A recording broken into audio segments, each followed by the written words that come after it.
सभापति जी।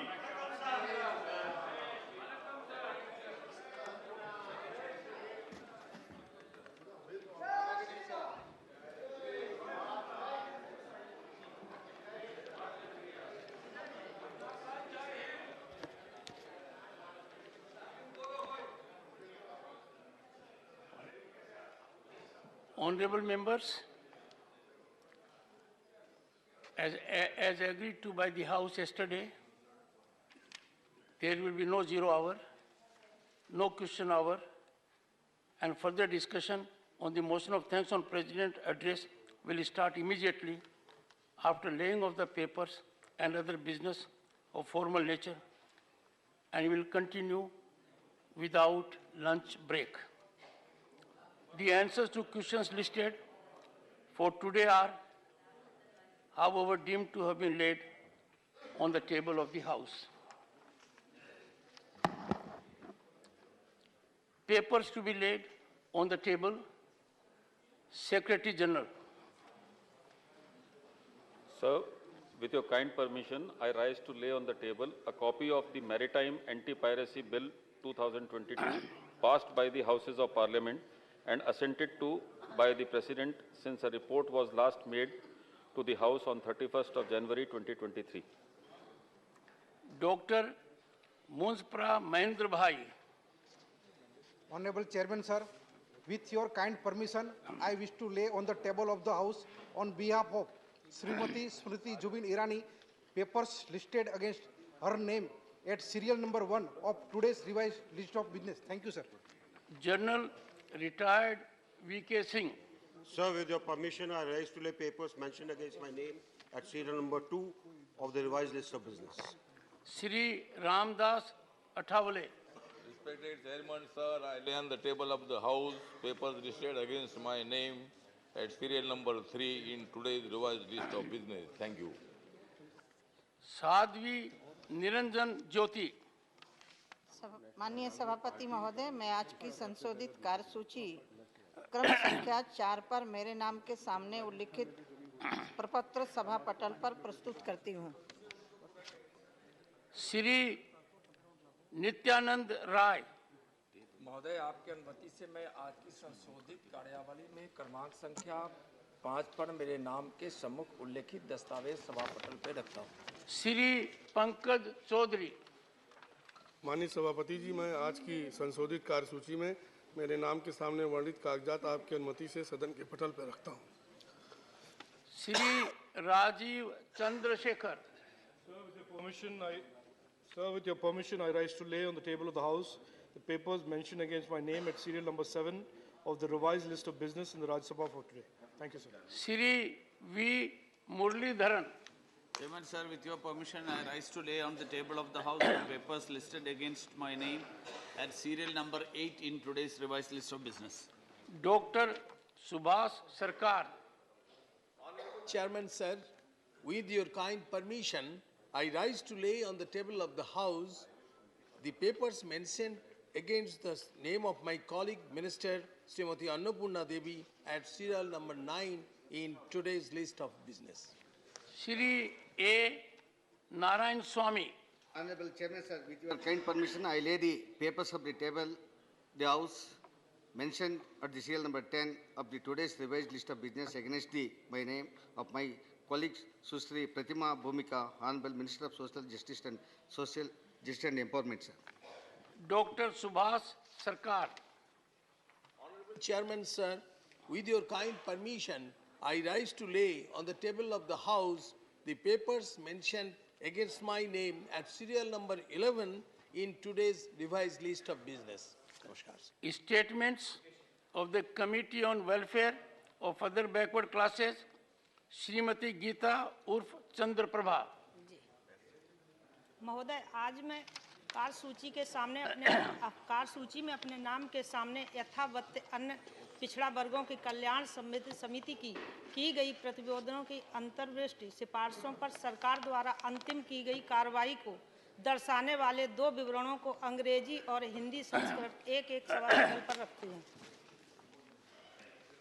Honorable members, I have received 4 notices under Rule 267 from Sri Sanjay Raut, Dr. K. Keshav Rao, Sri Sanjay Singh, and Srimati Priyanka Chaturvedi.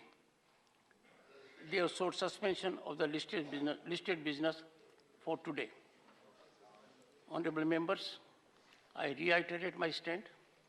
I have carefully gone through them. I do not find the notices in order. I am constant not to allow them.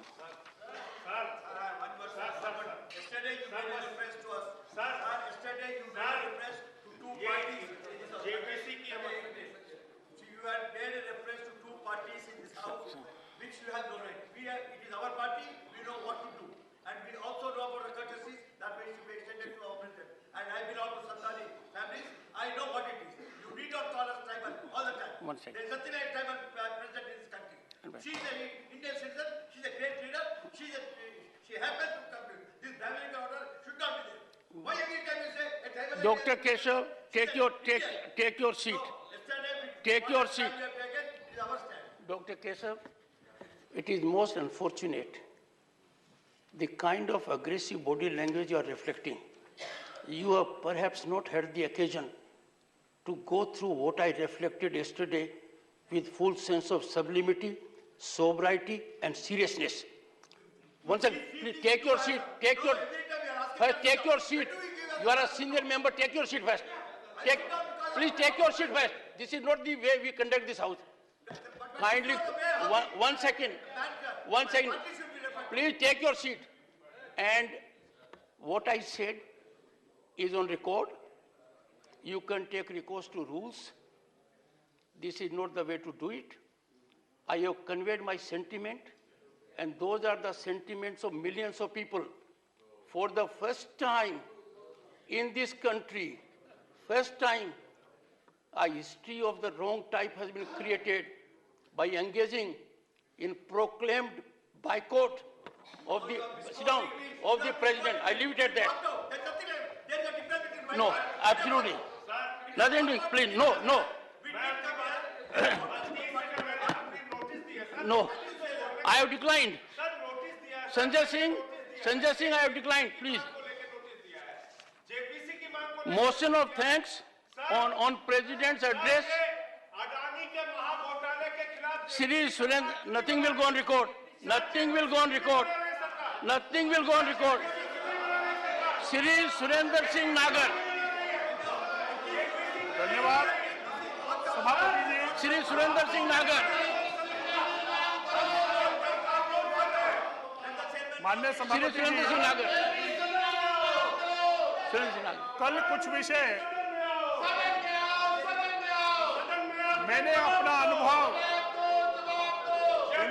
2009 से 2014 की UPA की सरकार थी, उसमें जो भ्रष्टाचार और जो आराम करो। I would urge the members, as I have said repeatedly, we are sending a very, very dangerous signal to the people. Their anger, anguish is now beyond tolerance.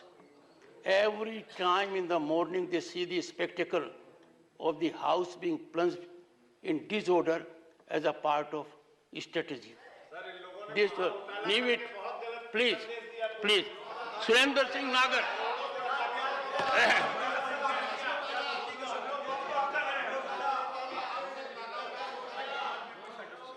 Shri Surendra Singh Nagar, who had not concluded his address yesterday, will continue. मैं आपसे एक अनुमति चाहूंगा। कल मैंने 2009 से 2014 के बीच के अपने लोकसभा के अनुभव कुछ सदन में रखे थे। उसमें से अगर आपकी अनुमति हो तो एक दो विषय रह गए, उससे मैं शुरुआत कर सकता हूं। अगर आप अपने समय अवधि में नियमों के अनुसार थैंक यू विषय की गंभीरता को देखते हुए मैंने जो जिक्र किया था, जो उस समय पूरे 9 से 14 यूपीए की सरकार के जो घोटाले थे, कोयला घोटाला, सीडब्ल्यूजी घोटाला, टेलीकॉम घोटाला और एक घोटाला जो मैं रह गया था वो था GMR का, जो देश का एयरपोर्ट है, नई दिल्ली का एयरपोर्ट। Honorable member, जी। while you will be heard with rapt attention, we will hear everyone in the house with decorum and rapt attention. But bear in mind, if you make any assertion which is in the nature of free fall of facts, you shall be called upon to authenticate the documentation and substantiate the same by laying the same on the table of the House Thank you. on the same day. Bear that in mind. जी sir, आप कार्रवाई बिल्कुल सही है। तो वो अब आप बैठिए। तो सर हो गई है। GMR का घोटाला भी उस समय रह गया था, उसका जिक्र करना मैं भूल गया था। आज देश में भ्रष्टाचार को लेकर बड़ी-बड़ी बातें हो रही हैं। और सबसे बड़ी आश्चर्य की बात यह है कि इस देश में घोटाला, भ्रष्टाचार की चर्चा वो कर रहे हैं जिनकी सरकार में सबसे ज्यादा घोटाले हुए CAG की रिपोर्ट है। मैं ये नहीं कह रहा हूं। और उसके साथ अरे करेंगे, हम करेंगे, कर देंगे, हाँ कर देंगे। अरे बैठिए आप, बैठिए।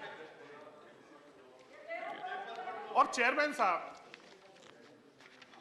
दुर्भाग्य यह है कि भ्रष्टाचार पे आज वो चर्चा वो लोग कर रहे हैं जो खुद, जिनका पूरा परिवार जमानत पर है। अब जेल चले जाएंगे, पता नहीं। नेशनल हेराल्ड केस जेल में चले जाएंगे। उस पे कौन जमानत पर, मैं नाम नहीं लेना चाहूंगा,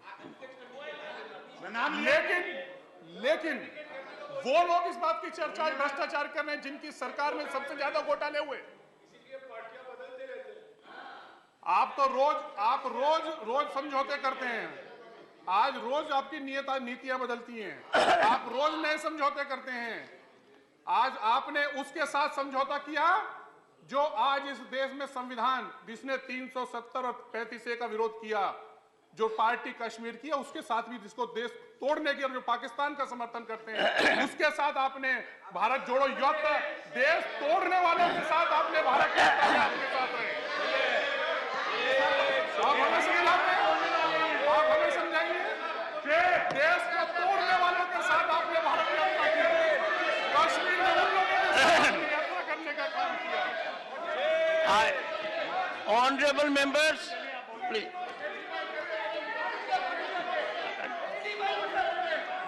सर मैं बैठ जाता हूँ। Honorable members, one second. I can take it.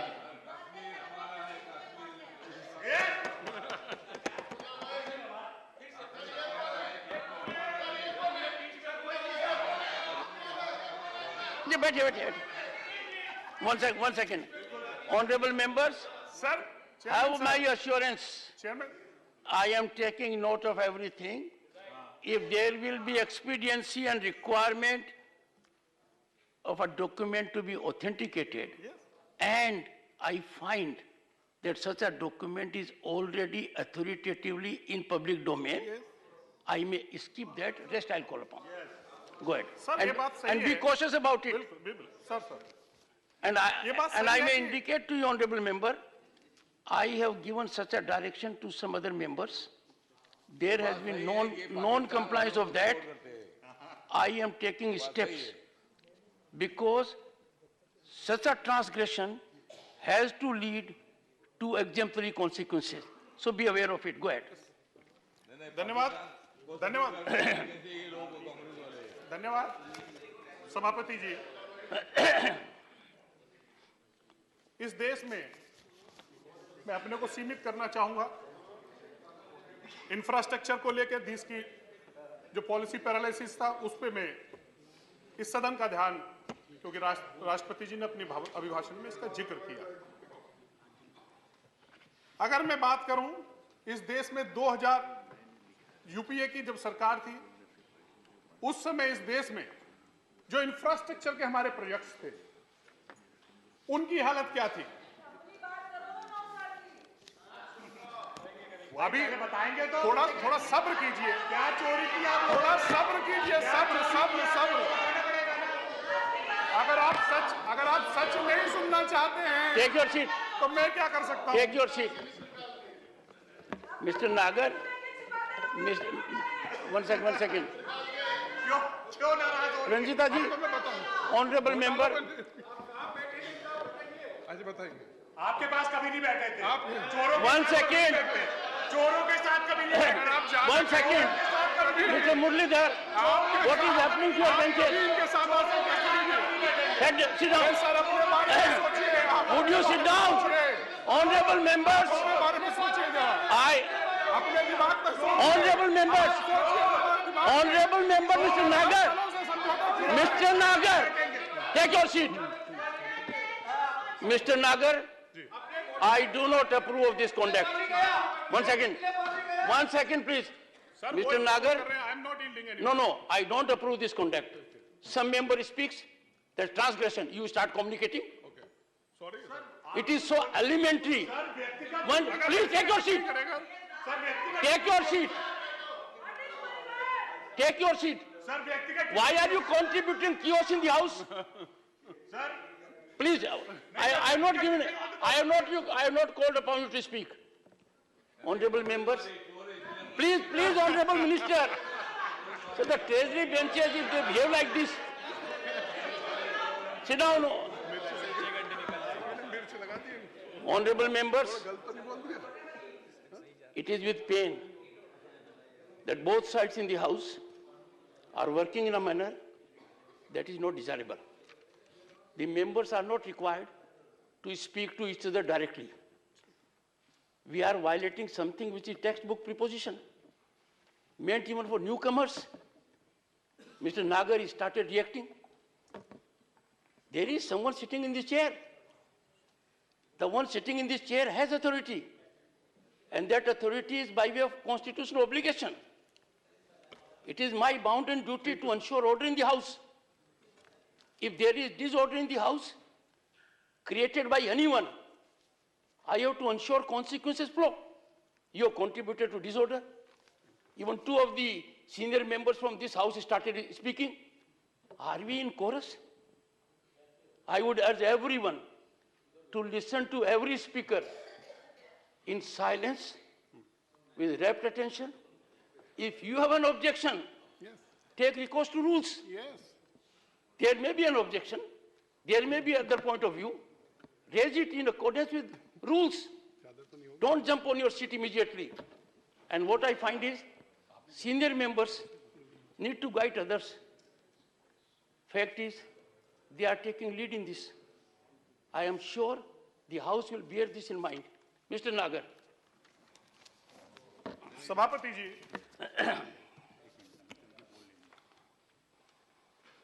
मैं इस देश के सबसे बड़े राज्य उत्तर प्रदेश से आता हूं, और उत्तर प्रदेश के भी उस हिस्से से आता हूं, पश्चिमी उत्तर प्रदेश से। जब राष्ट्रपति जी के अभिभाषण को हमारे विपक्षी दलों ने बीजेपी का घोषणा पत्र कहा, मैं कुछ चीजें पश्चिमी उत्तर प्रदेश में, क्योंकि आपको भी उसकी जानकारी है, फर्क घोषणा और संकल्प पत्र में क्या है, मैं उसकी चर्चा करना चाहता हूं। क्योंकि मोदी सरकार संकल्प लेती है और उसे पूरा करती है, और जो यूपीए सरकार थी वो घोषणा करती थी, उसे पूरा नहीं करती। इसका मैं कुछ उदाहरण देना चाहता हूं, और इसका उदाहरण इसलिए देना चाहता हूं, मैं वेस्ट यूपी से आता हूं, नोएडा से हूं मैं, मेरठ उससे जुड़ा हुआ है। दिल्ली मेरठ एक्सप्रेसवे कब सैंक्शन हुआ? 96 किलोमीटर का था। इसकी घोषणा यूपीए की 2006 और ये कंप्लीट किसने किया? मोदी जी ने। 2018 में नरेंद्र मोदी जी की नेतृत्व वाली सरकार ने इस प्रोजेक्ट को पूरा कर दिया। और इसका लाभ किसी विशेष, ऐसा नहीं है कि कुछ विशेष लोगों का लाभ हुआ हो। जिस एनसीआर का कॉन्सेप्ट हम लोगों ने, राष्ट्रीय राजधानी क्षेत्र का कॉन्सेप्ट हम लेकर आए, उसी से जुड़ा हुआ ये प्रोजेक्ट था। और आज जिस मेरठ को जाने में 2.5 घंटे का समय लगता था, आज 45 मिनट से दिल्ली में आप मेरठ पहुंच जाते हैं। ये काम किया है, ये हालत थी, ये सुधार हुआ है नरेंद्र मोदी जी की सरकार में। दिल्ली में प्रदूषण की चर्चा, दिल्ली में हमेशा पॉल्यूशन की चर्चा होती है। एक समय आता है पॉल्यूशन की चर्चा होती है, उससे सब लोग प्रभावित होते हैं। उसके लिए कई बार योजनाएं बनी कि किस तरीके से जो हमारा व्हीकल्स हैं उनके पॉल्यूशन को किस तरीके से कम किया जा सकता है।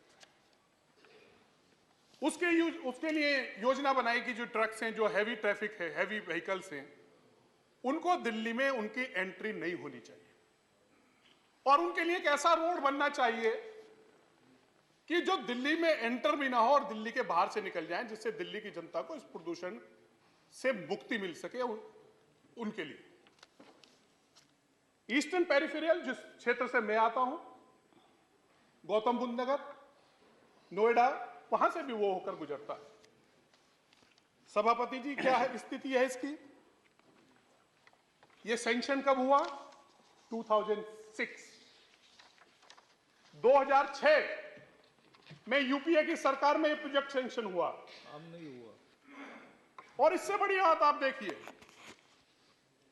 मैं वो भ्रष्टाचार की बात नहीं कर रहा, लेकिन जो है हुआ है, मैं वो उसकी चर्चा कर रहा हूं। 2006 में इसकी जो बिडिंग है वो एक बार नहीं, कई बार कैंसिल की गई, कई बार कैंसिल की गई। अब पता नहीं इसके पीछे इच्छा क्या थी। या तो दिल्ली की जनता को प्रदूषण से मुक्ति नहीं देना चाहते थे, इच्छा नहीं थी। लेकिन यह काम अगर किसी ने पूरा किया 2018 में, मोदी सरकार ने 2018 में ईस्टर्न पेरिफेरल बना के इस दिल्ली को प्रदूषण से मुक्ति दिलाने के लिए काम किया। अभी मैं नॉर्थ में रह गया अभी तो। अब मैं चला, अगर साउथ की बात करूं, हमारे कर्नाटक के साथी भी हैं। शिवाजी आज नहीं है हमारे यहाँ। ऑनरेबल मेंबर, नहीं, north south east west is through me. Okay, look at me. Agree. और मेरा चेहरा भी ठीक ठाक है। ठीक। नहीं सर, बहुत इंप्रेसिव है सर, उससे प्रेरणा मिलती है हमें। नहीं, शेर भी हमारे, आप भी हमारे। सर, बेंगलुरु वो चेन्नई एक्सप्रेसवे, ये साउथ में है। ये सैंक्शन कब हुआ? 2011। काम कब शुरू हुआ? यूपीए सरकार ने 2011 में एक सैंक्शन किया है और इसको पूरा 2024 करने कौन जा रही है? एनडीए की नरेंद्र मोदी जी की सरकार। और इसका लाभ किसको मिलेगा? इसका लाभ किसी विशेष आदमी को नहीं मिलेगा। जो दूरी है चेन्नई और बेंगलुरु के बीच की, वो 3 घंटे से दूरी घटेगी। ये काम करने का काम नरेंद्र मोदी जी को करना है। रोड से कांग्रेस वाले भी जाएंगे, कांग्रेस वाले भी उसी रोड से जाएंगे। मेरे पास और अटल टनल की हम बात करें। अटल टनल के प्रोजेक्ट किसने बनाया? आप लोगों ने सपना देखा, घोषणा की, लेकिन पूरा किसने किया सर? पूरा किया नरेंद्र मोदी जी की सरकार। यह फर्क है दोनों में, घोषणा और संकल्प में, जिसकी मैं चर्चा करना चाहता हूं। अगर आप चले जाएं भूपेन हजारिका सेतु, अगर आसाम पहुंच जाएं आप, किसने सैंक्शन किया? यूपीए ने सैंक्शन किया 2003 सर, 2003। और कंप्लीट किसने किया? नरेंद्र मोदी जी के नेतृत्व वाली सरकार ने 2017 में से पूरा करने का काम किया। ये कुछ नहीं हुआ, ये भी बताओ।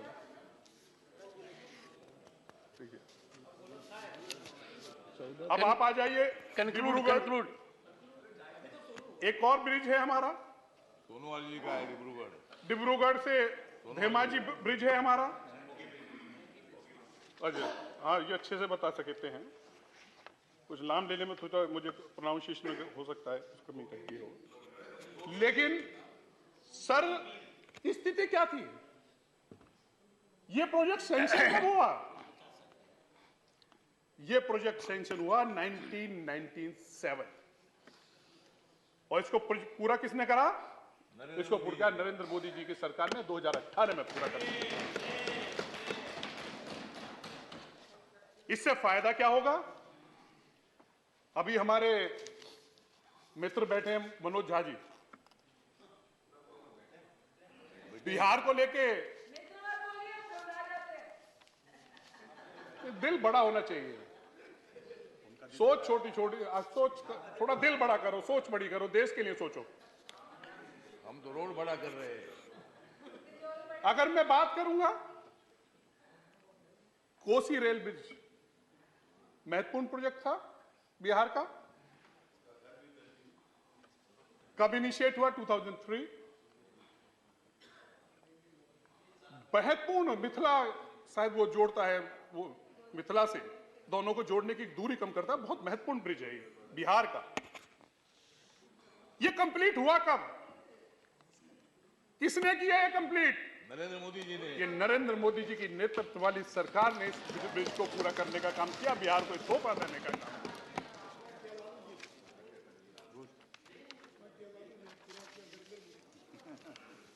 ऐसे अगर मैं रेल प्रोजेक्ट्स बहुत से ऐसे हैं देश में जिनका मैं अगर जिक्र करूंगा, कश्मीर की बात आई, अभी तो भारत जोड़ के आए तोड़ने वालों के साथ, लेकिन कश्मीर जहां झंडा तिरंगा फहराया गया 370 और 35 से हटने के बाद, लेकिन उसके डेवलपमेंट के लिए आपकी क्या सोच है उसका एक मैं उदाहरण देना चाहता हूं। उसके डेवलपमेंट के लिए आपकी सोच है कश्मीर रेल लिंक प्रोजेक्ट कब सैंक्शन हुआ? 1995। 1995 और ये पूरा किसने किया? नरेंद्र मोदी जी की नेतृत्व वाली सरकार ने इस कंप्लीट पूरे। ये सोच है हमारे कश्मीर के लिए, ये सोच है नरेंद्र मोदी जी की सरकार के लिए। जो विकास, कुछ विकास का पैसा कुछ लोगों की जेब में जाता था, उससे आम आदमी के लिए वहां का इंफ्रास्ट्रक्चर सुधारने का काम, सबसे बड़ी लाइफलाइन देने का काम इस रेल प्रोजेक्ट को बनाकर नरेंद्र मोदी जी की सरकार ने करने का काम किया। इसके अलावा फिर कर्नाटका में चले जाइए आप, बीदर कलाबुरी रेल लाइन है, 110 किलोमीटर की लाइन है। ये सैंक्शन कब हुई? ये हुई 2000। अटका रहा प्रोजेक्ट क्योंकि घोषणा थी। नरेंद्र मोदी जी की सरकार संकल्प लेती है और उस संकल्प को पूरा किया और 2017 में इस प्रोजेक्ट को पूरा करने का काम एनडीए की सरकार ने करने का काम किया। ये फर्क है हमारी।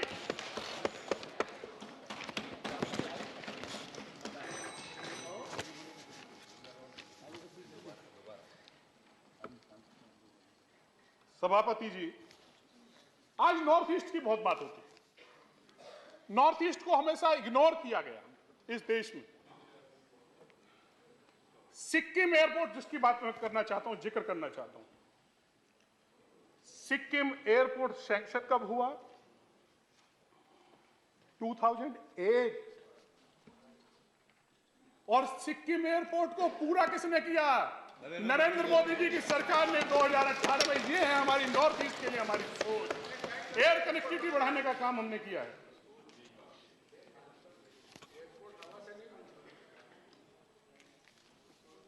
अगला उदाहरण मैं देना चाहूंगा, अगर एयरपोर्ट की आप बात करना चाहते हैं।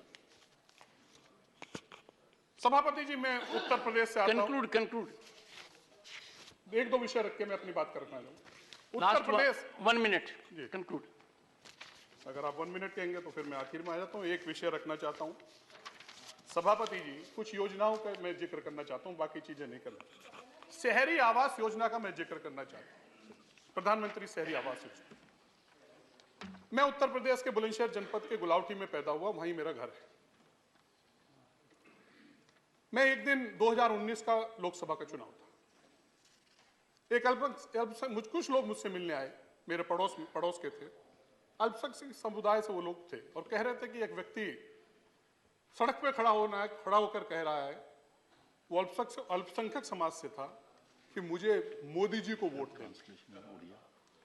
मेरी भी उत्सुकता बढ़ी। मैंने पूछा कि भाई ऐसी क्या वजह है। मैंने उस व्यक्ति को बुलाया और उसके आसपास के जो लोग थे उस पर दबाव बना रहे थे कि तुझे मोदी जी को वोट नहीं देना। ये प्रेशर उसके ऊपर बना हुआ।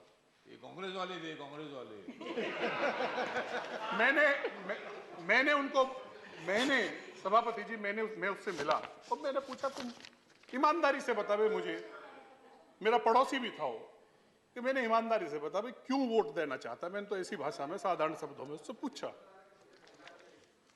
बोला, सांसद जी, वोट तो इसलिए दूंगा, मैं तो जीवन में कभी नहीं सोचा था मेरा घर भी बन सके, मेरा तो घर मोदी जी ने बनवाया, इसलिए वोट दूंगा।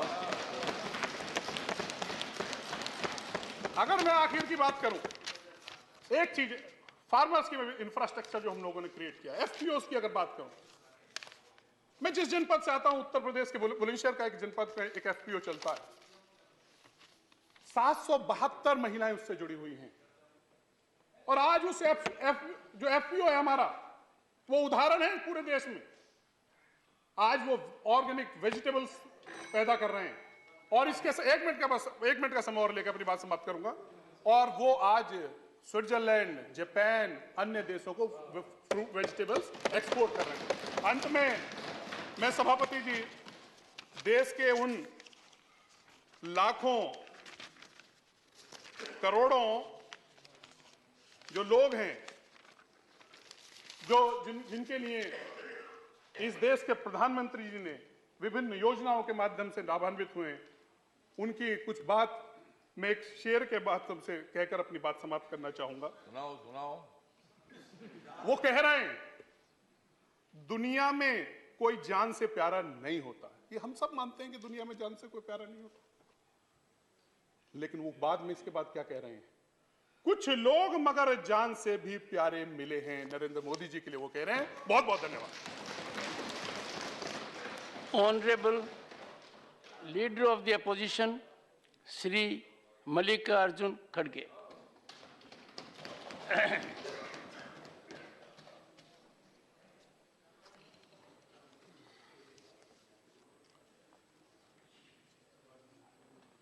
सभापति महोदय, मुझे कल बात करना था, लेकिन मेरी तबीयत आज भी उतनी ही खराब है, लेकिन मेरा कर्तव्य भी मुझे निभाना है।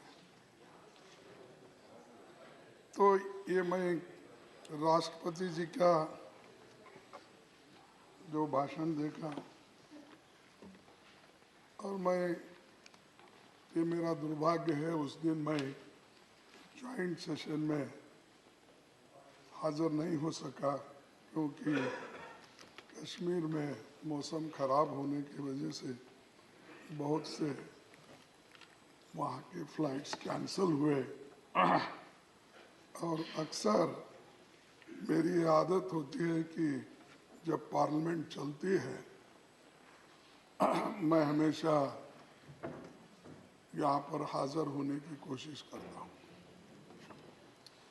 और राष्ट्रपति जी के अभिभाषण के लिए मैं उनको शुभकामनाएं देता हूँ, क्योंकि एक महिला राष्ट्रपति जो इस देश के लिए संदेश दी, और उन्होंने कुछ चीज़ें,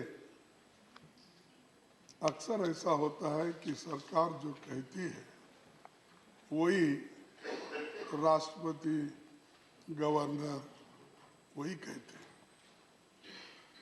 तो मुझे तो थोड़ा उम्मीद इसलिए था कि राष्ट्रपति जी भी अपना कुछ प्रेशर बना के समाज के सबसे कमजोर वर्गों के लिए कुछ ठोस संदेश देंगे और कुछ ठोस काम बताएंगे, ऐसी मेरी इच्छा थी, लेकिन मैं निराश हो गया। सर, एक विजन स्टेटमेंट ये नहीं है, ये हमेशा कि राष्ट्रपति का जो अभिभाषण होता है उसमें बहुत से चीज़ें बताए जा कि हम आगे क्या करने वाले हैं और किस ढंग से इस देश को आगे चलाएंगे, किन किन पॉलिसीज़ पे हमारी क्या है आगे कदम होंगे। लेकिन उसमें ज़्यादातर यही था कि पिछले उन्होंने क्या किया और कितना उन्होंने अचीव किया, और कभी कभी ये भी उसमें आया कि पिछले की गवर्नमेंटों ने क्या की।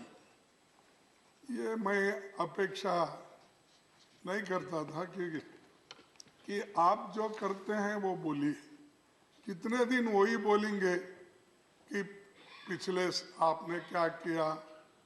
और अभी भी मैं भाषण सुन रहा था साहब का, बहुत ही लिस्ट बना बना के कौन कितने काम किए, कौन से प्रोजेक्ट अटक गए थे, उसका पूरा उन्होंने ब्यौरा दिया। लेकिन मेरे पास पूरा है, समय नहीं है, और समय नहीं रहने के वजह से मैं वो सारी चीज़ें नहीं बताता। मेरे पास अध्यक्ष महोदय यहाँ अगर टेबल पे भी रखूँगा तो ये रिकॉर्ड में भी नहीं आएगा, क्योंकि भाषण जो हम कहते हैं वही रहेगा। मैं 1947 के पहले इस देश की स्थिति क्या थी और 2014 तक स्थिति क्या है और 14 से लेकर आप तक क्या किया, ये सब मेरे इसमें है। ये अगर उतना टाइम अगर आप देते हैं, मैं कंपैरेटिवली बोल सकता हूँ। लिटरेसी रेट पहले क्या था, लाइफ एक्सपेक्टेंसी क्या था, इन्फेंट मोरालिटी क्या था, फीमेल लिटरेसी क्या था, SC ST क्या था, सब सारी चीज़ें बता सकता हूँ।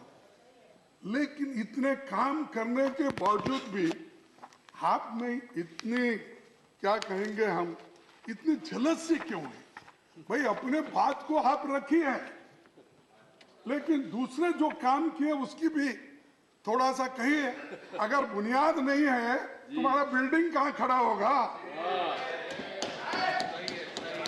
जब बुनियाद नहीं है साहब, बुनियाद में जो पत्थर जाते हैं वो किसी को नहीं दिखते, लेकिन ऊपर जो रहते हैं वही इनॉग्रेशन के नाम दिखते हैं।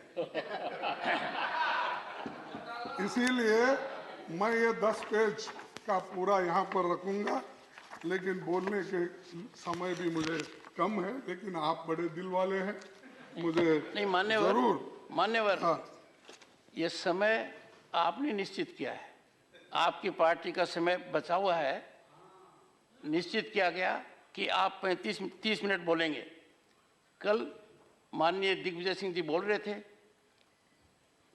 जयराम रमेश ने इनको 10 मिनट और दे दिए, पर अब भी जितना समय है आप उसका उपयोग कीजिए। नहीं, मैं उतने समय का तो उपयोग करूंगा, लेकिन आपको डिस्क्रिशनरी पावर है ना सर। हमने तो दिया है आपको, इस हाउस को आगे बढ़ाने का भी टाइम आपको आपके पास है। सबका सभी को पूछ के घंटा, 2 घंटे, 4 घंटे चला सकते हैं। तो सब सुप्रीम पावर आपके पास है, मेरे पास तो सिर्फ रिक्वेस्ट करने का है। कल मैंने कोशिश की थी कि हाउस को 8 बजे तक चलाएं जी, समर्थन नहीं मिला। बड़ी कोशिश की थी, क्योंकि the house is meant for dialogue, debate, discussion, ताकि पब्लिक इंटरेस्ट सर्व हो पाए। मेरा समय भी जा रहा है सर। और हमेशा प्राइम मिनिस्टर साहब ज़्यादा अपने डेवलपमेंट और गवर्नेंस और पार्लियामेंट जब चलती है तो ज़्यादा इधर ध्यान दिए तो अच्छा रहेगा। लेकिन वो हमेशा इलेक्शन मूड में ही रहते हैं। इधर पार्लियामेंट चलते रहता है, उधर मेरे कॉन्स्टिट्यूंसी में गए हैं गुलबर्गा, वहां पर लंबाड़ों के कॉन्फ्रेंस में जाके पूरा हाल। अरे भाई, मेरी एक ही कॉन्स्टिट्यूंसी मिल रही है आपको, और एक कॉन्स्टिट्यूंसी में 2 मीटिंग, एक कॉन्स्टिट्यूंसी में 2 मीटिंग नहीं। हाँ? सर, ये गहरी जांच का विषय है। अरे मुझे बोलने तो दो। ये नजदीकी संबंध है। उन लोग भी हंस रहे, पहली बार हंस रहे हो। मोदी साहब पहली बार हंस रहे हैं, आप उनको हंसने भी नहीं दे रहे। मुझे एक बात याद आ गई। 8 अगस्त को आपने कहा था, और मेरे बारे में ही कहा था, अगर तलाश करूं तो कोई मिल जाएगा। मेरे प्रेडिसेसर ऑफिस में थे यहाँ, मगर आपकी तरह कौन हमें मिलेगा।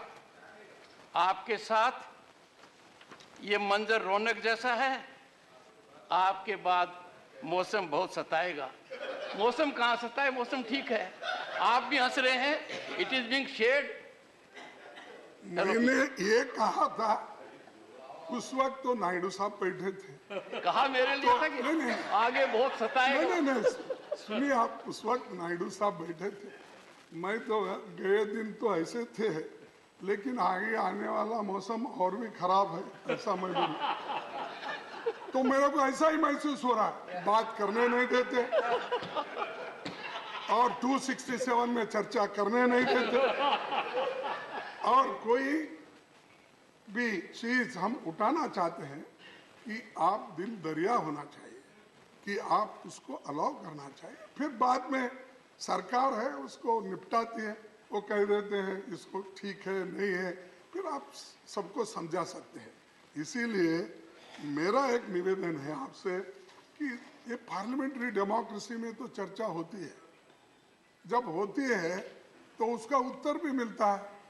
तो इसीलिए मैं आपसे फिर एक बार निवेदन करता हूं कि आप हमको ऐसा ही बोलने के लिए चांस देते जाओ, डेमोक्रेसी में सुनते जाओ और उसको सुलझाओ, जो भी हम सलाह देते हैं। सर, दूसरी बात, अब भारत जोड़ो यात्रा हम राहुल गांधी जी कन्याकुमारी से लेकर कश्मीर तक चले, और मैं हर स्टेट में मैं भी उसमें हाजिर हुआ, वो अपनी बात बहुत से जगह कही, और बहुत से जगह अपनी बात को मैं रखा। और ये जो भारत जोड़ो यात्रा, ये कोई किसी के खिलाफ नहीं है। ये एक 3600 किलोमीटर चलना और लोगों के विचार को सुनना, और लोग जो कहते हैं वो आगे के लिए मार्गदर्शन उसका लेना, यही मकसद था। लेकिन यहाँ पर जो सदन में मैं देखता हूँ, सदन के बाहर भी मैं देखता हूँ कि कभी भी या तो नफरत की बात ज्यादा करते हैं। बार बार मैं देखता हूँ हमारे रिस्पॉन्सिबल एमपीज, मिनिस्टर्स ऐसी बात करते हैं कि कहीं भी जाओ हिंदू मुस्लिम, हिंदू मुस्लिम, हिंदू मुस्लिम। अरे वही है आपको देश में, हिंदू मुस्लिम ही मिलता है, दूसरा सब्जेक्ट नहीं मिलते ये।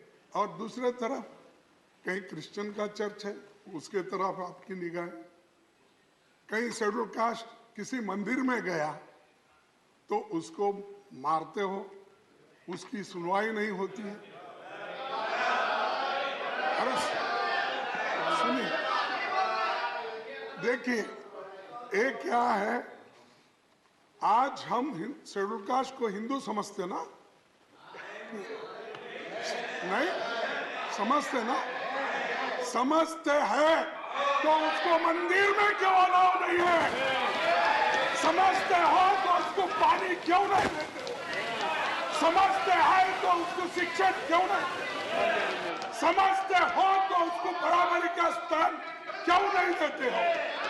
अरे उसके घर में जाके खाना खा के शो मचाते हो, हमने आज शेड्यूल कास्ट के मकान में खाना खाया।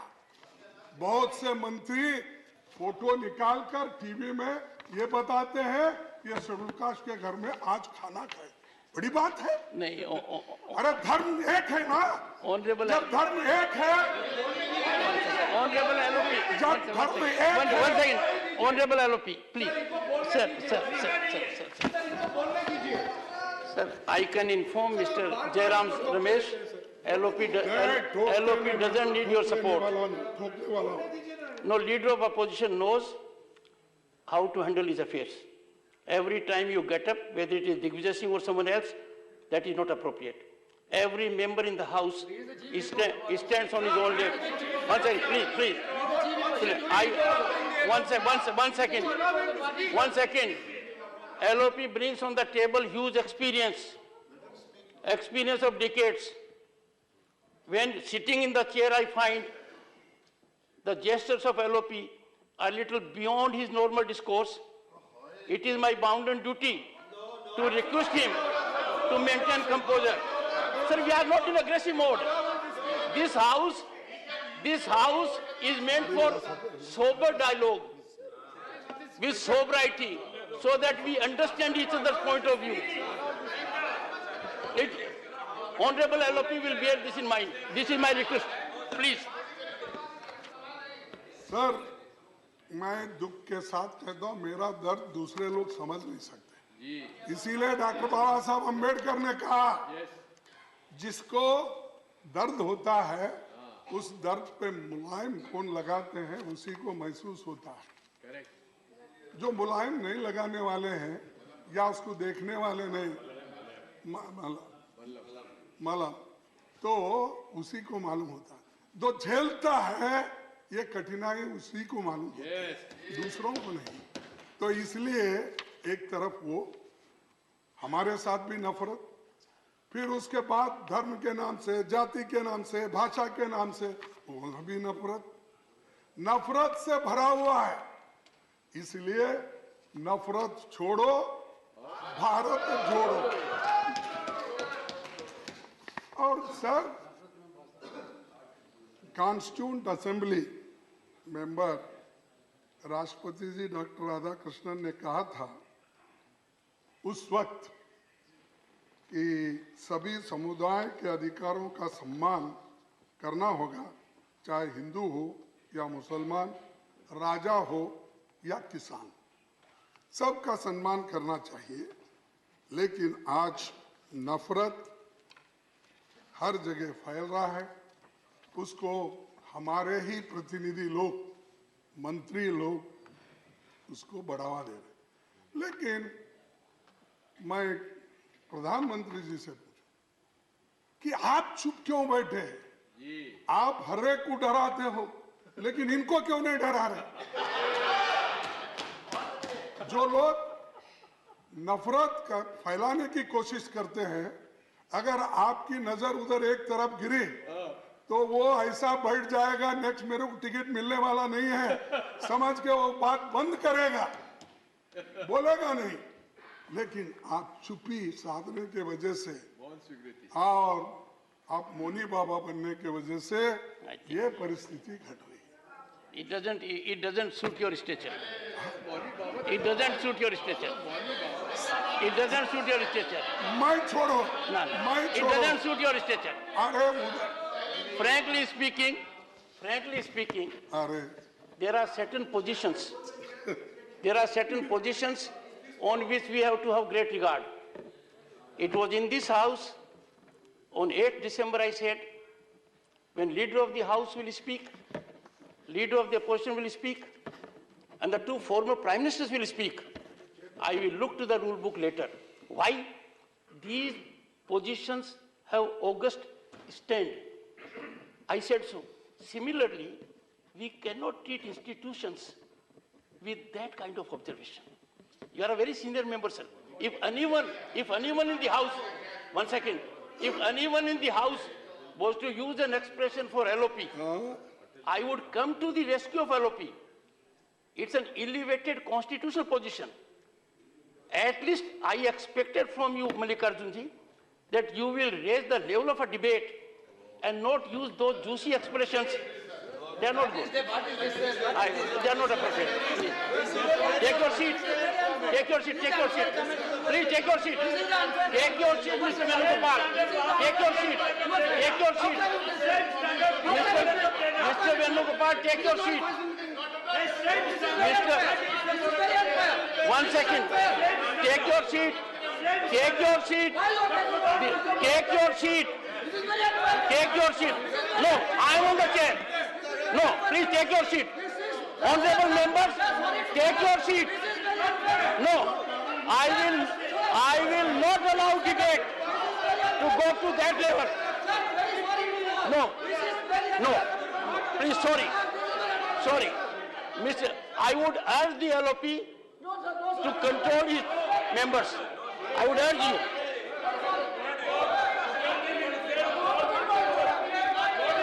Mr.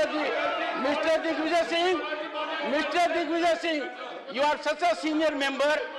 When I am on my feet, it is elementary. Take your seat. Take your seat. Take your seat. Take your seat. All of you take your seat.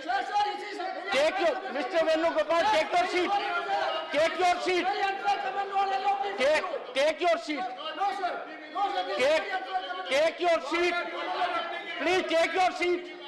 Take your seat.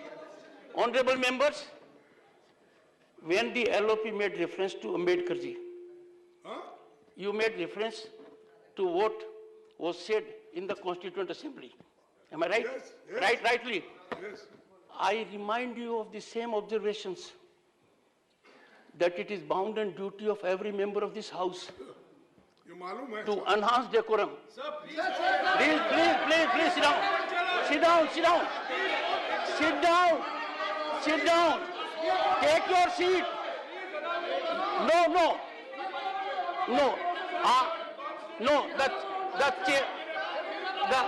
The chair cannot allow. It is for the LOP to take a call to what level he wants to raise his debate.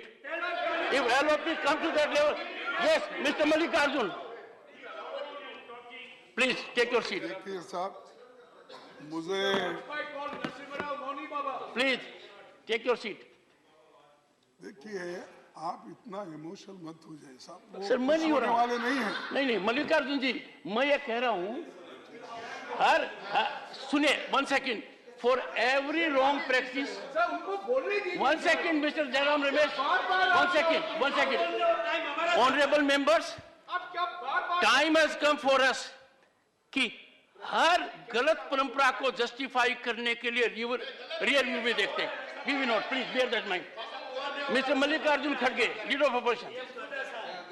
Sir, अगर आप ऐसा interrupt करते गए, मेरा कहने का मैं क्या कहूँ, क्योंकि जब फ्लो में हम बोलते हैं, कहीं गलती है आप एक्सपेंज करो, अगर कहीं ठीक नहीं है, जो शब्द इसमें यहाँ पर please don't break his flow. Derek, take your seat.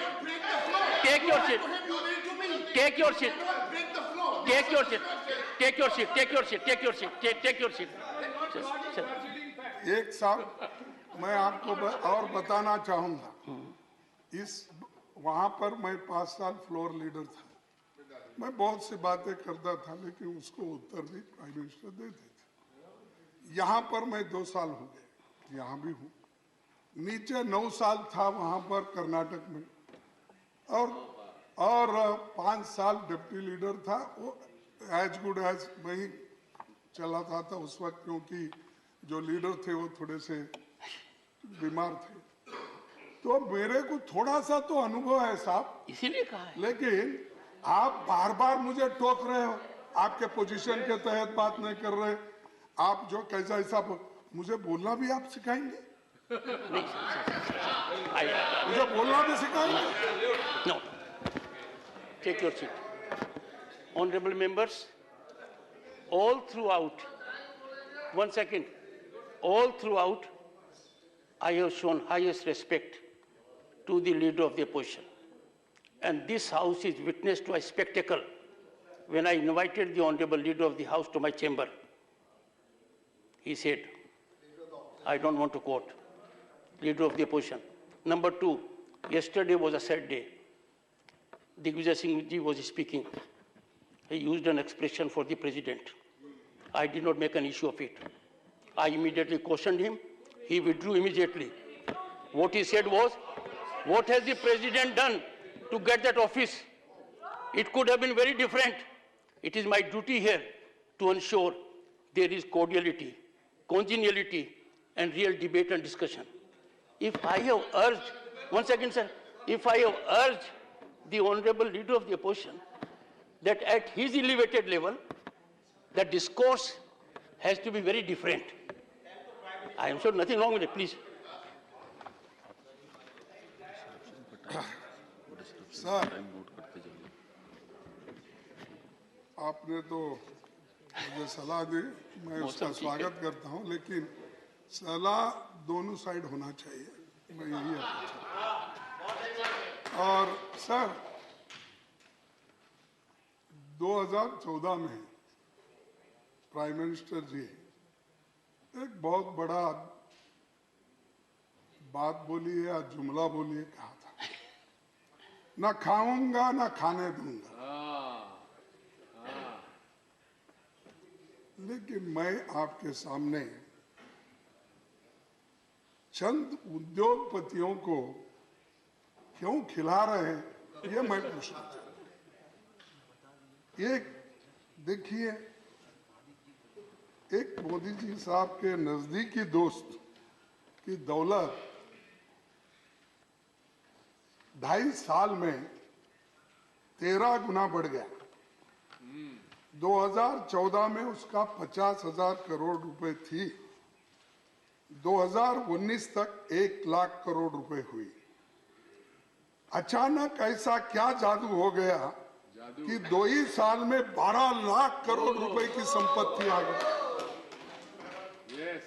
मुझे समझ में नहीं आता, इतना फास्ट डेवलपमेंट। हाँ, ये क्या दोस्ती की मेहरबानी बोलना? क्या आप उनसे फिर क्यों साहब? Sir, ये no. The speech, the discourse, one second, the Yes, discourse sir. cannot go to allegations which you can't substantiate.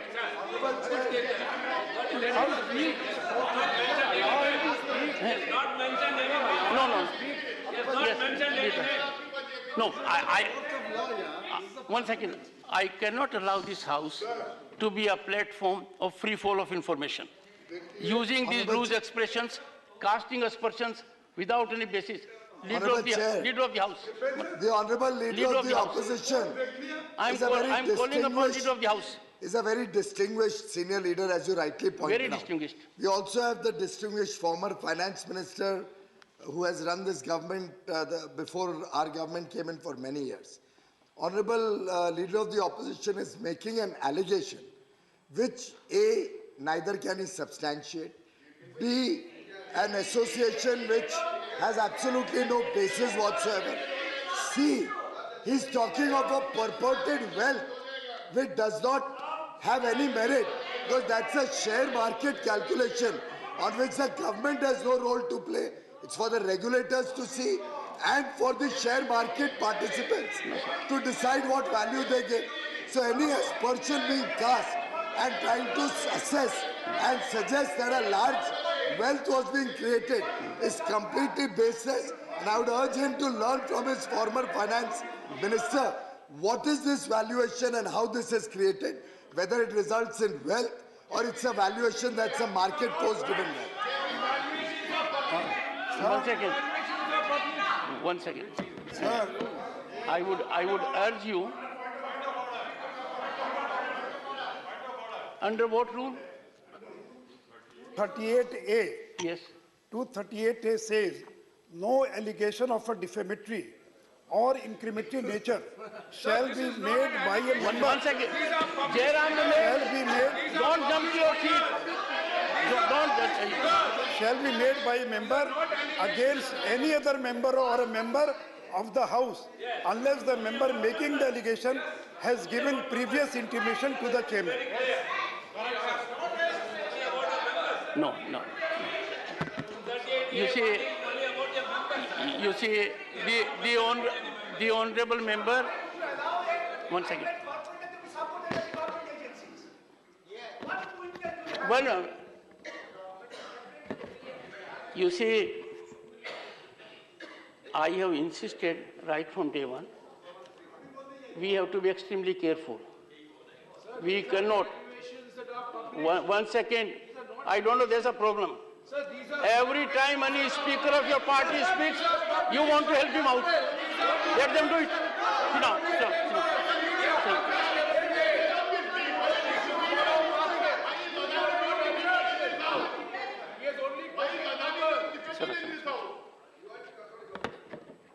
I would urge leader of the opposition, one second. I would urge leader of the opposition that the point raised is a valid point. This House cannot be a platform to level allegations. What's wrong with you? What's wrong with you? Jairam Ramesh, I know. What is your statement? Mr. Mallikarjun Kharge, sir, what your team is doing? No.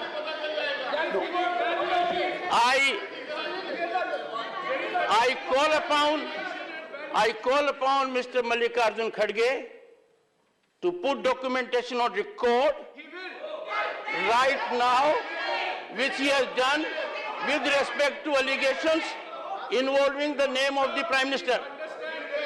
Do it. You have used expressions which are not appropriate.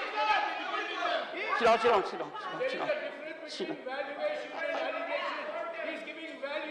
I know. Sit down, take your seat. Take your seat. So, Mr. Kharge, Honorable LOP, I call upon you that we must work. I know you have made some very strong observations regarding me also a while ago. I can assure you, you bring on the table huge experience. I also bring on the table modest experience. I am imploring you that what's the problem? What's the problem? No, the debate in the House, the debate in the House has to be firmed up on duly authenticated record. This House cannot be a platform for free fall of information. One can't trade anything one likes. We cannot have a spectacle which we had recently. No, I would urge you, sir, request you, in the name of your seniority, in the name of position you hold, I'm saying so because you have, in last 3 minutes, used expressions which you know are stigmatic. No. Authentication. No. Every allegation will have to be authenticated, Mr. Mallikarjun Kharge. That's the direction of the chair. Have to be authenticated. Go ahead. Point of order. So point of order, sir. Yes. Under which rule? Sir, he said 238(2). 1 and 2. When Honorable Sushil Modi ji referred to that rule, sir, while speaking shall not make a personal charge against a member. He didn't speak anything like that. He was continuing his speech, sir. And how the point is valid? Mr. Siva, one second. Valuation. Value is not against any member, sir. Sit down. Judicial decision is pending, but he didn't quote that. It was quoted only 2. 238(2) was quoted. 238(2) was quoted. He's a distinguished chartered accountant. The leader of the opposition is talking only of valuation. No. You are not listening to him carefully. No. He did not speak about valuation. He spoke about passing wealth. Yes. Honorable Finance Minister. 1 second. Honorable Finance Sir, Minister. if I can make some sense of what is going on, it's very smart to say We are giving data. We will corroborate it. We will leave it on the table. We are not talking about a member, all this.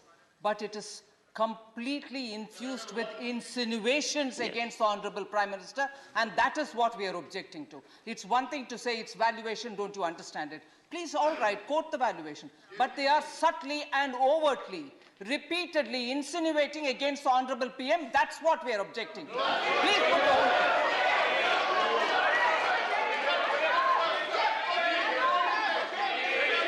You should agree. Sir, one second. Sir, after listening to the Honorable Finance Minister, I thought everyone will agree. Every word she spoke carried sublimity, and you are objecting. Sit down, sir. Sit down.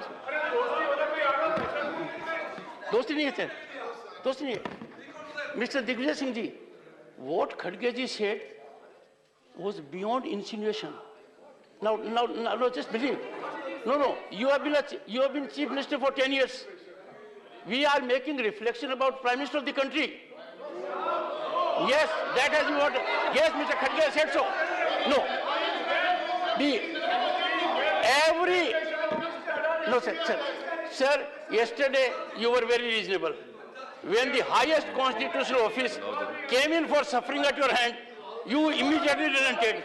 He should also relent. No. You see, sir, you have great experience at your back. Can you allow an institution to be so treated? President, Prime Minister, no. Please. Please. Listen to him carefully, you'll know it. No, listen to him carefully, you'll know it. Yes. देखिए sir, मैं ये कहा एक व्यक्ति जिसकी संपत्ति 2.5 साल में 13 गुना बढ़ गई और 14 में 50,000 करोड़ की थी, 2019 में 1 लाख करोड़ रुपए की संपत्ति उसकी हो गई. अचानक ऐसा क्या हुआ जादू कि 2 ही साल में 12 लाख करोड़ हो गए. ये कहा ये.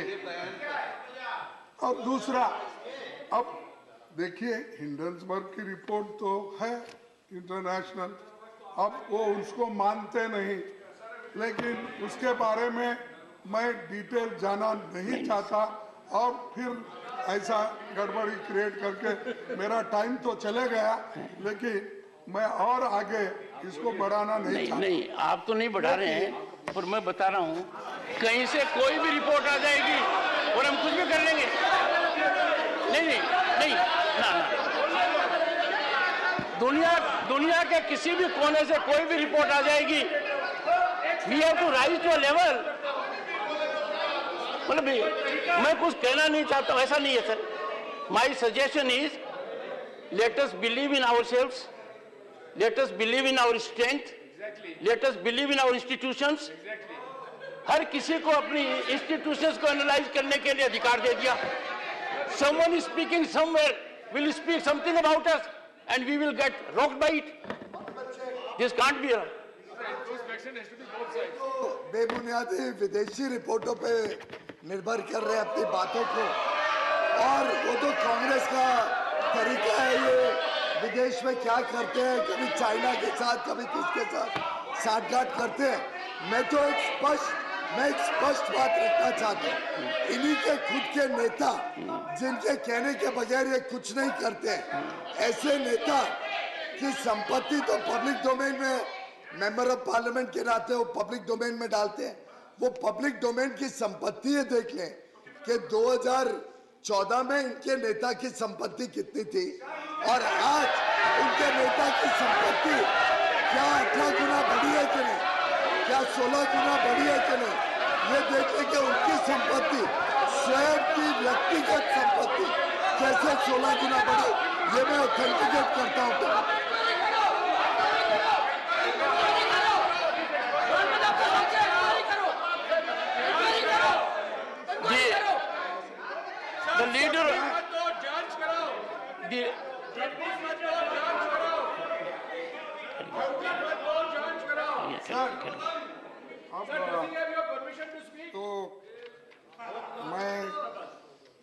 देखिए ये इसलिए मुझे बोलना पड़ रहा है सर एक चीज आपके अनुरोध कि करूंगा, एक SBI अनुरोध करूंगा, हर बार नहीं mister Chidambaram please no while sitting you are speaking not good sir.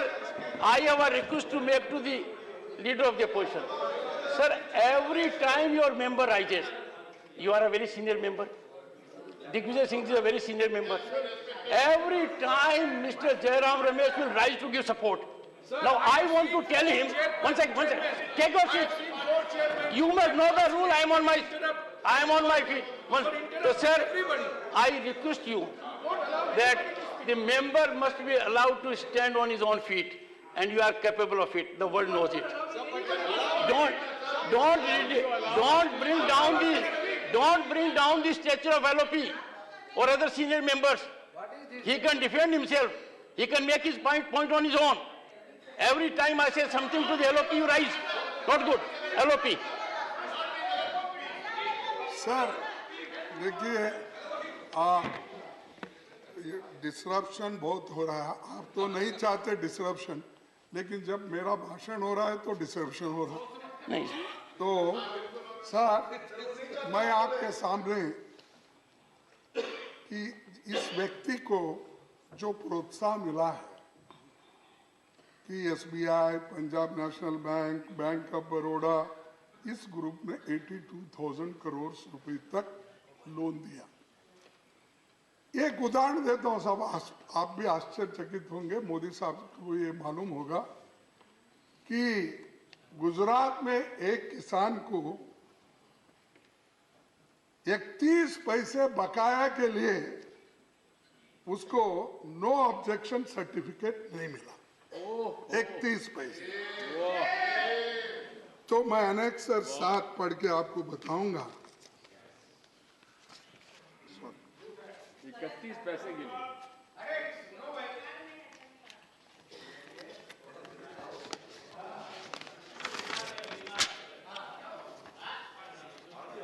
सब धन कुबेरों के 90,000 करोड़ माफ. किसान के 31 पैसे वसूलने पर अड़ा state bank of India. Gujarat high court ने कहा कर्ज चुकाने के बाद भी किसान को नहीं दिया नो ड्यू सर्टिफिकेट. 13 पैसे के ऑथेंटिकेट कर दो सर. 13 पैसे के लिए ऑथेंटिकेट करो सर.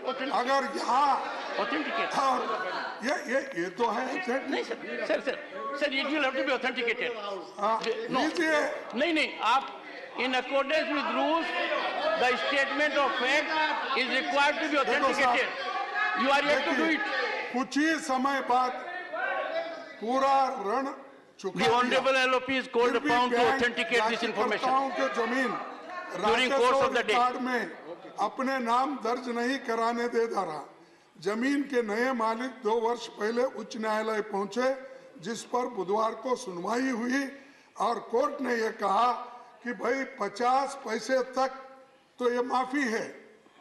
देखिए न्यायमूर्ति करिया ने कहा बैंकिंग अधिनियम के मुताबिक 50 पैसे से राशि को नजरअंदाज कर सर्टिफिकेट जारी किया जाना चाहिए, क्योंकि मूल कर्जदार ने पहले ही ऋण को पूरा चुका दिया था.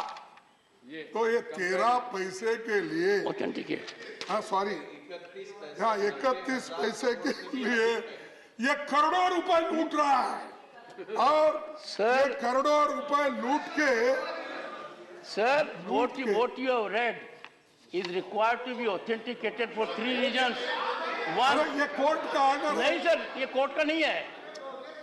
अरे मैं ऑनरेबल LOP ये कोर्ट का नहीं है.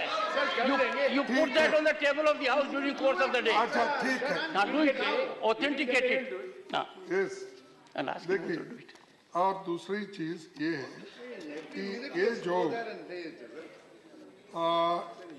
उनको देखिए शॉर्ट पीरियड में defence, airport, port, highways, solar, wind gas, media, cement अब मेरे पास भी आ गए.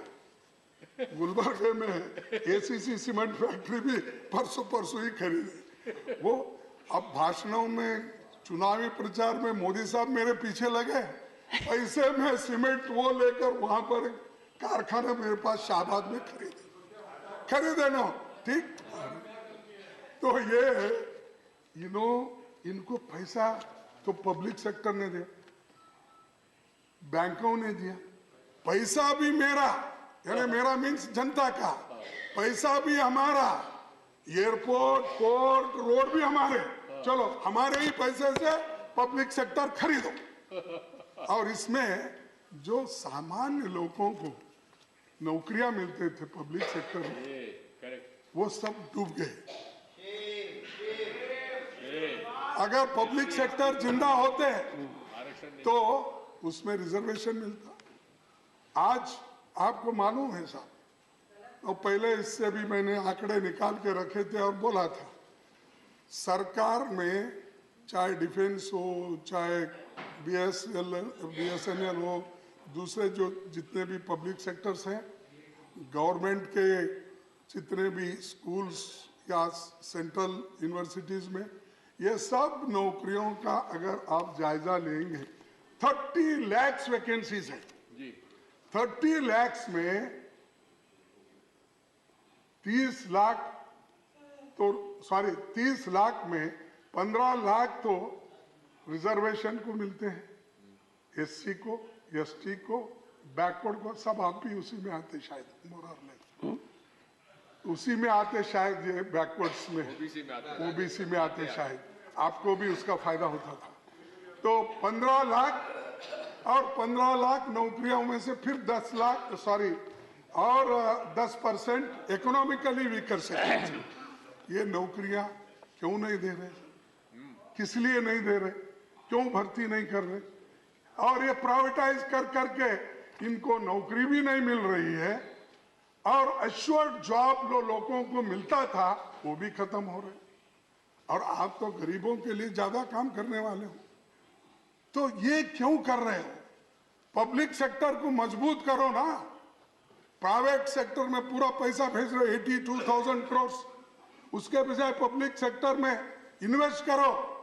10 लाख लोग पब्लिक सेक्टर में काम करते हैं, और अदानी के पास 82,000 करोड़ आप देख के, उसके पास सिर्फ 30,000 लोग काम करते हैं, 30,000, फिर भी उसको प्रोत्साहन मिलता है। One second, please take your seat. One second. India has robust mechanism where how people get contracts. One second.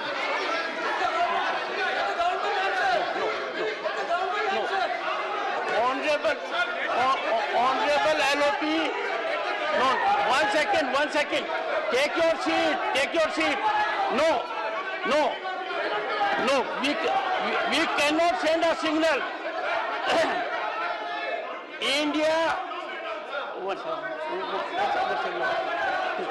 No. We cannot allow. Mr. Chidambaram, you know it more than anyone else. We have a transparent, accountable, robust mechanism. I am only cautioning the LOP. He is trying to give an impression that India is a country where contracts can be given like this. No.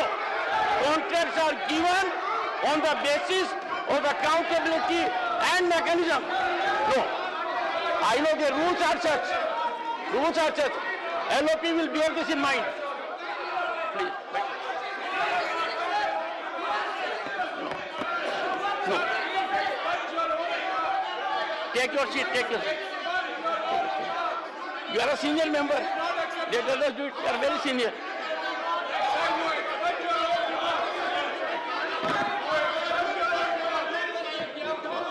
One second. No.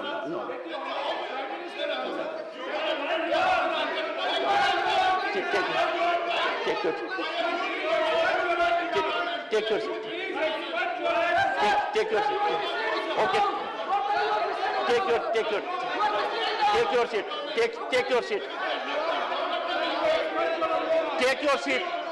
Take your seat.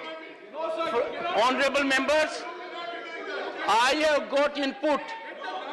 Honorable members, I have got input from very senior quarters in the country and outside the country. The parliament should not be allowed to be used to run down our transparent, accountable, robust mechanism. No, LOP said as if something has been given on a plate. No, take your seat. LOP, LOP.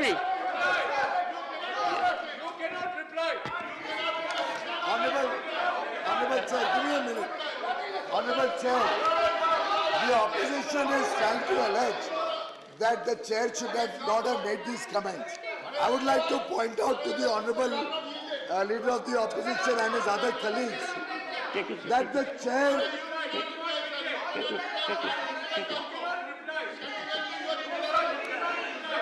Honorable Chair, Honorable Chairman, I would like to urge the Honorable Leader of the Opposition and his other colleagues that the chair is duty bound to protect the dignity of India. The chair is duty bound to ensure that national interest is not compromised. This is the Council of States. If any member makes a comment which insinuates, and I have the definition of insinuation, if he makes a comment which insinuates... Sir, you cannot reply. Please take your seat. Take your seat. Yes, sir. You reply, you reply. Take your seat. Take your seat. Take your seat. Take your seat. Honorable members, take your seat. We have to say from this platform only that which is in national interest.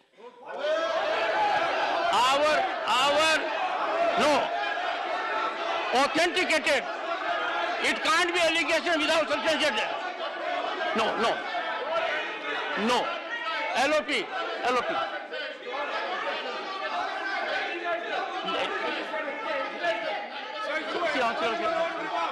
LOP. Shri Mallikarjun Khadge, please. Yes, I'll tell you. One second. Ask them to take the seat. Please, Mr. Mallikarjun Khadge, please. Ask your members to take their seats and please. Yes. Sir, you cannot reply. I'll tell you. You take your seat, I'll tell you what he has said. Sir. Please, take your seat. Sir. Take your seat. No. Please take your seat. Take your seat. Yes, go ahead. Mr. Mallikarjun Khadge. Mr. Mallikarjun Khadge. Not appropriate. Objection. Tell him.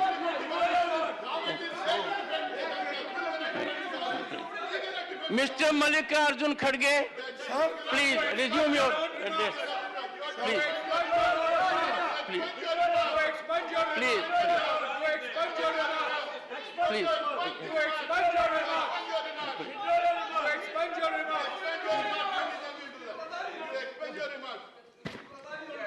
Take your seat. Take your seat, Mr. Jairam Ramesh. Take your seat. Why I said so? An impression was explicitly given by the leader of the opposition that the largest democracy on earth is giving context like this. No. No. LOP. Please, LOP. Leader of the opposition. Yes. Sir? Yes. Mr. Mallikarjun Khadge, please.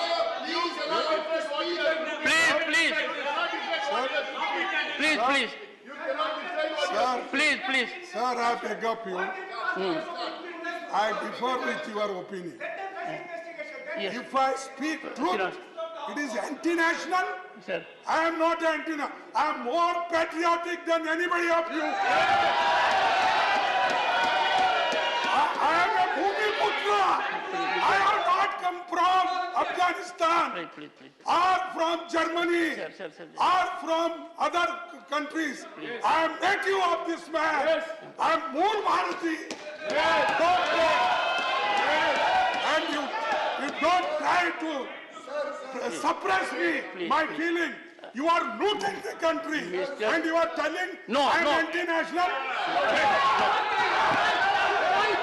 You are looting the country. Sit down, sit down. Sit down. Sit down, sit down.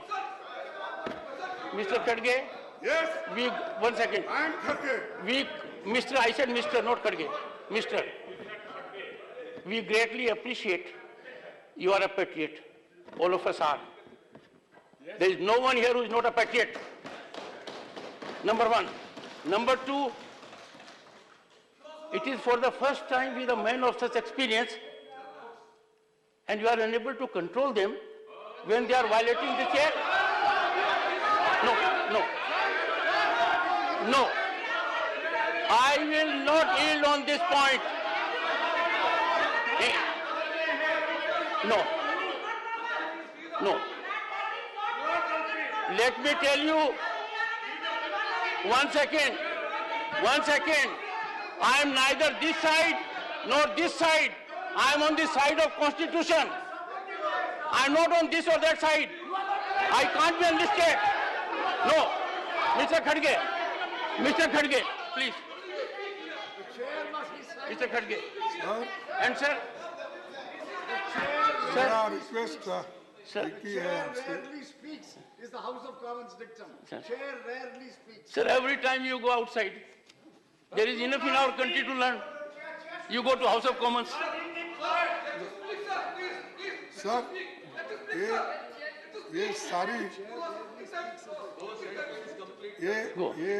ये सारी चीजें मैं आपके सामने रखा कि किस ढंग से एक व्यक्ति हजारों करोड़ रुपए पब्लिक सेक्टर्स बैंक से लिया और 2 ही साल में 12 लाख की संपत्ति के पर कब्जा करके आज बैठा है। सर कब्जा तो इसलिए हम चाहते हैं कि ज्वाइंट पार्लियामेंट्री कमेटी बिठाओ। ये पूरा भार 13 पैसे का भी आएगा, 31 पैसे का भी आएगा, 12 लाख का भी आएगा, हिडन जो आपका रिपोर्ट है वो भी आएगा। ज्वाइंट पार्लियामेंट्री कमेटी बिठाइए, हम पूरा उसके सामने हम भी आएंगे, वो भी आएंगे, दूध का दूध पानी का पानी होगा। और अगर उसमें से ये लोग जो घोटाले करने वाले हैं पवित्र हरिश्चंद्र के जैसा निकले तो जाके आप और हम उनको हार डालेंगे, गले में माला डालेंगे। ज्वाइंट पार्लियामेंट्री कमेटी तब बैठती है, ज्वाइंट पार्लियामेंट्री कमेटी तब बैठती है जब आरोप सिद्ध होते हैं, इनकी तरह कोलगेट के घोटाले होते हैं, 2G का स्कैम होता है, अंतरिक्ष दिमाग का स्कैम होता है, या सिक्योरिटीज पे सरकार पे आरोप लगता है, तब बैठती है।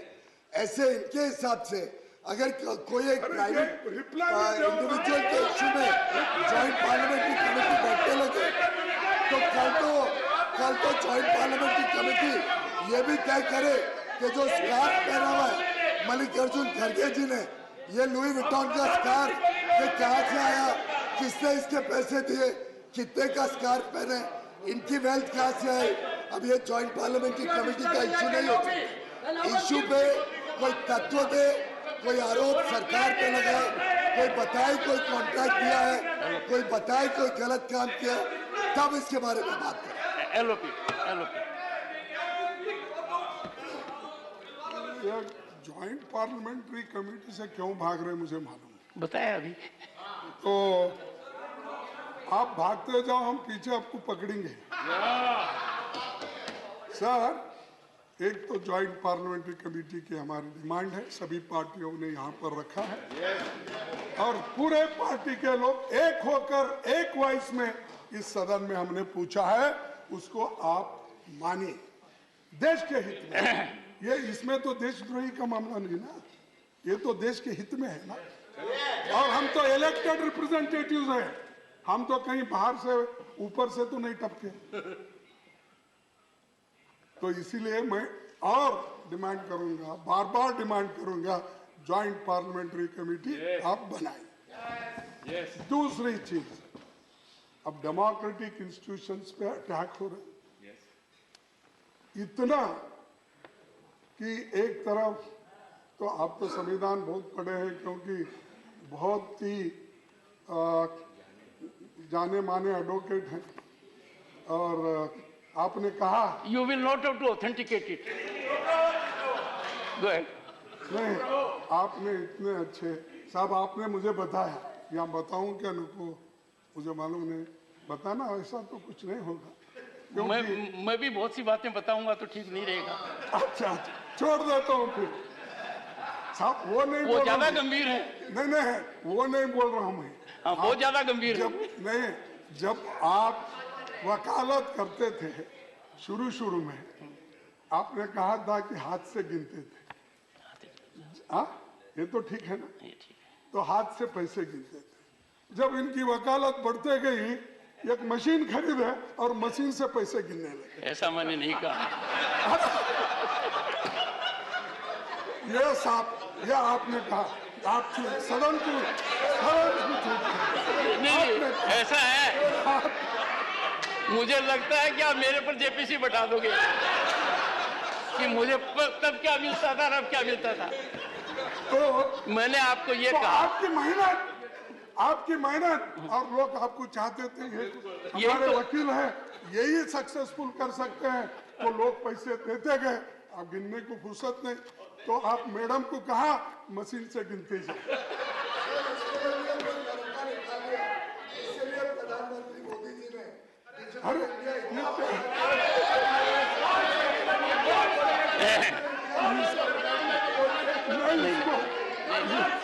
नहीं,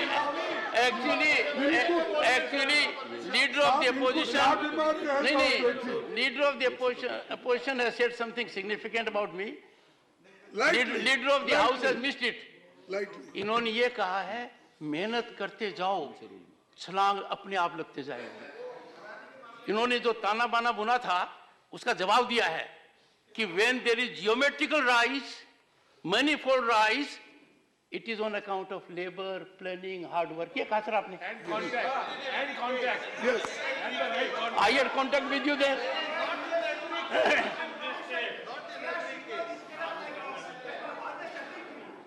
सर, अब तो आप कॉन्स्टिट्यूशन के भी बहुत पंडित है, माहिर है, और हमारा जो आइडिया भारत है, क्या हमेशा उधर से बोला जाता है, हमारा जो आइडिया है sovereign socialist secular democratic Republic, जिसमें हर नागरिक को liberty, equality, fraternity and justice मिले, ये है। लेकिन आज क्या हो रहा है, जो आदमी सच बोलता है उसको बोलने नहीं देते, जो इंसान सच लिखता है उसको लिखने नहीं देते, जो जर्नलिस्ट अपने विचार को लोगों के सामने रखता है उसको जेल भेजा जाता है, और जो टीवी पे भी अगर डिबेट होता है 10 बजे के देखिए या 9 बजे का देखिए, डिबेट में भी अगर कोई सत्यता की बात अगर कोई एंकर रखता है, दूसरे दिन ही उसको वहां से हटा देते हैं प्रेशर, या नहीं तो खरीद लेते हैं। नहीं साहब, ये तो स्थिति है, ये मेरे ऊपर आ गया, कल आपके ऊपर भी आएगा। इसीलिए मैं आपको विनती करता हूं हाथ जोड़ के, ऐसी बात आप सुनिए। तो दूसरी चीज सर, ये जो भारत का संविधान है, इस संविधान के तहत अगर हम चलेंगे तो सबको सुख और समृद्धि मिलेगी, लेकिन हर चीज में इक्वालिटी को खत्म कर रहे, लिबर्टी को खत्म कर रहे, जस्टिस तो नहीं है गरीबों के लिए, और फ्रेटर्निटी तो नहीं है। ये हिंदू है, ये मुसलमान है, क्रिश्चियन है, ये बुद्धिस्ट है, ये फलाना फलाना धर्म के नाम पे बांट रहे हैं। ये ये चीजें आप लोग कर रहे हैं और उसका ब्लेम दूसरों पे डाल रहे हैं। उसके बाद और एक बात, आपके पास बहुत से हथियार हैं डराने के। कहीं जनता से चुनी हुई सरकार बनती है, अगर आप लोगों को मेजॉरिटी नहीं मिलती है या आपके मन के मुताबिक वहां सरकार नहीं होती है, तो लगाओ ईडी, लगाओ सीबीआई और ऑटोनमस बॉडी को यूज करके हर जगह तोड़ फोड़ करके सरकार बना दे। क्यों? एक दो सरकार ज्यादा अगर अपोजिशन करे तो क्या नुकसान होने वाला? आप तो इतने मेजॉरिटी से आए, क्यों डर रहे? मेरे को समझ में नहीं आया। सब बहुत है, इतनी मेजॉरिटी हो गई कि डाइजेस्ट ही नहीं होता, उतनी मेजॉरिटी है, फिर भी डरते हो। ऐसा मत करिए। कभी कभी होता है आदमी को बहुत मिला तो अपने छांव से भी डरता है, या ऐसा हो रहा है। तो इसीलिए डरना नहीं। जो आप किसी को इनकम टैक्स लगाते हो, अगर आपकी बात कोई मानता नहीं, कोई मेंबर आप में अगर आपके इस पे पार्टी में नहीं आता, तो उसको कुछ ना कुछ तरीके से कहीं ना कहीं चाबी फिरा के आप उसको अंदर लाते। Authenticate. हाँ? The honorable member will authenticate. Pardon? Authenticate. Authenticate. कितने सरकार साहब? कर देना सर। कर्नाटक का सरकार, महाराष्ट्र का सरकार, मध्य प्रदेश की सरकार, कितने ऑथेंटिकेशन करो? मणिपुर की सरकार, आप सभी एमपी पर एलिगेशन लगा रहे हो, ऑथेंटिकेट कर दीजिए। Put it on the table. साहब और एक इंटरेस्टिंग मशीन है साहब उनके। हाँ सर, और एक इंटरेस्टिंग मशीन मोदी साहब और शाह साहब ने, मोदी साहब और एक बहुत बड़ी इंटरेस्टिंग मशीन मोदी साहब और शाह साहब ने खरीदी है, वॉशिंग मशीन। खास करके वो ये वॉशिंग मशीन में जो भी ईडी और इनकम टैक्स घोटाले में सपटते हैं ना मेंबर्स, या उनके ऊपर कुछ केस है, डरा के उनको अपने तरफ ले लेते हैं, फिर उसको वॉशिंग मशीन में डालते हैं। वो कैसा? One second. ये निर्मा वॉशिंग मशीन कौन सा? One second. उसमें One second. क्लीन होके निकलते हैं, वो उधर One बैठ second. जाते हैं। One second. बैठकर One second. अच्छे होते हैं। One second. Please take your seat. One second, sir. One second. बैठो मैं। Request कर रहा हूँ. Honorable member, such kind of discourse and to ridicule an institution without factual basis does not behave. No. I call upon the LOP to authenticate the assertions made by him during course of the day.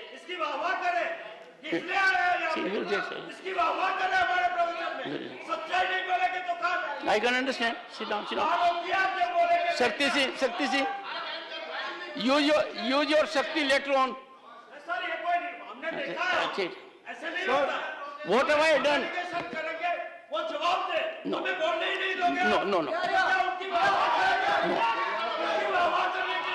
I'll tell you. No. Let me tell the honorable member, whatever LOP says is to be responded by them. But, one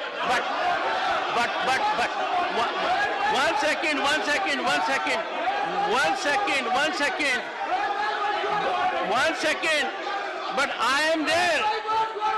I will have to ensure. No. 1 second. The ruling party cannot invoke the provisions that I have.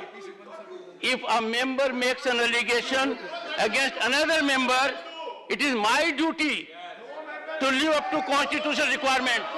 Honorable LOP will during course of the day substantiate the allegations with respect to so-called washing machine. He will do it. What? him to sit down, sir. Sir, ask Jairam Ramesh to take his seat. Sir Ask him. आप नहीं आप देखिए नहीं आप देखिए मैं इसलिए washing machine का शब्द इस्तेमाल नहीं सर, मुझे दुख हुआ कि आपने कहा, नहीं और मुझे दुख हुआ कि आपने जिस लहजे से कहा, तो साहब आप जैसा अनुभवी आदमी ऐसा कहे इसीलिए जिसमें कोई तथ्य नहीं है, एकदम खोखली बात कैसे कही जा सकती है? उस मशीन अरे ऐसा क्यों कर रहे हो भाई साहब? उस वॉशिंग मशीन में डालने के बाद वो व्यक्ति कलंकित व्यक्ति उज्ज्वल बनता है और उसके खिलाफ छापे बंद हो जाते हैं और उसको वहां पर लिया जाता है। ये बोलने के लिए मैं वॉशिंग मशीन बोला और कुछ नहीं। और दूसरी चीज और साहब बीबीसी डॉक्यूमेंट्री को भी बैन किया गया है, मुझे मालूम है। बहुत से यूनिवर्सिटीज में यहाँ पर हंगामे हो गए, लाठीचार्ज हो गए, लेकिन जो भी चीजें अगर डेमोक्रेटिकली कोई डॉक्यूमेंट्री बताना भी चाहता है तो बताने दो, आपको क्या होने वाला है? आप तो उत्तर उसका देंगे और इसके बावजूद भी आप मजबूत है ना, फिर क्यों डर रहे हो? तो बीबीसी की जो आपने तो बयान किया, बहुत से लोगों ने देखा ये शाहरुख खान के फिल्म के जैसा होगा। तो सर मैं बोलता हूँ बयान आप जितना करते जाएंगे, रोकने की कोशिश जितना करेंगे, लोग उतना देंगे क्या है उसमें, क्या है क्या है। तो इसीलिए मैं नहीं कहा आपको डॉक्यूमेंट्री को, तो ये उसमें है क्या, मैं एक कोट अटल बिहारी वाजपेयी जी का करूंगा, ये तो कर सकता हूं ना। अहमदाबाद में कहा था सांप्रदायिक हिंसा से विदेशों में भारत की छवि खराब हुई है, मैं नहीं कहा, अटल बिहारी जी ने कहा। क्या मुंह लेकर विदेश जाऊंगा, राजधर्म का पालन नहीं हुआ। ये मेरा नहीं है, ये मेरा नहीं है, ये अटल बिहारी वाजपेयी जी।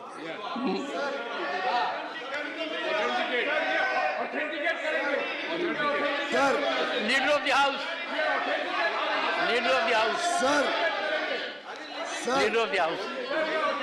सर मैं भी बहुत निकट रहा हूँ अटल बिहारी वाजपेयी जी के, और जो सांप्रदायिक दंगा कांग्रेस की सरकारों में रहता था, उससे जो उनकी पीड़ा थी, जिस प्रकार से इनके शासन में दिन रात महाराष्ट्र हो, गुजरात हो, देश के कोने कोने में बिहार हो, भागलपुर हो, देश भर में जितने सांप्रदायिक दंगा होते थे, उससे जो अटल जी की पीड़ा थी उसको वो जाहिर कर रहे थे। LOP. Yes, Honorable Finance Minister. Sir, if you allow me 1 Yes, minute, please. I fully appreciate Leader of the Opposition quoting Shri Atal Bihari Vajpayee. But I only wish he quotes him fully. That sentence ends, that paragraph ends with Shri Atal Bihari Vajpayee saying, यही तो राजधर्म अभी पालन कर रहे हैं।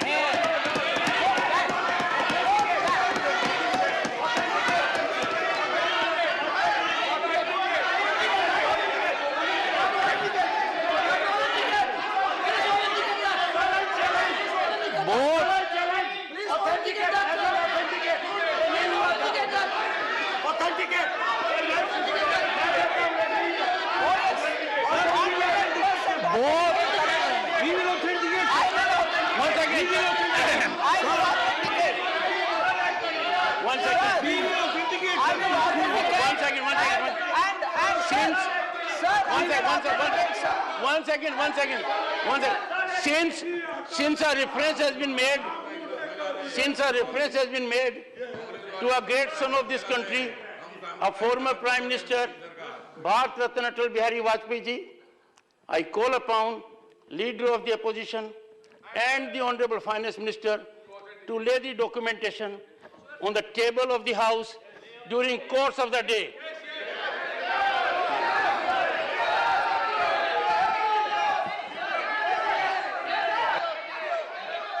yes. 1 more minute, sir. Honorable Finance Minister. 1 more minute, sir. Huh? 1 more minute. Honorable Finance Minister. For having read only part straight. Honorable Finance Minister. For having quoted. For having. The chair has called me. The chair has called me. The chair has called me. For having quoted partly to suit their convenience, they should also, after I corroborate and leave that statement here, give a word of apology. I can assure the members what the LOP has said, what the Honorable Finance Minister has said, consequences will flow. Because the entire country is concerned. Atal Bihari Vajpayee ji was a former Prime Minister, Bharat Ratan, and a great son of this country. Any observation made by him, if truncated, suited, or not given properly this side or that side, it is duty of the chair to deal with the situation. Take your seat, take your seat, take your seat. Yes. Yes. Sir मैं मेरे मुंह से नहीं बोला, ये 4 अप्रैल का है, अगर आपको डिटेल होना है तो मैं ला। No sir, newspaper reports are no substitute to documentation. सब you have to authenticate what is said. Sir अब नहीं देखिए, और गुजरात मॉडल की बात बहुत आई है और डबल इंजन सरकार की बहुत, जब कर्नाटक में गए प्रधानमंत्री जी ने कहा डबल इंजन सरकार रहे तो डेवलपमेंट होती, और फिर उसके बाद उसी ढंग से मैं डबल इंजन का जो गुजरात में डबल इंजन की सरकार है सिर्फ 2 मिनट में बताऊंगा। ऑथेंटिक साहब, गुजरात में इन्फेंट मोर्टेलिटी रेट 31% है 1000 बर्थ को। 100 पैदा होने वाले 25% बच्चे कुपोषित होते हैं। गुजरात इसमें 30 राज्यों में से 29वें स्थान पर सबसे नीचे है। ऑथेंटिकेटेड, और मैं नहीं, नीति आयोग और हार्वर्ड की रिपोर्ट के अनुसार, नीति आयोग और हार्वर्ड की रिपोर्ट के अनुसार तमाम हेल्थ इंडिकेटर्स पर गुजरात सबसे नीचे स्तर पर है और देश के 766 जिले में सबसे नीचे के 10 जिलों में से 6 गुजरात के। साहब आपको तो मालूम है, राम गोपाल साहब को, आप हेल्थ कमेटी के Honorable LOP, 15 minutes of your party time is left. You can use it. You can use it. Only 15 minutes. देखो साहब, अगर आप बोलेंगे मैं खत्म। सर ये इसीलिए ये गुजरात में डबल इंजन का स्वास्थ्य, शिक्षा और ह्यूमन डेवलपमेंट पे है क्या? नहीं, आपको उतना अधिकार नहीं, क्योंकि प्राइम मिनिस्टर को ये बताना होगा, क्योंकि 13.5 साल तो वहाँ चीफ मिनिस्टर थे, 9 साल से तो यहाँ प्राइम मिनिस्टर है। इससे पहले भी बीजेपी सरकारी थी। जब 25, 30 साल, 40 साल आप हुकूमत करते हो, खुद के स्टेट में यह स्थिति है और दूसरों को बताते हैं।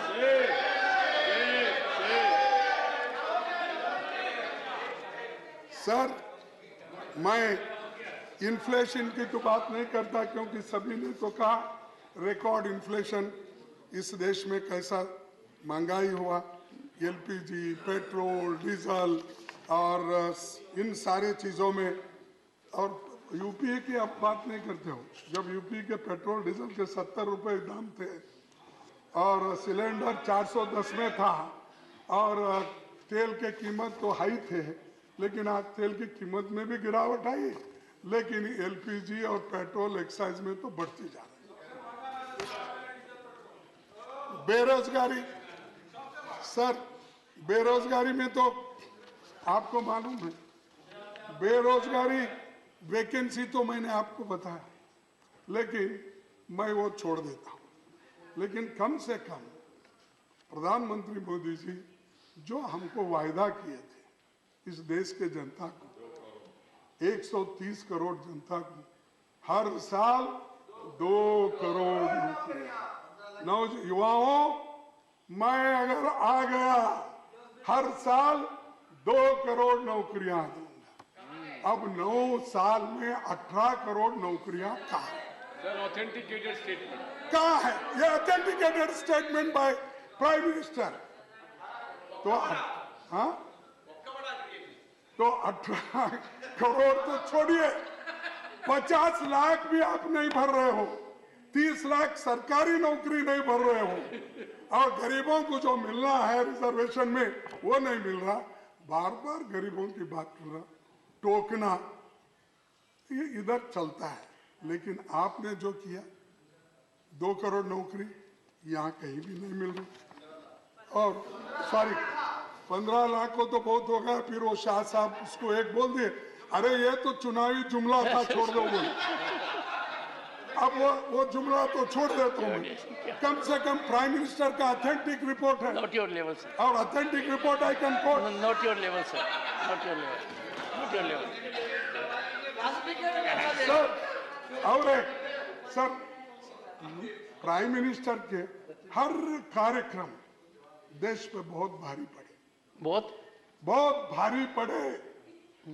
हमारे मेरे को जो हिंदी लैंग्वेज आती है उतने में मैं बोलूंगा, अगर ग्रामेटिकली बहुत ही ठीक है तो आप बोल लीजिए। आपकी हिंदी बहुत मिठास की है सर, इसमें बड़ा मीठापन है। नहीं, मेरा क्या, मेरा हिंदुस्तानी, मैं हिंदी नहीं बोलता ज्यादा, मेरा हिंदुस्तानी है और मैं हिंदुस्तानी हूँ। तो इसीलिए साहब अग्निवीर आपका फेल, और मोदी सरकार के नए कार्यक्रम जो नोटबंदी, उससे कितनी परेशानी हो गई लोगों को, और उसका फिर भी तारीफ करते ही रहते हैं। अरे जो नुकसान हुआ, अगर ठीक नहीं है कार्यक्रम, मान लेने में कोई अपमान नहीं होने वाला है। अगर ठीक नहीं है तो ठीक बोलिए। और जीएसटी, कोविड, ये सब मिसमैनेजमेंट, ये सब आपने किया। उसके बाद ये एक डिटोरिएटेड इकोनॉमिक सिचुएशन, और जो खाई बढ़ते जा रही है, गरीब गरीब बनते जा रहा है, अमीर और अमीर बनते जा रहा है। ये मेरा रिपोर्ट नहीं, ये फिर भी रिपोर्ट पूछते हैं आप, ये ऑक्सफैम की रिपोर्ट है कि टॉप 5% लोगों के पास 62% दौलत है, और वहीं बॉटम के लोगों के पास सिर्फ 3-4% दौलत है। तो आप बताइए साहब, इसको कैसा ठीक कर रहे? आपके इस अभिभाषण में तो नहीं है, गरीब को कैसा आप ऊपर ला रहे हैं, लेकिन इन बातों पे आप नहीं करेंगे। कॉर्पोरेट वालों को 30% से 22% कर दिया, और जो जीएसटी देने वाले लोग हैं गरीब, उनको तो कमजोर कर दिए। जो अमीर लोग आज जो बहुत पैसा कमा रहे हैं, वो तो जीएसटी कम देते हैं। तो इसीलिए आप इसके बारे में भी कुछ नहीं कहा। और एक एससी, एसटी, ओबीसी, इनकी बात बहुत है, और उसमें भी है अपने प्रेसिडेंट के अभिभाषण में। सर, मैं आपको अपील करता हूं, आप थ्रू सरकार को, कॉलेज, यूनिवर्सिटीज, आप निजीकरण बहुत किए, बहुत से कॉलेजेस आज प्राइवेट दिए, एससी, एसटी, ओबीसी, और यहां तक कि matric scholarship, Maulana Azad fellowship, प्रदेश स्कीम सब बंद हो गए। अरे एजुकेशन तो मोस्ट इम्पोर्टेंट। नहीं, आप तो हमेशा बंद रहते और हो वहीं पर। ये उसूलों के वजह से बंधे हुए नहीं है, तो आप किसी वजह से बंधे हुए ठीक। और दूसरी बात, और साहब प्यारा नंबर 26 में आदिवासी बच्चों के लिए एकलव्य मॉडल रेसिडेंशियल स्कूल्स की बात कही, लेकिन आज भी मेरे प्रश्न के उत्तर को ही इस सदन में मिला है 41% टीचिंग पोस्ट खाली है। 41। अब वो बच्चे क्या पढ़ेंगे जिनको मैथमेटिक्स, साइंस, इंग्लिश के टीचर नहीं मिलते, वो बच्चे कैसे आगे आए? तो ये 41% एकलव्य, और आपने तो जिक्र किया है उसका, और मेरा फिर ऑथेंटिसिटी अगर आप पूछेंगे, मेरा अनस्टार्ट क्वेश्चन का रिप्लाई मैं आपके पास दूंगा, और जो रिप्लाई मेरे पास आया अगर वो भी सत्य से दूर है तो मैं कहूंगा कि सदन में ऐसा चल रहा है। सर, आपको लगता नहीं कि you are being unfair to me? No, I am नहीं लगता नहीं सर, आई रेस्पेक्ट। एक कानून को मानने वाला व्यक्ति विनम्र तरीके से आपको कुछ चीजें ऑथेंटिकेट करने के लिए कहता है। बोलिए। एलओपी सर, एक टाइम है, ये पूरे नेशनल एसेट्स सब बेचे जा रहे हैं, इसीलिए मैं जेपीसी की मांग किया और उसको प्रधानमंत्री एक्सेप्ट करेंगे, क्योंकि डरते नहीं हूँ किसी बात। इसको क्यों डरेंगे? ज्वाइंट पार्लियामेंट्री कमेटी के लिए चलने दो, बोलेंगे तो वो मानेंगे। तो आखिरी में एक अमीर गरीब के बारे में और जो आपकी चिंता है, तो उसका मैं समाप्त करूंगा, क्योंकि समय तो मेरा पूरा हाउस में पार्टी का खत्म हो गया है। नहीं, पूरा हाउस में खाया, पूरी पार्टी खत्म हुआ है। तो एक 4 शब्द बोल के, सिर्फ 4 शब्द बोलूंगा, मैं समाप्त करूंगा। नजर नहीं है। सर, मेरे को भी शेर सुनाने की आदत हो गई आपको सुनकर। नहीं सर, नजर नहीं है, नजारों की बात करते हैं। सुनिए, please listen to the honourable LOP. Honourable sir, आप दिलदार हैं सर, शुक्रिया। नजर नहीं है, नजारों की बात करते हैं। नजर नहीं है, नजारों की बात करते हैं। जमी पे चांद सितारों की बात करते हैं। जमी पे चांद सितारों की बात करते हैं। वो हाथ जोड़कर बस्ती को लूटते हैं। वो हाथ जोड़कर बस्ती को लूटने वाले भरी सभा में सुधारों की बात करते हैं। भरी सभा में सुधारों की बात करते हैं। बड़ा हसीन है उनकी जबान की जादू। बड़ा हसीन है उनकी जबान की जादू। लगा के आग बाहरों की बात करते हैं। लगा के आग बाहरों की बात करते हैं। मिली कमान तो अटकी नजर खजाने पर। मिली कमान तो अटकी नजर खजाने पर। ये आपके ऊपर में जो चंद दोस्त आपके बना रहे हैं उसके लिए। मिली कमान तो अटकी नजर खजाने पर। नदी सुखाकर किनारों की बात करते हैं। नदी सुखा के किनारों की बात करते हैं। वही गरीब बनाते हैं आम लोगों को। वही गरीब बनाते हैं आम लोगों को। वही नसीब के मारों की बात करते हैं। और वही नसीब के मारों की बात करते हैं। मैं इतना कहते हुए विश्राम लेता हूँ। आपने मुझे समय दिया, आपको धन्यवाद। और एक बार ये ज्वाइंट पार्लियामेंट्री कमेटी बिठाना और ये सब घोटाले का बाहर आ जाएगा और दुनिया को ये मालूम होगा साहब हम 3 दिन वेस्ट नहीं करें, हम न्याय के लिए करें। हम जो यहाँ पर आपसे बार बार पूछे, बार बार विनती किए सारे पार्टी के लोग, ये न्याय के लिए किए और न्याय के लिए जेपीसी आप बिठाएंगे, ऐसी आशा करते हुए मेरे भाषण को समाप्त करता हूँ। मेरे को भी माननीय खड़गे जी से प्रेरणा मिल गई और मेरे में भी कुछ शायद जाग गया। उम्र भर गालिब यही भूल करता रहा, धूल चेहरे पे थी, आईना साफ करता रहा। ऑलरेडी ये मेरा है, ये I am the author, don't bother. और एक बात जो मैंने कही और ऑथेंटिकेशन के लिए क्यों कही, ये संस्कृति नहीं हो सकती कि न खाता न बही, मैं कहूं सो सही, ये नहीं हो सकता। श्री जवाहर सरकार। Mr. Chairman, sir, thank you very much for giving me the honor of speaking on the President's address. The President's address is mooted on one concept of Amrit Kal, we have noticed. So I would like to know from you, sir, and from our other friends, what is this Amrit Kal? Amrit Kal hai kya? Have we crossed Achhe Din? Have we crossed Achhe Din? Or are we still to reach Achhe Din? Year after year, sir, these terms are invented. These terms are invented like Amrit Kal, Azadi Ke Mahotsav, Amrit Mahotsav.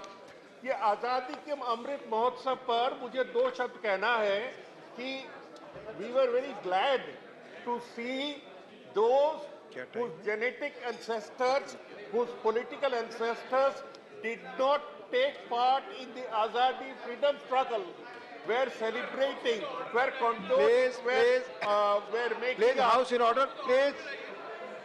Sir, please, Mr. Nasir Hussain, please go back to your seat. Please, House to be in order. Thank you, sir.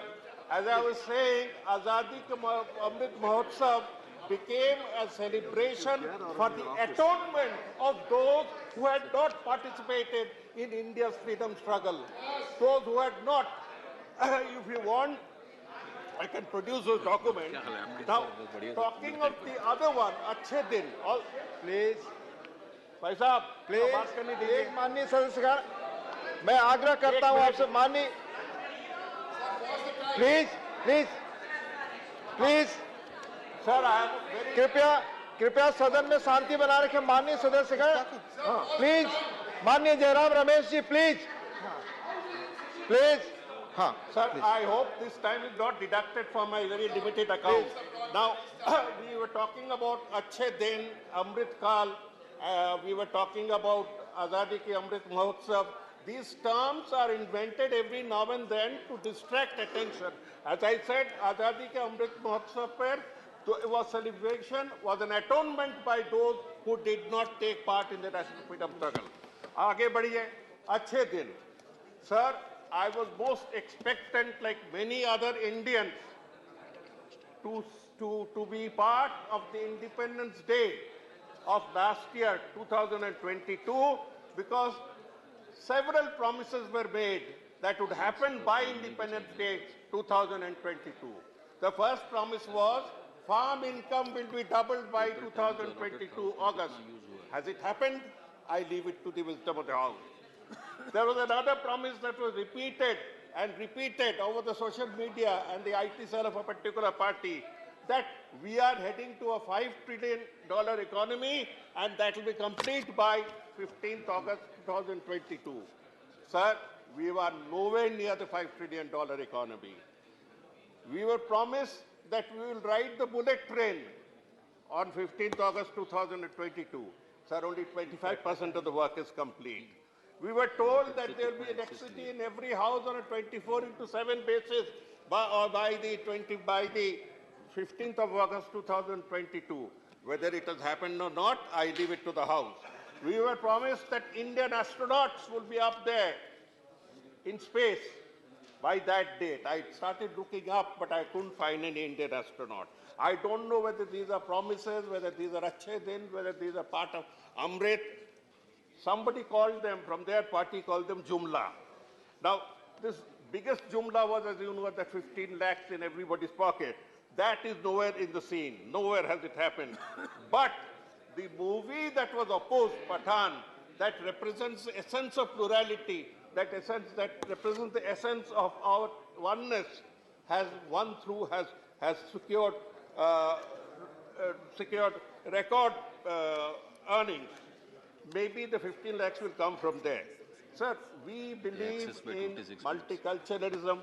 We believe in multi-regionalism, looking at the smallest regions.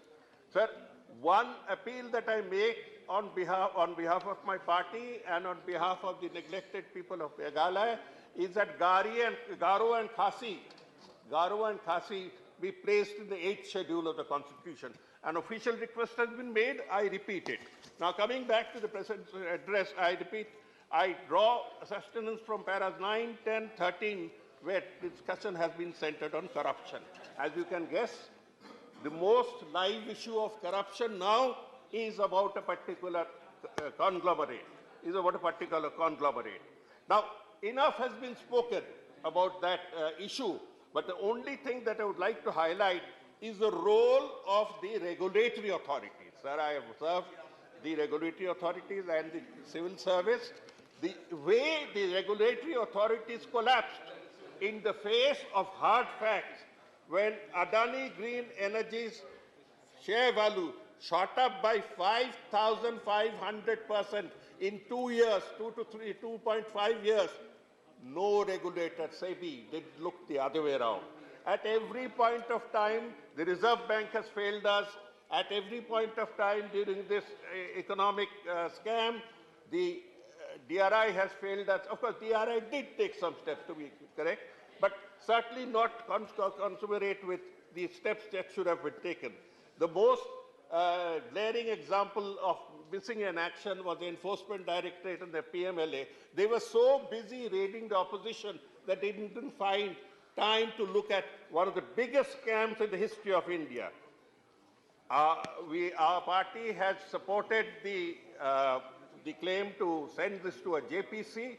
There is no point in discussing it in the House, but we would go one step higher, sir, and we should place forward a demand for a Supreme Court monitored inquiry. A Supreme Court monitored inquiry, time-bound, will be perhaps even a stronger way of ensuring that we are taken seriously. The whole House is taken seriously. Sir, this report mentions about poverty. But poverty, what poverty are you talking about? I mean, I'm unable to understand. Because the entire basis is a report, that's the Consumer Expenditure Survey that was done last in 2011-12, before this government came, 11 years ago. In the last 11 years, or rather 9 years of this government, they did not undertake any consumer expenditure survey. One report that came out in 17-18, they took it off the website because it showed an uncharitable picture of this government. We repeat that the final consumer expenditure survey that is finally happening should be put out in the public domain as soon as possible, so we know whether India's poor constitute 8 crores or more. Sir, the Prime Minister and others have said with a lot of pride that we have been giving free food to 81 crores. 81 crores Hindustanis are lining up for free food grades, and nobody can remove it now. Does it mean that 81 crores out of 240 crores are poor? You revise your lines of poverty. You revise your norms of poverty. But come forward with facts. Come forward with facts. And in tackling poverty, as everyone knows, it's popular schemes like Narega and others that help. But Narega has been slashed from 111 crores to 89 crores last year, and to 60 crores. And out of this, West Bengal has been selected out maliciously for complete stoppage of Narega. You should come to Bengal to see how welfare schemes are conducted. Without the success of such schemes, we could not have resisted the massive onslaught that was thrown at us in 2021. With all the power of state and all the wealth that was possible, the people of Bengal rejected it with a 48% majority because of welfare schemes. Do take the trouble to come to Bengal for learning how to conduct welfare schemes. So one point I would like to draw the attention of my friends on both sides, that is very soon we'll move to Parliament House, a new Parliament building. Not 1 minute's discussion has been held with the users of Parliament. I have some insight because for the last 1.5 years I have been pursuing it with the minister concerned who gives minister-type answers. Not one consultation has been held. We do not know what facilities are there. I inquired, they said, no, we don't have state bank. Aapko state bank ya banking ke liye baar whose building says building karna hai. This space has been utilized for grand halls far beyond our requirement in the near future. And I see a plan behind these large halls. And you know that, sir. As it is, 50% of the members are outside in the lobby and doing their other important thing. So when the camera pans at this house, it looks half empty as it is even now. But if the hall is made 1.5 times more, the TV camera will show that the honorable MPs do not take the house seriously. It is part of the narrative that Parliament is not required. Parliament has to be belittled. And in one state, assembly, I'm talking of the state of Gujarat, assembly sittings were reduced to 29 days in a year. Our is some similar grand plan of belittling the legislature also on in the national Parliament. Secondly, sir, why did we talk of consultation? It is not only facilities. Look at the building. Look at the grandeur of this building. That has lotuses, that has all Indian symbols all around. And you see that triangular building store. You won't get the same gravitas. You won't get the same splendor. There, at every point of time, an aesthetics has been cast upon us that will be, the aesthetic will remain as a permanent memory of poor art. And this has been done by an architect specially chosen from Gujarat, who's taking 250 crores. 250 crores for advising on a completely unaesthetic building. We come to health, sir, because that is another point that has been repeatedly mentioned. Ayushman Bharat has saved 80,000 crores.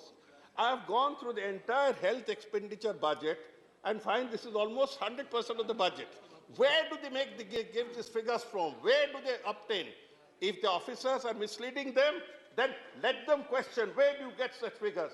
You talk of 9,000 Jan Aushadh Kendras. Sir, one Kendra for 155 lakh people. And you are mentioning that proudly in your report. 155 lakh people will go to one store. Sir, is par dimag lagaiye, koi na koi dimag conclude lagaiye. now. Sir, 1 minute more, because 1 minute more only.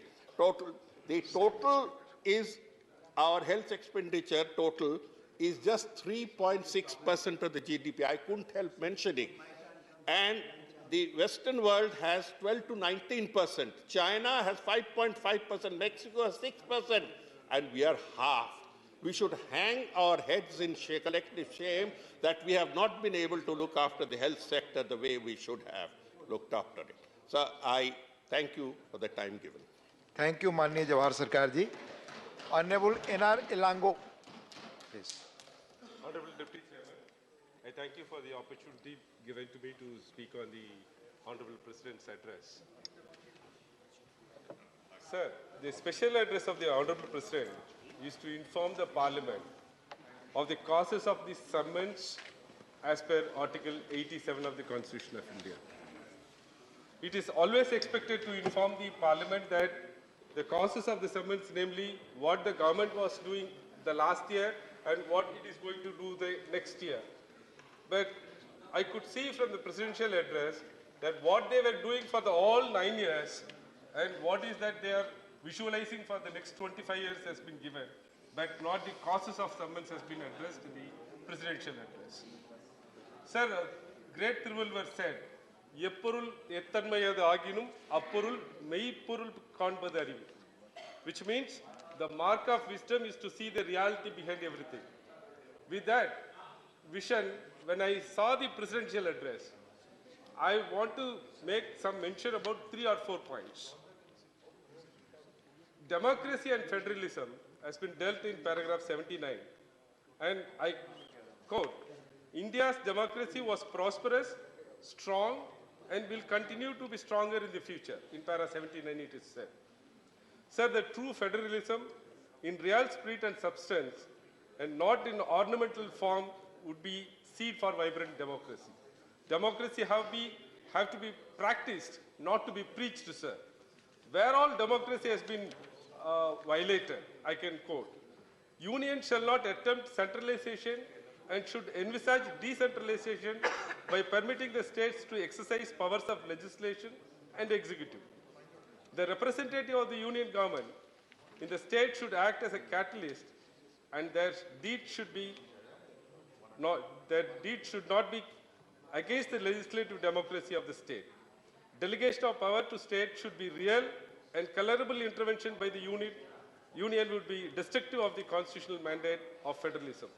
However, states' contribution to the development in various fields should be recognized and appreciated by the union for the sustained cooperation and federalism between the union and states. Sir, for instance, Tamil Nadu government, Legislative Assembly passed a bill on NEET, and it was sent to the assent of the President. But for the best reasons known to them, the bill is kept in the cold storage for a long time. That bill has not been approved, and various reasons are given by the union in not approving the bill. The governor of the state of Tamil Nadu is not giving his assent on most important bills of the state, namely banning of online lottery and certain bills which, with respect to the university. The assent neither denied nor returned, the bills are neither assented to or not returned to the Legislative Assembly, kept in the cold storage. This is not only happening in Tamil Nadu, sir. This is happening in Telangana, this is happening in Kerala. How then you talk about democracy and federalism? You have to practice democracy, not only preach the words. Sir, the judiciary is concerned. Fair and independent judiciary is the hallmark of the civilized society. And it's common knowledge that the law declared by the Honorable Supreme Court is the law of the land under Article 141 of the Constitution. Sir, Article 50 is given a complete go-by, and we are in the recent past hearing the highly placed executives are making certain remarks against the collegium system and the basic structure propounded by the Supreme Court. In fact, the basic structure is not propounded by the Supreme Court in Kesavananda Bharati. The basic structure is inbuilt in the Constitution. And making some observations about the judgments of the Supreme Court, we have to respect the judiciary, and that is not being done. Article 50 is being violated. That separation of power is being completely violated by this government. And sir, the collegium is concerned. Twice we passed the NJAC bill, and it was struck down by the Supreme Court by a recent judgment. If you have any objection to those judgments, you have to pass a new bill which can be acceptable by the Supreme Court. But making comments on the collegium system is not good for the democracy. And we are also seeing that there is cherry picking in the appointment of judges. Collegium is recommending few names, and union government is cherry picking few names and passing the orders and keeping the other names under the cold storage without assigning any reason and without any authority to do that. This is very unacceptable in the democracy, sir. This have to be replied by the government. Sir, one more affront to the democracy is all these schemes by the union government are named in Hindi. We are not able to understand the name or the intention behind the schemes. With all this, I say the union government is not practicing the democracy. They are not governing with the democracy. As far as the corruption is concerned, at paragraph 9, it is said by the presidential address that an effective system has also been put in place to end practice of favoritism and corruption in the government machinery. Sir, you know, the people of India know that in 2018, this government has almost neutralized the corruption law. There are few provisions which were in vogue. In 1988 Act, you have removed them and decriminalized most of the acts of the corruption. And naturally, corruption will come down, sir. Now, take 13(1)(d). There were two good provisions. The 13(1)(d) has been completely wiped off. And you say now the corruption has been brought down. Yesterday, when Mr. Thambidurai was speaking, he said about something, the cases which were ended up in acquittal. But it is only during the ADMK rule. Tamil Nadu, not only Tamil Nadu, Kodinadu was also looted. Please, please. It is not a state subject, sir. We'll see, yes, please. We'll see. Right, we'll see. We'll see. We'll see. Please. Please, please. Sir, I have only 2 minutes. Please take your subject.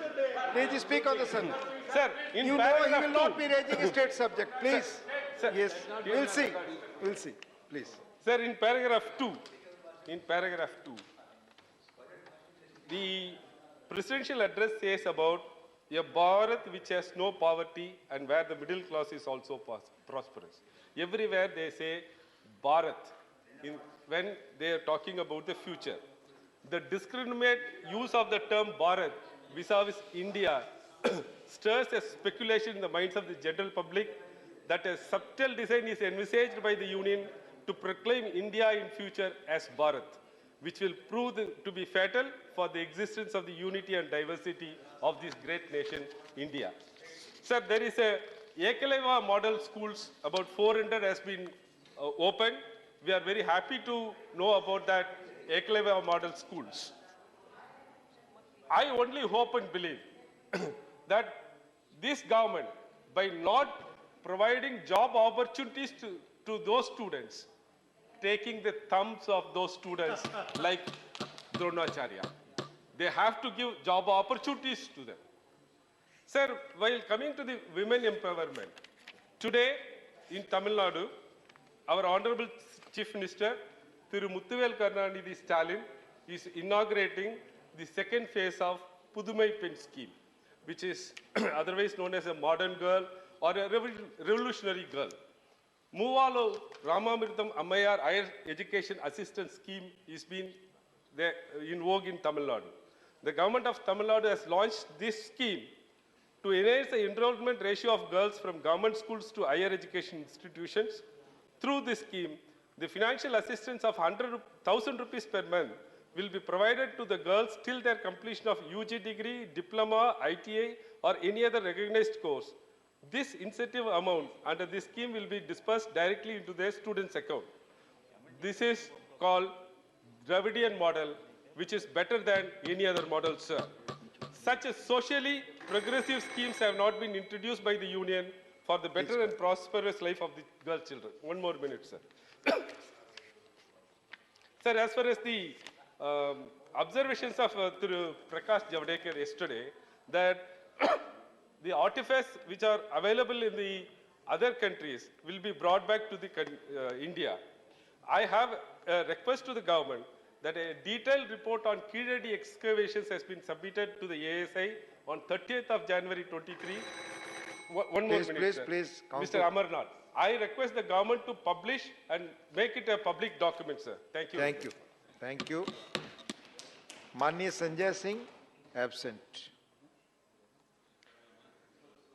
Manya Manas Ranjan Mangraj. Manya Niranjan VC ji, please.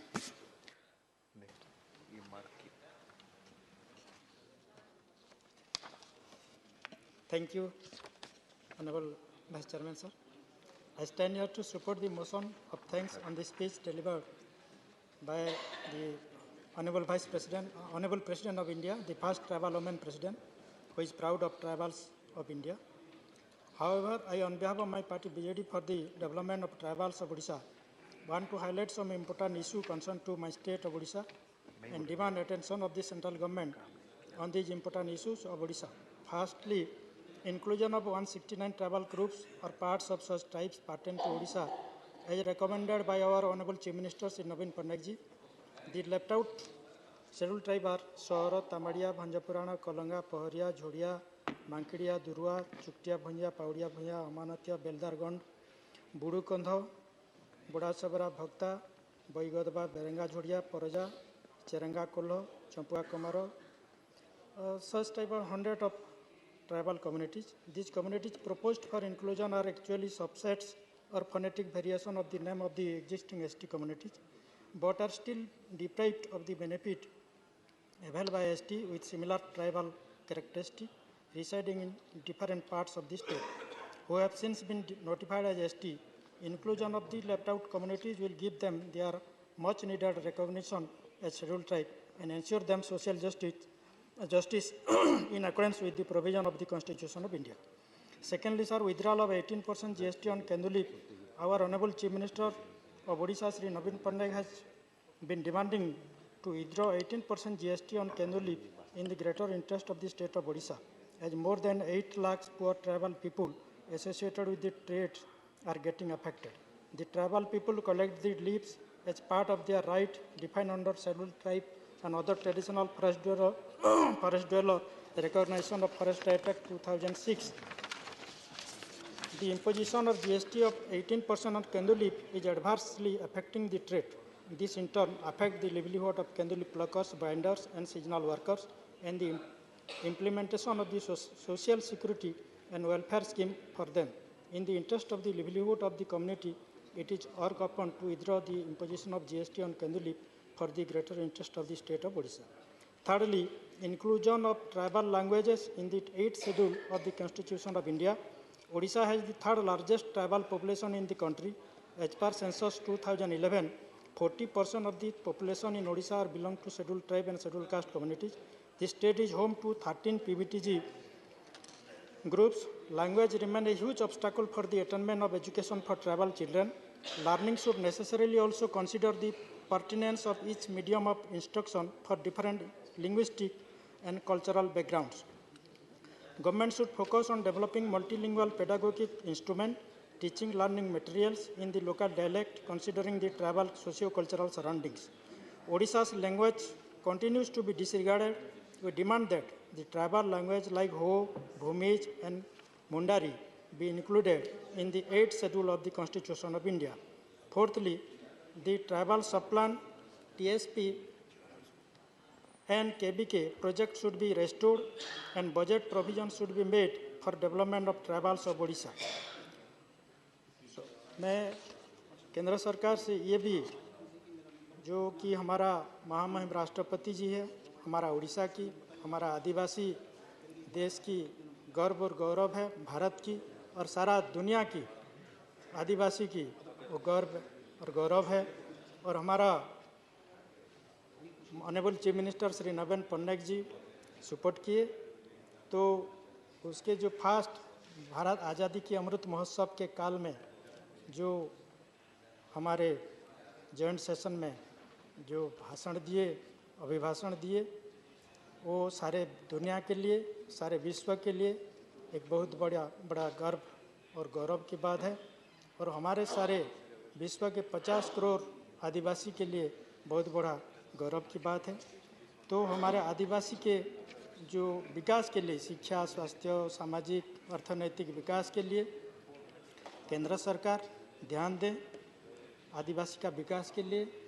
और हमारा आदिवासी का जो शिक्षा क्षेत्र में हम पिछड़े हैं सारे देश में, आदिवासी का परसेंटेज ऑफ पॉपुलेशन 8.5 है, लेकिन 7.5% रिजर्वेशन मिलता है सेंट्रल गवर्नमेंट के जॉब में, तो उसको भी 8.5% करना चाहिए। जैसे हमारा नवीन पटनायक जी ने उड़ीसा में 22.5% एजुकेशन में रिजर्वेशन किए हैं, एम्प्लॉयमेंट में 23.5% रिजर्वेशन किए हैं, महिलाओं के लिए 50% रिजर्वेशन किए हैं और इलेक्टिव पोस्ट में भी 23.5% रिजर्वेशन किए हैं फॉर शेड्यूल ट्राइब। ऐसे सेंट्रल गवर्नमेंट भी जहां मिनिस्ट्री ऑफ ट्राइबल अफेयर्स है और ट्राइबल के अफेयर्स के लिए, ट्राइबल के डेवलपमेंट के लिए सब डेवलपमेंटल जो स्कीम है, प्रोजेक्ट्स हैं, केबी के स्कीम था, ट्राइबल सब प्लान था, सोशल शेड्यूल कास्ट सब प्लान था, वो सबको रजिस्टर करेंगे तो बहुत शेड्यूल ट्राइब और शेड्यूल कास्ट कम्युनिटी का डेवलपमेंट होगा।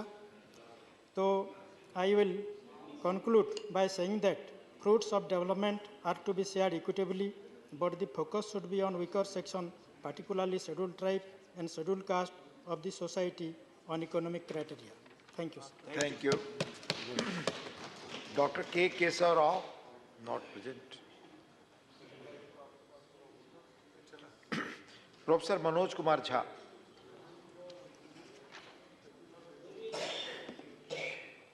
शुक्रिया सर, शुक्रिया उप सभापति महोदय।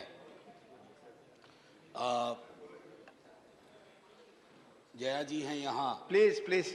नहीं, एक संदर्भ था इसलिए आप ही से कह रहा हूँ सर कि एक फिल्म थी कभी कभी, उसमें एक शाहिर की बड़ी अच्छी लाइन थी, कभी कभी मेरे दिल में एक ख्याल आता है। तो बाकी जो आगे है वो नहीं कहूँगा क्योंकि संदर्भ दूसरा है, लेकिन कभी कभी मेरे एक दिल में एक ख्याल आता है कि राजनीतिक जिंदगी में अगर हमारी महामहिम राष्ट्रपति खुद से अपना स्पीच लिखने लगे, अभिभाषण, तो शायद ये स्तुति गान ना होता जो इतने पन्नों का मिला है। अब ये कब होगा सर? ये हमेशा से होता रहा होगा, लेकिन कई चीजें जो हमेशा से होती रही हैं वो अच्छी हो ये आवश्यक नहीं है। क्यों सर? क्योंकि जमीन की हकीकत और अभिभाषण के तथ्य मेल नहीं खाते हैं सर, और ये चिंता का विषय है। मसलन मैं शुरुआत करूं एक छोटी सी चीज से। पैरा 2 कहता है स्थिर सरकार। अरे समाज अस्थिर है तो स्थिर सरकार का क्या करें? उस ऑर्केस्ट्रा में जाकर के हम भी गाना गाएं। समाज में अस्थिरता के लक्षण जहां चले जाइए, क्षेत्रीय आधार पर, धर्म के आधार पर, जातिगत विषमता के आधार पर इतनी अस्थिरता है और हम स्थिर सरकार का महिमा मंडन करें। सर, स्थिर सरकार वो होती है जो समाज में अस्थिरता पैदा ना होने दे।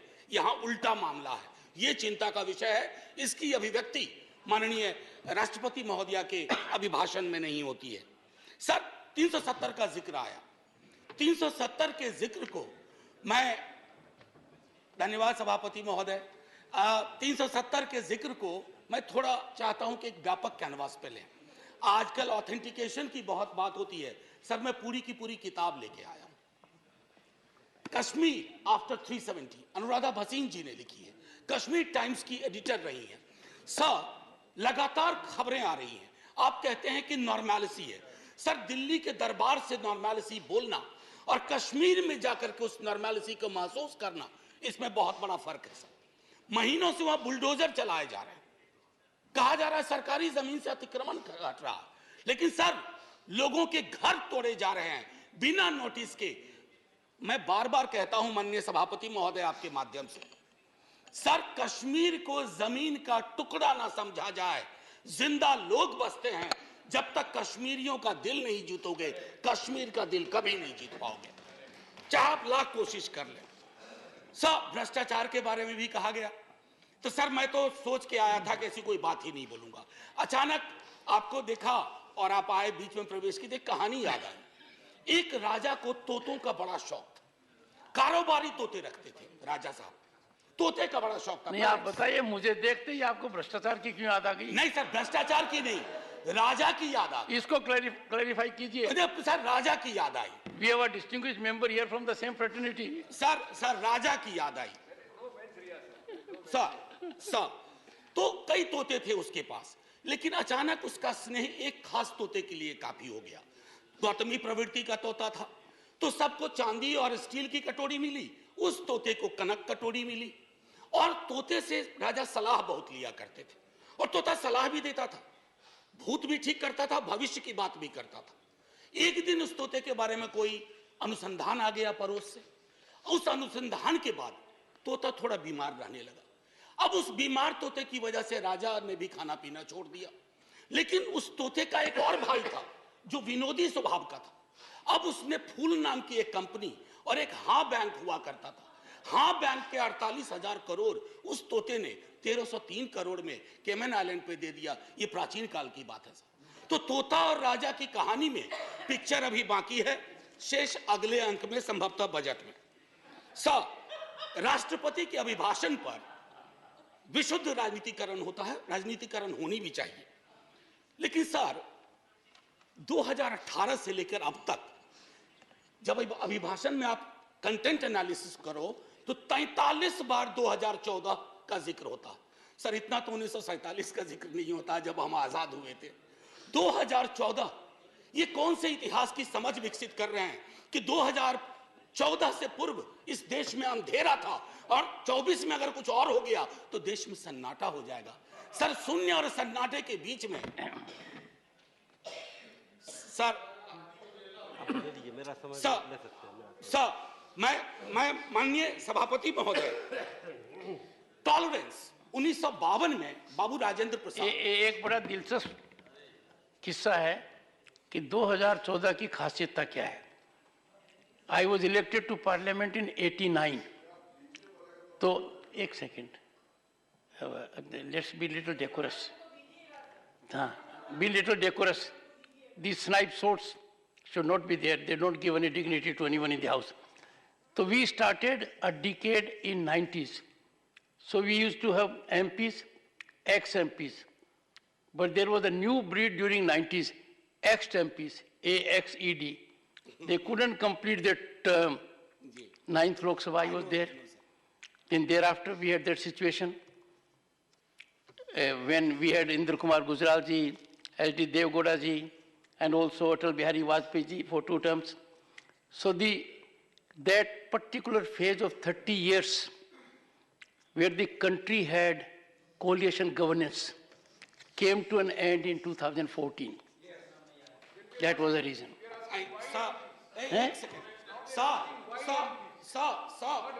Jairam ji. Achha, I said AXED. Sir, माननीय सभापति महोदय, मेरे वक्त वैसे भी हम लोगों का अच्छा वक्त नहीं चल रहा है, तो मेरे वक्त में 2 मिनट का इजाफा कर दीजिएगा। एक स्पीकर हमारे और होंगे संभव। उनका कट जाएगा।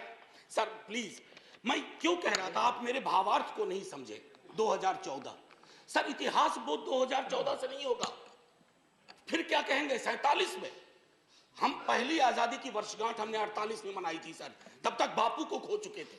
हाँ, आज 75वें वर्ष में इस तथाकथित अमृतकाल में मैं ये देख रहा हूं कि गांधी की हत्या करने वालों का महिमा मंडन हो जाता है। ये भी है, ये है। इसके लिए 2014 चिंता का विषय था और कोई नहीं। प्रधानमंत्री डेमोक्रेटिकली इलेक्टेड है, कौन विरोध करेगा। लेकिन डेमोक्रेसी में कई एनोमलीज आ रही हैं, विसंगतियां आ रही हैं, उनका जिक्र ना करूं तो पार्लियामेंट फिर किस बात की। सर राजेंद्र बाबू तक टॉलरेंस की बड़ी बात हुई, उनसे लेकर के सहिष्णुता की बात हुई। अब सहिष्णुता शब्द गायब है अभिभाषण से। क्या नहीं चाहिए हमें सहिष्णुता? क्या हम नहीं देख रहे हैं कि हमारे समाज में कटीली दीवारें लगाई जा रही है कौमों के बीच में? बुलडोजर प्रतीक बनता जा रहा उत्पीड़न का, माइनॉरिटी राइट्स के हनन का। ऐसे दौर में सर, ऐसे दौर में टॉलरेंस शब्द का बार बार उठान होना, बयान होना यह आवश्यक था। टॉलरेंस शब्द को दूर करके you are appearing basically as an intolerant government which is not in the grain of Indian democracy. Agniveer का जिक्र हुआ सर। अग्निवीर कभी युवाओं से पूछिए कि पूरी जिंदगी जो तुम ये तैयारी कर रहे हो सिर्फ 4 वर्ष के लिए। सर हम सब, मैं नौकरी में हूं सर, मैं नौकरी में हूं इसलिए सामाजिक सुरक्षा पेंशन की गारंटी है सर, गारंटी है। ये कौन सा निजाम कर रहे हैं सर इस देश में? मैं जिक्र नहीं करना चाहता हूं कि ये क्या है। ये तो लॉलीपॉप भी नहीं है, ये जहरीला फल है जो समाज में है। कभी उन युवाओं से पूछिएगा कि उनको ये 4 वर्ष वाले आइडिया का वो क्या सोचते हैं। सर लगातार फॉरेन पॉलिसी पर भी मैं देख रहा हूं अभिभाषण चुप सा होता जा रहा है। फॉरेन पॉलिसी में बात नहीं होती। सेना की सुप्रीम कमांडर है हमारी राष्ट्रपति जी। सेना के सुप्रीम कमांडर को क्या यह अंदेशा नहीं है कि चाइना के बॉर्डर पर हालात उचित नहीं है? मैं माननीय रक्षा मंत्री के बयानों को सुनता हूं तो चिंता होती है, लेकिन डिनायल है, डिनायल है सरकार की तरफ से। एक पड़ोसी के लिए तो लाल आंख निकाल देते हैं, दूसरे पड़ोसी के नाम पर आप चुप हो जाते हैं। Honorable member, security is a very sensitive subject, and you are a professor. We expect such a subject to be taken up very seriously, and let it not be usual discourse. Go ahead. Sir, I am a student of political science and history.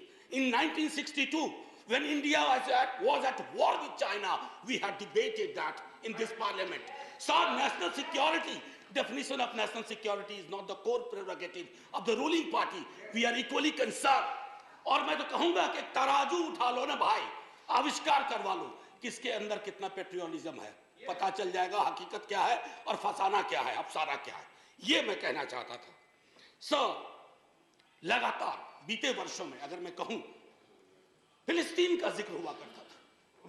हमारे सारे president Vajpayee ji के time तक फिलिस्तीन पे चुप हो गए। काहे को? क्या वजह है? क्या हम अपनी विदेश नीति में ये ताकत नहीं पैदा कर सकते कि oppressed community anywhere is our shall have our concern? कितना बदल गए हम सर। मैं जानता हूं हिंदुस्तान के नजरिए से देखिए, लेकिन हिंदुस्तान की नजर मत बदलवाइए। जो 47 में नींव रखी गई थी, उस नींव को मत हिलाइए। उस नींव को हिला दीजिएगा तो पार्लियामेंट की बिल्डिंग भी ढा ढा के गिर जाएगी। ये चिंता का विषय है सर।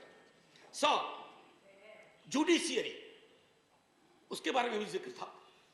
जुडिशियरी पर आजकल मैं देख रहा हूं 2 चम्मच सुबह 2 चम्मच शाम के हिसाब से बयान आते रहते हैं सरकार की ओर से।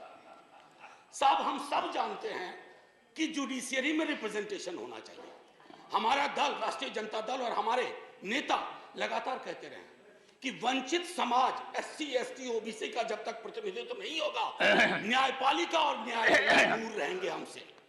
लेकिन सर, मामला बेसिक स्ट्रक्चर पर आ गया और बयान ऐसे आ रहे हैं जिनको ना मौलिक की समझ न संरचना की समझ।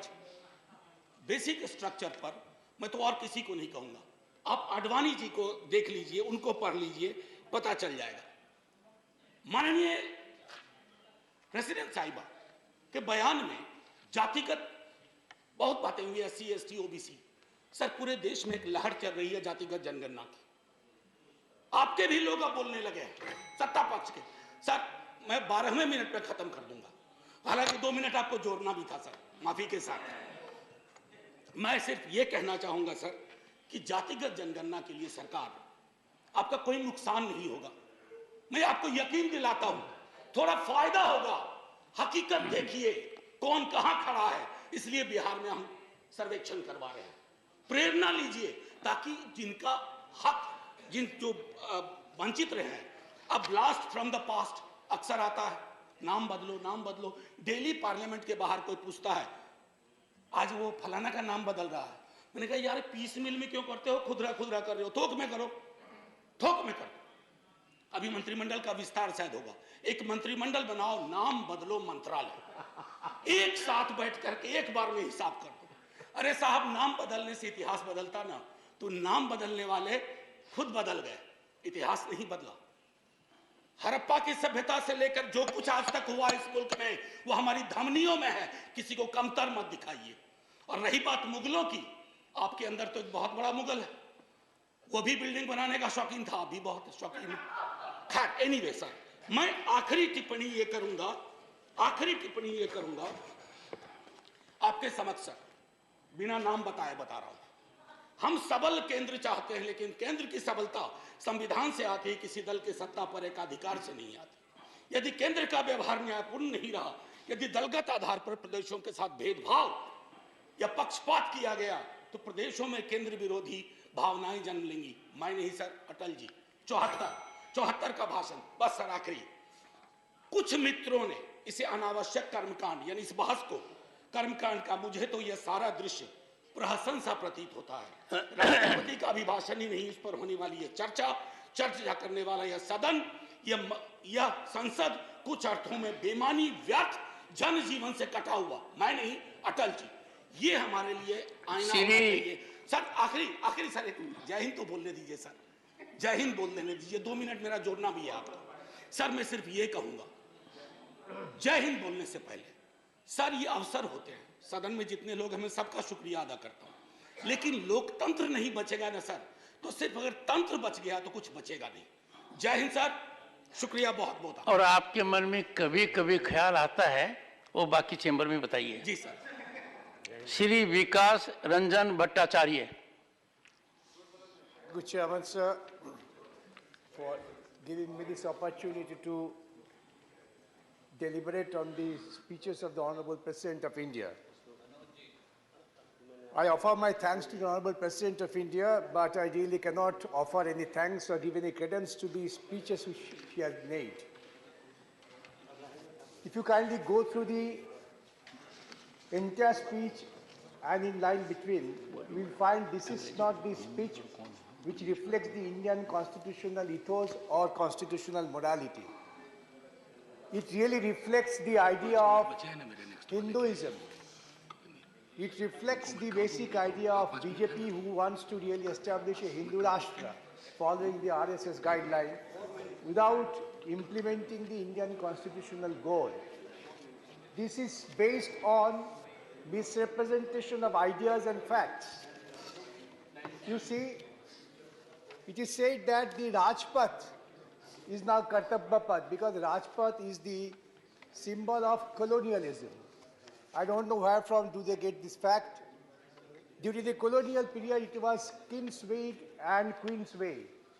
That had been changed to Janapath and Rajpath.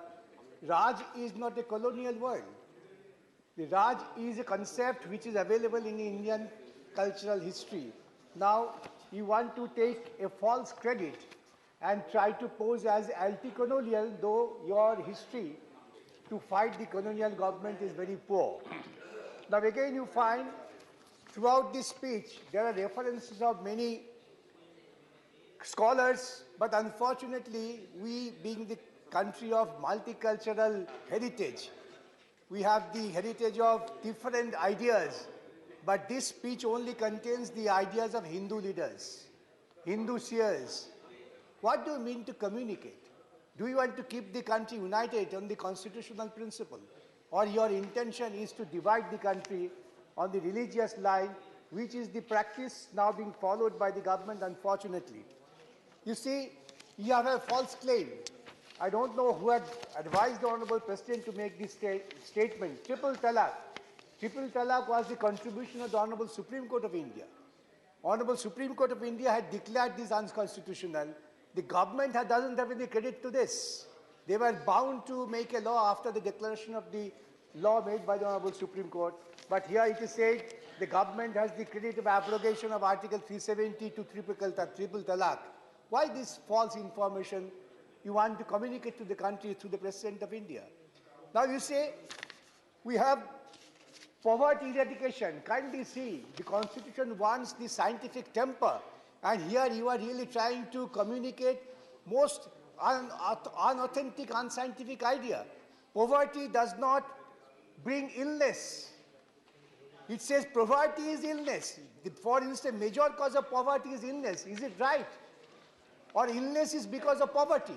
You want to try to put the cart before the horse. You do not want to eradicate poverty, but you want to eradicate illness. This is a wrong concept by which you cannot neither eradicate poverty nor you take care of illness. And in the name of taking care of illness, you want to take credit the Ayushman Bharat. What the Ayushman Bharat has done, your claim that 80 crore of people has to be fed with the rice, 5 kg of rice, does it reflect your confidence in the country, economy, or it reflects your weakness? You want to take the credit out of nothing, and the President of India, unfortunately, was made to make these statements. Now can you see how we have destroyed the country is eco-balance? You claim that our heritage connects to our roots. We Ajodhya Dham, so many dhams.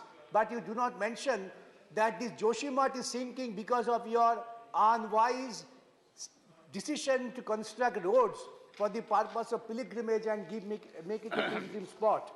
And this thinking of Joshi Math is another instance of reflection of your destroying the eco-balance of the country. This eco-balance of the country has to be maintained while you are making construction, not for the purpose of Hindu pilgrimage. Again, I find, you say that is the slave mentality. If the Rajpath is slave mentality, then what would be your discharge of duty to the people of country? You have to discharge Raja Dharma, which you do not do. And Kartabya Path means that you have decided what you will do. And that is reflected through the speeches. That is the Hindu nationalism. Against that, we have been fighting, and we invite all the people to get together. Sir, the strength of a government, I will finish since you have given the bell. Strength of a government lies in its power to face the opposition. The strength of a government lies, if you are an honest government, you should not get scared of any investigation. Now, entire House is demanding JPC to have investigation on a particular corporate affairs. Why do you get scared of it? Sir, from your chair, you will direct the Treasury bench that if you are honest, go for JPC, let there be an investigation, face it. Without this, sir, the presidential address would take us nothing, nowhere. Shri Anil Prasad Hegde. Chairman, sir, I rise to speak on the motion of thanks. First of all, on certain issues, I want to say the government's stated policies and actual actions are in contradiction to each other, sometimes to the point of serious conflict and not just divergence. सरकार का जनहित काम का प्रशंसा होना चाहिए, करेंगे भी. देश में कोई चीज़ सही नहीं चल रहा हो तो सुधारने के लिए भी सुझाव देंगे. Presidential address says जल जीवन मिशन के तहत 3 वर्षों में करीब 11 करोड़ परिवार पाइप वाटर सप्लाई से जुड़ चुके हैं. इस बात के लिए सरकार बधाई का पात्र है, धन्यवाद देता हूं. वैसे 2015 में बिहार में माननीय मुख्यमंत्री नीतीश कुमार जी का नेतृत्व में जो महागठबंधन की सरकार आया था, उस समय जो 7 निश्चय कार्यक्रम के अंतर्गत हर घर नल के जल के योजना बिहार में 2015 में जो लागू हुआ, इस योजना को आदरणीय प्रधानमंत्री जी ने राष्ट्र स्तर पर एडॉप्ट किए. ये प्रशंसनीय बात है, लेकिन कुछ चीज में विरोधाभास है. राष्ट्रपति अभिभाषण में बताया गया कि मेरी सरकार के प्रयासों से खादी की बिक्री भी 4 गुना बढ़ी है. सभापति महोदय, आप जानते हैं खादी के मतलब hand spun and hand woven fabric, जो हाथ से कताई हुआ सूत से बुनकर जो कपड़ा बुनते हैं, ये खादी होता है. देश में सभापति महोदय 5 स्लाइवर सरकार का 5 स्लाइवर प्लांट्स है. एक बिहार के हाजीपुर में है, एक यूपी के रायबरेली में है, एक मध्य प्रदेश के शोर में है, एक कर्नाटक का चित्रदुर्गा में है, एक केरल का त्रिशूर में है. केवीएसी के अनुसार जो भी पूनी और टेप्स जो सूत बनाने के लिए जो कताई करने के लिए इसी स्लाइवर पैंट से खरीदने का जरूरी है. यहाँ पर ओपन मार्केट से ये ज़्यादा महंगा है सर. खतीन बुनकर और इन लोगों को काम देने वाले स्थानीय संस्थाएं जो है, ये 3 से कोई एक नहीं होने से खादी कपड़ा नहीं बन सकता है. देश भर में कई प्रदेशों में यह 3 लोगों का हालत बहुत ही खराब है. खतीन लोगों को एक गुंडी कताई करने के लिए 7.5 रुपए दिया जाता है.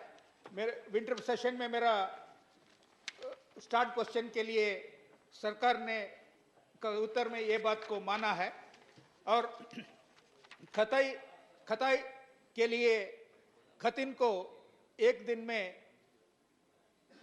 10 से 12 गुंडी दिया जाता है और इसके मतलब अधिकतम 75 रुपए से 90 रुपए आमदनी है, लेकिन साल में अधिकांश खतिनों को मुश्किल से 100 से 150 दिन ही काम मिलता है।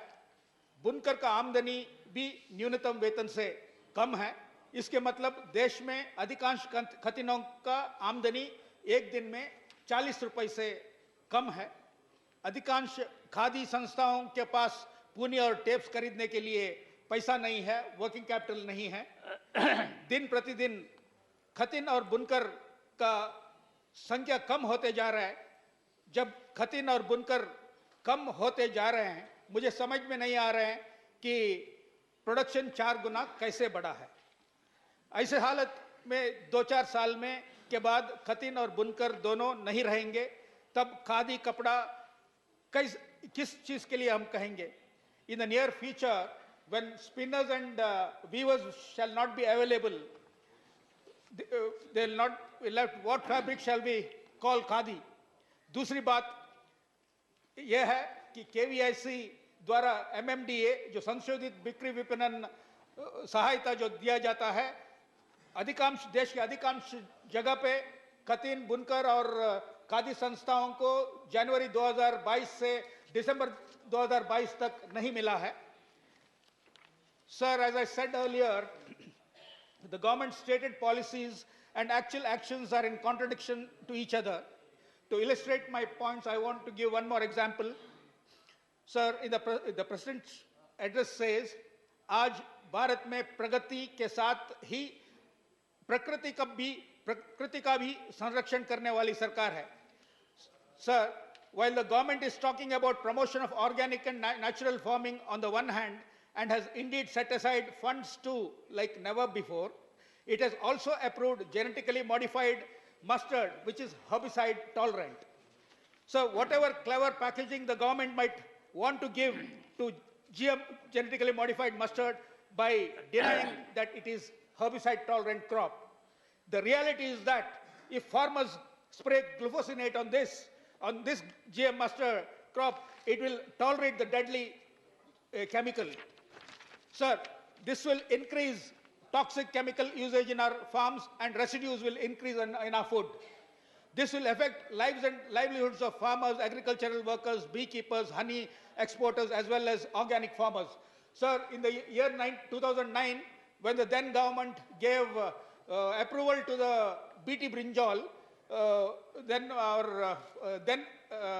my party's Chief Minister, Mr. Nitish Kumar, realizing the environmental damage it is going to cause, and also it is going to contaminate the desi seeds, he wrote to, my Chief Minister Nitish Kumar wrote to the then Environment Minister Jairam Ramesh. Sir, I congratulate Mr. Jairam Ramesh that, listening to the opposition, immediately he held 7 public hearings in different parts of the country, and when he also realized the harm on that tomorrow, incidentally tomorrow being 9th February, on the 9th of February 2010, Jairam Ramesh ordered a moratorium on this. He listened to the opposition, sir. So the government has also not banned many bannable deadly pesticides in the country.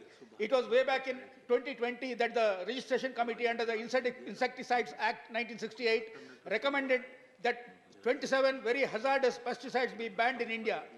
There has been no action so far on these and other deadly chemicals. With each passing day of inaction, our environment and food chain is unnecessarily being subjected to hazards of these chemicals, while such pesticides are also causing acute poisoning and other toxicity to citizens. Sir, chemically propped up food fortification schemes are receiving massive support and promotion. There has been no initiative to support conservation and distribution of traditional varieties of seeds, which are not only nutritious but will provide adaptation capacity in the age of climate change and support the natural farming initiatives. I urge the government to look into this matter too. Sir, I have pointed out the contradictions. Sir, on the question of GM crops, Jairam Ramesh and the then UPA listened to Nitish Kumar and the opposition and the civil society. Today, on this issue, I urge the government at least to listen to your own organizations, the Bharatiya Kisan Sangh, who have protested at the Ramlila Maidan on this issue during the winter session, and the Swadeshi Jagran Manch. Sir, elections in Nagaland are going on. Nagaland, in the 2018 election, the present ruling government, of which the BJP is a partner, had said the election for solution. So far, the solution has not come. Thank you. Shri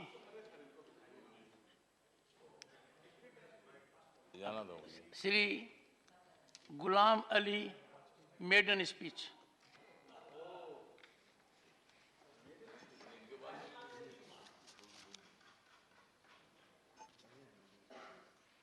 Chairman sir,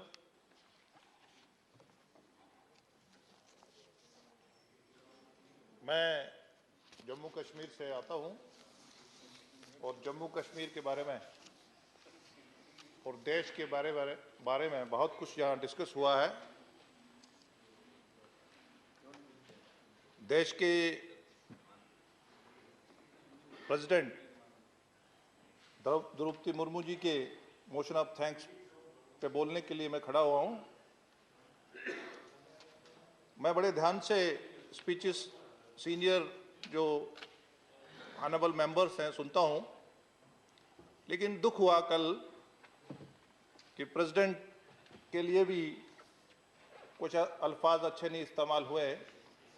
थोड़ा दुख हुआ क्योंकि वही community जानती है, जिस tribe से वो they can feel for their community और एक फख्र महसूस करते हैं।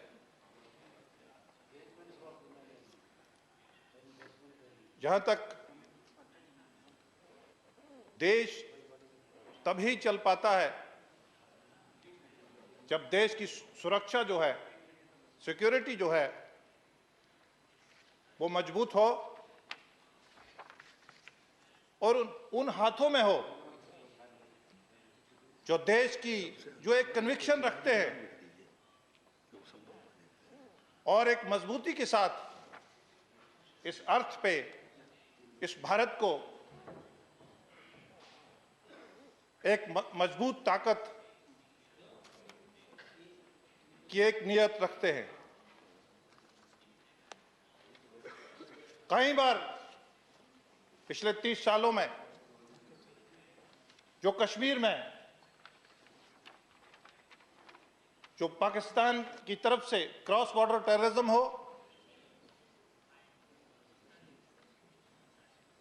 जहां हमारी सिक्योरिटी फोर्सेस को मार्टियर्स किया हो, जहां सिविलियन का कत्ल हुआ हो, लेकिन हमारे देश की जो लीडरशिप थी उसका खून नहीं उबलता था।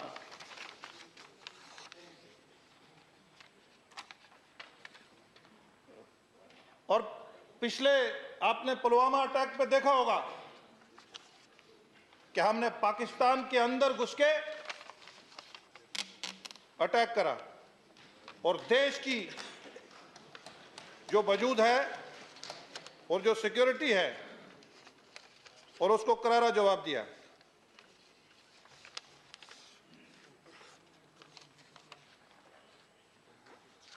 यहां एलओसी से एलएसी की बात हुई प्रेसिडेंट के एड्रेस में। यह एलओसी भी हमारी क्रिएटेड है, जो सत्ता थी यहां देश में, कुछ चंद फैमिलियों को सत्ता सौंप के और यूनिलैटरली सीज फायर करके पाकिस्तान को इलाका दे दिया और हमारे लिए आज भी नसूर बना हुआ है। और यही नहीं हुआ, जो हमारे जम्मू कश्मीर में अपने लोग थे, जो महाराजा हरि सिंह जी, जो एक रिफॉर्मर किंग माने गए हैं, जिन्होंने फोर्स लेबर को खत्म करा, अनटचेबिलिटी को खत्म करा, 70 साल उस समाज को इज्जत नहीं दी। नरेंद्र मोदी जी की रहनुमाई में सरकार बनी और उनका स्टैचू जम्मू में महाराजा हरि सिंह का लगा।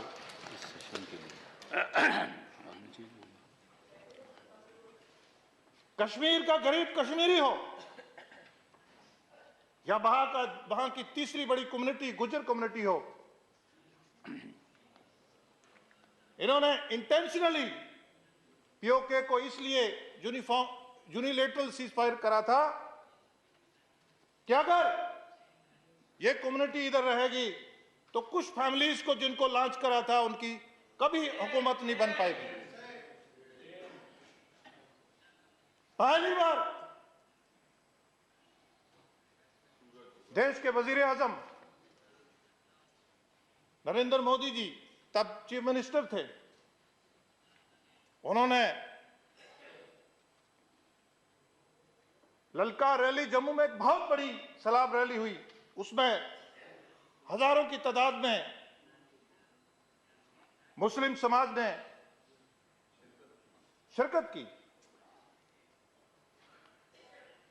वहां उन्होंने कमिटमेंट करी थी कि जिन कम्युनिटीज को 70 साल पॉलिटिकल एम्पावर नहीं करा गया, अगर मैं देश का वजीर आजम बनूंगा, मुझे मौका मिलेगा तो मैं उनको पॉलिटिकल एम्पावर करूंगा। देश के वजीर आजम नरेंद्र मोदी जी ने बनते ही वहां पंचायत पे रिजर्वेशन दिया, वहां ब्लॉक डेवलपमेंट काउंसिल्स में वहां honourable chairman, block development councils का कंसेप्ट ही नहीं था।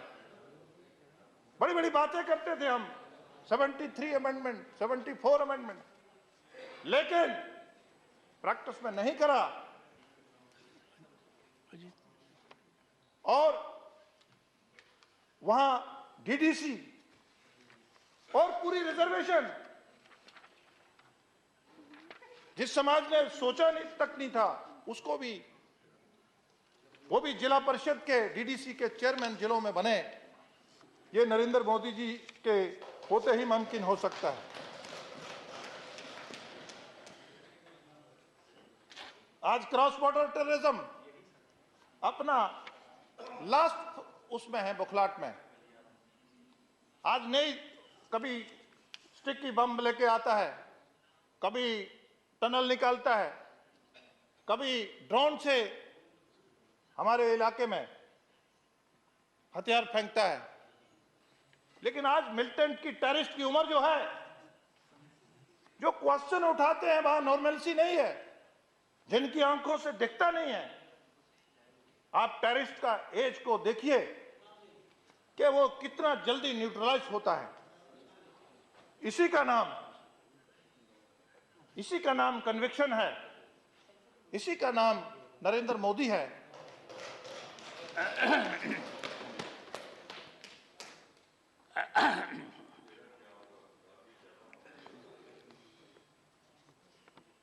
यहां बात ट्रिपल तलाक की सुन रहा था मैं।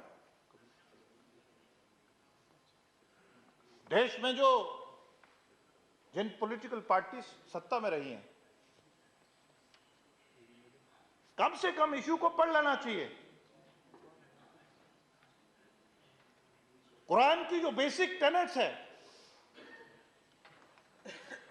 उसके ऊपर पूरा कंसल्ट करके 3 महीने का जो तलाक का टाइम होता है, वो नरेंद्र मोदी जी के टाइम में ही हो सकता है। लेकिन वो पॉलिटिकल पार्टीज जिनका वोट बैंक मिनॉरिटीज हैं, वो उनको डराती हैं। हमें डराना नहीं चाहिए। आज खुली फजा में, आज सोशल मीडिया का जमाना है, आज नॉलेज का हब है। आज हमें उनको खुली फजा में छोड़ना चाहिए। और देश का वजीर आजम ही है जो पूरी नरेंद्र मोदी जी हैदराबाद की वर्किंग कमेटी हो, या अभी रिसेंट वर्किंग कमेटी हो, उसमें पसमानदा मुसलमान की बात करते हैं, उनकी तरक्की की बात करते हैं।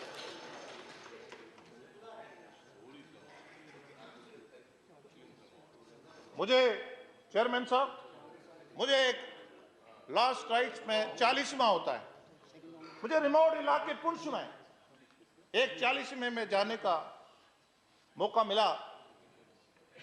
मैंने देखा वहां इस्लाम में डिफरेंट सेक्ट्स के, देवबंदी, बरेलवी, अहले हदीस, सभी सेक्ट्स के लोग थे। अपना अपना फेथ है, फेथ और ऊपर वाले के बीच में लिंक है। तो मैं वहां गया अटेंड करने, तो एक बहुत बड़ा आलिम वो उठ के बोला कि 70 साल में जो इंडिया, पाकिस्तान, बांग्लादेश के आलिम नहीं कर पाए, वो नरेंद्र मोदी जी ने ट्रिपल तलाक के मसले में करा। ये मैंने उनका सुना।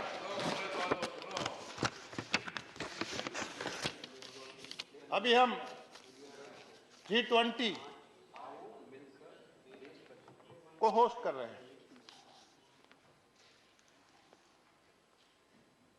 आज G20 में बाजरा, नरेंद्र मोदी जी का दिमाग देखिए, बाजरा गरीब की फसल, कि उसका भी दाम बढ़े।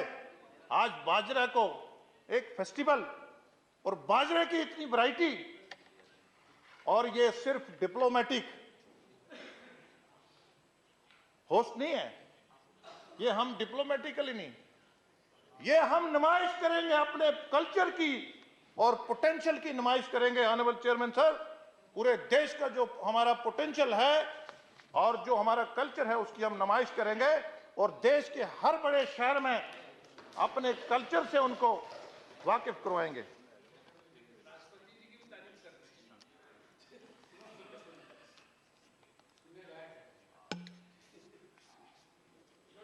आपको डाइजेस्ट होगा क्या? कल तो डाइजेस्ट हुआ नहीं।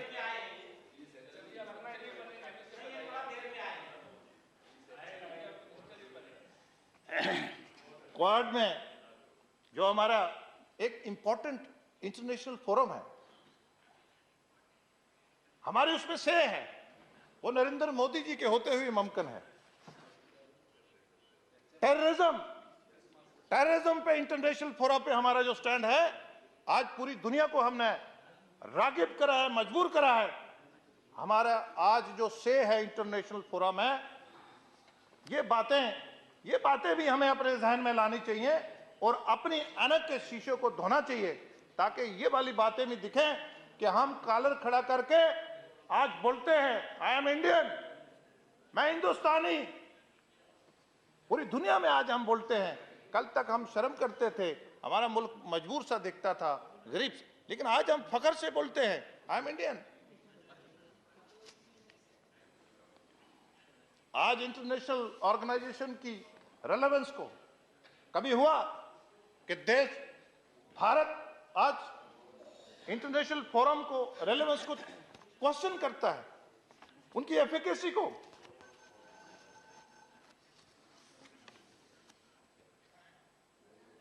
आज लोग भारत की तरफ उम्मीद से देखते हैं।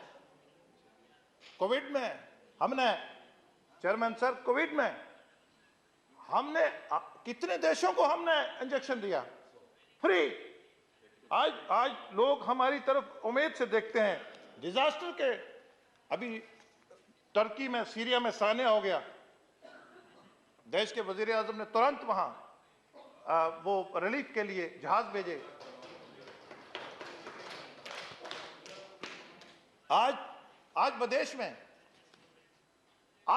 में जो हमारे इंडियन हैं, पहले सोचते थे मैं अरब में चला जाऊं, यूरोप में चला जाऊं, कनाडा में चला जाऊं, लेकिन आज हम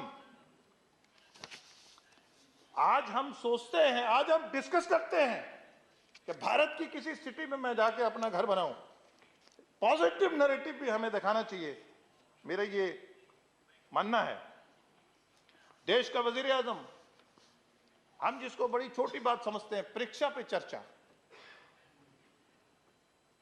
मतलब स्टूडेंट का एग्जाम पे स्ट्रेस के बारे में देश का वजीर आजम सोचता है। एग्जाम्स को बोलते हैं कि फेस्टिवल्स की तरह हमें सोचना चाहिए, ताकि हमारा जो ब्रेन है वो मैक्सिमम डिलीवर कर सके, हम स्ट्रेस में ना आ जाएं। और छोटी छोटी बातें, उसमें 25-30 बातें बताई स्टूडेंट्स के लिए, पेरेंट्स के लिए, आम नागरिक के लिए। चेयरमैन सर, कि हमें अपने साथ कंपीट करना चाहिए। जब हम दूसरे से कंपीट कर रहे होते हैं, कई बार हम अच्छे नहीं कर पाते, हम डिमोरलाइज हो जाते हैं। लेकिन जब हम अपने से कंपीट करेंगे, हम रिफॉर्म करेंगे, हम अपनी गलतियों का सुधार करेंगे। ये छोटी छोटी बातें, पिछले ही दिनों पूरे देश में इसका किताब का इनॉग्रेशन हुआ। टेक्नोलॉजी बहुत अच्छी चीज है, उसमें ये छोटी छोटी बातें, रेस्ट, स्लीप, के बच्चे कैसे खेलें, देश का वजीर आजम इन सब चीजों की चिंता करता है। सर, करप्शन मैंने सुना नसूर है, इसमें कोई दो राय नहीं है।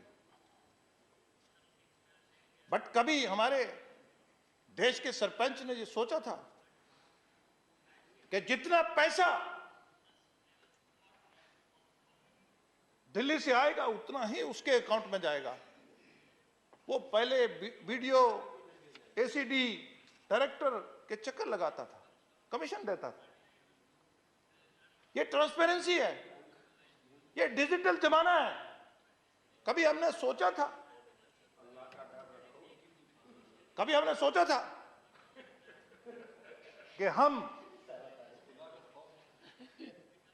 सोचा था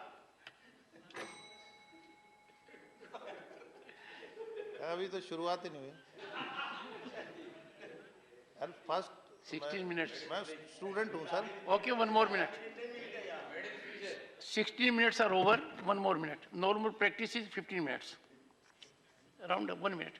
You have made very impactful. It's a very impactful address. Sir 10 One more minute. 2-3 page हुआ। Round up. सर, बात यह नहीं है कि भाषण कहां भेजना है, बात यह है कि हमारी नीयत साफ है। हमें देश के वजीर आजम ने उस कम्युनिटी से लाया जो आपको 70 साल नहीं दिखी, और उसको आपने सिर्फ वोट बैंक इस्तेमाल करा। बात यह है।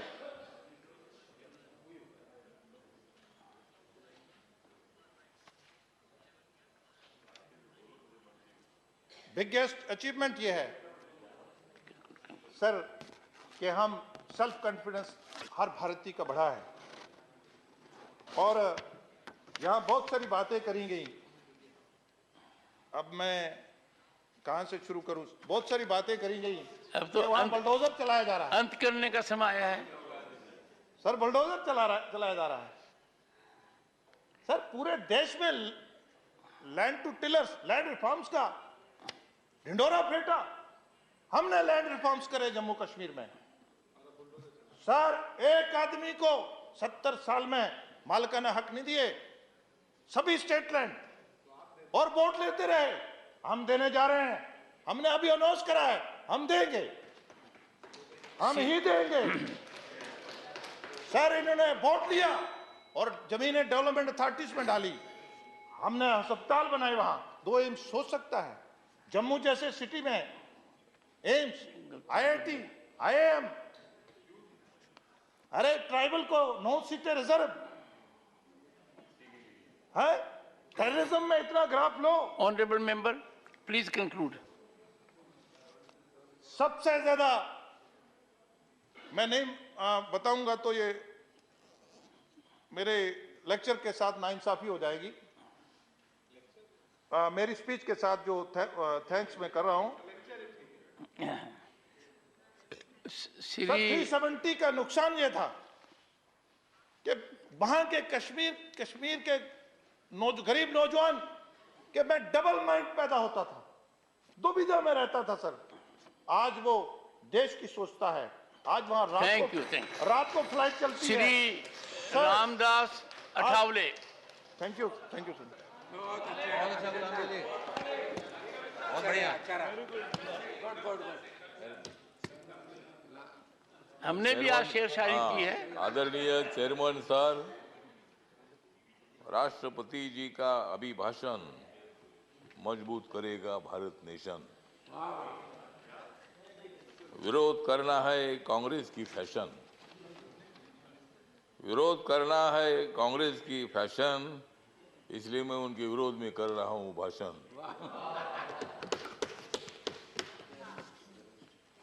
कांग्रेस वालों, जितनी बढ़ानी है उतनी बढ़ाओ दाढ़ी। कांग्रेस वालों, जितनी बढ़ानी है उतनी बढ़ाओ दाढ़ी, लेकिन मोदी जी की बहुत ही है मजबूत बॉडी। मोदी जी को मालूम है देश के तमाम लोगों की नाड़ी। मोदी जी को मालूम है देश के तमाम लोगों की नाड़ी, फिर कांग्रेस की कैसी चलेगी उनके सामने गाड़ी।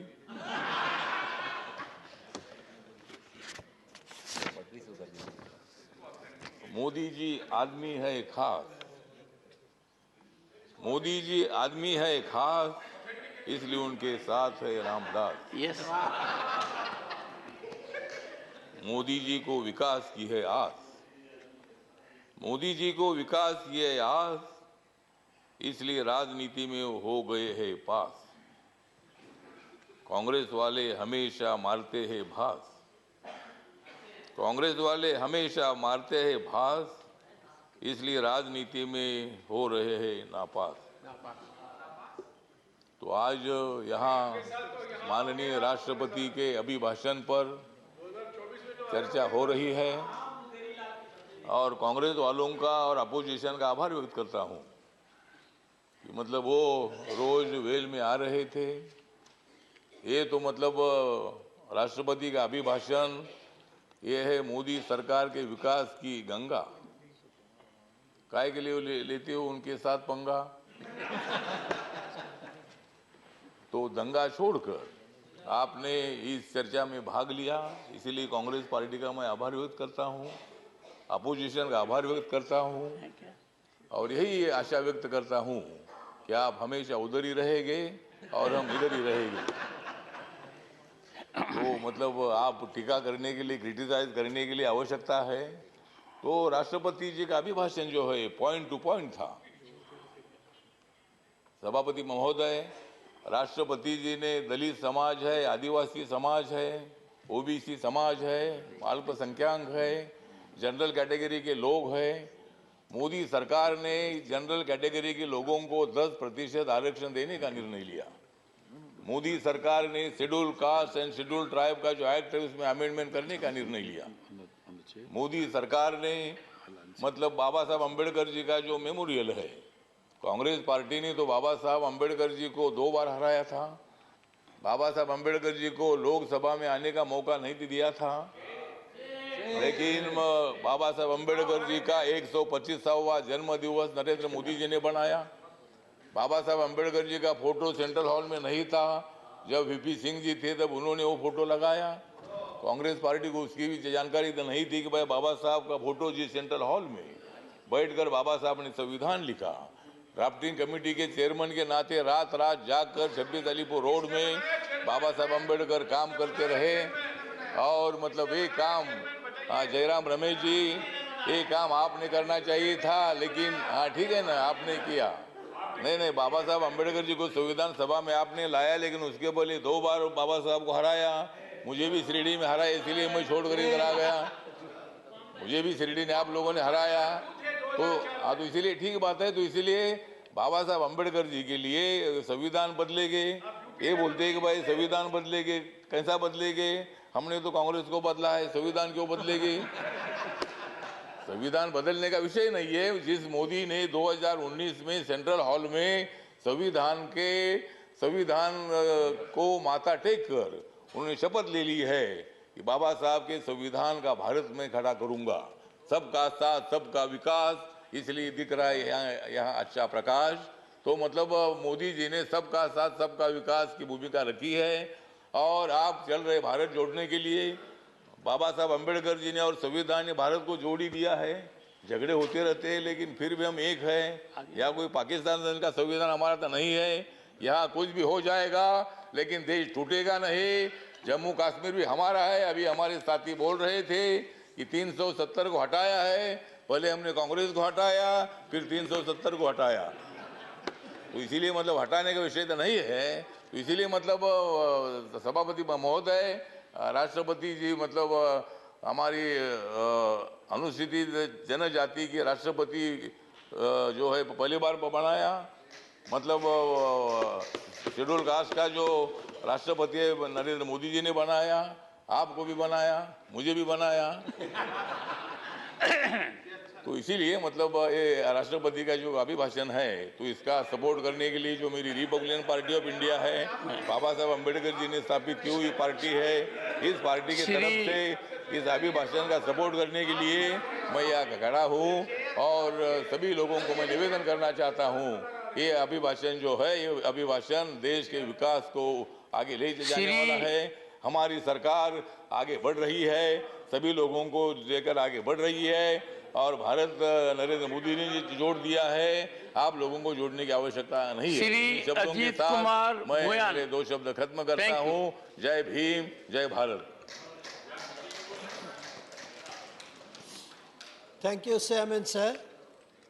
Since I belong to Assam, a lone voice of opposition from Northeast region in this upper house, I will not speak on major concern of inflation and unemployment gripping across the nation, as my learned colleagues have already enlightened. And there is a time factor is also there. So I will like to continue myself on the specific concerns of the Northeast region. As I was listening very first joint session presidential speech of Mahamahim Drupadi Murmu, I had a very high expectation that she would dwell ethnic diversity of the Northeast region and its complexity. Sir, Assam was a single unit of governance except Tripura and Manipur when India got independence in 1947. And it was very rightly debated in the Constituent Assembly that ethnic diversity of the region would be protected, and even the small tribes and their identity and culture would be protected in post-independence era. The tribal community of the Northeast region had hope that their identity and culture would be protected under the guidance of Mahamahim, who is herself a tribal. Sir, very sorry to say that now tribals are facing in Assam illegal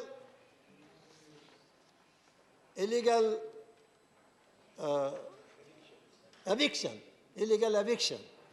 The insurgency and conflict in the region have been the product of not addressing the core issue of ethnic diversity, and the people of the region had developed some hope when the Prime Minister told the nation that the long-awaited Naga conflict was resolved when the government of India inked the framework agreement in August 2015.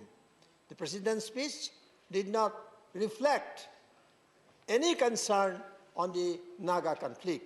Sir, of course some development projects have been initiated, but it is not mercy, but very legitimate right of the Northeast region. However, peace and development of the region will be sustainable when the government of India addresses the very core issue.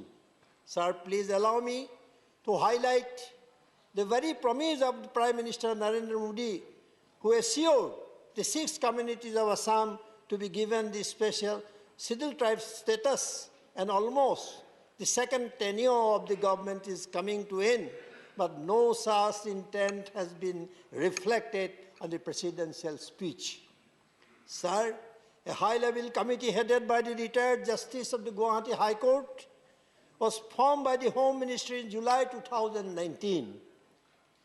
It was to examine the effectiveness of actions taken since 1985 to implement Clause 6 of the Assam Accord and to suggest and recommend measures as may be necessary to protect, preserve, and promote cultural, social, linguistic identity and heritage of the Assamese people. Sir, the committee has submitted its report in February 2020. This report has not been released so far. Nothing has been mentioned in the presidential speech for the indigenous people of Assam. Sir, during the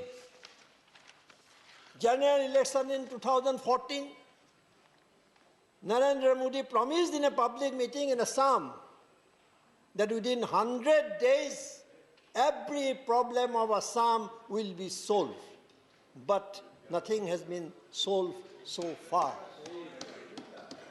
Sir, I fail to understand the 2 powerful cabinet ministers who themselves are tribal and belong to the region are not pursuing the concerns of the tribal.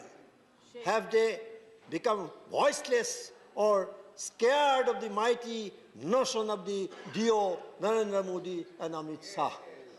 Sir, the region is represented by 39 MPs of both houses, which is bigger than Gujarat representation. It is always claimed that the Prime Minister has been visiting the region very often. Oh, look, 40 times bolte rehte hai. But can we say that Modi has the same concern as he has for Gujarat? Sir, I have no intent to frame him for Gujarat bias, but there certainly mere visit should not be the parameter of concern, but truthful initiative in the interest of the region. Yes, here I will like to appreciate the former Prime Minister Dr. Manmohan Singh for his novel initiative of development of the region, though he was not frequently visiting the region. Sir, now projects are being inaugurated, as our leader of the opposition has rightly said. Those projects were initiated by Dr. Manmohan Singh, and now they have simply inaugurated these projects. Sir, I will conclude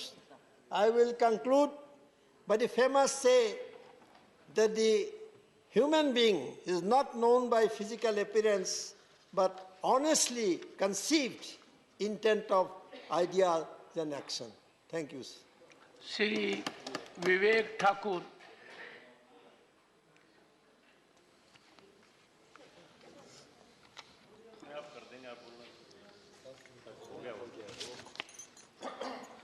आदरणीय सभापति महोदय, मैं आपको धन्यवाद देना चाहूँगा कि आपने माननीय राष्ट्रपति जी के अभिभाषण पर धन्यवाद प्रस्ताव की इस चर्चा में मुझे अपने विचार रखने का अवसर दिया। सभापति महोदय, मेरे मित्र मनोज जी अभी कह रहे थे कि वो इस बात से बहुत चिंतित हैं कि एक वर्ष को क्यों चर्चाओं में इतना महत्व दिया जा रहा है 2014 को। मुझे लगता है सभापति महोदय कि काश महाभारत के संजय अगर 2014 में अगर जिंदा होते तो उनका वर्णन क्या होता उससे पहले के कालखंड का, और ये वही सही जवाब जो है मिल जाता कि क्यों 2014 का महत्व है। क्या बोलते संजय अगर पूछा जाता कि भारत कैसा दिख रहा है,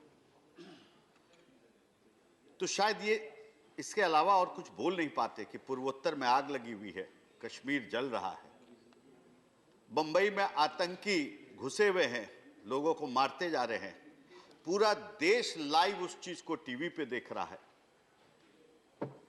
सरकार की अनुमति नहीं है, दुश्मन पता है कि पलटवार करे, फौज हतोत्साहित बैठा हुआ है। नौजवान आशा की सब किरण भूल चुका है। India is almost a land of no opportunity. और वहां से एक सोए हुए भारत को संगठित करते हुए दोनों हाथ उठा के कर्तव्य पथ पे दौड़ाते हुए विजय पथ की यात्रा पे 2014 के बाद भारत के यशस्वी आदरणीय प्रधानमंत्री लेके चले हैं। ये महत्व है 2014 का। सभापति महोदय, हमारी सरकार के ये 9 वर्ष गरीब, किसान, दलित, आदिवासियों, वंचितों, पिछड़ों और ग्रामीण भारत की सशक्तिकरण के 9 वर्ष रहे। और मुझे कहने में जरा भी अतिशयोक्ति नहीं है कि 9 साल उपलब्धियां रही बेमिसाल। पिछले वर्ष बिहार में मैं जब गांव में भ्रमण के दौरान कुछ ग्रामीणों से पूछा कि कैसा लग रहा है आपको, तो एक ग्रामीण ने एक ही लाइन में जवाब दिया, विपक्ष के 60 पर भारी, मोदी जी के 8। सभापति महोदय, जिस प्रकार नवरात्र में 9 देवियां 9 शक्तियों की प्रतीक होती है, उसी प्रकार हमारे यशस्वी आदरणीय प्रधानमंत्री श्री नरेंद्र मोदी जी के नेतृत्व में हमारी सरकार ने 9 शक्तियों के माध्यम से ग्रामीण भारत को सशक्त करने का काम किया है। और यही 9 शक्तियां हैं जो भारत को इस अमृत काल में प्रवेश करने में सहायता की। इनका विवरण संक्षिप्त में करना चाहूंगा। ये 9 शक्तियां हैं: कृषि शक्ति, आदिवासी शक्ति, जल शक्ति, राष्ट्र शक्ति, व्यापार शक्ति, स्वास्थ्य शक्ति, नारी शक्ति, गति शक्ति, विद्या शक्ति। सभापति महोदय, आदरणीय प्रधानमंत्री जी के प्रयासों के कारण ही आज भारत विश्व की 10वीं बड़ी अर्थव्यवस्था से विश्व की 5वीं बड़ी अर्थव्यवस्था बन गया। और ये तभी संभव हो पाया है जब हमारी सरकार ने ग्रामीण अर्थव्यवस्था, आधारभूत अवसंरचना और ग्रामीण भारत के विकास और कल्याण के लिए निरंतर कदम उठाए। राष्ट्रपति महात्मा गांधी ने भी कहा था, The progress of the country lies in the development of the rural villages, rural economy and rural skills. और रूरल इकोनॉमी का विकास तभी संभव है जब हम अपनी कृषि शक्ति का पूर्णतः उपयोग करेंगे और अपने किसानों को समृद्ध बनाएंगे और सहयोग करेंगे नीतियों से, न कि बातों से। सभापति महोदय, मुझे तो ऐसा लगता है कि किसान मजदूर शब्द और उनके भावनाओं से राजनीति में जितना दुरुपयोग और छेड़छाड़ हुआ है, उतना शायद ही किसी शब्द का आज तक हुआ हो। अगर ये शब्द को वोकैबुलरी से अगर हटा दिया जाए तो शायद मेरे समाजवादी और वामपंथी दोस्त जो है बड़े असमंजस में पड़ जाएंगे, कहां से शुरू करें, कहां से आरंभ करें। लेकिन पहली बार ये एक ऐसी सरकार आई जो कि शांत जुबान बंद किसान को, मजदूर को, गरीब के बारे में उनके भावनाओं को समझने की कोशिश की और यह एहसास किया कि किसान को भी सीधे मदद की जरूरत। इस क्रम में हमारे सरकार ने प्रधानमंत्री किसान सम्मान निधि की शुरुआत की और 4 वर्ष पूर्ण होने जा रहे हैं सभापति महोदय। इस योजना में 2.24 लाख करोड़ रुपए भारतीय किसानों को प्रदान किए जा चुके हैं और जिसमें से 1.7 लाख करोड़ रुपए कोविड महामारी के दौरान दिया गया और लगभग 11.78 करोड़ किसानों को लाभ अभी तक पहुंचाया जा चुका है। सभापति महोदय, कृषि शक्ति का एक महत्वपूर्ण पक्ष है प्रधानमंत्री गरीब कल्याण अन्न योजना। ये सामान्य बात नहीं है। जब नेशनल लॉकडाउन लगा था तो बड़ा शोर मचा कि जो रोज कमा के खाते हैं लाखों की संख्या में मर जाएंगे। एक व्यक्ति नहीं भूखे मरा इस देश में, एक व्यक्ति नहीं मरा और 80 करोड़ परिवारों को मुफ्त अनाज तब से देते देते आज उसको एक सिक्योर्ड आबादी के रूप में नेशनल फूड सिक्योरिटी एक्ट के तहत हमारी सरकार जो है निरंतर उनको मुफ्त राशन दिए जा रही है। और सभापति महोदय, नोटिस करने वाली ये बात है कि इकोनॉमिक सर्वे प्रस्तुत किया है कि यूएनडीपी के रिपोर्ट के हवाले के जरिए कि इन दोनों योजनाओं के कारण भारत की गरीबी में कमी की महत्ता को उसने स्वीकार किया। सभापति महोदय, विपक्ष के दोस्त हमारे पीएम सम्मान निधि के बारे में क्या क्या राय रखते रहे, इसलिए मैं आपको 2019 में जब ये योजना की शुरुआत हुई थी तब ले जाना चाहूंगा, जब देश के ज्ञानी पूर्व वित्त मंत्री और कांग्रेस के बड़े नेता, जो हमारे सदन के भी सदस्य हैं, क्या कह बैठे थे। Nothing can be more shameful in a democracy than drive for votes. अर्थात देश का मुख्य विपक्षी दल किसानों को रिश्वतखोर समझता है, रिश्वत देकर वोट देते हैं, इससे बड़ी शर्म की बात कुछ भी नहीं हो सकती है। और यही लोग कोविड-19 की महामारी के समय चिल्ला चिल्ला कर कहे कि गरीबों के हाथ में पैसा पहुंचाना पड़ेगा, पैसा पहुंचाना पड़ेगा। हमारी सरकार ने 1.73 लाख करोड़ रुपए कोविड-19 महामारी में सीधे जनता के हाथों में दिए और उन्हें यह योजना रिश्वतखोरी दिखाई देती है। लेकिन अब क्योंकि विदेशी संस्थाएं भारत के विस्तृत आकलन में इसकी तारीफ कर चुकी हैं, मुझे लगता है कि अब हमारे मित्र इसे अच्छा मानने में कोई दिक्कत नहीं होगी मित्रों को। अच्छा, हमारे संस्था पे उन्हें विश्वास ही नहीं है। एक और यूएनडीपी की रिपोर्ट का हवाला देना चाहूंगा। यूएनडीपी की multi dimensional poverty index report में वर्ष 2005 और 6 में जिक्र है कि 65 करोड़ भारतीय गरीबी रेखा के नीचे थे और आज 2019 से 21 में यह संख्या 23 करोड़ तक पहुंच गई। अर्थात भारत ने 41.5 करोड़ भारतीयों को गरीबी रेखा से बाहर निकाला है। गरीब के जीवन में मूलचूक सुधार के पीछे हमारी सरकार की कल्याणकारी योजनाएं हैं। और जो लोग किसानों की आय को दोगुना करने का मजाक उड़ाते हैं, उनको मैं यह बताना चाहूंगा कि हमारी सरकार के 9 वर्ष के दौरान पर कैपिटा इनकम दोगुना होकर 1.97 लाख रुपया हो गया है। अर्थात हमारी सरकार ने लोगों को, विशेषकर किसानों की आय को दोगुना करने में महत्वपूर्ण भूमिका निभाई।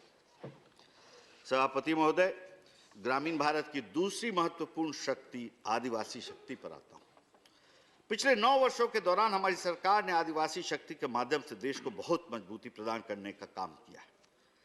जब ग्रामीण विकास की बात हो, आदिवासियों, दलितों, वंचितों की बात पर देश के विभूति स्वर्गीय नानाजी देशमुख का उल्लेख न हो तो ये बात अनुचित होगी। उन्होंने कहा था कि हम अपने लिए नहीं, अपनों के लिए हैं, और अपने वो हैं जो सदियों से पिछड़े, वंचित और उपेक्षित हैं। इन्हीं विचारों से प्रेरणा लेते हुए हमारी सरकार ने प्रधानमंत्री आदर्श ग्राम योजना की शुरुआत कर 36,000 आदिवासी एवं जनजाति गांवों के कल्याण का मार्ग खोला है तथा इस बजट में सर्वाधिक उपेक्षित घुमंतु जनजातियों के लिए 15,000 करोड़ की धनराशि के साथ PM PVTG particularly vulnerable tribal group योजना की शुरुआत भी की।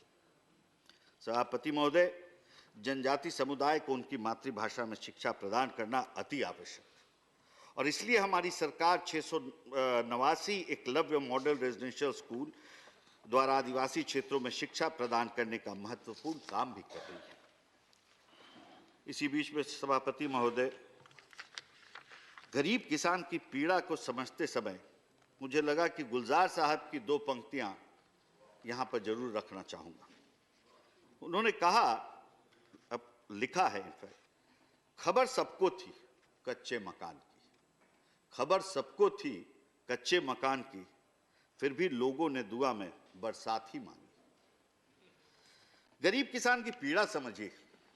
एक तरफ वह बरसात भी मांग रहा है, लेकिन एक तरफ वह यह भी सोचता है कि बरसात का महीना किसी तरह निकल जाए और उसकी छत न गिरे। इस भाव को हमारी सरकार ने समझा, इसलिए प्रधानमंत्री आवास योजना ग्रामीण के तहत 280.53 लाख पक्के मकान बनाए जा चुके हैं और जिसमें लगभग 97 लाख मकान आदिवासी एवं दलित परिवारों को दिए गए।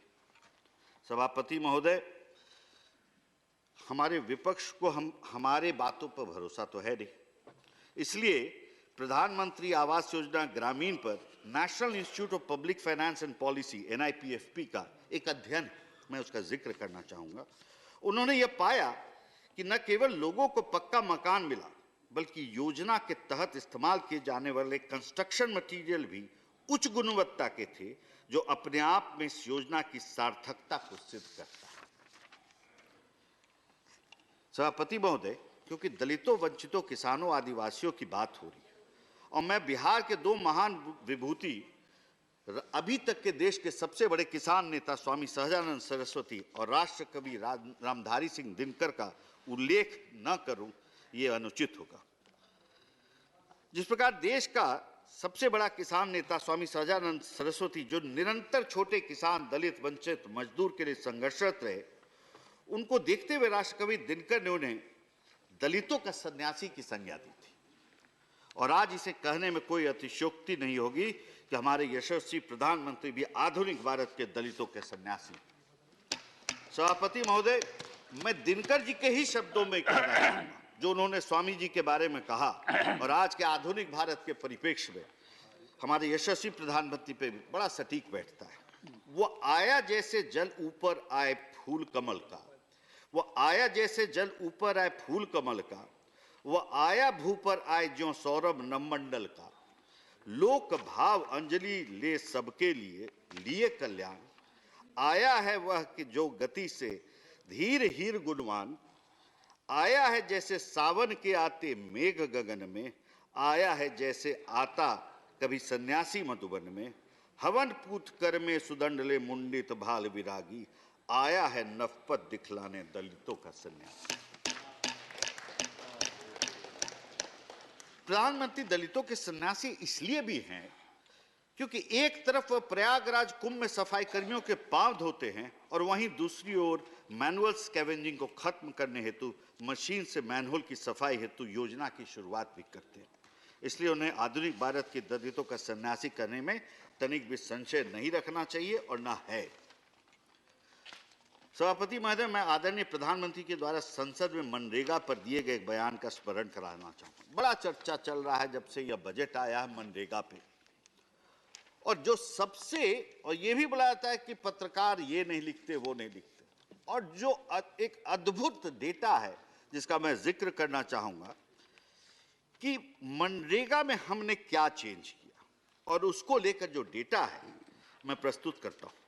2014 में जब हम जब तक इनकी सरकार थी, मनरेगा के तहत केवल 17.6% एसेट क्रिएशन हुआ था, और जबकि हमारी सरकार आने के बाद जो दिशा विहीन तरीके से चल रहा था उसे हमने ऑर्गेनाइज किया, और उसी का परिणाम है कि इस कालखंड में 61.2%, 61.2% एसेट क्रिएशन हुआ है मनरेगा के माध्यम से।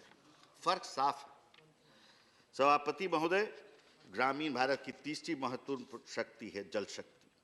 स्वच्छ जल का क्या महत्व है आप उस महिला से पूछिए जो कई मीलों चलकर अपने परिवार के लिए पानी लेकर आती है। एक बड़ा अच्छा वाक्य है जो अमेरिकन पोएट और राइटर थे लूसी लार्कॉम, उन्होंने कहा है, A drop of water, if it could write out its own history, would explain the universe to us. प्रधानमंत्री जी 100 ऐसे राज्य के मुख्यमंत्री थे जहां शुद्ध पेयजल की बहुत गंभीर समस्या थी। उस समस्या का भी हल निकाला, हर घर में नल से जल पहुंचाने का काम किया, और जब प्रधानमंत्री बने तो इस योजना को संपूर्ण देश में भी लागू किया। सभापति महोदय, जल की व्यवस्था के साथ साथ जो स्वच्छता और शौच की बात जब लाल किले से हुआ तब हमारे विपक्षियों ने मजाक उड़ाया, परंतु दूरदृष्टि इन्हें समझ ही नहीं आया। हमारी सरकार ने 10.9 करोड़ व्यक्तिगत शौचालयों का निर्माण स्वच्छ भारत मिशन के तहत भी किया। एक किसान से बेहतर जल की कीमत कोई क्या समझे। सिंचाई का पानी किसानों को खेती के लिए कितना महत्वपूर्ण है इसकी कोई कल्पना नहीं कर सकता। इसलिए हमारी सरकार ने 2015 में प्रधानमंत्री कृषि सिंचाई योजना की शुरुआत की, और 37% हिस्सा जो सिंचाई का था आज उसका आंकड़ा बढ़कर 49% हो गया है। हर घर नल से जल और पर ड्रॉप मोर क्रॉप के माध्यम से ग्रामीण भारत के विकास में हमारी सरकार महत्वपूर्ण भूमिका निभा रही है। विषय तो काफी है सभापति महोदय, लेकिन अंत में मैं यही कहना चाहूंगा कि जो राष्ट्रकवि दिनकर ने जो कहा है कि वसुधा का नेता कौन हुआ, वसुधा का नेता कौन हुआ, भूखंड विजेता कौन हुआ, अतुलित यश क्रेता कौन हुआ, नवधर्म प्रणेता कौन हुआ, जिसने न कभी आराम किया विघ्नों में रहकर नाम किया। आदरणीय सभापति महोदय, मैं माननीय राष्ट्रपति जी के अभिभाषण का स्वागत और समर्थन करता हूं। धन्यवाद। Shri K.C. Venugopal, 10 minutes. 10 minutes. Only 15. Minus interruptions. 10 minutes. 10 minutes. Giving me an opportunity to speak on the motion of thanks on President's address.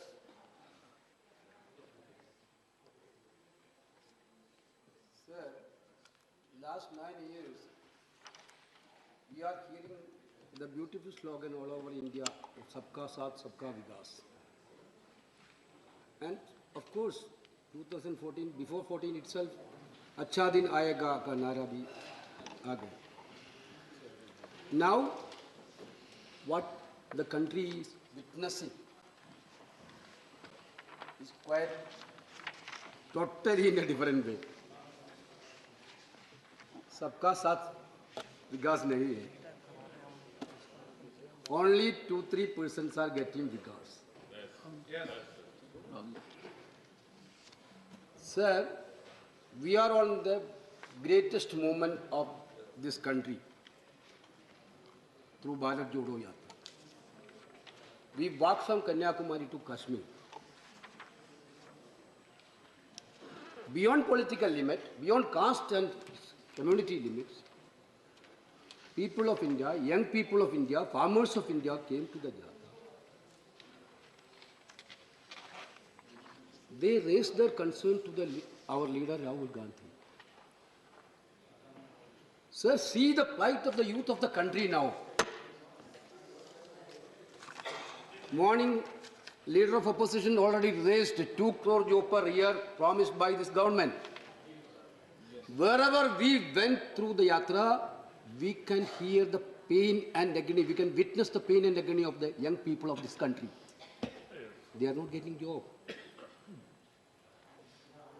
They are totally in distress. Now, what is the priority of this government to address that concern? Now, actually, last 3 days before budget has been presented, you see that 30,000 cut on Manrega, which is the largest employment generation project of this country. Yes. We have a pain, sir. The brainchild, this is the brainchild of Srimati Sonia Gandhi and then UPA government. Manrega, one of the most, once Modi ji told about this is the memorial of the corruption of UPA government, then he himself corrected that. Yes. Now, during the COVID, we saw that how much contribution Manrega has given to the public. But your priority like that. Entire people of this country is asking for job. You are cutting the provision in Manrega. This is what the priority of this government. Sir, we are talking about the freedom of expression. Kargeji, Honorable LOP already mentioned about that. BBC documentary. It is defamatory. That is what the government sources are telling. Are you stopping entire defamatory statements every day and night? When we are witnessing some of your privileged channels, most preferred channels, Hindu, Muslim, every day they are creating venoms in this country. Are you stopping it? Sir, I have a document of that Jamia incident was happened. Unfortunate incident was happened. Delhi police arrested so many people. Finally, Delhi police had alleged that they were involved in committing offences such as rioting and unlawful assembly during the violence and ensured the university in 2019, Jamia University.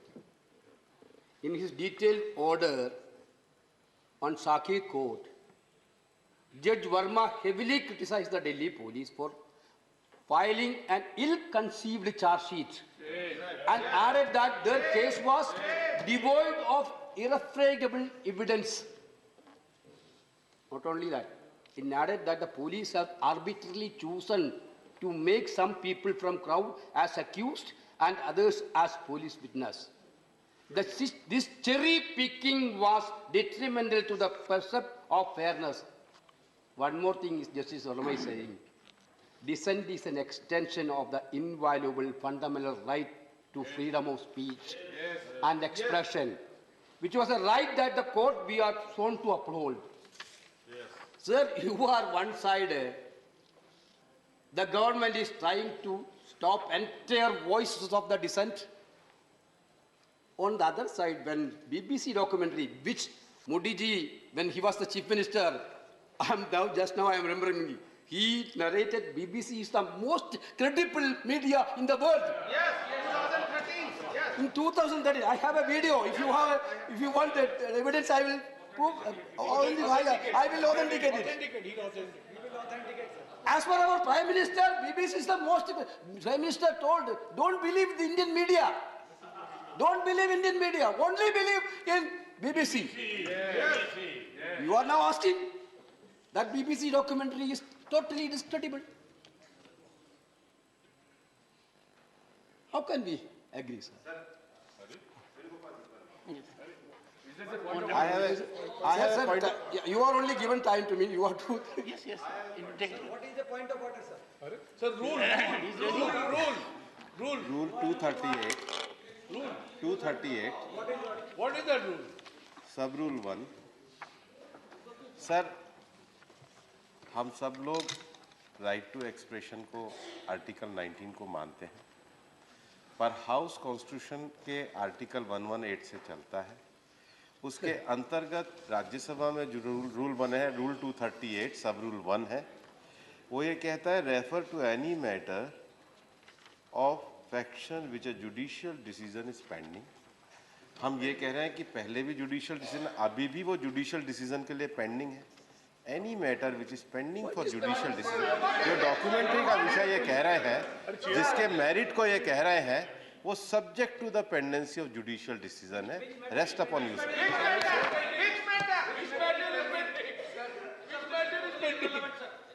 Sir, my point is only that He's authenticating. whenever you are talking about some discreditable media houses, you have to be neutral on what is happening in the Indian media. If some media is okay with you, some of the media is not okay with you. No, it is very, very evident nowadays. If morning we discuss about this, somebody is talking freely about some incidents, next day he will get a call if it is not in favor of the government. So this type of things the government is doing, that is what I want to mention. Sir, last 3-4 days, we are debating on a single subject before you, sir, for a JPC inquiry. Why we have witnessed so many this type of demand in this house? This house has a greatest tradition. That house also greatest tradition. Whenever this type of big scam has been raised in the public domain, it is the right of the parliamentarian to ask an inquiry from the government. Yes. If the government is not need to hide any truths, they used to come for an inquiry. In UPA time, how many inquiry, JPC inquiry we have done? On the demand of BJP. My simple question is that is what we are asking. Why you are running away from the JPC? Yes. Therefore, that is there something is there somewhere. Digvijay ji yesterday asked, how can a man suddenly jump this much income without the government support? Sir, I came this house in 2021. 2021, I got an opportunity to speak on aircraft maintenance Aircraft Amendment Bill 2020. During that bill discussion, raised 2-3 questions, which I didn't go to reply on that day. With your permission, I would like to ask that question again, sir.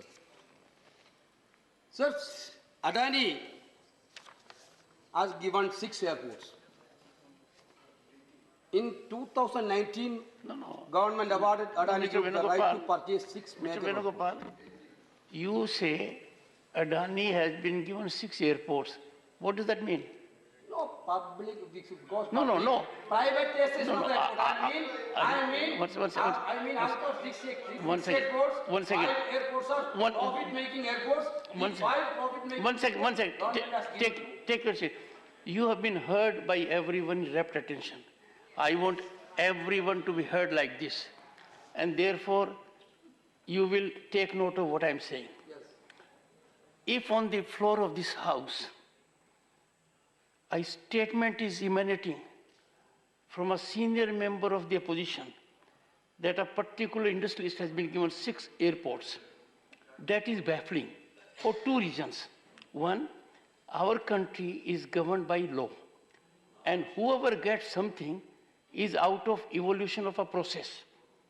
And therefore, to impart this impression that it is something which Mr. Venugopal has given to me or I have given to him, that is not the situation. I would therefore, one second, I would therefore seek further elucidation on this. How do you make such a statement? Sir, I am agreeing with you. Sir, I am so glad. It is after a long. One second.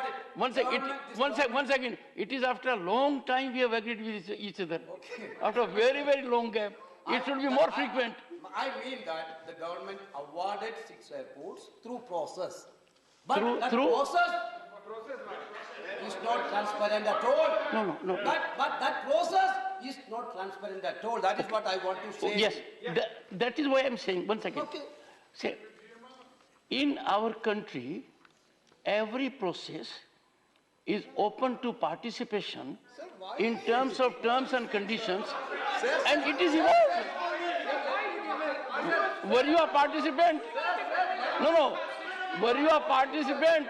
Directly, indirectly? Were you a participant? No. Go ahead. You are the referee, you are the umpire. Sir, let me tell you, one second. No, let me tell Mr. Jairam Ramesh, what can referee do with a player like him? Such a difficult player who doesn't believe in the referee at all. Sir, I am being provoked by the umpire. What can I do, sir? Mr. Venugopal, please. Sir, in 2019, government awarded 6 airports through a process. I think which is not at all. I'm only just making a suggestion. Okay. You may perhaps to check up who awards. The government. No, you'll have to check up. Yes, okay. I'll tell you. Otherwise, it will be a situation very different. Okay, Go ahead. Sir. Go ahead. Okay, sir, no problem. Okay, Mr. Venugopal only. Please. Sir, I have told you, I am quoting from my old speech of this parliament itself. You can verify that. No, sir, you don't have to authenticate your speech. That's the PPP cell of the DEA. That point of time, I am pointing out. The PPP cell of the DEA recommended, since these 6 airport development projects are highly capital intensive, a clause should be incorporated that not more than 2 airports would be awarded to a single bidder because of the high financial risks involved and the need for stringent adherence to performance indicators. This is not given by opposition. This is not given by Congress. This is given by PPP cell of the Union Government DE. Why it has been violated, sir? Why it wasn't violated? For whom it wasn't violated? Sir, they have cited the reasons also. The DA note also suggested that in that case, if there was a project failure, there would be other capable bidders available to take on the failed projects. This is why then next, the Niti Aayog specifically suggested that request for proposal should include criteria to measure the experience of the bidder in developing airport terminals and related sectors. If Adani had this type of experience earlier? I'm sure it must have been evaluated. No. You know better than I do. Sir, it is not, You know. This part also right part. You know. Sir, they are citing an example. They are talking about the UPA period. They are in that report citing an example of UPA. The DA specifically mentioned that when private companies bid for the development of the airports in Delhi and Mumbai airports, the contract to develop both the airports was not given to the same bidder. They are citing that example. 12 minutes. The GMR didn't get Mumbai and Delhi, or they only got Mumbai. Shri They qualified for. Abir Ranjan Viswas. Sir, therefore, 12 minutes. this is very clear that this government is totally responsible for this Adani income higher. Therefore, they want to hide something. This government want to hide something. That is why they are not. Shri Abir Ranjan Viswas. Good. Without JPC, the truth will not come out. Truth has to come out, sir. Shri Abir Ranjan Viswas. For giving me this opportunity. Sir, the TMC's position has been very clear. Thank you. Thank you, Chairman, sir, for giving me this opportunity, sir. Sir, TMC's position has been very clear. We use the floor of Parliament to expose this government on multiple counts. Economic blockade of states, murdering federalism, weakening institutions like Parliament, CBE, EDI, SEBI, the price rises, unemployment, the lack of communal harmony, and of course, scams of huge proportions that need to be inquired, sir.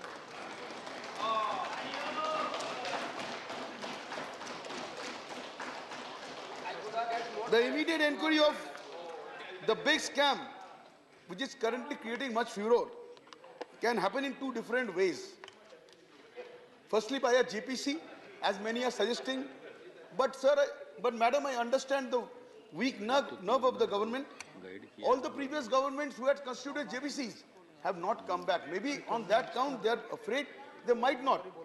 On the second part, of course, we could have a Supreme Court monitored committee to conduct this inquiry in a time-bound manner. So we demand the second, of course, if the first one is touching the weak nerve of the government. It was said in the address of Mahamahim Rashtrapati ji, and I quote, "Today India has a government which is committed to removing every obstacle faced by women," unquote. Madam, crimes against women in India have increased by 15%. India registered 32,000 rape cases in 2021. Sadly, that is 86 cases of rape per day. I would like to remind this august house that Kolkata is the least crime-prone metropolitan city as per the latest NCRB records. Women's safety in Kolkata should be emulated by the rest of the country. Another statement in the address is, and I quote, "The digital network that India has built is source of inspiration even for developed countries." Madam, I would like to showcase the digital service delivery achieved by Bengal. The Bengal government recently received the Platinum Award from the Honorable President at the Digital India Awards for its flagship scheme called Dware Sarkar, which literally means the government at your doorsteps. This was for excellence in design and implementation of a public digital platform. The initiative by the Mamata Banerjee government has widespread coverage. Dware Sarkar camps help people all over the state to get government services and accesses to various social welfare schemes, including the United Nations award-winning Kanyashri Prakalpo and the Students' Credit Card. In the address, Rashtrapati ji had said, "From education to their career, my government is trying to remove all obstacles for daughters." Madam, I would like to say in this regard, the Union government can take inspiration from the government of Bengal when it comes to education, especially for girls, and implement effective schemes like, as I said, the Kanya Shri, that is a famous, even award-winning scheme, the Shobut Shati and so on. The Kanya Shri scheme has benefited 78 lakh girl children in Bengal, and the Shobut Shati has provided cycles to more than 1 crore students in Bengal. In the address, there was nothing mentioned about youth employment, unemployment that is. Let me tell you all about the Juboshi scheme in Bengal. Under this scheme, 8 lakh youths have been registered to receive financial assistance. And further, the address said, and I quote, "My government has awakened the aspirations of scheduled caste, scheduled tribes and other backward classes," unquote. At the top 5 IITs and Indian Institute of Science, Bangalore, I would like to bring to the notice of the August House, 98% of professors and more than 90% of assistant and associate professors, they are from the privileged castes. In violation of the constitutional reservation mandates in faculty position of 7.5% for scheduled castes, scheduled tribes and 15% for scheduled castes. That is what is the real picture. Madam, also, when it comes to the matter of scheduled castes and scheduled tribes, the government at a center could take a leaf out of the success diary of the Bengal government. I would like to mention there are multiple schemes for the benefit of SCs and STs and OBCs. About 8 lakh students from economically backward sections have received scholarships under the Swami Vivekananda Merit Cum Means scholarship program of the government. It was also another thing is that we have a Joy Bangla pension scheme in place. It is an umbrella of 2 schemes, Taposhili Bondhu and Joy Johar, where elderly senior citizens of these communities, they receive monthly pensions. Further, in a speech, Rashtrapati ji had said, the long-felt urge to be rid of scourge of mega scams and corruptions in government schemes is now being realized. Is it true, madam? Let me tell you one example. In Meghalaya, the practice of coal mining was banned in 2014, but transportation was permitted till 2017. And further extensions were granted by the Supreme Court. They were also misused. Illegally mined coal is taken out of the state and then returned to Meghalaya with false documentation of coal originating in other states.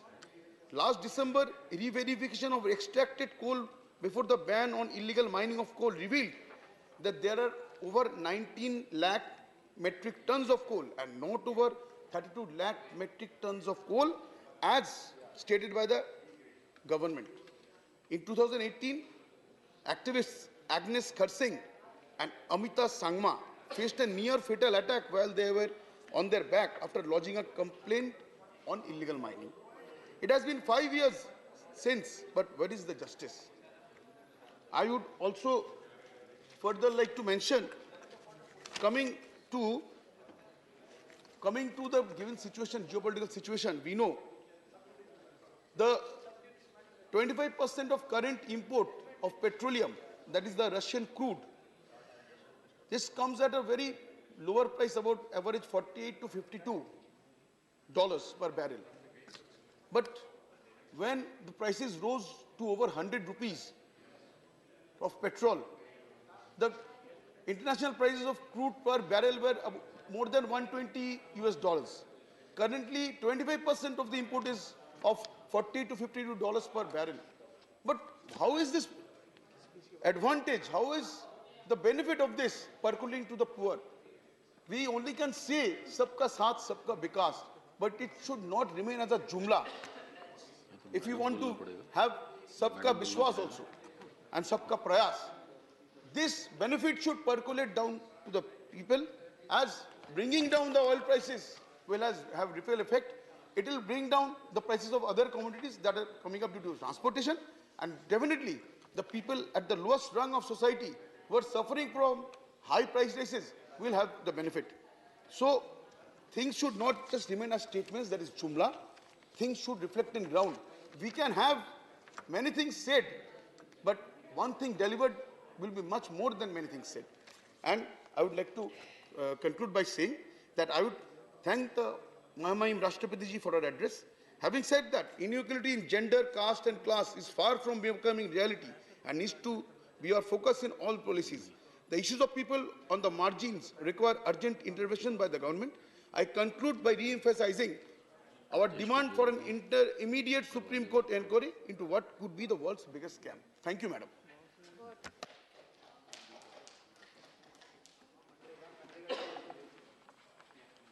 Message from Lok Sabha Secretary General.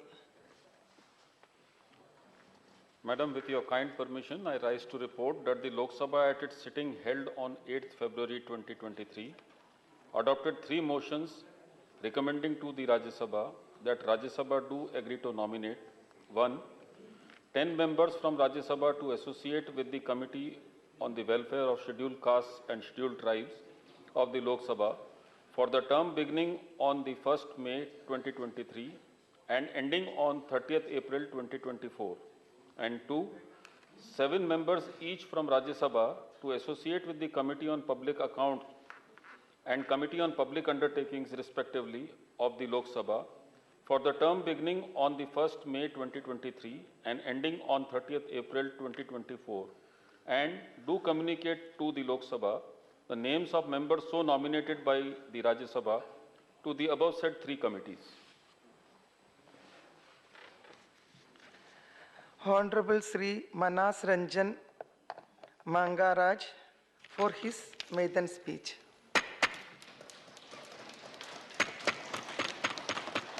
Honorable Vice Chair and Ma'am, I rise to support the motion of thanks on the reply to Honorable President's address to the joint sitting of Parliament.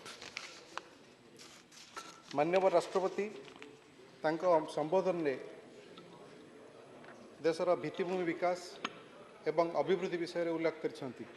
मुझे एकमत जे देशर सामग्रिक अभिवृद्धि पाई भारतर भित्तिभूमि विकास एवं विशेषकर मो राज्य ओडिशार विकास पाई यह अत्यंत गुरुत्वपूर्ण।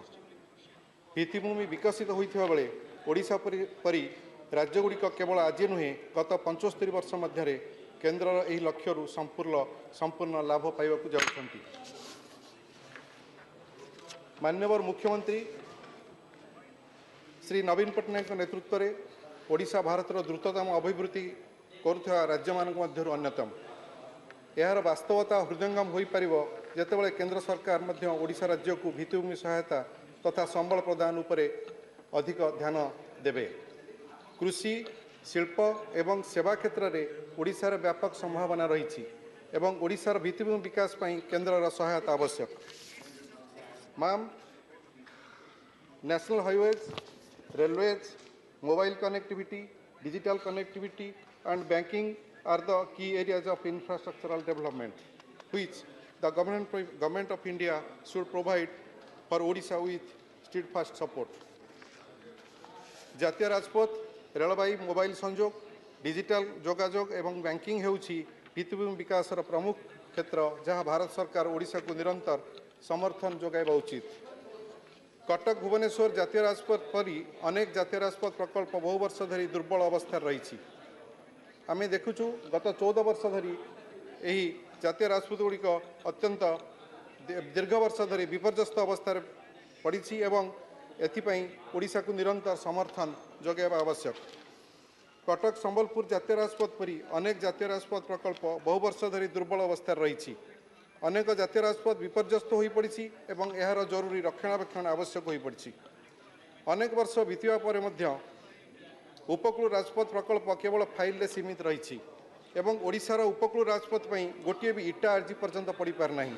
केंद्र सरकार निश्चित भाव में ओडिशा पई जातीय राजपथर विकास सुनिश्चित करेंगे यह हमें आशा रखू। Next is railway. रेलवाई क्षेत्र में ओडिशा को संपूर्ण अवहेला करा जायछि।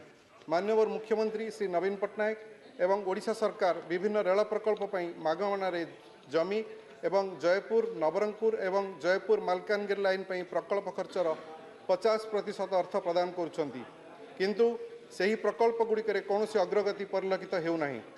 ପାରାଦୀପ ହରିଦାସପୁର ରେଳ ଲାଇନ୍ରେ ଯଦିଓ ମାଲଗାଡ଼ି ଚଳାଚଳ କରୁଛି, କିନ୍ତୁ ଏଠାରେ ଯାତ୍ରୀବାହୀ ଟ୍ରେନ୍ ଚଳାଚଳ କରୁନାହିଁ, ଯାହାଫଳରେ କେନ୍ଦ୍ରାପଡ଼ା ଜିଲ୍ଲାର ଲୋକଙ୍କୁ ରେଳ ସେବାରୁ ବଞ୍ଚିତ କରାଯାଉଛି। Ma'am,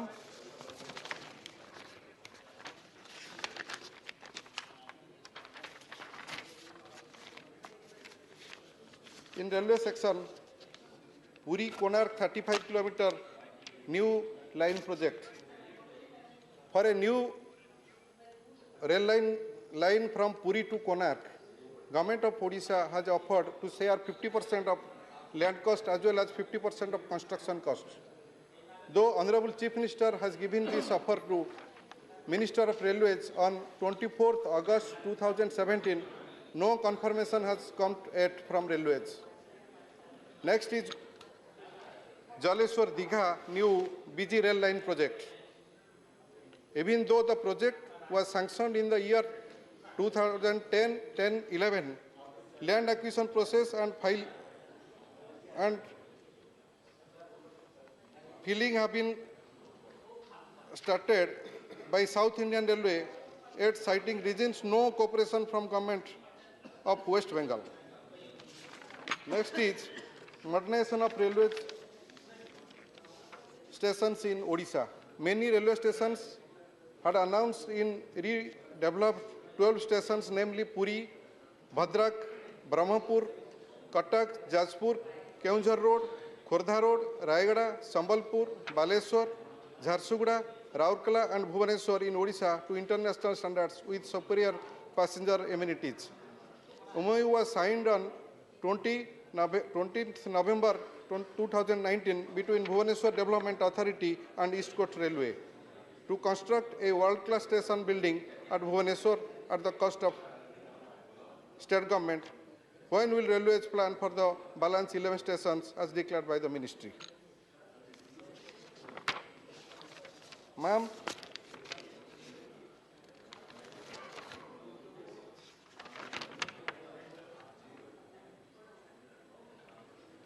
mobile and digital connectivity, especially in the tribal dominated districts and western and southern Odisha, are very poor. In this world of digital life, these two are extremely crucial. Better connectivity services in Odisha by center is highly required.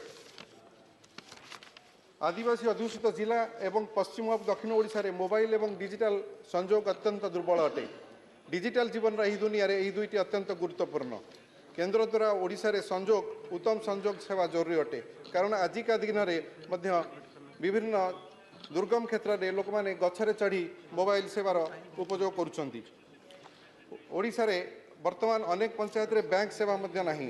एठारे केंद्र सेवा जोगाई देवा आवश्यक। Direct bank transaction व्यवस्था थिले मध्य ओडिशार पंचायत रे bank सेवार निजस्व गृह नथिबारु ओडिशार लोक माने या द्वारा उपकृत होई परनाहांती।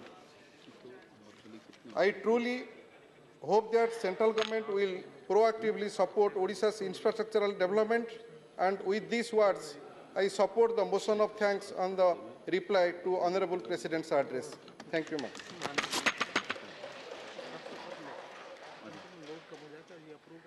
Honorable Sri A.D. Singh.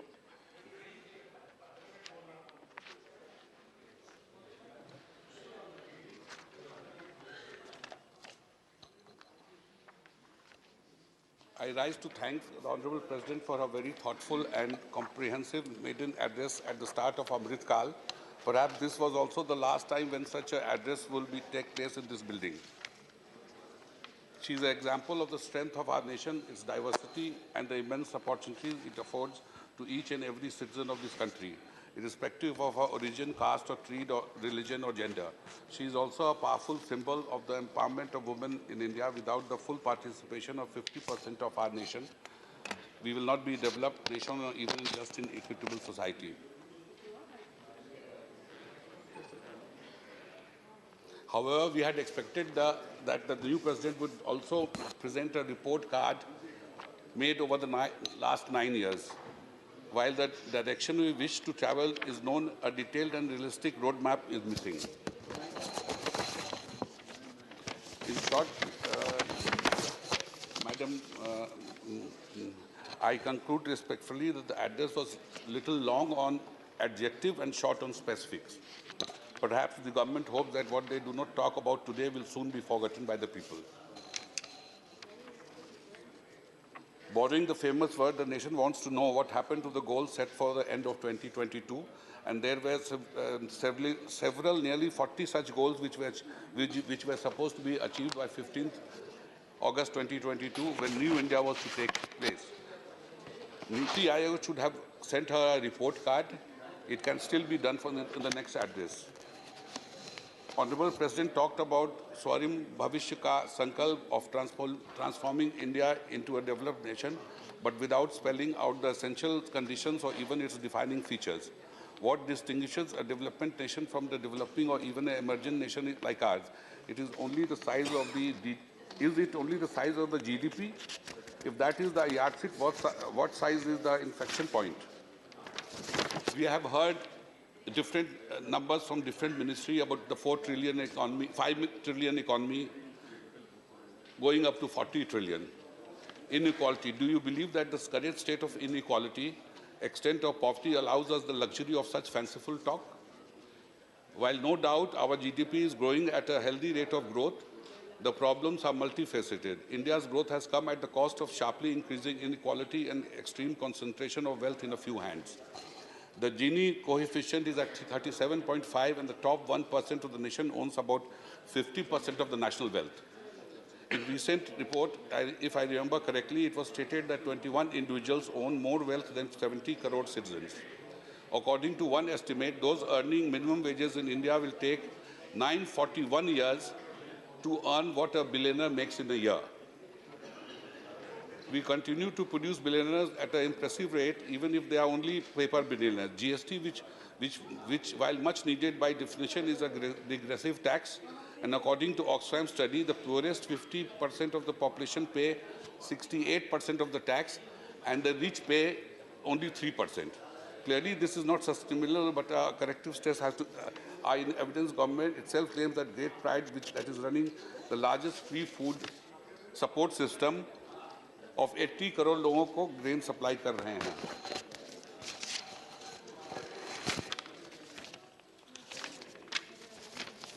मैं पूछना चाहता हूं कि इस नंबर में हमारे किसान भाई और वैसे लोग भी शामिल हैं जो अपनी लाइवलीहुड के लिए फार्मिंग या फार्मिंग रिलेटेड कामों पर निर्भर हैं. अगर वो इतनी बड़ी भी नहीं उपास का should we not address these real issues rather than just make feel-good statement? While lofty goals and visions should always guide us, but policy need to be well-grounded in reality. Beyond GDP numbers and hope, there are several other indicators of a developed nation: per capita income, educational attainment, scientific and technically prowess, rule of law, inviolable right of the citizen guaranteed by the robust and independent institutions, including an efficient and independent judiciary. Separation of power is one of the essential features. Honorable President emphasized the duty of each citizen during the Amrit Kal, but did not dwell on how the state is guaranteeing the basic right of every citizen. While the government always talks of cooperative federalism, the governors and lieutenant governor who represent our president in the states and UT are practicing combative federalism and are rendering the local administration impotent and ineffective. This tendency need to be checked. Getting used to double engine had a downside too, and the fear is that whatever the second engine is missing, wherever the second engine is, those trains will not be able to move. At the growing inequality between states, between north and south, between the coastal and the hinterland, worrisome and will remain a serious drag on India's growth story. Unless non-participant attention is paid to the pressing issue, central government cannot be seen as parochial or treat some states as stepchildren. The crony capitalism and corruption are other black swans that can halt India's growth. And add to this is the morbid institution and a regulatory body that seem only to act when told to do so. A week before the address, now famous Hindenburg report appeared, which has wiped out billions of dollars of national wealth. And what is the harm if a JPC is constituted? At least we can show to the world that everything is transparent here, and in case the opposition is saying something wrong, we will also get embarrassed if the JPC clears everything what the particular industrialist has done. PM talked of maximum government, minimum government, maximum governance. However, recent developments are proving that we have maximum number of regulators but minimum regulation. Education. Impressive numbers on education institutions were provided, with one medical college opening its door each month in the last 8 to 9 years, leading to 174 new medical colleges, 300 universities and 5,000 colleges. And trained and qualified faculty members for such places of higher are trained and qualified faculty members for such places of higher learning available. In fact, the medical colleges set 9 years ago must have produced 2 batches of doctors by now. Quality control is essential. Quality alone is not sufficient to meet the needs of an aspiration nation. Unless higher standards of all around are set up and enforced, brand India will keep getting dented periodically. Case in point is how our image on pharmacy to the world being dented by repeated reports of Indian manufacturers' drugs causing harm in patients in Africa and Central. Honorable President rightly mentioned the Nari Shakti and Yuva Shakti and government slogan of Beti Bachao and Beti Padhao. Recent incidents have shown that our women are not safe in workplaces, on streets, even in some homes. International level women athletes have to sit on streets for justice. May I suggest that the slogan should include the third element, Beti Bachao, Beti Padhao and Justice Dilao. Justice Dilao. इस मुद्दे पर और कुछ और जटिल मुद्दा पर भी सन्नाटा है. But the statistics of women participation in our workforce is distressing, low at 19%. Similarly, youth Shakti without quality education and adequate skills and commensurate job will be a demographic disaster. सरकार का ध्यान इस मुद्दे पर होना चाहिए. Since the new technologies and processes are increasing pressures on meaningful jobs, our vast population cannot be adjusted to just deliver boys' job, Ola or Uber drivers, or even part-time employment in the army. अगर youth को productive बनाना है तो social media की toxicity को कम करना भी बड़ी ज़रूरत है. इन शब्दों के साथ मैं Honorable President को धन्यवाद देता हूं और एक समृद्ध भारत जो कि अपनी डाइवर्सिटी पर गर्व करे, एक जस्ट और इक्विटल सोसाइटी की कामना करता हूं. Thank you.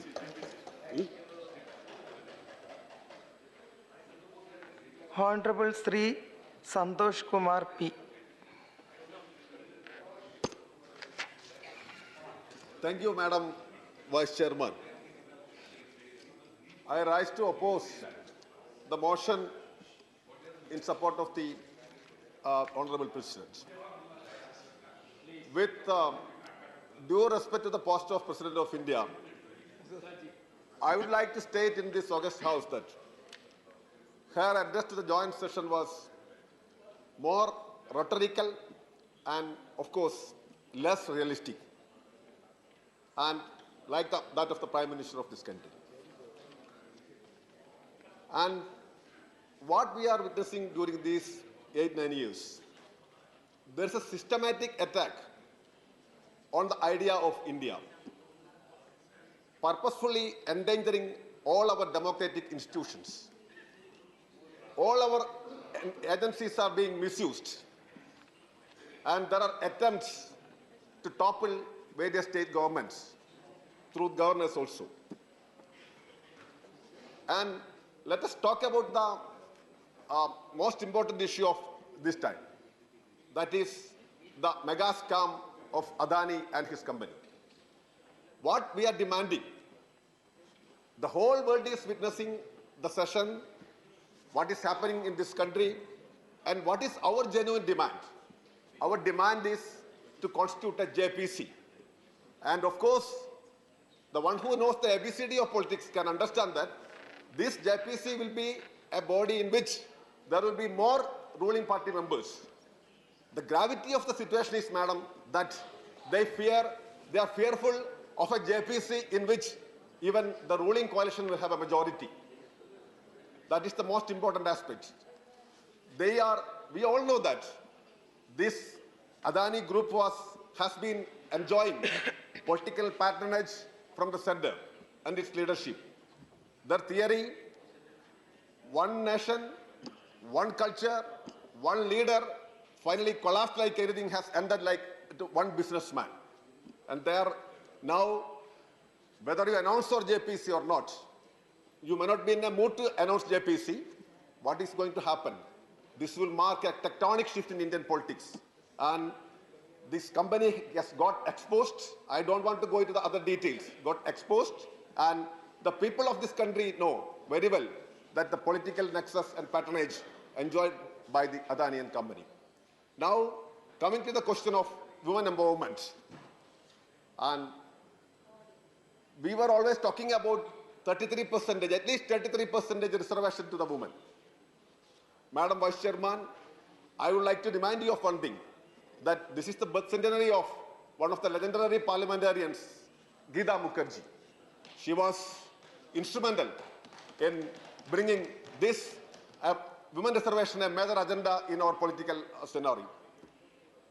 Is this government committed to do 33% of women reservation? Without proper representation of women in various bodies, like the parliament and assemblies, what is the meaning of the so-called Amrita Kal? So I would like to request all political parties, of course, those political parties with a male chauvinistic mindset, to reconsider their position and to be active in making it a reality. And thirdly, Madam Vice Chairman, the question of labor codes. There were 29 labor laws, and I don't want to go through the details of all those. The Indian working class had an active role in India's independent movements, which of course the ruling front have not, they never participated in it. And leaders like Rajyasabha Rai and many others founded the AITUC in the year 1920, and they had a tremendous role, as I stated. And now, what is happening? 90% of the workforce were actually in unorganized sector. And now, 97% of the workforce are actually transferred into unorganized sector. Only 3% may get certain benefits. This labor code is a serious threat to the security and safety of the working class in this country. And the question of unemployment. Unemployment is on a rise. Whatever you try to suggest, whatever you try to portray, the reality is that unemployment is on a rise, and it is the highest during the 40 years of independence, for the last 40 years. And inequality. The speech was shockingly silent on the question of inequality. Madam Vice Chairman, you might be knowing the fact that 10% of the total population is controlling 77% of the national wealth, and 49% of the total wealth is being controlled by just 1%. So how a presidential address to a joint session of a parliament can be shockingly silent on these issues? And the question of agriculture. MSP was a genuine demand raised by the farmer movement. The Samyukta Kisan Morcha had a tremendous year-long mass movement in this country, which shattered all the hopes of Modi and this government. And finally, what happened? There were certain agreements, several commitments, and this government failed to meet the requirements, the commitments given to the Samyukta Kisan Morcha. Now again, the Kisan in this country are planning to launch a massive movement because they felt cheated. You did not provide MSP to the farmers, nothing like that. And almost the ministers let free. There are certain demands to withdraw the cases registered against the Kisan. That is also not happening. And Madam Vice Chairman, there are a lot of other more issues also. For example, as I told you, the weakening of our all institutions. For example, SEBI, Security Exchange Board of India. Kiska security hai, kiska exchange hai. It has actually now a silent and embarrassed body of India. That is what is happening in this country. So in almost all fronts, this government has failed and only rhetorics prevail. Bada bada bhashan hai, lamba lamba bhashan hai. So this is what is happening. So my party, Communist Party of India, and along with all other democratic and left forces, are a stand for a JPC probe on the Modi issue and this Adani-Modi nexus. We are all stand for that, and I think you have to concede, the ruling dispensation will have to concede to the demand, because this is not only a demand from the parliamentarians, but this is a demand from the general public of this country. And since we don't have any, like the Controller General of India, I think we have to start a new system, the authenticity control of India, like that. That I think in Parliament. But we have our own statistics, our own data and details, and to corroborate what we have stated in this House. And hence, with these words, I would like to conclude my speech, and we demand once again HJPC Prof. That is the order of the day, need of the day.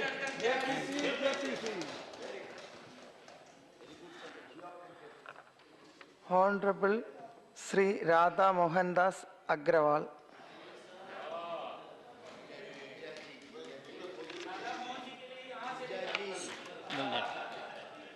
माननीय सभापति उपसभापति महोदय,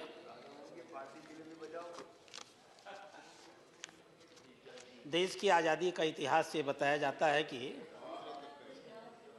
1857 में पहली आज़ादी की लड़ाई लड़ी। ये एक अधूरा इतिहास था। पूरा इतिहास ये था, हंसाइए मत,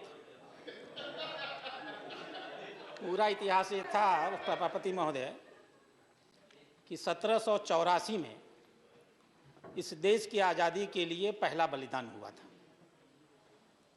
वो बलिदान था भागलपुर के तिलका मांझी का। आप जानते होंगे, मांझी उनकी जात नहीं थी, मांझी का अर्थ था उस समुदाय का नेता, प्रधान। तिलका मांझी ने जब अंग्रेजों के खिलाफ विद्रोह किया, हम सब शर्म से हमारा माथा झुक जाएगा, 4 घोड़ों की पूंछ में बांध करके 7 किलोमीटर उन्हें सड़क पर दौड़ाया गया। पूरा शरीर लहूलुहान हो गया और भागलपुर की कलेक्ट्री में ले जा करके उनको बरगद के पेड़ में फांसी दे दी गई। सुप्रसिद्ध उपन्यासकार महाश्वेता देवी ने उनके ऊपर एक किताब भी लिखी है। तिलका मांझी, नाम जरूर मांझी जोड़ा गया था, मूलतः उनका नाम था तिलका मुर्मू। संथाल समाज की थी और संथाल समाज के थे और मुर्गू उनका गोत्र था। इस देश की आज़ादी के लिए पहला बलिदान और पहला शहीद इस देश में कोई हुआ तो तिलका मुर्मू नाम का व्यक्ति हुआ।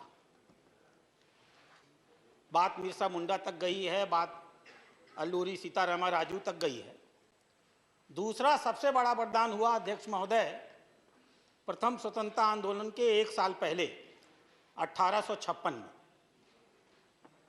वो संथालों का विद्रोह था, आपका ही क्षेत्र था वो भी, उस समय तो सब एक होता था। 4 भाई थे, 4 भाइयों के नेतृत्व में 50,000 संथालों ने अंग्रेजों के खिलाफ आज़ादी की लड़ाई लड़ी थी। और उन चारों भाइयों का नाम था सिद्धो मुर्मू, कानो मुर्मू, भैरव मुर्मू और चांद मुर्मू। 2 मुर्मुओं की हत्या कर दी अंग्रेजों ने और 20,000 संथालों को मार डाला। शायद इतना बड़ा कांड जलियांवाला बाग भी कांड नहीं रहा होगा और शायद इतना बड़ा कांड मानगढ़ का भी कांड नहीं रहा होगा। 20,000 संथालों और 2 मुर्मू भाइयों की हत्या।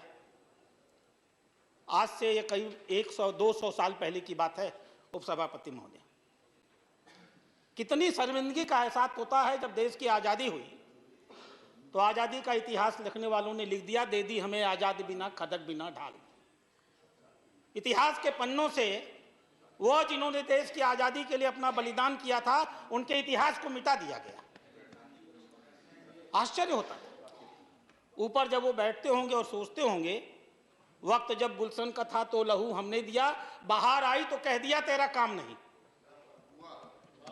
और इतने सालों के बाद, आज़ादी के 70 सालों के बाद, हम गर्व के साथ कह सकते हैं उपसभापति महोदय, आदिवासी समाज जो इस देश का तकरीबन 8.5% का हिस्सा है, करीब 10.5 करोड़ आदिवासी इस देश में रहते हैं। आज़ादी के 70 सालों में देश भर में पहली बार किसी ने आदिवासी समाज को सम्मान देने का काम किया तो हमारे प्रधानमंत्री नरेंद्र मोदी जी ने किया, और कहां से उठाकर कहां पहुंचाया। एक सामान्य धरातल से उठा करके उन्होंने कहा कि मैंने आदिवासी समाज के लोगों को सामाजिक अधिकार दिया है, आदिवासी समाज के लोगों को आर्थिक अधिकार दिया है, आदिवासी समाज के लोगों को सांस्कृतिक अधिकार दिया है। लेकिन लोकतंत्र में जब तक राजनीतिक अधिकार नहीं दिया जाएगा, समाज स्वीकार नहीं करेगा। और उन्होंने श्रीमती द्रौपदी मुर्मू को भारत का प्रधानमंत्री, राष्ट्रपति बनाकर हम लोगों के बीच में प्रस्तुत कर दिया। यह बात मैं जानबूझ करके कह रहा था। हमारे मनोज झा जी अभी भाषण दे रहे तो कह रहे थे कितना अच्छा लगता जब राष्ट्रपति अपने मन का भाषण पढ़ते। मैं सुन रहा था तमिलनाडु के लोगों को, एक गवर्नर अपने मन की बात बोल देता है तो पूरा तमिलनाडु परेशान हो जाता है, और आप चाहते हैं कि राष्ट्रपति बोल दे। पहले गवर्नर्स को बोलने देने का अधिकार दीजिए, फिर ये अधिकार जी नहीं। आरजेडी के तो एक कहने को हैं, आरजेडी के तो सिर्फ शरीर है इनका।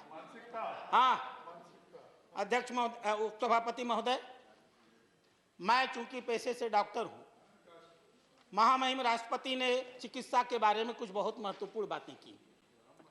उन्होंने चर्चा किया है इन्फेंट मोर्टेलिटी की, उन्होंने चर्चा किया है कोविड की, और उन्होंने चर्चा किया है आयुष्मान भारत की। इसलिए मैं अपने आप की सारी बहस को मैं सिर्फ स्वास्थ्य की बहस तक सीमित रखने का प्रयास करूंगा। मैं तुलना नहीं दूंगा, मैं ये भी नहीं कहूंगा कि इसके पहले कुछ नहीं हुआ। लेकिन एक सत्य है कि 2013-14 में स्वास्थ्य का बजट कुल मिलाकर के 33,700 करोड़ होता था, सिर्फ 33,700। हमारे माननीय प्रधानमंत्री ने 2022-23 में स्वास्थ्य विभाग का जो बजट प्रस्तुत किया उसमें 86,200 करोड़ रुपए की व्यवस्था। 2013-14 में इस देश में प्रति व्यक्ति स्वास्थ्य का खर्चा 1,042 रुपया होता था। मैं नहीं नकार रहा हूं कि इसके पहले खर्चा नहीं होता था, 1,42,000। 2022-23 में हमारे प्रधानमंत्री ने जो बजट प्रस्तुत किया, एक व्यक्ति के ऊपर 1,815 रुपए का खर्चा शुरू किया। इस देश में स्वास्थ्य बीमे को लेकर के जो खर्चा होता था 2013-14 में कुल 4,756 करोड़ रुपए होते थे। हमारे प्रधानमंत्री ने 2022-23 में जब बजट प्रस्तुत किया तो स्वास्थ्य बीमे को लेकर के उन्होंने 12,860 करोड़ रुपए की व्यवस्था किया। उनके प्रधानमंत्री के बनने के पहले इस देश में 387 मेडिकल कॉलेज थे। आज हम गर्व के साथ कह सकते हैं माननीय मोदी जी की यह देन है, इस देश में 648 मेडिकल कॉलेज है। माननीय प्रधानमंत्री के प्रधानमंत्री बनने के पहले इस देश में एमबीबीएस की सीटें 55,348 सीटें थी। आज हम गर्व के साथ कह सकते हैं 8 साल के कार्यकाल के अंदर हमारे मोदी जी ने उन सीटों को बढ़ा करके 96,077 सीटें कर दिया। हमारे प्रधानमंत्री बनने के पहले इस देश में 6 एम्स हुआ करते थे, आज हम 24 एम्स पाने के अंतर में। इसका फल क्या हुआ? इसका फल हुआ कि मोदी जी के पहले जब माताएं गर्भवती होती थी तो 1 लाख में 137 महिलाओं की मृत्यु हो जाती थी। आज वो मृत्यु की संख्या घट करके 97 हो गई है। इसका अर्थ यह हुआ कि जो 5 साल के बच्चे होते थे उनमें 1000 में से 49 बच्चे मर जाते थे। आज उन मौतों की संख्या घट करके 32 हो गई है। इसका अर्थ यह हुआ कि 1 साल का बच्चा जब इस देश में पैदा होता था तो कम से कम उनमें से 32 बच्चे मर जाते थे, 45 बच्चे मर जाते थे, और आज उनके मरने की संख्या 28 हो गई। स्वास्थ्य विभाग के जितने भी आंकड़े हैं सब ऑफिशियल हैं। नेशनल फैमिली हेल्थ सर्वे 4 और नेशनल फैमिली हेल्थ सर्वे 5, उन आंकड़ों ने बताया है कि इंस्टीट्यूशनल डिलीवरी का परसेंटेज कितना बढ़ गया, ब्रेस्ट मिल्क की परसेंटेज कितनी बढ़ गई, वैक्सीनेशन का दर कितना अधिक देश में बढ़कर चला गया, किस प्रकार से डॉक्टर पेशेंट रेशियो बदल गए। 2014 में उपसभापति महोदय 283 नागरिकों के बीच में एक डॉक्टर होता था, और जिस जादू की छड़ी की बार बार वो लोग बात करते हैं, कौन सी जादू की छड़ी? मोदी जी की जादू की छड़ी थी। 2014 में 2083 पर एक डॉक्टर और 2022 में 834 नागरिकों पर एक डॉक्टर। इसी को जादू की छड़ी कहते हैं जो उन्होंने किया। स्वास्थ्य सेवाओं में जिस प्रकार का उन्होंने आमूलचूल परिवर्तन किया और निःशुल्क किया। हमारी माताएं और बहनें जब गर्भवती होकर के जाती थी तो हम आज गर्व के साथ कह सकते हैं उनमें से कम 54% महिलाएं ऐसी थीं जिनको निःशुल्क मेडिसिन मिलती थी। 53% महिलाएं ऐसी थीं जो जिनको निःशुल्क जांच हुआ करती थी। 66% महिलाओं को पूरा भोजन मिला करता था और कम से कम 46% ऐसी महिलाएं थीं जो गर्भवती होने के बाद जिनको गाड़ियों में बैठा करके सुरक्षित घरों में भेजा जाता था। अध्यक्ष महोदय, चर्चा हो रही थी कोरोना की। कोरोना जब आया था तो विश्व बैंक के जो चेयरमैन, उन्होंने कहा था कि कोरोना इतना भयावह है कि करीब करीब 5 करोड़ लोग इस कोरोना के नाते एक्सट्रीम पॉवर्टी में चले जाएंगे और उनकी सबसे बड़ी संख्या भारतवर्ष में होगी। और अभी 4 दिन पहले मैं उन्हीं डेविड मालपास का बयान पढ़ रहा था। उन्होंने कहा कोरोना के मैनेजमेंट में भारत ने जो कुछ किया वो पूरी दुनिया के उदाहरण के रूप में सामने है। पूरी दुनिया भारत से चिकित्सा और कोरोना की व्यवस्था के बारे में सीख सकती है। पूरी दुनिया जान सकती है कि सीमित आर्थिक आय के बावजूद ईमानदारी के साथ सेवा करने का जज्बा हो तो नागरिकों की सेवा कैसे की जा सकती है। बात अभी प्रति व्यक्ति आय की हो रही थी। मैं एक आंकड़ा आपके सामने अध्यक्ष महोदय रखूं। आय से कुछ नहीं होता। अमेरिका की प्रति व्यक्ति आय 57 लाख रुपया है। स्वास्थ्य पर खर्चा 9 लाख रुपया प्रति व्यक्ति है। कोरोना से मरने वालों की संख्या 1 लाख में 336। इंग्लैंड की प्रति व्यक्ति आय 38 लाख रुपए है। स्वास्थ्य पर होने वाला खर्चा 3,54,000 रुपए प्रति व्यक्ति है। कोरोना से मरने वालों की संख्या 1 लाख में 321 है। स्विट्जरलैंड की प्रति व्यक्ति आय 74 लाख है। प्रति व्यक्ति स्वास्थ्य का खर्चा 7,93,000 है और कोरोना से मरने वालों की संख्या 1 लाख में 64 है। 1 लाख में 164। और भारतवर्ष 2020 में आज हमारी आय 1,97,000 हो गई, जैसा माननीय वित्त मंत्री ने बताया था। 2 साल पहले हमारी आय 1,50,000 होती थी। प्रति व्यक्ति स्वास्थ्य पर खर्चा 5200, सिर्फ 5227। कहाँ 7 लाख, 5 लाख। भारत का प्रति व्यक्ति स्वास्थ्य खर्च सिर्फ 5227 रुपए। और उपसभापति महोदय, मरने वालों की संख्या 1 लाख में सिर्फ 38।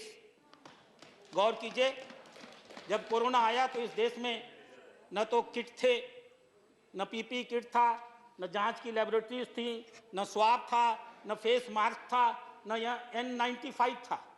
और हमें बजट में, हमें कस्टम ड्यूटी में परिवर्तन करके, कस्टम फ्री करके इन चीज़ों को मंगाना पड़ता था। लेकिन आप लोग कहते हैं ना क्या जादू की छड़ी है, यही जादू की छड़ी मोदी जी की थी। 11 मई आते आते इस देश में 87,20,000 लीटर सैनिटाइजर तैयार हो गया।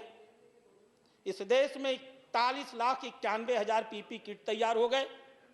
इस देश में 75 लाख N95 के मास्क तैयार हो गए। इस देश में कैटेगरी 1 का कोविड डेडिकेटेड हॉस्पिटल 163 था, बढ़ करके 4,096 हो गया। इस देश में एक भी कोविड के हेल्थ सेंटर नहीं थे, बढ़ करके 9,954 हो गए। ऑक्सीजन प्रोडक्शन की कैपेसिटी 1,000 टन प्रतिदिन थी। लोग ऑक्सीजन की कमी के नाते परेशान होते थे। हमने मई के आते आते इसकी संख्या बढ़ा करके 20,000 टन प्रतिदिन कर दी। इस देश में 50,000 ऑक्सीजन बेड हुआ करते थे, हमने बढ़ाकर उनको 3,81,000 ऑक्सीजन बेड कर दिया।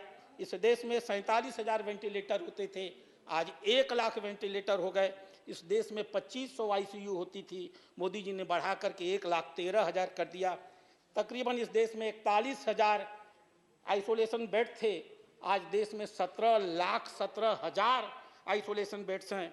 यहाँ तक कि रेल कोचेस को हम लोगों ने आइसोलेशन बेड में बदल दिया था। इसे कहते हैं मोदी जी का जादू।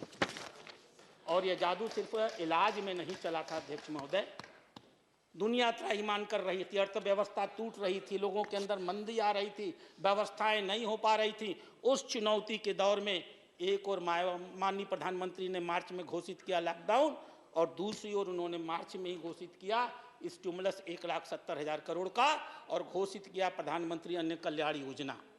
और समाज के हर वर्ग की चिंता की उन्होंने। गरीब वर्ग के लोगों को 5 किलो अनाज मिले, वरिष्ठ नागरिकों विधवाओं को 1,000 रुपया 3 महीने तक दिया जाए, 7.5 करोड़ किसानों के खातों में 2,000 रुपया तुरंत डाल दिया जाए, 100 से कम स्थानों में 15,000 से कम के वेतन पाने वालों के पीपीएफ अकाउंट में 24% डाल दिया जाए, 63 करोड़ सेल्फ हेल्प ग्रुप्स के अकाउंट में 10 लाख की जगह 20 लाख रुपए लेने की कोलेट्रल फी लेने की छूट दे दी जाए। पीएफ अकाउंट से महामारी के आधार पर लोग अपने वेतन का, अपने पीएफ का 75% या वेतन का 3 महीने का पैसा निकाल सकें, इसके लिए छूट दे दी गई। और बात यहीं नहीं रुकी, मई आते आते माननीय प्रधानमंत्री ने 20 लाख के स्टिमुलस पैकेज की घोषणा किया, 20 लाख करोड़ के, मैं क्षमा चाहूँगा 20 लाख करोड़ के। और मैं स्टेट बैंक ऑफ इंडिया, उनकी क्या सुविधाएं थी 20 लाख करोड़ में, मैं पढ़ूंगा तो उपसभापति महोदय शायद आप मुझे इसका अनुमति न दें। उस 20 लाख करोड़ के अंदर उन्होंने 3 लाख करोड़ रुपए कोलेट्रल फ्री 45 लाख एमएसएमई को दे डाला। और काम करने की तेजी समझिए माननीय नागर जी, हम सीख सकते हैं कोई व्यक्ति कैसे जादू की तरह, जादूगर की तरह काम करता है। 13 मई को घोषणा हुई, 20 मई को कैबिनेट से डिसीजन हुआ, 23 मई को ऑपरेशनल गाइडलाइन निकल गई, 26 मई को फंड के क्रिएट को रजिस्टर्ड कर दिया गया, और 5 अगस्त आते आते इस पैसे का वितरण हो गया। Time is over. मैं अपनी बातें मैं समझ सकता हूं, आप इस बात को कहेंगी कि समय अधिक हो गया, और मैं नियमों को तोड़ने का आदी नहीं हूं।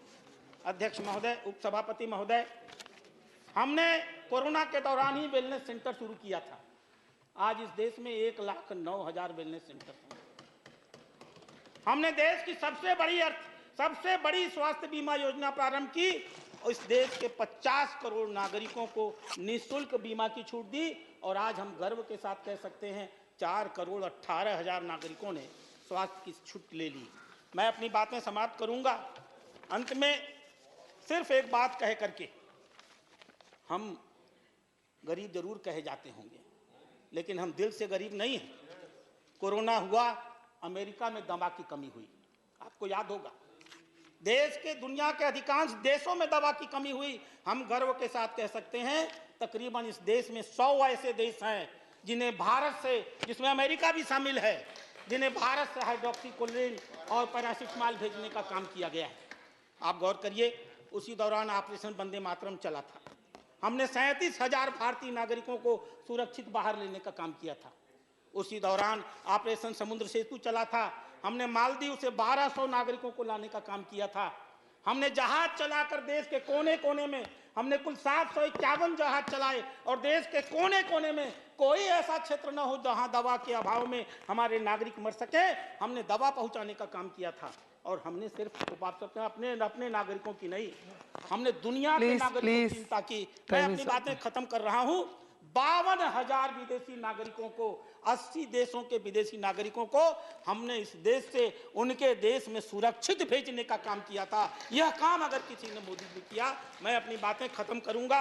अध्यक्ष महोदय, उपसभापति महोदय, गीता में एक श्लोक है, आश्चर्यवत पश्यति कश्चिदेनम आश्चर्यवत वदति तथैव चान्यम आश्चर्यवच्चैनम अन्यः शृणोति श्रुत्वापेनम मातु वेदन कश्चन। आप इसका अर्थ समझेंगे। कुछ लोग आश्चर्य के साथ देखते हैं, कुछ लोग आश्चर्य के साथ बोलते हैं, कुछ लोग आश्चर्य के साथ बताते हैं, सुनते हैं। जो देखते हैं, जो बोलते हैं, जो सुनते हैं, समझ नहीं पाते। मोदी जी के साथ ऐसा ही है। हम सब उन्हें देखते हैं, समझ नहीं पाते। लोग बताते हैं, समझ नहीं पाते। करोड़ों नागरिक सुनते हैं, समझ नहीं पाते। देश का इतिहास आने वाले समय में, जैसे महात्मा गांधी के बारे में कहता था कि लोग विश्वास नहीं करेंगे कि हाड़ मास का कोई महात्मा गांधी पैदा भी हुआ था। आने वाले 50 सालों में वो दिन आएगा जब लोग कहेंगे कि इस धरती पर कोई मोदी जैसा प्रधानमंत्री भी पैदा हुआ था, शायद कोई विश्वास न करे। धन्यवाद। Honorable Honorable Srimati Sulata De. Not present.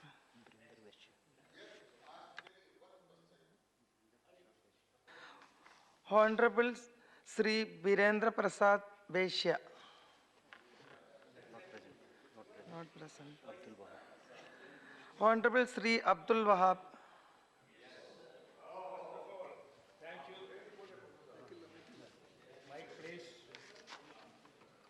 First of all, congratulate Madam for chairing this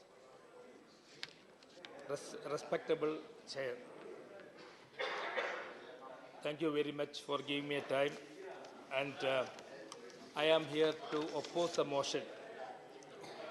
First of all, regarding Adani and all, everything is told me, my party too want JPC in this camp. My party and its leader, Said Sadiq Ali Shihab Tangal, we are requesting you to interfere making a JPC. Yes. That was the slogan before for BJP before during the UPA time, JPC, JPC, JPC and all. Now they are not hearing that one. So I'm coming to the point, because I already told about JPC enough. And I am coming to this one President's speech. It lacked any vision and mission in our journey to discover a better India of India, better idea for India. For me, the idea of India we need at the moment is what Tagore envisioned in 1903. Quote, India has always laid the foundation for an inclusive civilization. She never driven away any outsider, never excluded or anyone calling the person non-Aryan, hasn't made fun of anyone incompatible. India has taken in all and accepted all, unquote.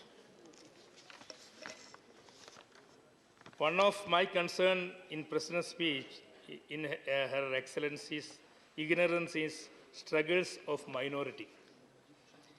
India's largest minority, that is Muslims, were not even once discussed by the President. We know there has been an increase in the target attack and demolition of houses in the Muslim-dominated localities in Uttar Pradesh, Uttarakhand, Assam and Madhya Pradesh.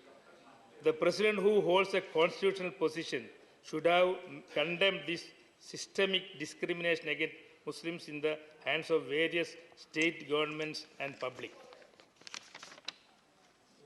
Another important concern is, in her speech, remain in the field of education. In the year 2022, the government stopped pre-matric scholarship for OBC and minority, stopped NTSC examination high school students, stopped research fellowship of MANF, Maulana Azhar, stopped for minority students. The participation of Muslim in higher education has declined to 4.6% from 5.5%. Quality of public education became deteriorated. As a result, private tuition coaching centers thrived. Financial aid to higher education students decreased. Research and development spending is one of the lowest in the world.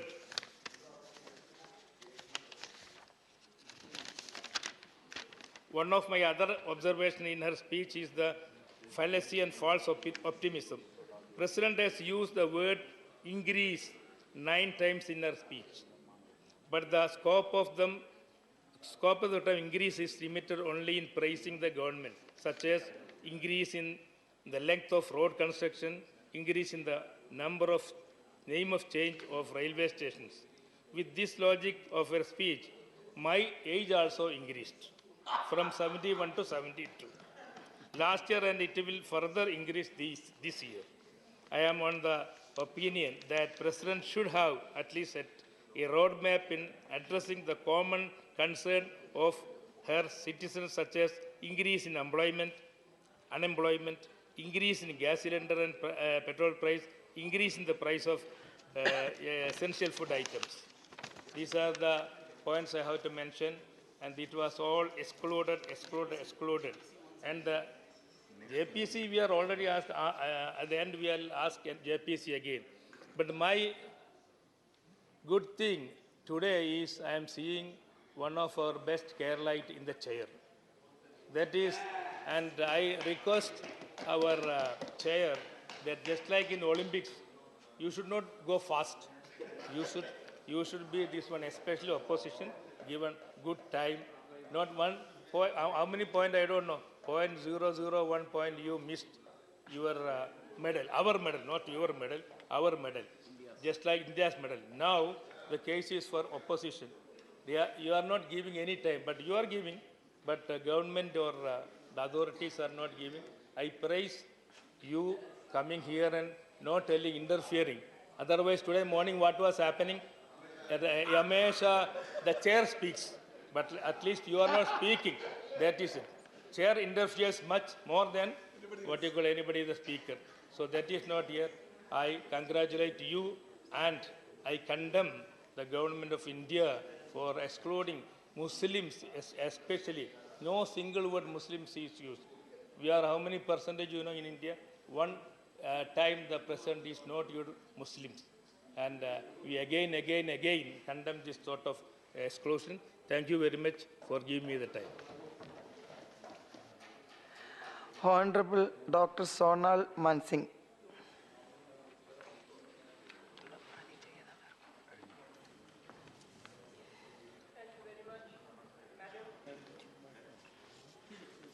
It's good to see you in the chair. Congratulations. And I'm very happy to be given time to speak on the Thanksgiving motion. I support it with all my heart. Honorable Madam Deputy Chairman, the President, Honorable President in her speech had said, our heritage connects us to our roots and our development gives us the courage to reach out to the sky. That is why my government has chosen the path of consolidating heritage and giving priority to development. So heritage and modernity, heritage and development go hand in hand. And it has been proven time and again that civilizational cultures which do not have deep roots, they fall, they crumble. Why our civilization has survived for millennia, perhaps is the reason that our roots are very, very deep, and I would like to reiterate them. On the one hand, we are following the path shown by saints like Adi Shankaracharya, Sri Basaveshwar Swami, Thiruvalluvar, Guru Nanak Dev, and so many others. On the other hand, today, India is also becoming a hub of high-tech technology. So again, I would like to reiterate and give some examples how preserving India's glorious past is leading us to the present and then to the future. And this is where the vision of our Honorable Prime Minister, Shri Narendra Modi ji, is guiding the nation in every direction. For example, under Modi ji's leadership, it has been decided that 5 iconic museums of the country will be made of international standards as the central government is working to put the cultural potential of India in a new image in front of the world so that India can become a big center of heritage tourism, which is very, very important. This is the only way not only to preserve, but to showcase and to arouse interest in the world and in the nation, in the people, to feel pride. And the nation builders in these 75 years, the first being Indian Museum in Kolkata, which is perhaps one of the oldest museums in the world, and the 5 iconic museums will be in different parts of India. Tribute to India's great freedom fighters. So on the one hand, we have the heritage. On the other hand, we come down to our own times, our own centuries, the past 3-4 centuries especially. As we celebrate Azadi Ka Amrit Mahotsav of 75 years of freedom, remembering the freedom fighters and paying tributes to them, which is so important, very significant, because the nations that forget their warriors, their freedom fighters, the soldiers, and every single individual, which helps in not only building the country, the nation, but also protecting. And if we forget them, then that is the biggest crime. Here, we are paying tribute to India's great freedom fighters in the Azadi Ka Amrit Mahotsav. And it's very significant how we do it. Mahatma Gandhi's dream, how it is brought to life. While the 150th birth anniversary of Mahatma Gandhi was celebrated globally, led by PM Modi himself, who led the celebrations at the UN, the most special tribute to Gandhiji was perhaps the declaration of the open defecation-free status for rural India due to Swachh Bharat mission. And I think many of my fellow honorable members have also spoken about it.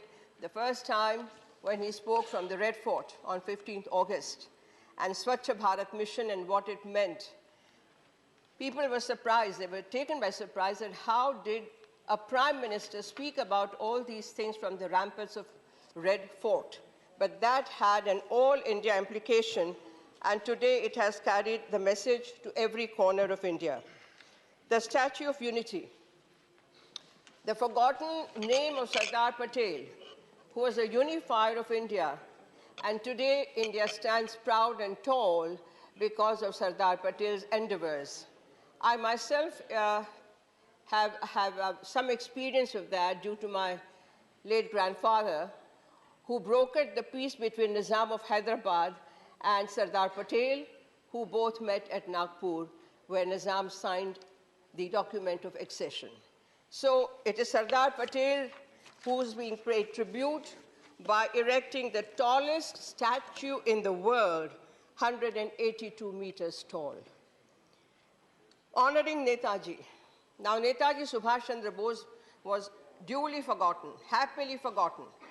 Kadam kadam badhaye ja, khushi ke geet gaye ja, ye zindagi hai kaum ki to kaum pe lutaye ja.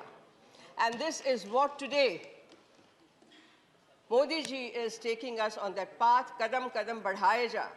And with all the painful experiences, khushi ke geet gaye ja, because the one and only message of all his endeavors and his exhortation to his countrymen is that come what may, we have to build a happy India, a unified India, and a karmat India. So Netaji Subhash Chandra Bose has been given his due respect and place on the Kartavya Path, which is the central point of India's capital, that's Delhi.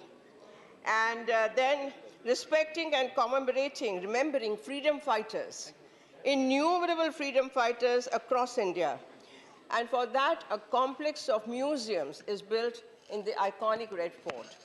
I will just reiterate a few, like the Jalian, the Kranti Mandir it's called now, the Red Fort. So the Netaji Museum, Azadi Ke Diwane Museum for unsung heroes, and Yad-e-Jalian, and 1857, the first freedom fight war of India. At this point, I would like to say, Madam, that when I was young, like so many of my honorable fellow members here, we had a wonderful film, Jagrati. And in that, the school children were taken on a trip across India. And I remember the song, Jallianwala Bagh dekho, yahan chali thi goliyan. Ye mat pucho kisne फेंकी यहाँ खून, किसने खेली यहाँ खून की होलियां. एक तरफ बंदूक के धन, एक तरफ थी टोलियां, मरने वाले बोल रहे थे इनकिलाब की बोलियां. And this Jallianwala Bagh, now the museum is there, and there are 4 corridors, 4 galleries, with all the important, significant images, photos, and paintings. So it's again and again good to remind everyone, the new forthcoming generations, successive generations, of the sacrifices made by our ancestors, by so many freedom fighters. The names have been forgotten, and today it is our Prime Minister's endeavor to remind everyone of the names where in the history books they are again and again mentioned. Reclaiming our civilizational heritage, Madam, there are many places which define a nation and form the nucleus of its civilization. The way these places are treated, I think it's a very significant sentence. The way these places are treated has a direct impact on the way the nation perceives itself. A nation is made to feel small or big, proud or not proud, by the way perceptions are built. And perception is everything today. Earlier, there were indifferences in the political establishment about taking pride in Indian culture and working now to restore and treasure it. Restating Sri Kashi Vishwanath Dham Yatra Varanasi.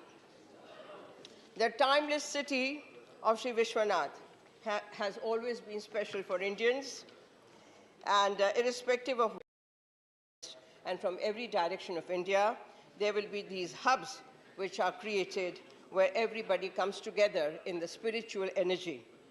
And the Kashi Vishwanath temple complex's expansion and a corridor connecting the holy river Ganga with Sri Vishwanath.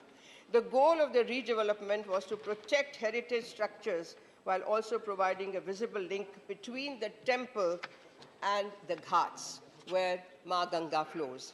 Once again, I would like to quote Adi Shankaracharya Shlok, Ganga Taranga Kamaniya Jata Kalapam Gauri Nirantara Vibhushitamam Bhagam Narayana Priyamananga Madapaharam Varanasi Purapatim Bhaja Vishwanatham.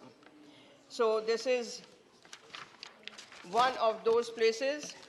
Another one is rebuilding Sri Ram Janmabhoomi. I think there has been talk about it for now past few decades. Finally, the temple of Sri Ram, for which PM Modi led the Bhumi Pujan. He led it. We saw the whole video, and I think umpteen eyes shed tears of joy, of pride, and of gratitude. The temple of Sri Ram, for which PM Modi led the Bhumi Pujan, has been a yearning of millions of people for centuries. It was an emotional moment for millions, since many people had wondered if they would ever see Sri Ram in a grand temple instead of a makeshift tent. I can't believe it that I had this darshan several times in the tent. And I think that was the only example in the whole world where Sri Ram was residing in a tent, and now Sri Ramchandraji gets, Sitapati Ramchandraji gets the due place. Somnath Temple Complex, the first of the 12 Jyotirlingams. Prime Minister Shri Narendra Modi began various measures to beautify the temple complex during his time as Gujarat's Chief Minister. In fact, I was very fortunate to participate in the first Somnath festival in 2001. He is the chairman of the Somnath Trust, and they are constantly striving to improve the Somnath temple and other temples in the vicinity, like the Bhalka Tirtha, where Sri Krishna was resting with his back to the banyan tree, peepal tree, and the Jara, the shikari, had shot an arrow in the foot. That Bhalka Tirtha, the Swargarohan, where Arjun gave Mukhagni to Sri Krishna, etc. These. Kedarnath temple, of course, we've seen PM there, following the widespread devastation caused in 2013. The Kedarnath Dham is in a flurry of developmental works, and it's to improve ease of accessibility. Please, ma'am, time is and over. amenities. Yes, ma'am, I'm concluding. And then I would like to just mention quickly, remembering our heroes. We did not have a National War Memorial or National Police Memorial. Now both have been erected on Kartavya Path, paying due homage and tribute to them. And then I would like to in the end say that preserving and protecting ancient Indian history is very, very important. The World Heritage Sites has now included UNESCO, Dholavira, and including 10 other sites from India. 40 other sites are under consideration. So many of our stolen idols from abroad have been brought back and have been duly placed in their own proper place. I think it's very important, madam. I will conclude. Okay. Don't worry, madam. And in conclusion, I would like to say... Ma'am, please. Yeah. अरे बाबा culture पे कोई बोलता है 2 minute दे दीजिए ना madam. नित्य नूतन चिर पुरातन. This is our motto. नित्य नूतन चिर पुरातन. And when I mean, there's so much more because culture usually gets a short shift in very short time, unfortunately. But it's the culture that gives identity to a nation and to a civilization. So I'm very happy that I got this time. In the end, I will conclude with one line from Dinkar, poet Dinkar. When I see Prime Minister Modi today was seated here quietly with his hand on his cheek, listening to everything, I'm reminded of his poem on Himalaya. Mere Nagapati mere vishal sakar divya gaurav virat paurush ke punji bhoot jwal. Meri janani ke him kireet mere bharat ke divya bhaal. Thank you. Honorable Srimati Sulata Dev. जय जगन्नाथ. आज संसद में vice chairperson एक legendary chair कर रहे हैं, मेरे उनको नमन है. आज मुझे राष्ट्रपति के अभिभाषण पर अपना धन्यवाद प्रस्ताव रखने के लिए मौका दिया गया, इसके लिए मैं आभारी हूँ. पहले तो मुझे गर्व होता है, देश की पहली आदिवासी महिला मेरे राज्य से बिलोंग करती है, महामहिम राष्ट्रपति जी है. ये मेरे लिए सच में बड़ी गर्व की बात है. राष्ट्रपति जी के अभिभाषण को मैं उस दिन बहुत अच्छे से सुनी. पारा 30 में राष्ट्रपति जी ने बोला, मेरी सरकार की सबसे बड़ी उपलब्धि महिला सशक्तिकरण है. इस संदर्भ में मुझे नारी शक्ति नामक एक कविता का स्मरण होता है, जो 100 साल पहले उत्कल भारती कुंतला कुमारी साबत की रची हुई थी. क्या बोले हो? वसुंधरा तले भारत रमणी नुहे हीन नुहे दिन अमर कीरति कोटि जुगे केवे जगत नोही बलिन. ये सच में जो बोले वो 100% सच है. मैं फिर पारा 2 में आना चाहूँगी, जो हमारी महामहिम राष्ट्रपति जी बोले, ऐसा भारत हो जिसकी युवा शक्ति और नारी शक्ति समाज और राष्ट्र को दिशा देने के लिए आगे खड़े हों. ये बहुत अच्छी बात है, मगर मैं सोच रही हूँ, मैं बोलना चाहती हूँ कि सच में युवा शक्ति और नारी शक्ति को आगे बढ़ाने के लिए कुछ करना चाहिए.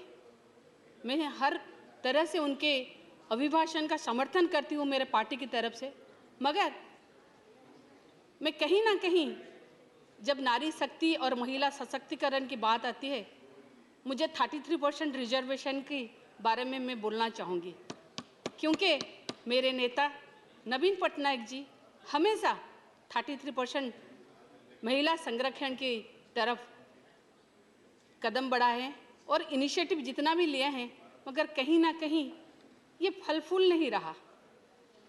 आप एक महिला है, हमारी महामहिम राष्ट्रपति जी भी एक महिला है. हम सोचते हैं कि ये अगर महिला लोगों के लिए 33% रिजर्वेशन हो जाए तो बहुत अच्छा होगा, सबके लिए, सारे देश के लिए. ऐसा नहीं है, नवीन पटनायक जी ने हम लोगों को संसद में 33% रिजर्वेशन करके भेजे हैं, मगर ये सारे देश का सवाल है, सारे महिलाओं का सवाल है. अगर देखा जाए, भगवान के बाद अगर कोई सृष्टि रचने की क्षमता रखती है वो नारी है, माँ है. अगर माँ सृष्टि भी कर सकती है, पालन भी कर सकती है, सबको अच्छे से बांध के भी रख सकती है. मैं ऐसा नहीं बोल रही कि यहाँ पर जो हमारे महिला हैं किसी गुण से कम है, ना आप कम है, आप एक लीजेंडरी है. कोई भी महिला जो ये सदन में आई हुई हैं, सब एक से आ रखे, मगर कभी सोचिए डॉक्टर भीमराव अंबेडकर को जब था पता, जब वो बोल रहे थे कि अगर संसार को, अगर देश को आगे बढ़ाना है तो महिला लोगों को आगे बढ़ना चाहिए। इसके वजह से वो वोटिंग राइट्स, इसके वजह से वो डिवोर्स राइट, इसके वजह से वो रिप्रोडक्शन का राइट महिलाओं को दिए। और कुछ हद तक देखा जाए कहीं ना कहीं हम लोग उसको दबाए रखे, उनके बाद में कोई आगे नहीं बढ़ा उस बात को लेके। मगर कहीं ना कहीं महिला अपना घूंघट छोड़ के खुद अपने पैर से आगे आके आज भी ये संसद में है, कुछ विधान परिषद में है, विधानसभा में है, और देखा जाए तो पंचायत राज सिस्टम में भी है। मैं तो बिजू पटनायक, जो हमारे नवीन पटनायक की फादर है, उनको सतत नमन करूंगी कि पहले बार देश में 33% रिजर्वेशन ओडिशा किया 3 टायर पंचायत राज सिस्टम में, उसको बढ़ के नवीन पटनायक जी ने 50% रिजर्वेशन किया पंचायत राज में। और आज अगर देखा जाए 50% नहीं 60% से भी ज़्यादा महिला है हमारे ओडिशा में जो 3 टायर पंचायत राज सिस्टम चला रही है। हाँ, कभी कभी जब 33% रिजर्वेशन आया था महिलाओं के ऊपर कोई भरोसा नहीं कर रहा था। कभी कभी बोले लोग कि पति सरपंच पति है चला रहा है, मगर आज ये दिन नहीं है। आज अगर देखा जाए हमें से जो भी सदन में है और जो भी बाहर में है, काफ़ी महिला बहुत अच्छे से चला रही हैं। हमारे ऊपर भरोसा रखना चाहिए। मैं तो कहती हूँ भगवान ने पैदा ही किया है महिलाओं को पंख देके आसमान छूने के लिए, और आसमान छूने का विश्वास जो है ना, वो हमारे नवीन पटनायक जी ने हमें जगाया है। वो चाहे खेल में हो, शिक्षा में हो, स्वास्थ्य में हो। आपको मालूम होना चाहिए संसद को, खेल में अगर महिलाओं के लिए देखा जाए, उड़ीसा ही एक ही प्रदेश है जो महिला हॉकी को स्पॉन्सर किया है। अगर देखा जाए स्वास्थ्य में ममता से लेके BSQI में 10 लाख रुपया महिलाओं के लिए स्पेशल है। अगर शिक्षा के क्षेत्र में देखा जाए तो महिला जो बच्चे पढ़ते हैं, जो गर्ल्स पढ़ते हैं, उनको फ्री साइकिल, अच्छा पढ़े तो लैपटॉप कैसे बढ़े वो हमेशा ध्यान में रखते हैं। उनके ऊपर भी उनका विश्वास है महिला आगे जा सकती है, इसीलिए वो सारे चीज़ महिलाओं के लिए ही करते हैं। क्योंकि हमारे जो वहाँ के मिशन शक्ति है जिसमें 6 लाख से भी ज़्यादा ग्रुप, 70 लाख से भी ज़्यादा महिला उनमें हैं। अगर देखा जाए तो आज वो आसमान छू रहे हैं, क्योंकि वो अभी चूल्हा चौके में नहीं रहे हैं, वो अभी लैपटॉप चला रहे हैं। आज का अगर देखा जाए ओडिशा के जो प्रोडक्ट होता है ना, वो अभी फ्लिपकार्ट में ऑस्ट्रेलिया, अमेरिका से लेकर कहाँ कहाँ तक वो सारे विदेशों में भी जा रहे हैं। ये है विश्वास, ये है खुद का महिलाओं के ऊपर विश्वास जो मेरे मुख्यमंत्री ने किया है। आज महिला को थोड़ा सोचने का और थोड़ा समझने का मौका चाहिए, क्योंकि मैं नहीं कर रहा हूँ, क्योंकि मेरा मुख्यमंत्री ने मैंने वो सब किया, मगर कुछ चीज़ ऐसा है जो उनके हाथ में नहीं है। ये संसद के हाथ में है, ये सरकार के हाथ में है। 33% रिजर्वेशन, मैडम मैं 2 मिनट में ख़त्म कर दूँ। 33% रिजर्वेशन, आप अगर चाहे 33% रिजर्वेशन दे के सबको आप महिलाओं को आगे बढ़ा सकते हैं। बस ये संसद के हाथ में है। अभी मैं श्रद्धांजलि व्यक्त करूँगी, माननीय प्रधानमंत्री जी ने अपनी माँ का निकट में देहांत हुआ है। अगर देखा जाए वो एक जोगजन्मा को पैदा किए थे। अगर देखा जाए तो मैं तो सोचूंगी कि मैं तो बोलूंगी कि रिक्वेस्ट करूंगी ये महिला संरक्षण बिल लागू किया जाए, और देखा जाए तो ये उनके माँ के लिए भी श्रद्धांजलि होगा, सारे माँ के लिए भी श्रद्धांजलि होगा। ये और एक आधा मिनट हमारे बिरसा मुंडा को माननीय महामहिम राष्ट्रपति जी ने बिरसा मुंडा को बोले कि आदिवासी के जो भगवान है उनके लिए बात बोलूंगी। मेरे नवीन पटनायक ने बिरसा मुंडा को श्रद्धांजलि देके राउरकेला में विश्व का सबसे बड़ा हॉकी स्टेडियम निर्माण किया, वो भी 5T के चलते 15 ही महीनों में। ये कहीं नहीं देखने को मिलेगा, ये सबसे बड़ा है, Guinness book of world record में। ये है ओडिशा सरकार की प्रतिबद्धता। मैं चाहूंगी कि जैसे सभी लीजेंडरी को आप लोग सम्मान देते हैं, मेरा मुख्यमंत्री नवीन पटनायक जी ने एक रिक्वेस्ट किया था सबको कि महात्मा गांधी जी को भी लेजेंडरी, महात्मा गांधी जी के सम्मान में अगर हो सके तो संविधान के प्रियम्बल में अहिंसा का नाम थोड़ा जोड़ दीजिए, वो भी हमारे लिए और सबके लिए अत्यंत गर्व की बात है। मैं आपसे आपका आभारी हूँ और ये मौका देने के लिए मैं आपसे बहुत शुक्रगुजार हूँ। वंदे उत्कल जननी। ऑनरेबल श्रीमती कविता पट्टीदार। धन्यवाद माननीय उपसभापति महोदय। माननीय राष्ट्रपति महोदया जी ने संयुक्त सदन में जो अभिभाषण दिया उसके प्रति कृतज्ञता व्यक्त करने का आपने मुझे अवसर प्रदान किया, उसके लिए मैं आपको धन्यवाद प्रेषित करती हूँ। विकसित भारत के निर्माण में सरकार के 9 वर्ष के प्रयासों के परिणाम स्वरूप समृद्ध एवं आत्मनिर्भर भारत की बात को माननीय राष्ट्रपति जी ने अपने उद्बोधन में रखा। मैं राष्ट्रपति जी का धन्यवाद व्यक्त करने के लिए आप सभी के बीच में खड़ी हुई हूँ। हमारा देश एक कृषि प्रधान देश है। जय जवान, जय किसान, जय विज्ञान और जय अनुसंधान, इस मंत्र के अनुसार किसान के जीवन को आसान बनाने और अधिक समृद्ध बनाने और हमारी कृषि व्यवस्थाओं को और आधुनिक बनाने के लिए हमारी सरकार द्वारा कई बड़े कदम उठाए गए हैं। साथ ही सरकार की प्राथमिकता में देश के 11 करोड़ छोटे एवं सीमांत किसान भी हैं, जो दशकों से प्राथमिकता से वंचित रहे हैं। उनके कल्याण की प्रतिबद्धता हमारे प्रधानमंत्री माननीय मोदी जी की कार्य पद्धति में दिखाई देती है। इस बात का हमें गौरव है। माननीय प्रधानमंत्री जी ने किसान सम्मान निधि को सृजित भी किया, इस योजना को, और उसे सफलतापूर्वक क्रियान्वित भी किया। किसानों की आय बढ़ाने में सीधी सहायता प्रदान करने की भावना से दुनिया का सबसे बड़ा सीधा किसानों के खातों में जाने वाला लाभ पीएम किसान सम्मान निधि के माध्यम से प्रधानमंत्री माननीय मोदी जी ने अंतरित करने का काम किया। पीएम किसान सम्मान निधि के माध्यम से मोदी जी की सरकार सालाना 6,000 रुपये सीधे किसानों के खातों में हस्तांतरित करने का कार्य कर रही है। इस योजना के द्वारा 11 करोड़ से अधिक किसानों को 2.2 लाख करोड़ रुपए से अधिक राशि हस्तांतरित की जा चुकी है। मुझे इस बात का भी गर्व है कि उनमें से 3 लाख से अधिक कृषक महिलाएं इस योजना से लाभान्वित हुई है। एक समय ऐसा भी था जब देश में कहा जाता था कि हम ऊपर से 100 रुपये भेजते हैं तो नीचे जाते जाते सिर्फ 15 रुपये बचते हैं। और आज माननीय प्रधानमंत्री जी का पारदर्शी, जनता हितैषी नेतृत्व हमें प्राप्त है, जिसने ये सुनिश्चित किया है कि अगर हम किसान के खाते में सालाना 6,000 रुपये की राशि डालते हैं तो वो पूरी की पूरी 6,000 राशि नीचे सीधे उसके खाते में पहुंचती है। कोई बीच में बिचवाल नहीं, कोई भी एक भी पैसा की कोई कटौती नहीं। और यही पारदर्शिता सुनिश्चित भी करती है कि हम न खाएंगे न खाने देंगे।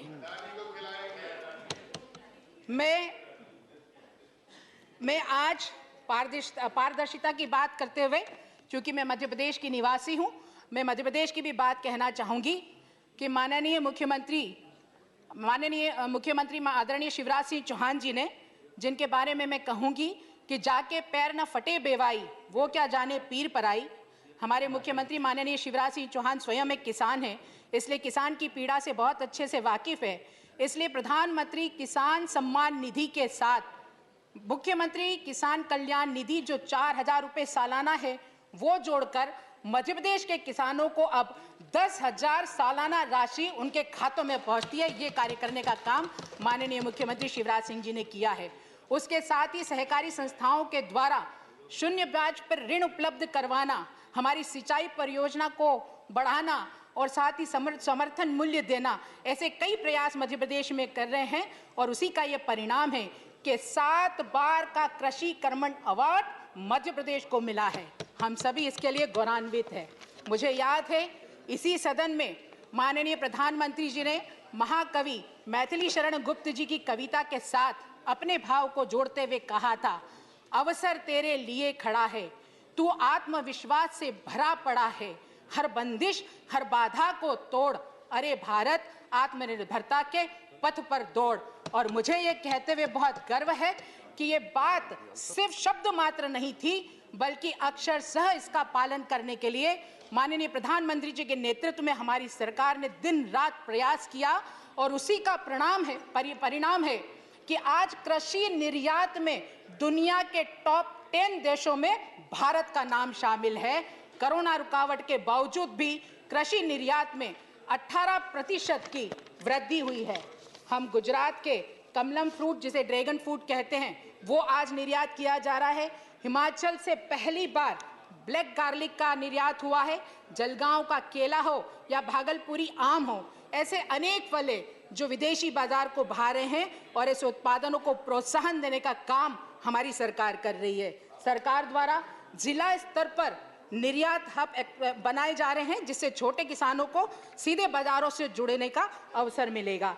आधुनिक टेक्नोलॉजी का उपयोग करते हुए खेत व बाजार की दूरी को कम किया जा रहा है। इसका भी लाभार्थी हमारा छोटा किसान ही है, जो फल, सब्जी, दूध जैसे जल्दी खराब होने वाले उत्पादनों से जुड़ा है। बाजार और किसानों की आय में सुधार के लिए किसान रेल और किसान उड़ान शुरू की गई है। किसानों के लाभ के लिए 2300 से अधिक ट्रेन सेवाओं और 58 हवाई अड्डों का उपयोग आज किया जा रहा है। यही दिखाता है कि प्रगति और परिवर्तन कैसे होता है। आज फ्रूट प्रोसेसिंग में भी हमारी हिस्सेदारी बढ़ रही है। इससे किसानों को उपज के ज़्यादा दाम मिलने के रास्ते खुल गए हैं। कोल्ड स्टोरेज हो, फूड प्रोसेसिंग हो, निर्यात व्यवस्था हो, इनसे छोटा किसान सीधे कैसे जुड़े, ये हमारी सरकार लगातार प्रयास कर रही है। मुझे एक गीत के बोल भी याद आ रहे हैं, मेरे देश की धरती सोना उगले उगले हीरे मोती, मेरे देश की धरती। और मुझे लगता है ये सोना हीरे मोती हमारे श्री अन्न है, जिसको दुनिया भर में प्रोत्साहन मिले, उसके लिए सरकार आज प्रयास कर रही है। उनके बीजों में गुणवत्ता कैसे आए, इसलिए अनेक हब का निर्माण आज हमारी सरकार कर रही है। और मुझे ये बताते हुए बहुत खुशी है कि वर्तमान में भारत दुनिया में बाजरा का दूसरा सबसे बड़ा उत्पादक और निर्यातक है। कृषि क्षेत्र में आत्मनिर्भरता का एक और बड़ा उदाहरण है नैनो यूरिया। यूरिया उत्पादन के क्षेत्र में आत्मनिर्भरता के लिए भारत अब तेजी से लिक्विड और प्रभावी नैनो यूरिया की तरफ तेजी से बढ़ रहा है। 2014 के पहले हम देखते हैं कि फर्टिलाइजर के क्षेत्र में कितने संकट थे, कितनी कालाबाजारी थी, लेकिन दुनिया में हमने ये करके दिखाया, क्योंकि देश में यूरिया के कई कारखाने बंद हो गए थे। हमारी सरकार के प्रयास से 6 बड़े यूरिया के कारखानों को शुरू करने में हमने मेहनत की और आज बेहतर खाद की उपलब्धता हमने सुलभ करवाई है। हम जानते हैं कि आज वन नेशन वन फर्टिलाइजर के रूप में किसानों को सस्ती और क्वालिटी वाली खाद भारत ब्रांड के तहत उपलब्ध कराने का काम मोदी जी के नेतृत्व में हमारी सरकार कर रही है। डीएपी हो, एमओपी हो या एनपीके हो, किसान किस कंपनी से खरीदे, ये सवाल था, भ्रम था और चिंता का विषय था। इन सारी समस्याओं का निदान करते हुए वन नेशन वन फर्टिलाइजर के रूप में बेहतर खाद की उपलब्धता के लिए एक ही नाम, एक ही ब्रांड से गुणवत्ता वाले यूरिया की बिक्री होगी और वो ब्रांड है भारत, जिससे फर्टिलाइजर की कीमत भी कम होगी और खाद तेजी से पर्याप्त मात्रा में उपलब्ध होगा। इतना ही नहीं, माननीय प्रधानमंत्री जी के प्रयासों से पूरे भारत की 3.25 लाख से ज़्यादा खाद की दुकानों को प्रधानमंत्री समृद्धि केंद्रों के रूप में हम लोग बदल रहे हैं। और ये समृद्धि केंद्र सिर्फ उर्वरक की बिक्री खरीदी का केंद्र नहीं होगा। यहाँ पर बीज, उपकरण, मृदा जो परीक्षण है, ऐसे सभी सवाल जो किसानों के हैं उनका जवाब मिलेगा। एक ही केंद्र से किसान को हर जानकारी और किसान से संबंधित सभी योजनाओं की जानकारी मिलेगी। खेती की पैदावार के बढ़ाने के लिए अच्छी उपज हेतु नई टेक्नोलॉजी को खुले मन से अपनाने पर बल देते हुए मोदी सरकार द्वारा 22 करोड़ से अधिक स्वायत्त हेल्थ कार्ड बनाए गए हैं और देश भर में 11,531 मृदा परीक्षण प्रयोगशालाओं को मंजूरी दी गई है। सिंचाई को लेकर सरकार के प्रयासों से भी जो कार्य हुए हैं, हम सब उससे परिचित हैं। पर ड्रॉप मोर क्रॉप, सूक्ष्म सिंचाई पर, स्प्रिंकलर पर सरकार बल दे रही है। पिछले 8-9 वर्षों में देश की लगभग 70 लाख हेक्टेयर जमीन को माइक्रो इरिगेशन के दायरे में लाया जा चुका है। साथ ही भविष्य की चुनौतियों का सामना करने के लिए एक अहम रास्ता जो हम सब जानते हैं, नेचुरल फार्मेसी से हम लोग को मिलेगा। उसको भी बेहतर बनाने के लिए, जैविक खेती को प्रोत्साहित करने के लिए प्रति हेक्टेयर 50,000 रुपए की राशि की सहायता आज हमारी सरकार प्रदान कर रही है। परिणाम स्वरूप विश्व की कुल जैविक उत्पादन का 30% का उत्पादन आज भारत करता है। आज बीज से लेकर बाजार तक पूरी व्यवस्था में परिवर्तन लाया जा रहा है। कृषि मंडियों को आधुनिक किया जा रहा है। टेक्नोलॉजी के माध्यम से घर बैठकर ही किसान देश की किसी भी मंडी में अपनी उपज को बेच सके, यह ई नाम के माध्यम से सुलभता की जा रही है। ई नाम से 1.25 करोड़ से ज्यादा किसान, 2.5 लाख से ज्यादा व्यापारी जुड़ चुके हैं। अभी तक इसके माध्यम से 2 लाख करोड़ रुपए की लेन देन हो चुकी है। मैं यहाँ कृषि के क्षेत्र में नए स्टार्टअप की भी बात करना चाहूंगी। खेती को ज्यादा से ज्यादा लाभकारी बनाने के लिए आधुनिक टेक्नोलॉजी का उपयोग को हमारे स्टार्टअप एक नए रूप में ले जा रहे हैं। मैं बस कर रही हूँ 5 मिनट, 2 मिनट से माननीय उपसभापति। आज पहले ये स्टार्टअप सिर्फ 100 थे, आज 3000 से ज्यादा स्टार्टअप काम कर रहे हैं और ये टैलेंट भारत की ग्रामीण अर्थव्यवस्था का भविष्य एक नए सिरे से लिखने जा रहे हैं। इसी तरह छोटे किसानों के लिए फसल बीमा, किसान क्रेडिट, जिसको मैं कंक्लूड कर रही हूँ। Time is over, please conclude. 2 शब्द में मैं कंक्लूड कर रही हूँ। मैं बस इतना चाहती हूँ कि हम सब मिलकर माननीय राष्ट्रपति जी के वो जो शब्द हैं जिनमें उन्होंने वेद वाक्य में कहा था कि हम सब एक साथ कदम से कदम मिलाकर चले, हमारे संकल्प स्वरों में एकता का प्रभाव हो और जैसे उनके भाषणों में समृद्ध भारत का स्वरूप दिखा है, मुझे ऐसा लगता है कि जग के मस्तिष्क पर रौली के समान हमारा जगमगाता हुआ आज भारत है। बहुत बहुत धन्यवाद। एक बार पुनः राष्ट्रपति जी को उनके अभिभाषण के लिए मैं धन्यवाद प्रेषित करती हूँ। Thank you. Shri Birendra Prasad बैश्या।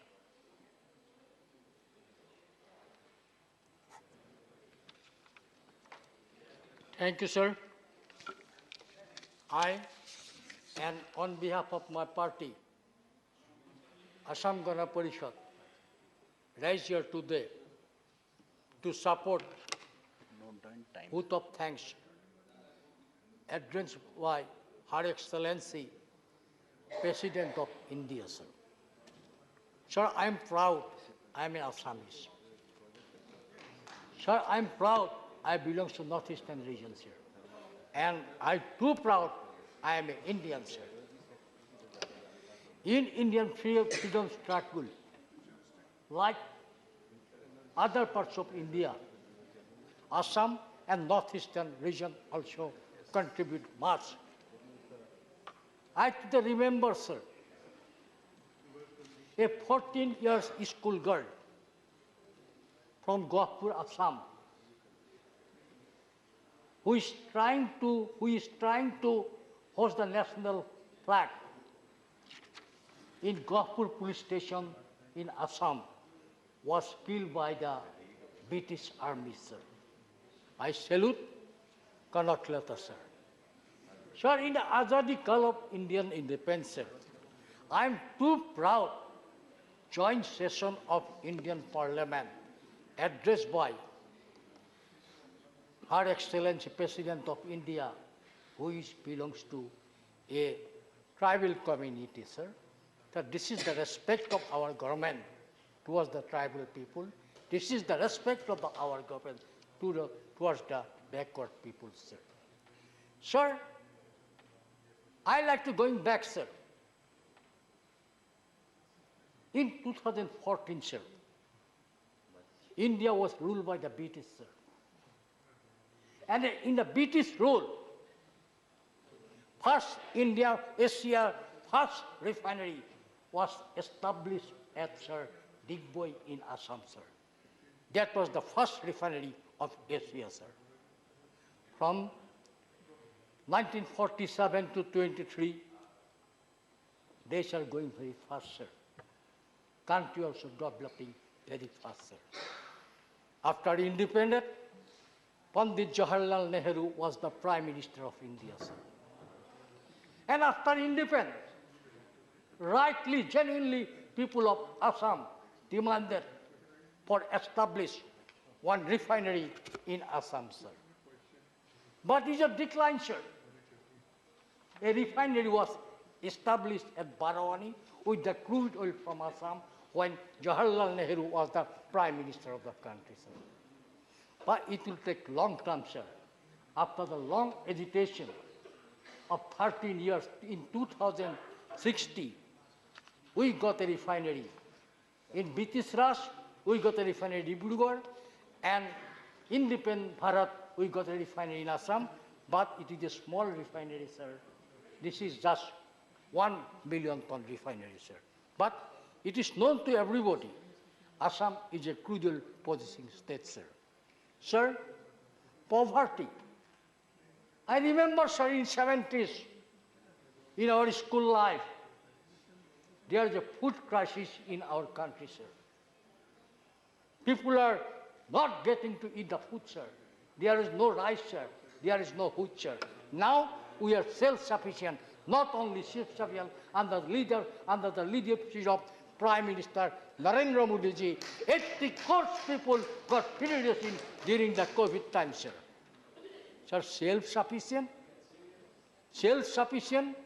under the leadership of Narendra Modi ji is not just a slogan, sir. It is implemented, sir. Because we are self-sufficient. Sir, we remember in the COVID time, sir, people are not getting masks, people are not getting sanitizer. And we are self-sufficient. Now, India produced not only masks, not only sanitizer, India produced own vaccine, and India is the only country of the world who vaccinized more than 200 crore people in our country. Sir, every time we are speaking about China. China is a big power. China has a money. But China failed to vaccinate the Chinese people. But Narendra Modi government successful to vaccinate our people, sir. Sir, in mobile industry, India is self-sufficient, sir. Not only sir, now India is exporting mobile, sir. Sir, I am coming to the northeastern region, sir. In 2014, when Modi ji took the as a Prime Minister, he announced northeastern region in our priority sector, sir. He not only announced, sir, he has implemented, sir. Sir, before 40, sir, give me 2 minutes time, sir. Before 2014, sir, there was only one cancer hospital in Assam, sir. Bhubaneswar Borua Cancer Hospital, sir. When Modi ji take place today, there is 9 cancer hospitals in Assam. With the support, with the blessing of the Prime Minister, and another 10 cancer hospitals in the pipeline in Assam under the leadership of Hemanta Biswa Sarma, Dynamic Chief Minister of Assam, sir. Sir, I know my time is short, but sir, I have to speak much, sir, because I know the parliamentary decorum, I cannot speak the most. I know your position, sir. But one thing I like to say here today, sir. Achievement is achievement. By criticizing anybody, you cannot stop the achievement. But criticizing anybody, you cannot stop the achievement. Please conclude, Birendra. Sir, I like to say one more thing with this. I like to conclude, sir. Now, India is moving towards one of the most developed countries in the country, sir. I hope under the leadership of Honorable Prime Minister, in coming days, India will growing up more and India will develop more. With this year, thank you, Chairman, sir, for allowing me to speak. Thank you, Birendra. Thank you. Sri Ghanashyam Tiwari ji.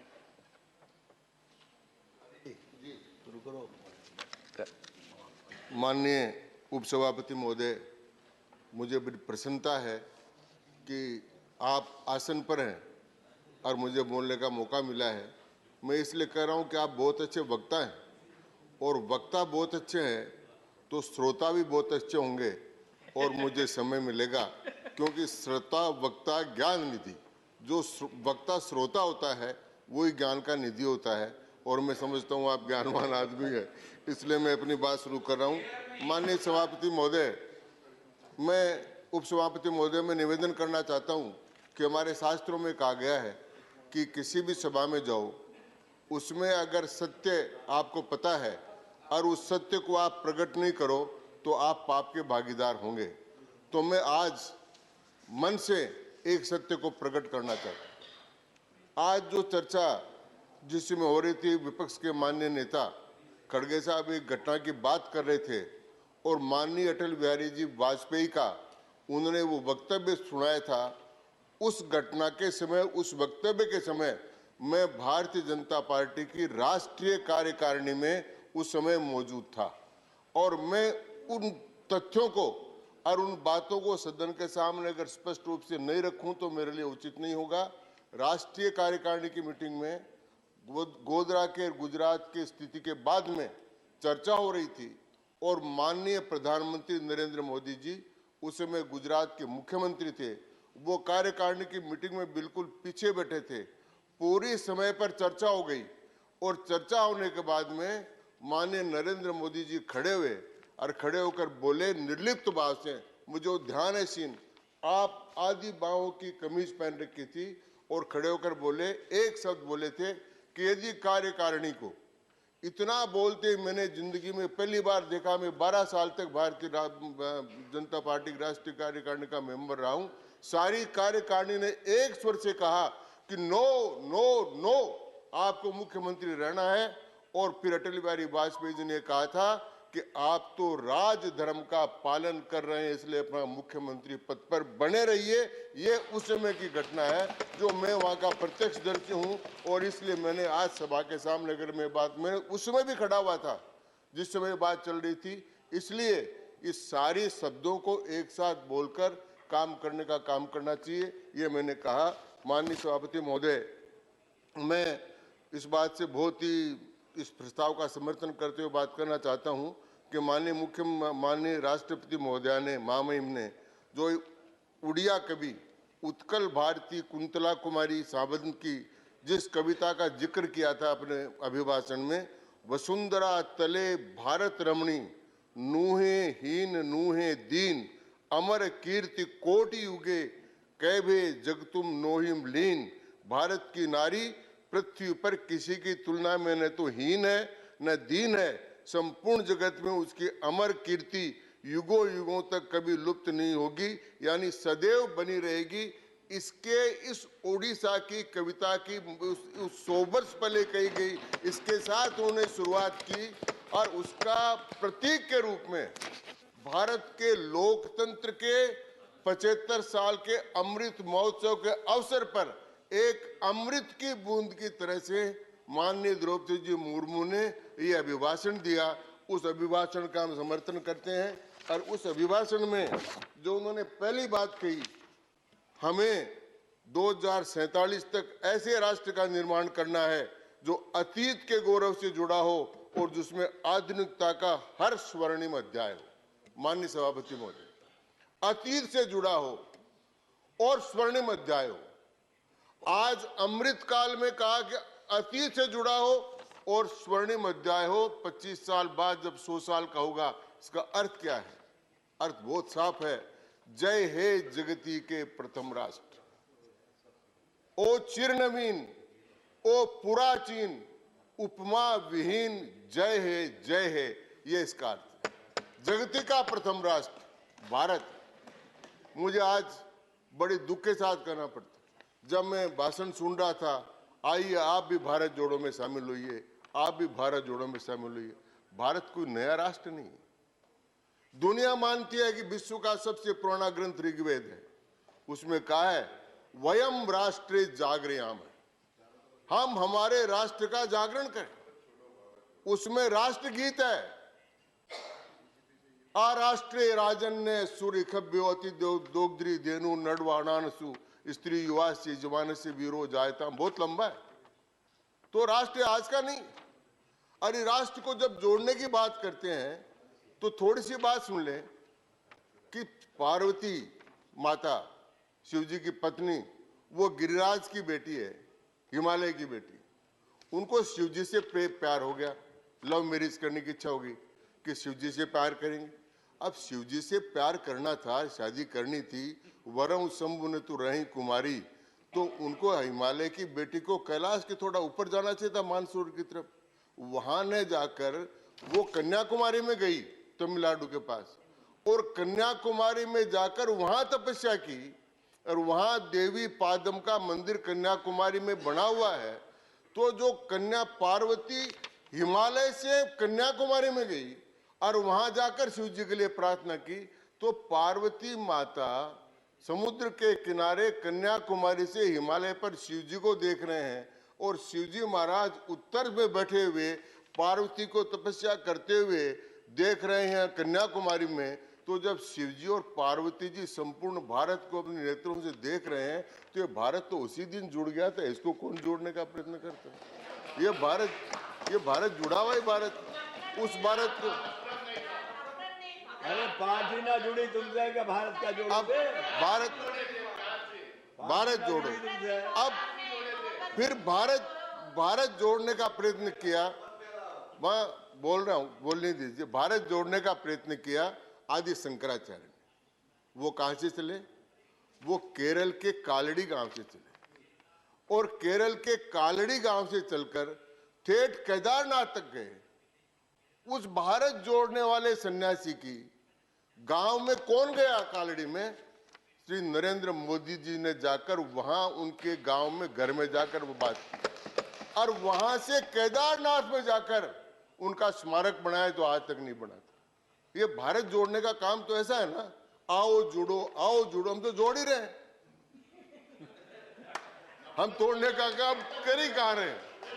एक और मुझे जो बार बार ये बात कहते हैं कि हिंदू मुस्लिम, किसने शुरू किया हिंदू मुस्लिम?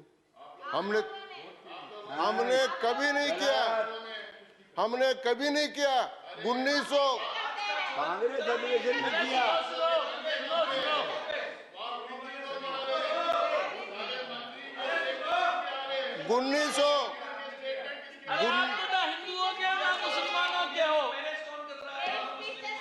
मेरा समय please carry on, please carry on. 1914 में मुस्लिम लीग के साथ खिलाफत आंदोलन में जो समझौता किया कांग्रेस ने कि हम टर्की में खिलाफत का समर्थन करेंगे, तुम भारत की आजादी का समर्थन करो, उस दिन हिंदू मुसलमान की नींव कांग्रेस पार्टी ने डाली थी, जो 1947 में विभाजन के रूप में जाकर उभरी है। पाप तो कांग्रेस का किया हुआ है।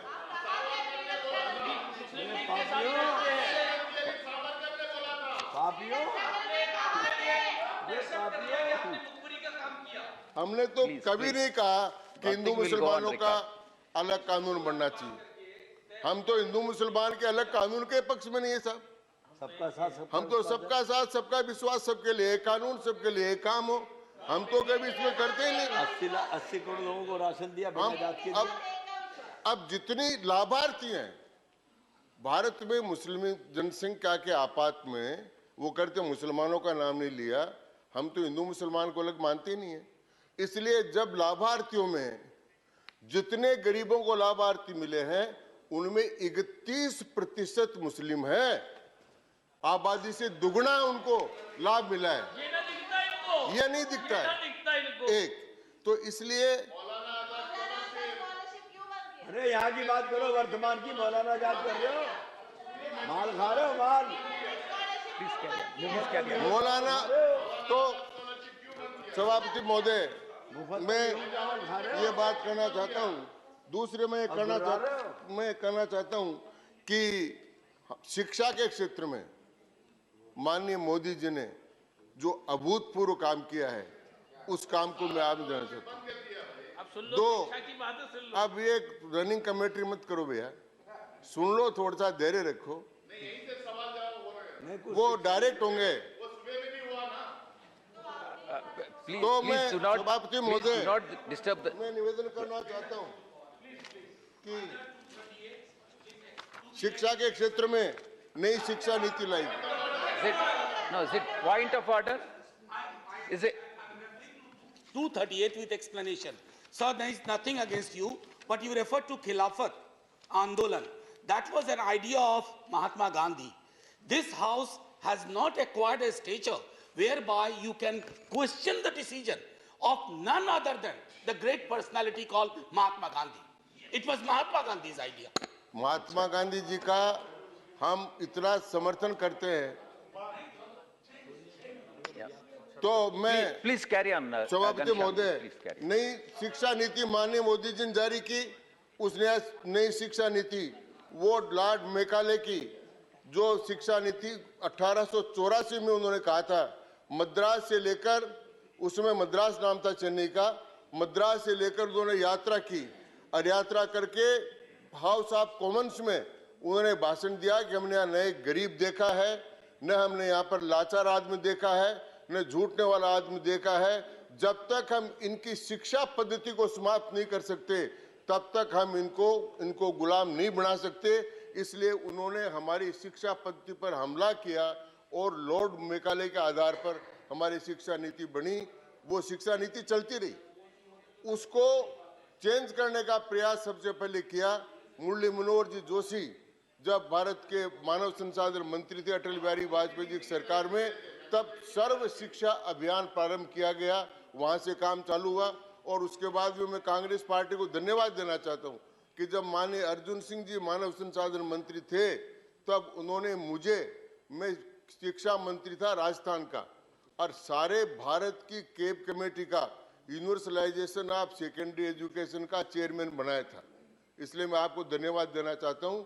और उस कमेटी के चेयरमैन के नाते हमने यूनिवर्सलाइजेशन ऑफ सेकेंडरी एजुकेशन की रिपोर्ट दी थी। उसके आधार पर यूनिवर्सलाइजेशन ऑफ सेकेंडरी एजुकेशन हुआ और उसके बाद में माननीय मोदी जी ने 2020 में नई शिक्षा नीति जारी की, जिसके अंतर्गत ग्रोस एनरोलमेंट रेशो GER को 100% लाने का लक्ष्य रखा गया है।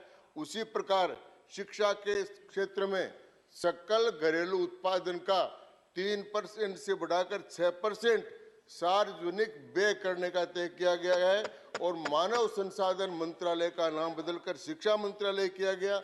ये काम यहाँ से शुरू हुआ। इसके बाद अगर अपन देखेंगे तो शिक्षा पर जो व्यय किया जा रहा है, उस शिक्षा के व्यय पर माननीय सभापति अगर ध्यान देंगे तो 2013-14 के बजट में 26,750 करोड़ रुपए थे, 2022-23 में 40,828 करोड़ हुए और 2023-24 में 44,094 करोड़ रुपए हुए। एक बढ़ोतरी शिक्षा के क्षेत्र में हुई। स्कूल शिक्षा में 13-14 में 52,701 करोड़ आवंटित हुए, 22-23 में 63,449 करोड़ आवंटित हुए और 23-24 में 68,804 करोड़ रुपए स्कूली शिक्षा में भारत सरकार ने आवंटित करके शिक्षा का क्षेत्र का ये काम किया। इसी प्रकार माननीय सभापति महोदय, please conclude, try to conclude, you have one more minute. Ghanshyam ji, that is the, मैंने सर आपको शुरू में कहा था कि आप बहुत अच्छे वक्ता हैं। That is the time allotted Ghanshyam ji, so you have one more minute, please carry on, please carry. तो मैं निवेदन ये करना चाहता था कि मुझे कहा गया था कि आपको 15 मिनट का टाइम है।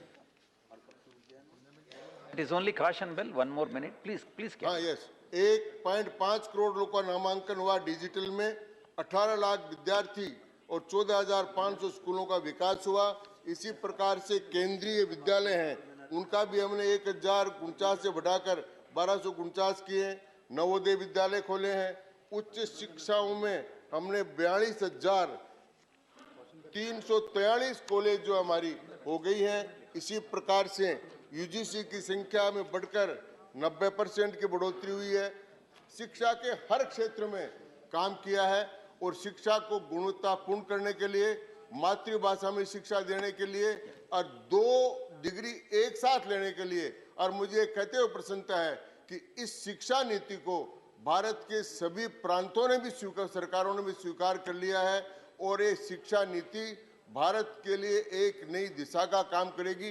अंत में thank you Ghanshyam ji, please conclude, thank you very much, thank you. मैं कंक्लूड कर रहा हूँ साहब। अंत में एक जो राजस्थानी भाषा के कवि हैं, उन्होंने कहा, सब ने अपनी कविता की बात कही है, तो मैं 1 मिनट में समाप्त कर रहा हूँ। आजादी के अमृत काल में हम अमृत पुत्रों की आस फलित हो गई, कुर्सी कलित हो गई, कुलित हो गई जब राष्ट्रपति द्रौपदी मुर्मू अति दलित हो गई, पिछड़ी अगड़ी, अब उपराष्ट्रपति धनखड़ प्रचलित हो गए, जगत मान प्रधान नरेंद्र मोदी, भारत माता ललित हो गई, G20 जय शिरोमणि बड़ी साख हमारी है, गणतंत्र शीर्ष सिंहासन शक्ति स्वरूपा नारी है। Shrimati Jaya Bachchan please, Shrimati Jaya Bachchan ji.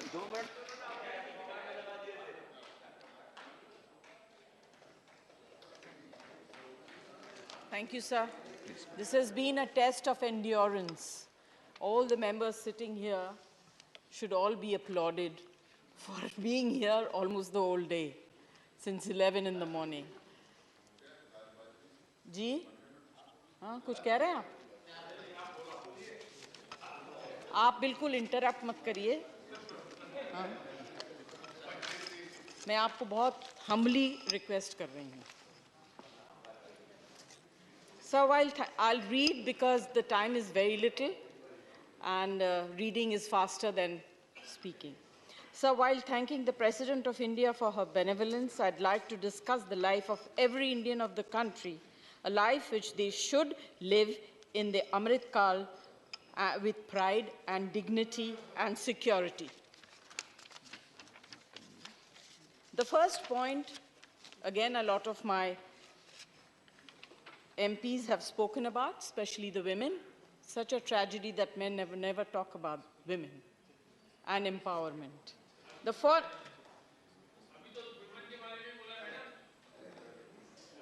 I warned you, do not.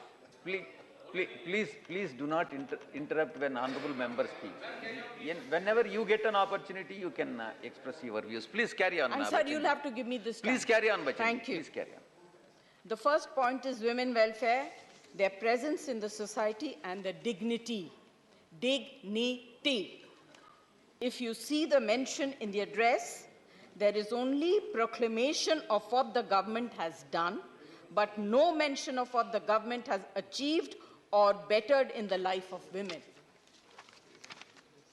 जिस देश में माँ, बहन, बेटियां, यहाँ तक कि 2 महीने की बच्चियां भी सुरक्षित नहीं हैं, उस देश को अपने आप को प्रोग्रेसिव कहने का कोई हक नहीं है।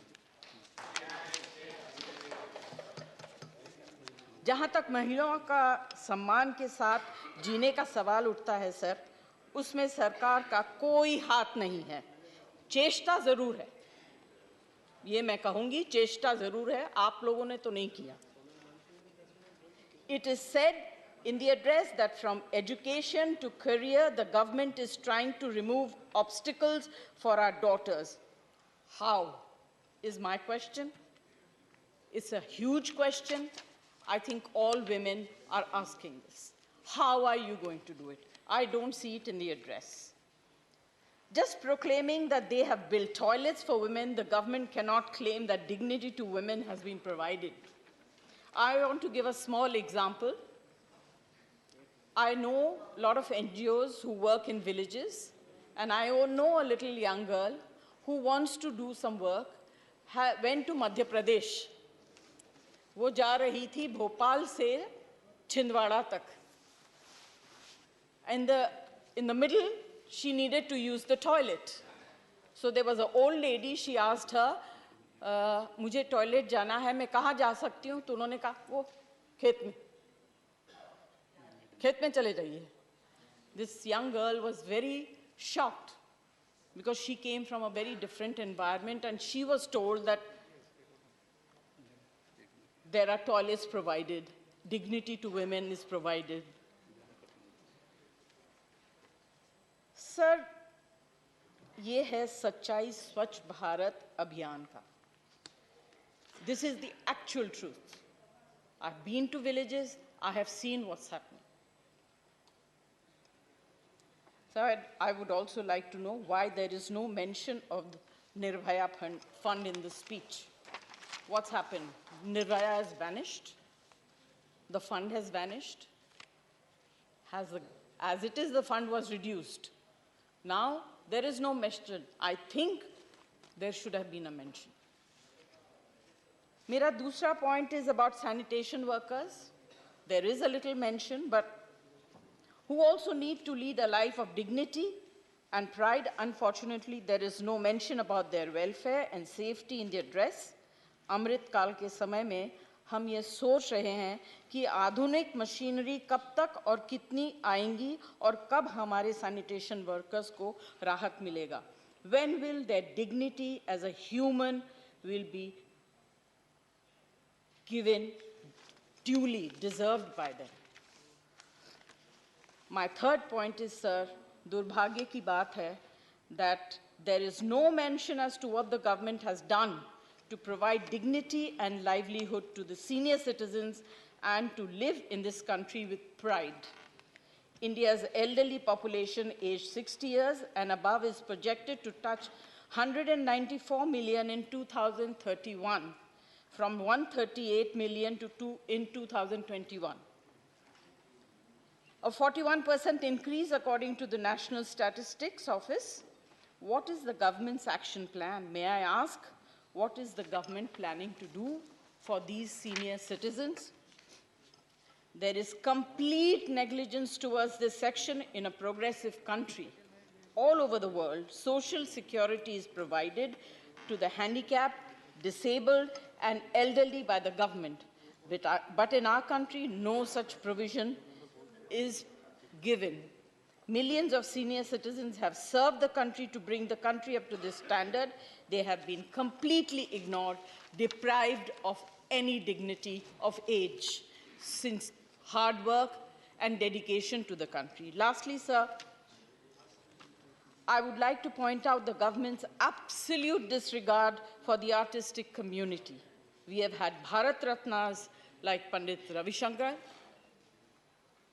We have had Bharat Ratna, Lata Mangeshkar ji, Bhimsen Joshi, M.S. Subbalakshmi ji. Many more are also a nation where great painters have been conferred with Padma Awards like Jatin Das ji, M.F. Hussain Sahib, writers like Nirala ji, Panch ji, Harivansh Rai Bachchan, who have also been conferred with the Padma Awards. We are also a nation where great artists, cine artists, performing artists like Prithviraj Kapoor, Dilip Kumar, and Satyajit Ray have made our country proud. इन्होंने अपने जीवन और अपने कला से इस देश को गौरवित किया है और इस देश का नाम रोशन किया है, सिर्फ हिंदुस्तान में नहीं, पूरी दुनिया में. Thank you, Jaya Bachchan. Thank sir, you. Time is over. Time is over. 1 minute. This is my request to you, sir, but it's up to you. Conclude. I will listen to you. Please conclude. Please conclude. मैं ये सोचती हूँ कि सरकार को इन बड़े-बड़े कलाकारों के नाम पर भी कुछ करना चाहिए. इनको केवल अवार्ड न देके सम्मान स्वरूप कुछ काम करना चाहिए. मेरा सजेशन है सर सरकार से कि नए पार्लियामेंट में सिर्फ पॉलिटिशियंस के पोर्ट्रेट्स न लगाए जाएं और सिर्फ उनको ही माला न चढ़ाया जाए. ये बड़े-बड़े कलाकारों ने जिन्होंने who are the true ambassadors of this country should be also respected by creating this. Sir, no history of a nation is made by politics and politicians. The history of a nation is written with the achievements of art and literature. और आखिरी एक point कह दूं, आप अगर इजाज़त. Please conclude. Thank you. One more. Just a demand from the government. Time is already. You have taken 2 more minutes. Please conclude. Please conclude. अभी वो कह रहे हैं बोल दीजिए. Yeah. He is also one of the deputy chair. So I will take the liberty. Sir मैं आखिर में जितनी भी वेलफेयर स्कीम्स हैं राज्य सरकार और केंद्र सरकार चलाती है, उनमें से अधिकतर बेनिफिशियरी को आइडेंटिफाई करने के लिए हम OBC, other backward communities, SC, ST की संख्या का आधार बनाते हैं. लेकिन 1931 के बाद भारत में जाति अधिकार आधारित जनगणना नहीं हुई, जिससे हमें ओबीसी की संख्या का पता नहीं चला. On this opportunity given, we demand, I think I have the support of the entire House, the census due soon should be caste-based so they can get the advantage and due share in welfare schemes, government jobs, and other walks of life. Thank you very much. Thank you, Jaya Bachchan. Yeah, thank you very much. Sri Ramchandar Jangra. धन्यवाद मान्यवर, आपने मुझे राष्ट्रपति जी के अभिभाषण पर इस धन्यवाद प्रस्ताव में बोलने का मौका दिया। अधिकतर विषयों पर बात हो चुकी है। मैं सबसे पहले माननीय राष्ट्रपति महोदय का धन्यवाद इस बात पर भी करता हूं कि उन्होंने अपना संबोधन हिंदी भाषा के अंदर दिया। पूजनीय गुरु गोलवलकर जी ने एक जगह लिखा है कि अगर किसी राष्ट्र को समाप्त करना हो तो उससे उसकी भाषा छीन लो। अगर वो भाषा से कट जाएगा तो अपने साहित्य से कट जाएगा, साहित्य से कट जाएगा तो अपनी संस्कृति से कट जाएगा, और भाषा, साहित्य और संस्कृति से कट जाएगा तो अपनी राष्ट्रीयता से ही कट जाएगा। और जिस देश की राष्ट्रीयता नहीं रहेगी वो राष्ट्र समाप्त हो जाएगा। इसलिए मैं तमाम मातृभाषाओं का आदर करते हुए, जितनी भी हमारी मातृभाषा है देश की, उनका आदर करते हुए राष्ट्रपति जी का धन्यवाद करता हूं कि उन्होंने अपना भाषण, अपना उद्बोधन हिंदी भाषा के अंदर दिया। मेरा विषय, मेरी पार्टी की तरफ से कहा गया कि मैं सोशल जस्टिस पर कुछ अपनी बात करूं।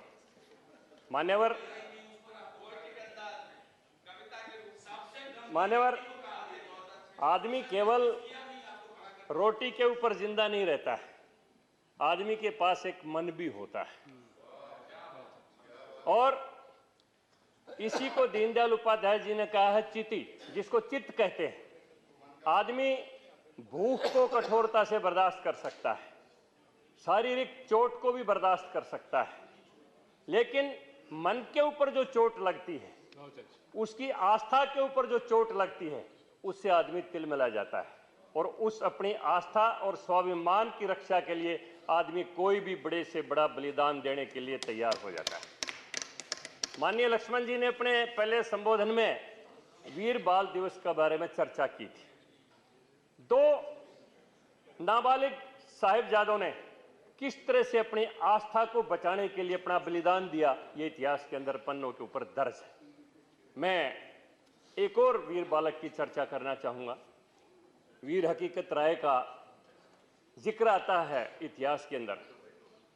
जब उनको कहा गया कि हकीकत नाम है तेरा, तू समझता नहीं हकीकत को, तू उल्टा जा रहा है छोड़कर राह तरीकत को, कुफ्र को छोड़ दे पाक कर ले नियत को, गुनाह धुल जाएंगे ले मान अकामे शरीयत को।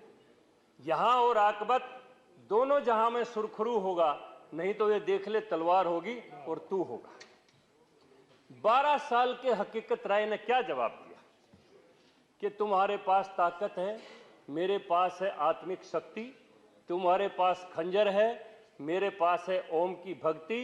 ये वो दिल है जिसमें ज्योत परमेश्वर की है जगती, करो तुम लाख कोशिश जो कभी पत्थर को नहीं लगती।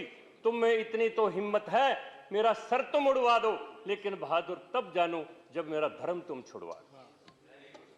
मान्यवर, आस्था के ऊपर जब चोट लगती है, यह सबसे बड़ी चोट इंसान के ऊपर होती है, और करोड़ों लोगों की आस्था के ऊपर मरहम जो लगाने का काम किया, हिंदुस्तान के प्रधानमंत्री नरेंद्र भाई मोदी जी ने राम मंदिर की नींव रख के किया, केदारनाथ के जीर्णोद्धार करके किया, काशी विश्वनाथ के जीर्णोद्धार करके किया। और मैं इसलिए कहता हूं कि आदमी के पास एक मन भी होता है, केवल मात्र रोटी के ऊपर आदमी निर्भर नहीं होता है। और हम ये तो सुनते हैं ताजमहल किसने बनवाया, हम ये सुनते हैं लाल किला किसने बनवाया, लेकिन ये कभी नहीं सुनते कि ये बनाया किसने। और पहली बार हिंदुस्तान के इतिहास में हिंदुस्तान के प्रधानमंत्री नरेंद्र भाई मोदी जी ने राम मंदिर की नींव रखी तो उसके शिल्पकार चंद्रकांत सोमपुरा को सामने बिठा के उससे भूमि पूजन करवाया। ये पहली बार शिल्पकारों को सम्मान दिया गया है, वरना कोई चर्चा नहीं होती कि ये बनाया किसने, बनवाया किसने, ये चर्चा होती है। मैं मान्यवर सामाजिक न्याय की बात कर रहा था। सामाजिक न्याय केवल रोटी से या घर से भी पूरा नहीं होता है, वस्त्र से पूरा नहीं होता। मैं चर्चा कर रहा था, पहली बार हिंदुस्तान के अंदर अंडमान निकोबार द्वीपों का परमवीर चक्र विजेताओं के नाम पर नामकरण किया गया। यह भी एक सामाजिक सम्मान है। यह सैनिकों का भी सम्मान है, समाजों का भी सम्मान है। इसलिए सामाजिक सम्मान केवल मात्र रोटी तक निर्भर नहीं होता है। मान्यवर, मैं अभी चर्चा कर रहा था राम मंदिर जी की। माननीय राष्ट्रपति जी ने ठीक कहा कि केवल मात्र मंदिर निर्माण नहीं करवाए। हमारी सरकार ने, राष्ट्रपति जी ने उद्बोधन में कहा कि मेरी सरकार ने मंदिर के साथ साथ मेडिकल कॉलेजेस का भी निर्माण करवाया और नए बजट के अंदर 157 मेडिकल कॉलेजों के साथ 157 नर्सेज कॉलेज का भी प्रावधान किया गया, क्योंकि नर्स नहीं होंगी तो मेडिकल के अंदर हमारी फिर देखभाल कौन करेगा। भारत की यह संस्कृति है। भारत की संस्कृति में देवताओं का स्वरूप बहुत बड़ा है और विदुर नीति को अगर हम पढ़ेंगे तो धर्म की परिभाषा पूजा पद्धति तक सीमित नहीं है। विदुर जी ने लिखा है महाभारत के अंदर कि धर्म की परिभाषा बहुत विस्तृत है। वृक्षों की हरियाली की रक्षा करना भी एक धर्म है, पानी को शुद्ध रखना भी एक धर्म है, वायु की गुणवत्ता रखना भी एक धर्म है, माँ बाप की सेवा करना भी धर्म है और एक अबला की इज्जत की रक्षा करना भी धर्म है। अपने राष्ट्र के ऊपर बलिदान हो जाना भी एक बहुत बड़ा धर्म है। धर्म की परिभाषा पूजा पद्धति तक सीमित नहीं है। इसलिए भारतीय संस्कृति में वायु को भी देवता की संज्ञा दी गई है, अग्नि को भी देवता की संज्ञा दी गई है, जल को भी देवता की संज्ञा दी गई है और जिसने भी मानवता के लिए जो भी उपकार का काम किया है उनको देवता की संज्ञा दी गई है। और पहली बार भारत के अंदर भारत के प्रधानमंत्री नरेंद्र भाई मोदी जी ने करोड़ों दलितों के उद्धारक बाबा साहब भीमराव अंबेडकर को देवता की संज्ञा देते हुए उनके 5 कर्मस्थलों को तीर्थ के अंदर पंच तीर्थ घोषित किया। ये इतिहास के अंदर पहली बार इतना बड़ा सम्मान उस करोड़ों दलितों के उद्धार करने वाले देवता को दिया गया है। ये मैं सामाजिक न्याय की मैं बात कर रहा था। यहाँ तो मत्स्य तक को भी अवतार माना है, यहाँ तो वरा को भी अवतार माना है। इसलिए मान्यवर, अभी महिला सशक्तिकरण की बात हो रही थी। मैं ग्रामीण पृष्ठभूमि से आया हूँ। हमने वो दिन देखे, अंधेरा होने से पहले महिलाएं शौच आदि के लिए नहीं जा सकती थी और जाती खुले के अंदर बैठती, कोई आदमी दिखाई देता, अरे भाई कोई आदमी आ गया उठ लो, खड़ी हो गई, फिर बैठ गई, फिर कोई आदमी आ गया, भाई कोई आदमी आ रहा है उठ लो। कितना जिल्लत का जीवन हमारी माँ बहनें जिंदगी जीती थी, किसी ने कोई इस बात के ऊपर परवाह की? भारत के प्रधानमंत्री नरेंद्र भाई मोदी जी ने 11 करोड़ 70 लाख परिवारों को शौचालय देके भारत की महिलाओं को इस जिल्लत की जिंदगी से मुक्ति दिलवाई और उनको इज्जत और सम्मान का जीवन देने का काम किया। ये सबसे बड़ा काम प्रधानमंत्री नरेंद्र भाई मोदी जी के नेतृत्व के अंदर हिंदुस्तान के अंदर हुआ है। अभी चर्चा हो रही थी गैस कनेक्शनों की। 9 करोड़ 60 लाख गैस कनेक्शन जो धुएं के अंदर फूंक मार मार के हमारी माताएं आज समय से पहले अंधी हो जाया करती थी, उनको मुहैया करवाए। और केवल मात्र इतना ही नहीं, अभी वो चर्चा कर रहे थे, डॉक्टर साहब चले गए कहीं, मातृत्व की बात। मातृत्व अवकाश को 12 सप्ताह से बढ़ाकर 26 सप्ताह किया गया। मैं मान्यवर एक बात कहना चाहता हूं कि लंबे समय तक हिंदुस्तान के दलितों को, पिछड़ों को एक सब्सिडी के जीवन के ऊपर आधारित करके अपने वोट बैंक के रूप में परिवर्तन करने की कोशिश की गई कि मैं समय आएगा तुम्हें कन्यादान की राशि दे देंगे, तुम्हारे स्कूल को बच्चों को स्कूल में बस्ता दे देंगे, तुम्हें 3 रुपये किलो चावल दे देंगे, तुम्हें 2 रुपये किलो आटा दे देंगे, 12 रुपये किलो दाल दे देंगे, 15 रुपये लीटर मिट्टी का तेल दे देंगे। प्रधानमंत्री नरेंद्र मोदी जी ने कहा कि सब्सिडी सहारा है, सब्सिडी समाधान नहीं है। मैं लंगड़े को लाठी के सहारे नहीं चलाना चाहता, मैं लंगड़े को टांग लगाना चाहता हूं ताकि वो अपने पैरों के ऊपर खड़ा हो जाए। इसलिए इस मौजूदा बजट के अंदर जो प्रावधान किए गए दलितों को, पिछड़ों को, आदिवासियों को उठाने के लिए, वो हिंदुस्तान के इतिहास में ऐसे जो प्रावधान किए गए वो पहली बार किए गए हैं। और सबसे ज्यादा जो आदमी को प्यारा होता है वो अपना घर होता है। मान्यवर, आदमी घर की बड़ी चाहत होती है। पहली बार 7 वर्षों के अंदर 2,79,00,000 घरों का निर्माण किया गया और 2023-24 के अंदर 66% बजट में बढ़ोतरी करके 79,000 करोड़ रुपए का अतिरिक्त प्रावधान किया गया। ये हिंदुस्तान के अंदर पहली बार इस बार ये बजट के अंदर प्रावधान किया गया। इसलिए मान्यवर, मेरे जिम्मे था तो केवल मात्र सामाजिक न्याय के ऊपर बात करने की, लेकिन मैं शिल्पकार समाज से ताल्लुकात रखता हूं, मैं विश्वकर्मा समाज से ताल्लुकात रखता हूं, इसलिए मैं वो अपनी बात कहना चाहता हूं।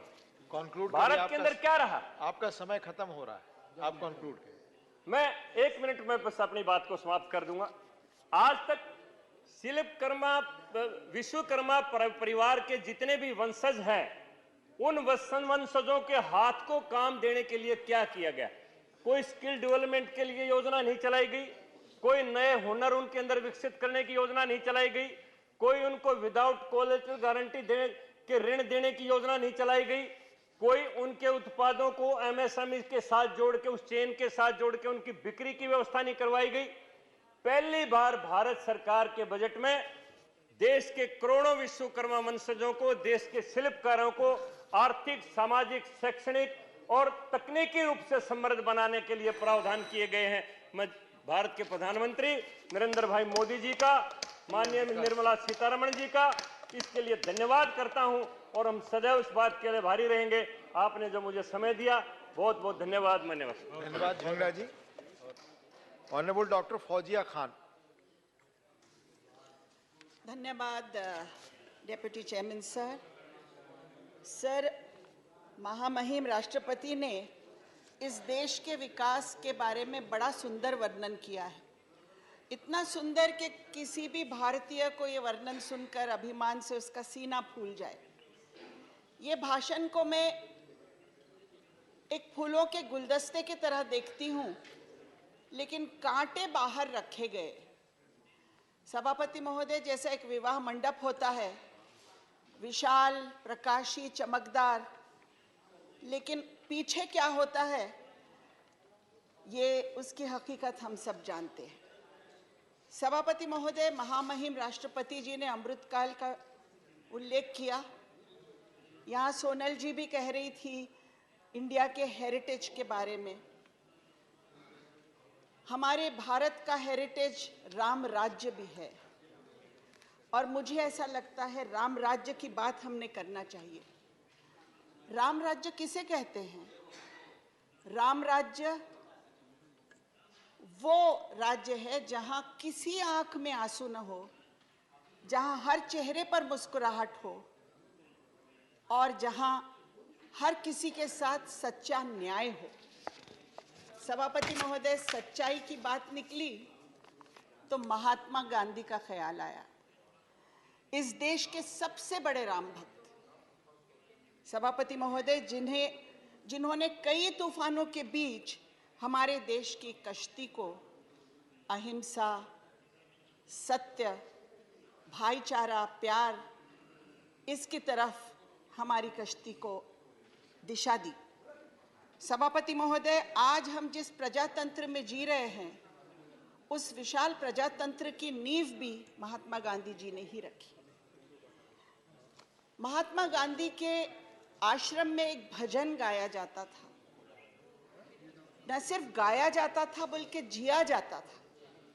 उस समय वैष्णव जन तो तेने कहियो, जे पीड़ पराई जाने रे, पर दुखे उपकार करे तो ये मन अभिमान न आने रे। सभापति महोदय, सच्ची विष्णु की जनता वही है जो किसी और की पीड़ा को जाने और अगर किसी दुखी के लिए, किसी के लिए उपकार किया तो मन में अभिमान ना आए, इस बात का ध्यान रखने की आवश्यकता है सभापति महोदय। सभापति महोदय, महात्मा गांधी जी ने इस देश को एक फॉर्मूला दिया था, शायद उन चीजों से अगर हम बचें तो राम राज्य की ओर हम जाएं। उन्होंने 7 ग्रेव सोशल सिंस तक बताए थे, 7 सामाजिक बुराइयां, सिद्धांत रहित राजनीति, politics without principles. Sir, can politics without principles exist where fear, hatred and exclusion are used as a strategy for polarization, where a loveless society exists?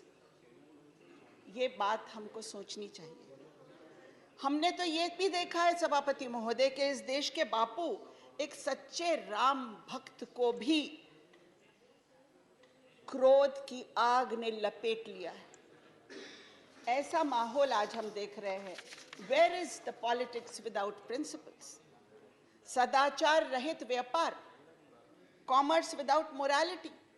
सभापति महोदय, जहां 1% लोग, उनके हिस्से में 40% संपत्ति इस देश की है, क्या हम कॉमर्स विदाउट मोरालिटी की कल्पना कर सकते हैं ऐसी जगह जहां हम सबका साथ सबका विकास की बात तो करते हैं, लेकिन मुझे ऐसा लगता है सच का साथ सच का विकास होना चाहिए, और जहां सच का साथ और सच का विकास होगा वहीं पर हमें ये सब चित्र देखने को मिलेगा।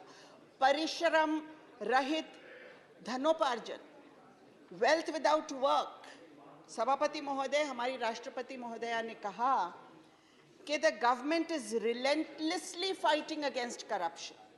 बहुत अच्छी बात है, सुनने के लिए बहुत अच्छा लगता है, लेकिन यहां भी सच का साथ होना चाहिए सभापति महोदय, वरना ये कैसे मुमकिन है कि विपक्ष में इंसान हो तो भ्रष्टाचारी और सत्ताधारी हो तो सदाचारी, और ईडी की नजर कभी सत्ताधारियों की तरफ पड़ती नहीं है। तो ये किस तरह का जादू है और किस तरह का ये हम कहेंगे कि ये एक प्रिंसिपल है जो आज के समाज में जिस पर चला जा रहा है। सभापति महोदय, संवेदना रहित विज्ञान, साइंस विदाउट मोरालिटी। अगर हम अपने पड़ोसी देश को देखें सभापति महोदय, चीन को देखें, वो आज क्या कर रहा है, मैं कुछ मीडिया के रिपोर्ट्स है वो उसके बारे में उल्लेख करना चाहूँगी। China is constructing a massive dam on the Mabuja-Zambo River just a few kilometers north of the India-Nepal border in order to use it as a weapon of war.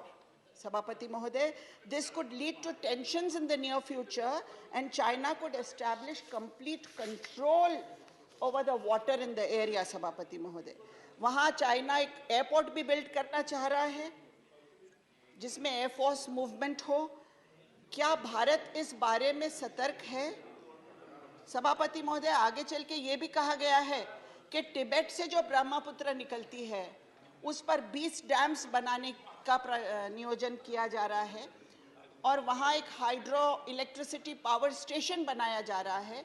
ये सब जो उस एरिया में होने वाला है सभापति महोदय, तो this is called a water bomb, क्योंकि नॉर्थ ईस्टर्न एरिया में हमारे इकोसिस्टम को बहुत डैमेज होने वाला है। हमारा पानी, हमारा एग्रीकल्चर इससे बुरी तरह अफेक्ट होने वाला है।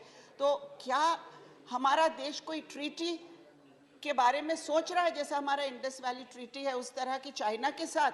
क्योंकि मैं जहाँ तक जानती हूँ कि एक सादा एग्रीमेंट हमारा है, लेकिन ये जो भविष्य में हमें धोखा दिख रहा है, इस बारे में हमारा देश क्या कर रहा है, ये मेरा सवाल यहाँ है सभापति महोदय। राष्ट्रपति जी ने कहा है that the government is visualizing a Bharat whose youth and women power will be at the forefront.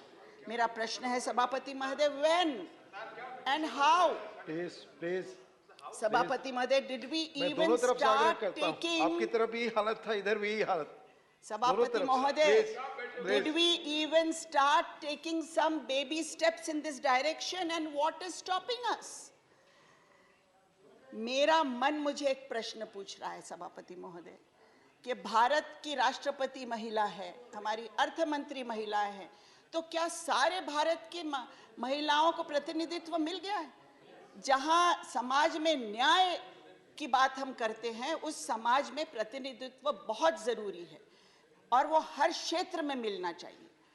सभापति महोदय, 1947 से लेकर आज तक महिलाओं को पार्लियामेंट में 14%। थैंक यू सभापति। Thank you doctor Fauzia Khan ji. Indu Bala Goswami ji, Indu Bala Goswami not present. Shri Sanjay Raut ji, please take your seat please. Shri, then again I should not tell both sides. You too had such problems, please. माननीय संजय राउत जी, अभी कुछ देर पहले जो आपसे मैं बार बार गुजारिश करता रहा उसको याद करें प्लीज। माननीय संजय राउत जी नॉट प्रेजेंट। श्री रवांग वरा nursery, please. Thank you, sir. Respected Deputy Chairman, sir, thank you for the opportunity given me to speak on this occasion of motion of thanks on President's address to the Parliament. I, on behalf of my party, United People's Party Liberal, and the people of Assam, would like to express our deep appreciation and gratitude to the Honorable President of India, Srimati Draupadi Murmu ji, for her humble address to the joint sitting of both the Houses of Parliament on 31st January 2023. I do share the love and affection shown in the President's address towards the people of Northeastern region. Sir, in this moment, I congratulate the Honorable Prime Minister of Sri Narendra Modi ji for his marvelous leadership and completing 9 years of government of India, the world's largest democratic country.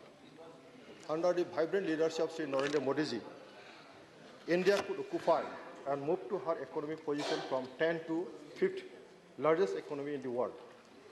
What I could emphasize is that the content of every word and sentence in the President's address to the Parliament is the showcase of champion of government's vibrant policy and action for the development of the country, connecting every nook and corner and all sections of the society under the indomitable leadership of Narendra Modi ji.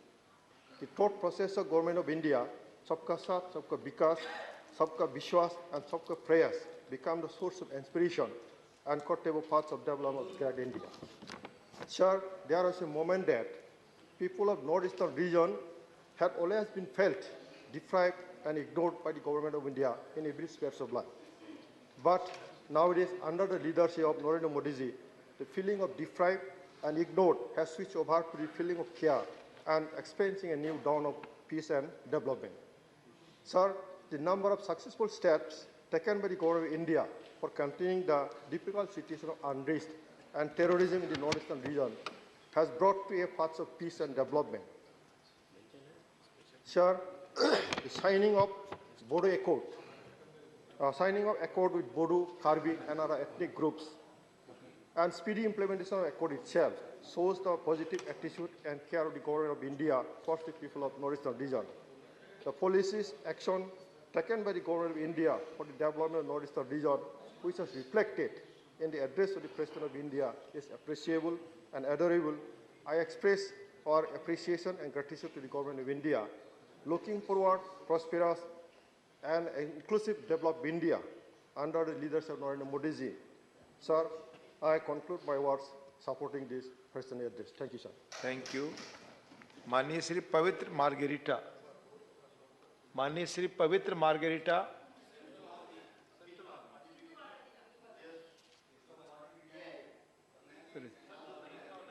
Pavitra Margarita, please, is not present. Shri Manya Brijlal ji, please. Manya Brijlal. माननीय उपसभापति महोदय, राष्ट्रीय सुरक्षा जैसे महत्वपूर्ण विषय पर मुझे बोलने का अवसर प्रदान किया गया है, जिसके लिए आपको बहुत बहुत धन्यवाद।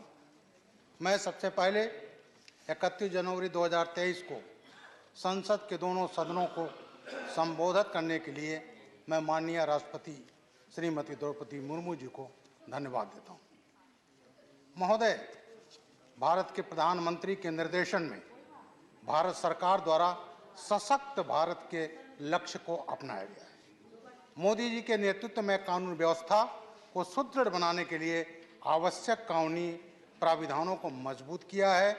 सुरक्षा बलों के मनोबल को बढ़ाने के लिए बहुआयामी दृष्टिकोण अपनाया गया है। माननीय राष्ट्रपति जी के अभिभाषण में प्रधानमंत्री श्री नरेंद्र मोदी द्वारा उठाए गए कदमों पर प्रकाश डाला गया है। इसमें सबसे पहले स्वदेशी विमान वाहक पोत INS विक्रांत को नेवी के बेड़े में शामिल करना, रक्षा उपकरणों में 6 गुने वृद्धि, स्वदेशी रक्षा उपकरणों के निर्माण में वृद्धि आदि शामिल है। महोदय, राष्ट्रीय सुरक्षा को मजबूत करने के लिए प्रधानमंत्री जी ने हमारे सुरक्षा बलों को तेजी से आधुनिकीकरण करना शुरू किया है। यूपीए सरकार के दौरान पूरी रक्षा खरीद प्रक्रिया भ्रष्टाचार से त्रस्त थी। आज़ादी के बाद सबसे पहले जीप स्कैम हुआ और उसके बाद तो रक्षा उपकरणों की खरीद में भ्रष्टाचार की लाइन लग गई, चाहे वो चापर घोटाला हो, ट्रक घोटाला हो, आदर्श स्कैम 2012 हो, सबमैरिक स्कीम हो 1981, बोफर्स स्कीम हो, बोइंग एयरक्राफ्ट स्कैम 2009 का, और चाहे वो स्कॉर्पियन सबमरीन का हो। महोदय, घोटाले ही घोटाले रहे और इसी कारण हमारे सुरक्षा बल मजबूत नहीं थे। लेकिन जब 2024 में मोदी जी सत्ता में आए, तब सेना, नेवी, वायुसेना में 1980 के दशक के हथियार और रक्षा प्रणालियां थीं। लेकिन पदभार ग्रहण करने के बाद मोदी जी ने रक्षा प्रणाली को अधिक पारदर्शी बनाते हुए गतिशील प्रदान की। मोदी जी के नेतृत्व में सैन्य बलों के लिए आधुनिक लड़ाकू विमान Rafale, Apache attack helicopter, Chinook जैसे अति आधुनिक परिवहन हेलीकॉप्टर, M777 तोप, K9 वज्र, सेल्फ प्रोपेल्ड हाउटीजर और S-400 जैसी मिसाइल की आधुनिकतम रक्षा प्रणाली जैसी रक्षा संपत्ति हासिल की। महोदय, वज्र M777 की रेंज 30 किलोमीटर से अधिक है और इसे हमारी पहाड़ी क्षेत्रों की लड़ाई में प्रयोग किया जाता है, जो भारत के लिए एक बहुत बड़ी उपलब्धि है और इसका निर्माण भारत में किया जा रहा है। K9 तोप की रेंज 40 किलोमीटर है और ये भी 2 से 4 गोले प्रति मिनट फायर करती है। इसको भारत सरकार ने एक्वायर किया है। महोदय, भारत तब तक समृद्ध नहीं हो सकता जब रक्षा प्रणाली के निर्माण में वो आत्मनिर्भर न हो। इसलिए स्वदेशी खरीद के जरिए सैन्य आधुनिकीकरण सरकार की प्राथमिकता रही है। 2022-23 के बजट में पूंजीगत खरीद बजट का 68% घरेलू उद्योगों को बढ़ावा देकर आत्मनिर्भरता के लक्ष्य को पूरा किया जा रहा है और आयात पर निर्भरता हमारी कम हो रही है। सभापति महोदय, पिछले वित्तीय वर्ष में ही सशस्त्र बलों ने HAL द्वारा विकसित लाइट कॉम्बैट हेलीकॉप्टर MK3 जैसे स्वदेशी प्लेटफॉर्म खरीदे हैं। स्वदेशी नीलगिरी श्रेणी का चौथा फ्रिगेट P-17A भी नेवी में अभी शामिल हुआ है और कई फ्रिगेट अब जो है इसमें बनाए जा रहे हैं। अभी 6 फरवरी 2023 को यशस्वी प्रधानमंत्री जी ने तुमकुरु कर्नाटक में एशिया की सबसे बड़ी हेलीकॉप्टर फैक्ट्री का शुभारंभ किया है। इससे देश तो आत्मनिर्भर होगा ही, हम विदेशों को भी अपने हेलीकॉप्टर निर्यात कर सकेंगे। प्रोजेक्ट 15B के तहत विशाखापट्टनम में अत्याधुनिक स्टील्थ गाइडेड मिसाइल विध्वंसक का निर्माण तेजी से किया जा रहा है और यह पहला विध्वंसक पोत नेवी को दिया जा चुका है। महोदय, इसके अलावा घरेलू सैन्य नागरिक एरोस्पेस क्षेत्र को बढ़ावा देने के लिए प्रधानमंत्री जी द्वारा निजी क्षेत्र में C295 परिवहन विमान निर्माण की सुविधा की आधारशिला गुजरात के बड़ोदरा में रखी गई है। अब भारत के पास INS विक्रांत सहित 2 विमान वाहक पोत हो गए हैं और तीसरे स्वदेशी विमान वाहक पोत के निर्माण की कार्रवाई शुरू की जा चुकी है। महोदय, आज अमेरिका, ब्रिटेन, फ्रांस, जर्मनी, चीन, जापान के बाद भारत विश्व का 7वां देश है जिसके पास विमान वाहक निर्माण करने की क्षमता है। उपसभापति महोदय जी, प्रधानमंत्री जी के नेतृत्व वाली फ्रंट लाइन सैनिकों को स्वदेशी विकसित bullet proof jacket, ballistic helmet, अत्याधुनिक AK-203 राइफलों का निर्माण हम अमेठी में कर रहे हैं और इस ऑटोमेटिक राइफल से हमारी जो सुरक्षा बल हैं, फ्रंट लाइन फोर्स हैं, उनका मनोबल काफ़ी बढ़ा है। इस तरह महोदय हमारी सेनाएं जो हैं, सुरक्षा बल हैं, एयर फोर्स, नेवी, आर्मी, ये सब आज दुनिया की एक आधुनिकतम सेना है, मजबूत सेना है और उसका श्रेय हमारे प्रधानमंत्री श्री नरेंद्र मोदी जी को जाता है। महोदय, अब आती बात है देश की आंतरिक सुरक्षा। देश के लिए आंतरिक सुरक्षा के लिए माओवाद ये बहुत हद तक जिम्मेदार रहा, आतंकवाद जिम्मेदार रहा है। सभापति महोदय, 2024 में जब मोदी जी की सरकार यहाँ पर आई तो ये जो माओवाद का आतंकवाद था उसको हम लोगों ने काफ़ी हद तक कम कर लिया गया। महोदय, यूपीए सरकार में मैं कुछ घटनाएं याद कराना चाहता हूँ। 6 अप्रैल 2010 को गांव टडमेटला, थाना चिंता गुफा, दंतेवाड़ा, छत्तीसगढ़ में 76 जवान मारे गए थे, जिसमें 75 CRPF के थे। एक दिन में मारे गए थे महोदय। यह घटना नक्सलियों द्वारा की गई थी और यहाँ JNU में उसका जश्न मनाया गया था महोदय। वही JNU जहाँ ये कहा जाता है अफजल हम शर्मिंदा हैं, तेरे कातिल जिंदा हैं। ये महोदय, तो ये इसी तरह से 12 जुलाई 2009 को छत्तीसगढ़ के कोराकोट्टी राजनंदगांव में 29 जवान शहीद हुए थे। वर्ष 2004 में नक्सलियों ने एक ही दिन में कोरापुट टाउन में SP ऑफिस, 5 पुलिस स्टेशनों, Koraput jail, Orissa special armed battalion मुख्यालय पर हमला करके भारी मात्रा में हथियार लूट लिए थे। महोदय, ये नक्सलिज्म जो है इसका समापन तब होता है जब इसके लिए एक सिस्टमेटिक ढंग से कदम उठाए जाए। महोदय, इसके लिए हम अपने गृह मंत्री माननीय अमित शाह को भी धन्यवाद देते हैं और उनके निर्देश पर, उनके नेतृत्व पर उग्रवाद की जो वामपंथ का उग्रवाद था उसके लिए 3 प्रमुख कदम उठाए गए। उसमें है उग्रवादी हिंसा पर कड़ाई के साथ कार्रवाई करना। नक्सली ये ना समझें कि हमारे साथ कोई मुरव्वत की जाएगी। केंद्र और राज्य सरकारों के बीच बेहतर समन्वय। तीसरा है जन भागीदारी के माध्यम से विकास की गति को बढ़ाकर वामपंथी उग्रवाद को मिल रहे समर्थन को खत्म करना। महोदय, मैं 2010 में एक राष्ट्रीय स्तर के नक्सलाइट का मैं इंट्रोगेशन कर रहा था, चिंतन दा, JNU के MPhil, यहाँ के PhD। और जब मैं उनसे पूछा कि आप उत्तर प्रदेश में क्यों सफल नहीं हुए, तो उन्होंने कहा कि हम यहाँ इसलिए सफल नहीं हुए कि आप लोग कम्युनिटी पुलिसिंग के माध्यम से आदिवासियों के बीच में जा करके, गरीबों के बीच में जा करके और तमाम जो आपने इनकी सेवा किया है, उनका विकास किया है, उसके कारण हम यहाँ नहीं घुस पाए। और उन जगह जहाँ वैक्यूम था, वी ऑक्युपाइड इट, वैक्यूम को ऑक्युपाइड किया। सेंट्रल में यूपीए गवर्नमेंट की सेंटर में महोदय सबसे बड़ा रोल होता है सेंट्रल गवर्नमेंट का, जब वो CRP और BSF भेजती है, कोबरा भेजती है। तो उन्होंने कहा साहब हमने ऑक्युपाई कर लिया। तो आज ये हालत है कि जो विकास हुआ, क्योंकि नक्सलाइट जो होता है वो विकास नहीं होने देता, सड़क नहीं होने देता। मेरे परिवार का भी एक लड़का डिप्टी कमांडेंट CRPF है और ये हालत है कि जब माननीय अशोक वाजपेयी जी, वक्ता बोल रहे हैं, प्लीज आप बीच में ना आए, प्लीज अपनी सीट पे बैठे। सड़क बनाती है तो वो माइनिंग करते हैं, इसलिए कि अगर ये आदिवासी, ये गरीब, ये मजबूत हो जाएंगे आर्थिक रूप से, सांस्कृतिक रूप से, सामाजिक रूप से, तो उनकी इसमें नहीं चल पाएगी। महोदय, आज हम लेफ्ट विंग टेररिज्म पर पूरा कंट्रोल किए हैं।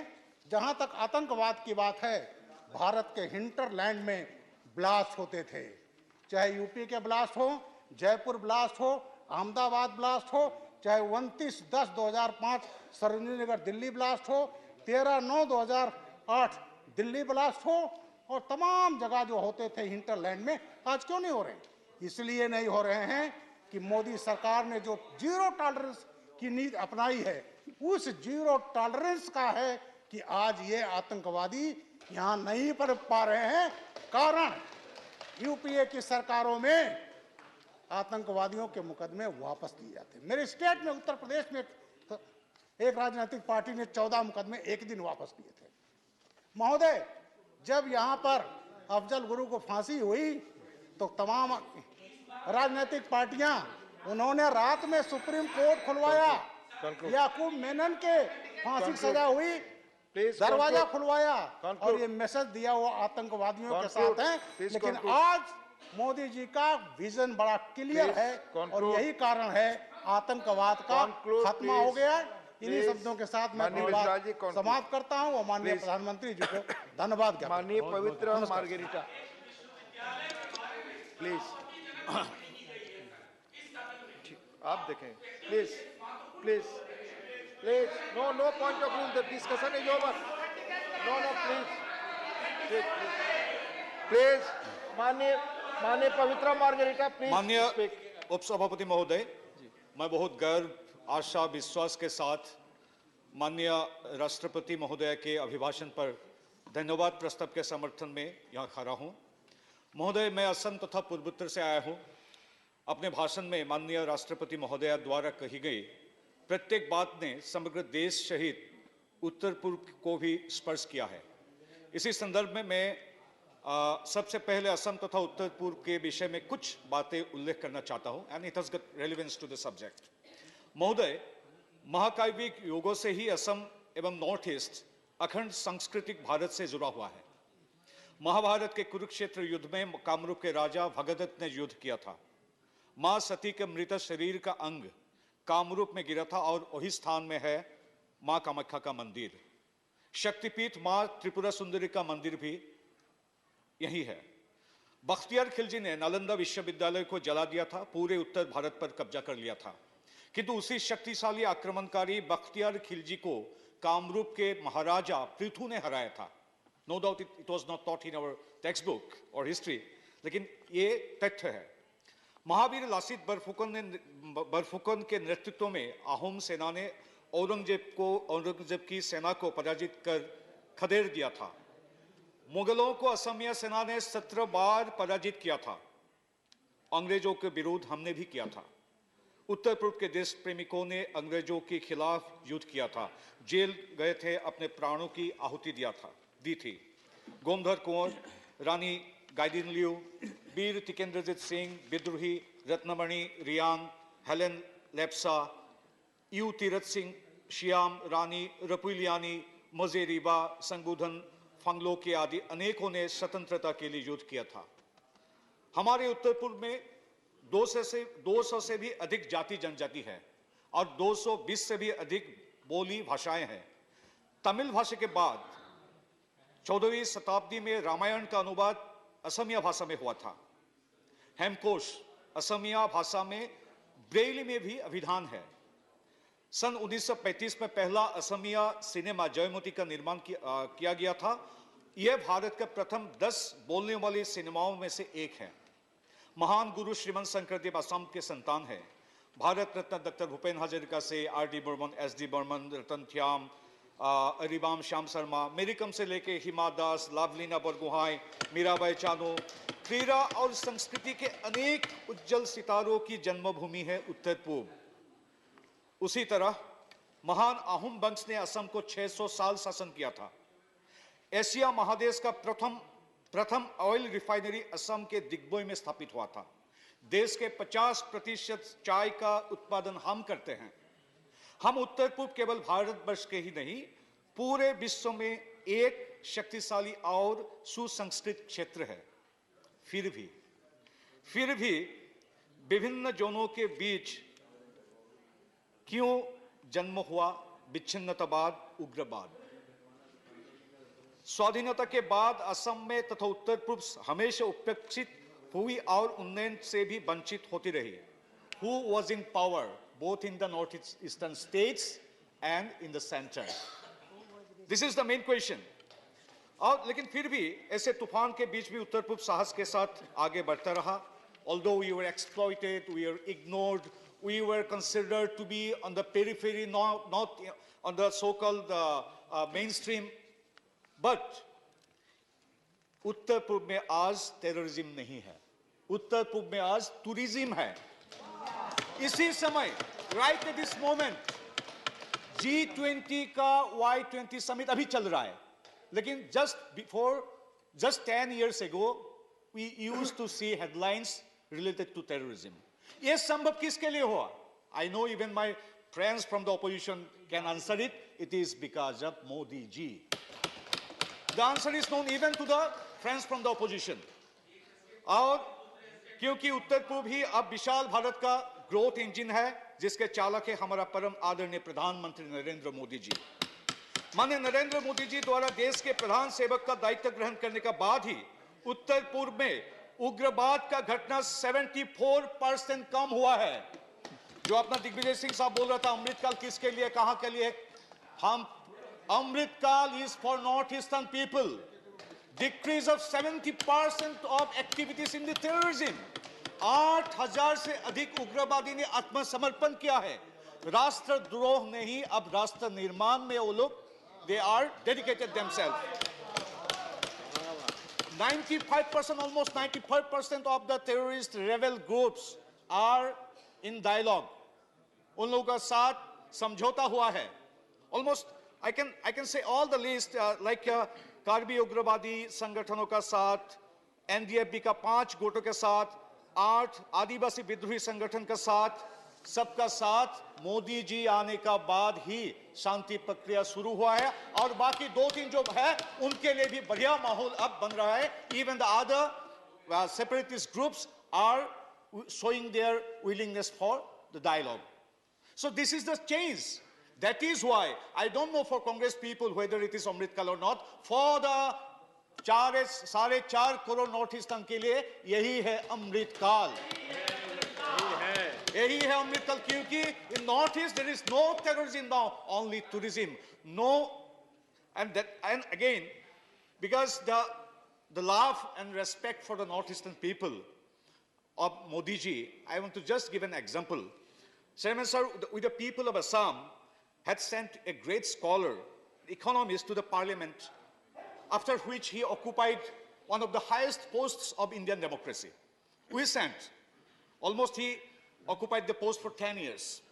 But during the tenure of that 10 years, he visited his own state, wherefrom he was representing only for 8 times. 10 साल में सिर्फ 8 बार गया, लेकिन मेरा प्रधानमंत्री उत्तर पूर्व में in the last 9 years he visited 50 times. दौरा किया, उन्होंने प्रवास किया, नॉर्थ ईस्ट का लोगों का मन की बात, दिल की बात सुना. This is the difference between we the ND or BJP and the other people.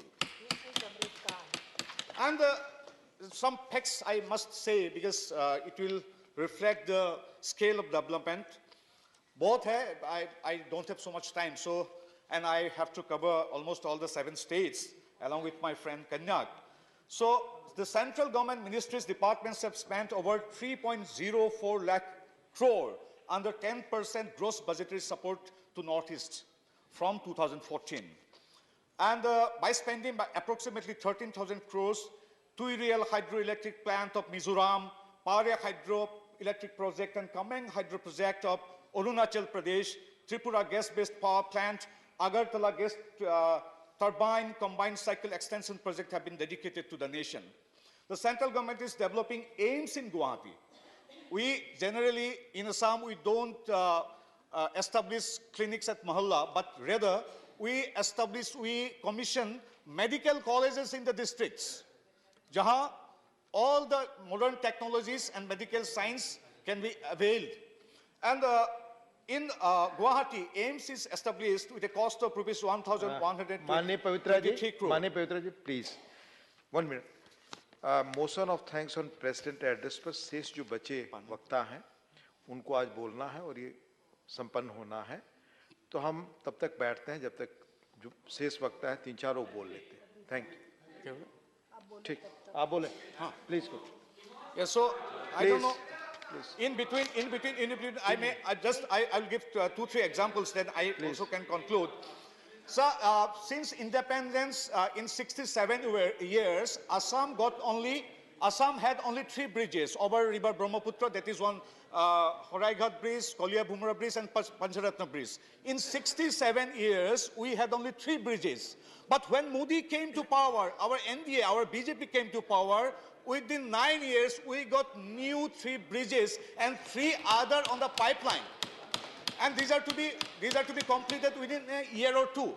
So Modi ji aane ka baad, usi 10-11 वर्ष में, we are going to get 6 bridges, complete bridges, and 3 bridges are another pipeline. So 67 years में only 3 bridges, and during Modi's era, 9 bridges in 10 years. This is the scale, this is the pace of development in our Northeast.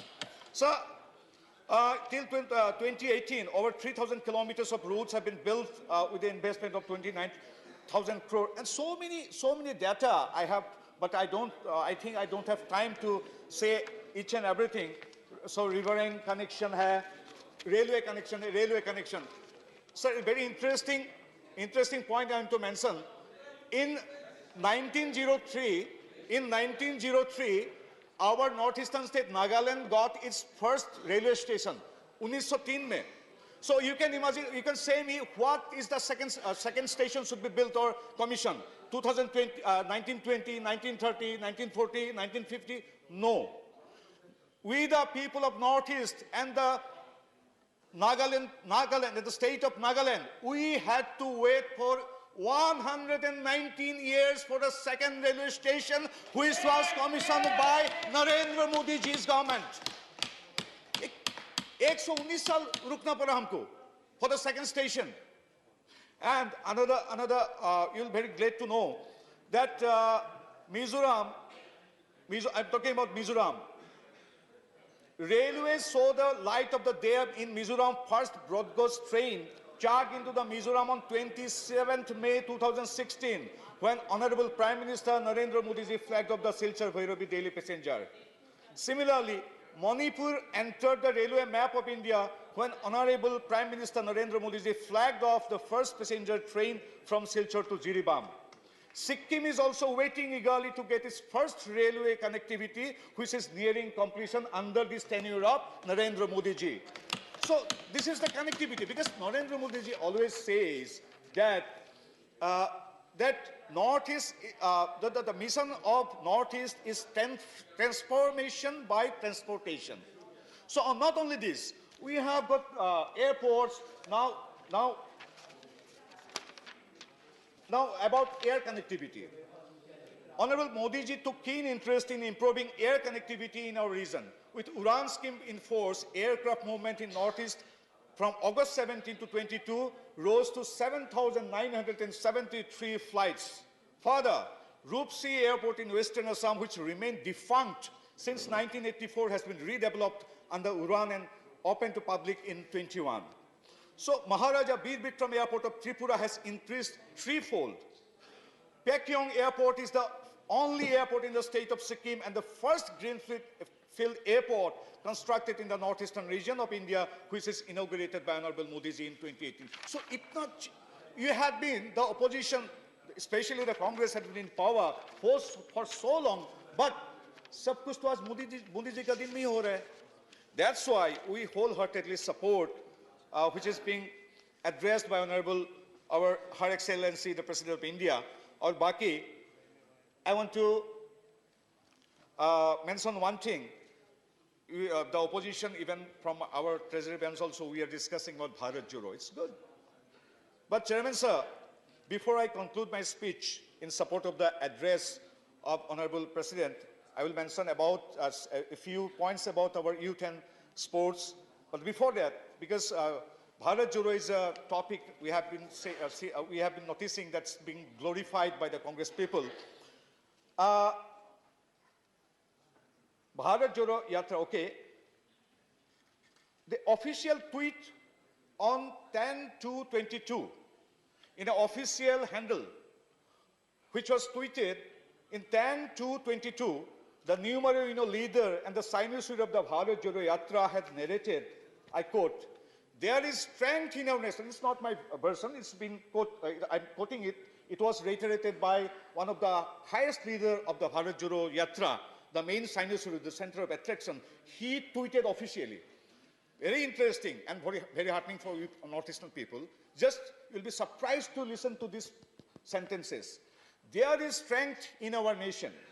Our union of culture, our union of diversity, our union of languages, our union of people, our union of states, from Kashmir to Kerala, from Gujarat to West Bengal, India is a beautiful in all its colors. Don't insult the spirit of India, I unquote. अरे north east किधर है भाई? हम भी है, बंगाल का उस तरफ हम भी. We are 7 states, अखंड सांस्कृतिक भारत का अभिन्न अंग है हजारों सालों में. लेकिन the main hero of the Bharat Jodo Yatra, he tweeted officially that his map of India, the concept of India, is Kashmir to Kanyakumari. सही है, from Gujarat to Bengal. अरे बंगाल का उस तरफ भी हम लोग हैं ना, Assam है. Political tourist होने का नाते, you visit very frequently during the days of election. अरे Please, understand का बात क्या है भाई? You see, it's officially tweeted. Please, समझने का बात क्या है sir? The leader has tweeted that his concept of India, his India, +6 का student can understand this. That from Kashmir to Kanyakumari, for Gujarat to Bengal, this is his India. So जिसका Indian concept में हम उत्तर पूर्वी नहीं है, उनका भारत जोड़ो हमारे लिए तो भाई नॉर्थ ईस्टर्न पीपल के लिए एक मजाक है. इसे जोक छोड़ा. अब लोग भारत जोड़ो बोल रहे हैं, लेकिन आपका भारत में हम 4,50,00,000 लोग हैं ही नहीं. Assam, Arunachal, Meghalaya, Tripura, Manipur, Mizoram, Nagaland, with these 7 states, it's not in the Bharat Jodo concept. Bharat में हो ही नहीं हम लोग. लेकिन नरेंद्र मोदी के लिए अपना नॉर्थ ईस्ट है अष्टलक्ष्मी, ईशान कुंभ में अवस्थित Ashtalakshmi, the growth engine of modern India. That is why people of Assam, people of Northeast, always in support of Narendra Modi ji. Thank you. Jai Hind. Please conclude. Indu Bala Goswami, please. माननीय इंदु बाला गोस्वामी जी. धन्यवाद उपसभापति महोदय. मुझे माननीय राष्ट्रपति जी के अभिभाषण पर धन्यवाद प्रस्ताव पर बोलने का सुअवसर देने के लिए आपका हार्दिक धन्यवाद करती हूँ. वैसे तो देश के विकास की गाथा लिखने वाला कोई भी ऐसा क्षेत्र नहीं है जिसमें पिछले 9.25 वर्षों में महत्वपूर्ण विकास न हुआ हो, लेकिन मैं आज सिर्फ महिलाओं के विकास से जुड़े हुए बिंदुओं पर चर्चा करना चाहूँगी. उपसभापति महोदय, आज देश जब आज़ादी का अमृत महोत्सव मना रहा है, तो देश की नारी शक्ति के लिए इससे अधिक गौरवान्वित होने वाला पल क्या होगा कि राष्ट्रपति के अभिभाषण का प्रस्तुतिकरण भी एक महिला द्वारा किया गया और बजट भी एक महिला द्वारा पेश किया गया. भारतीय नारी की महत्वता पिछले 9 वर्षों में कितनी बड़ी है, ये आप इसी बात से अंदाजा लगा सकते हैं. आज के नए भारत में पंचायत भवन से लेकर राष्ट्रपति भवन तक भारतीय नारी की योग्यता का परचम लहरा रहा है. नए भारत में संसद से लेकर सरहद तक भारतीय नारी अपनी योग्यता व दम्य साहस का परिचय दे रही है. सेना हो या स्टार्टअप, ओलंपिक हो या रिसर्च या फिर IT इनोवेशन, बेटियों के आगे बढ़ने की ललक आज पूरी हो रही है. यही तो आत्मनिर्भर भारत की सही तस्वीर है, वह तस्वीर नहीं जो 65 वर्षों में देश पर राज करने वालों ने देश के सामने रखी थी. उपसभापति महोदय, 6 दशकों तक देश पर राज करने वालों ने देश की नारी शक्ति को केवल वोट बैंक की राजनीति तक ही सीमित रखा. जिस पार्टी ने 6 दशक तक देश पर शासन किया, उसके लोक लुभावने वायदे और नारे सुनते ही हम सब पले और बड़े हैं. हमें लाओ, गरीबी हटाओ, हमारा हाथ गरीबों के साथ, लेकिन इनकी 6 दशकों की नीतियां और निर्णय ऐसे थे कि गरीब और गरीब होता गया। देश में गरीबी, भ्रष्टाचार, दंगे, फसाद, आतंकवाद बढ़ता गया और इसका दुष्प्रभाव अगर सबसे ज़्यादा किसी ने सहा है तो देश की नारी शक्ति ने सहा है। यहाँ महिला आरक्षण की बात हो रही थी। मैं वहाँ बैठे जिन्होंने महिला आरक्षण की बात की उनको याद दिलाना चाहती हूँ कि स्वर्गीय प्रधानमंत्री श्रद्धेय श्री अटल बिहारी वाजपेयी जी के नेतृत्व में जब वो देश के प्रधानमंत्री थे, लोकसभा में 33% आरक्षण का बिल लाया गया था, पेश किया गया था। मैं पूछना चाहती हूँ कि वो कौन लोग थे और कौन चेहरे थे और कौन पार्टियां थी जिन्होंने तब 33% आरक्षण का विरोध किया था। देश की जनता ये जानती है। उपसभापति महोदय, जो परिवार आवास, पानी, बिजली, गैस, स्वास्थ्य सुविधाओं, अन्न से वंचित होता है, उसका खमियाजा सबसे ज्यादा अगर भुगतना पड़ता है तो उस परिवार की महिला को भुगतना पड़ता है। हमें गर्व है कि देश के प्रधानमंत्री पर कि उनके द्वारा गरीब को आवास, बिजली, पानी, शौचालय, उज्ज्वला योजना, आयुष्मान भारत योजना, स्वास्थ्य बीमा योजना, गरीब कल्याण अन्न योजना लाकर आज गरीब परिवार की ही नहीं बल्कि महिला की सबलता की भी नई कहानी लिखी गई है। उपसभापति महोदय, इसलिए मैं कहती हूँ कि प्रधानमंत्री श्री नरेंद्र मोदी जी के नेतृत्व में पिछले 9.25 वर्षों का कार्यकाल भारतीय नारी के विकास का स्वर्णिम काल रहा है। प्रधानमंत्री जी देश का आह्वान करते हुए हमेशा कहते हैं कि हमें देश की मातृशक्ति को निर्माता, उद्यमी, उपलब्धियों हासिल करने वाली और कर्मशील नेता बनाना है। उपसभापति महोदय, प्रधानमंत्री जी की महिलाओं के प्रति इसी संवेदनशील अप्रोच का ही परिणाम है कि आज देश के सर्वोच्च संवैधानिक पद पर देश की बेटी सुशोभित है। वह वित्त मंत्री भी बनी है, रक्षा मंत्री और विदेश मंत्री भी रही है तथा खेल जगत, कर्तव्य पथ और सरहद पर भी अपनी ताकत का लोहा मनवा रही है। उपसभापति महोदय, आज देश की बेटियों के मान, सम्मान व अभिमान को बढ़ाने का काम अगर आजादी के 75 वर्षों में किसी ने किया है तो देश के गौरवशाली नेतृत्व श्री नरेंद्र मोदी ने किया, जब वे देश की बेटियों के जन्म को बोझ नहीं बल्कि गर्व महसूस करने वाला 4 शब्दों का बेटी बचाओ बेटी पढ़ाओ अभियान लेकर आए। इन 4 शब्दों ने देश में कितना चौंकाने वाला परिवर्तन पैदा किया है, ये आप सोच भी नहीं सकते। पहली बार देश में बेटियों की संख्या प्रति 1000 लड़कों पर 1020 हुई है। उपसभापति महोदय, सुकन्या समृद्धि योजना में लगभग 83,000 करोड़ रुपए से अधिक की राशि लगभग 3.10 करोड़ सुकन्या खातों में जमा की जा चुकी है। यही नहीं, आज देश में लगभग 20,000 से अधिक गांव संपूर्ण सुकन्या ग्राम घोषित हो चुके हैं। स्कूलों में छात्राओं के लिए अलग शौचालय बनने से आज 15 लाख लड़कियों के लिए अलग संचालित शौचालय है।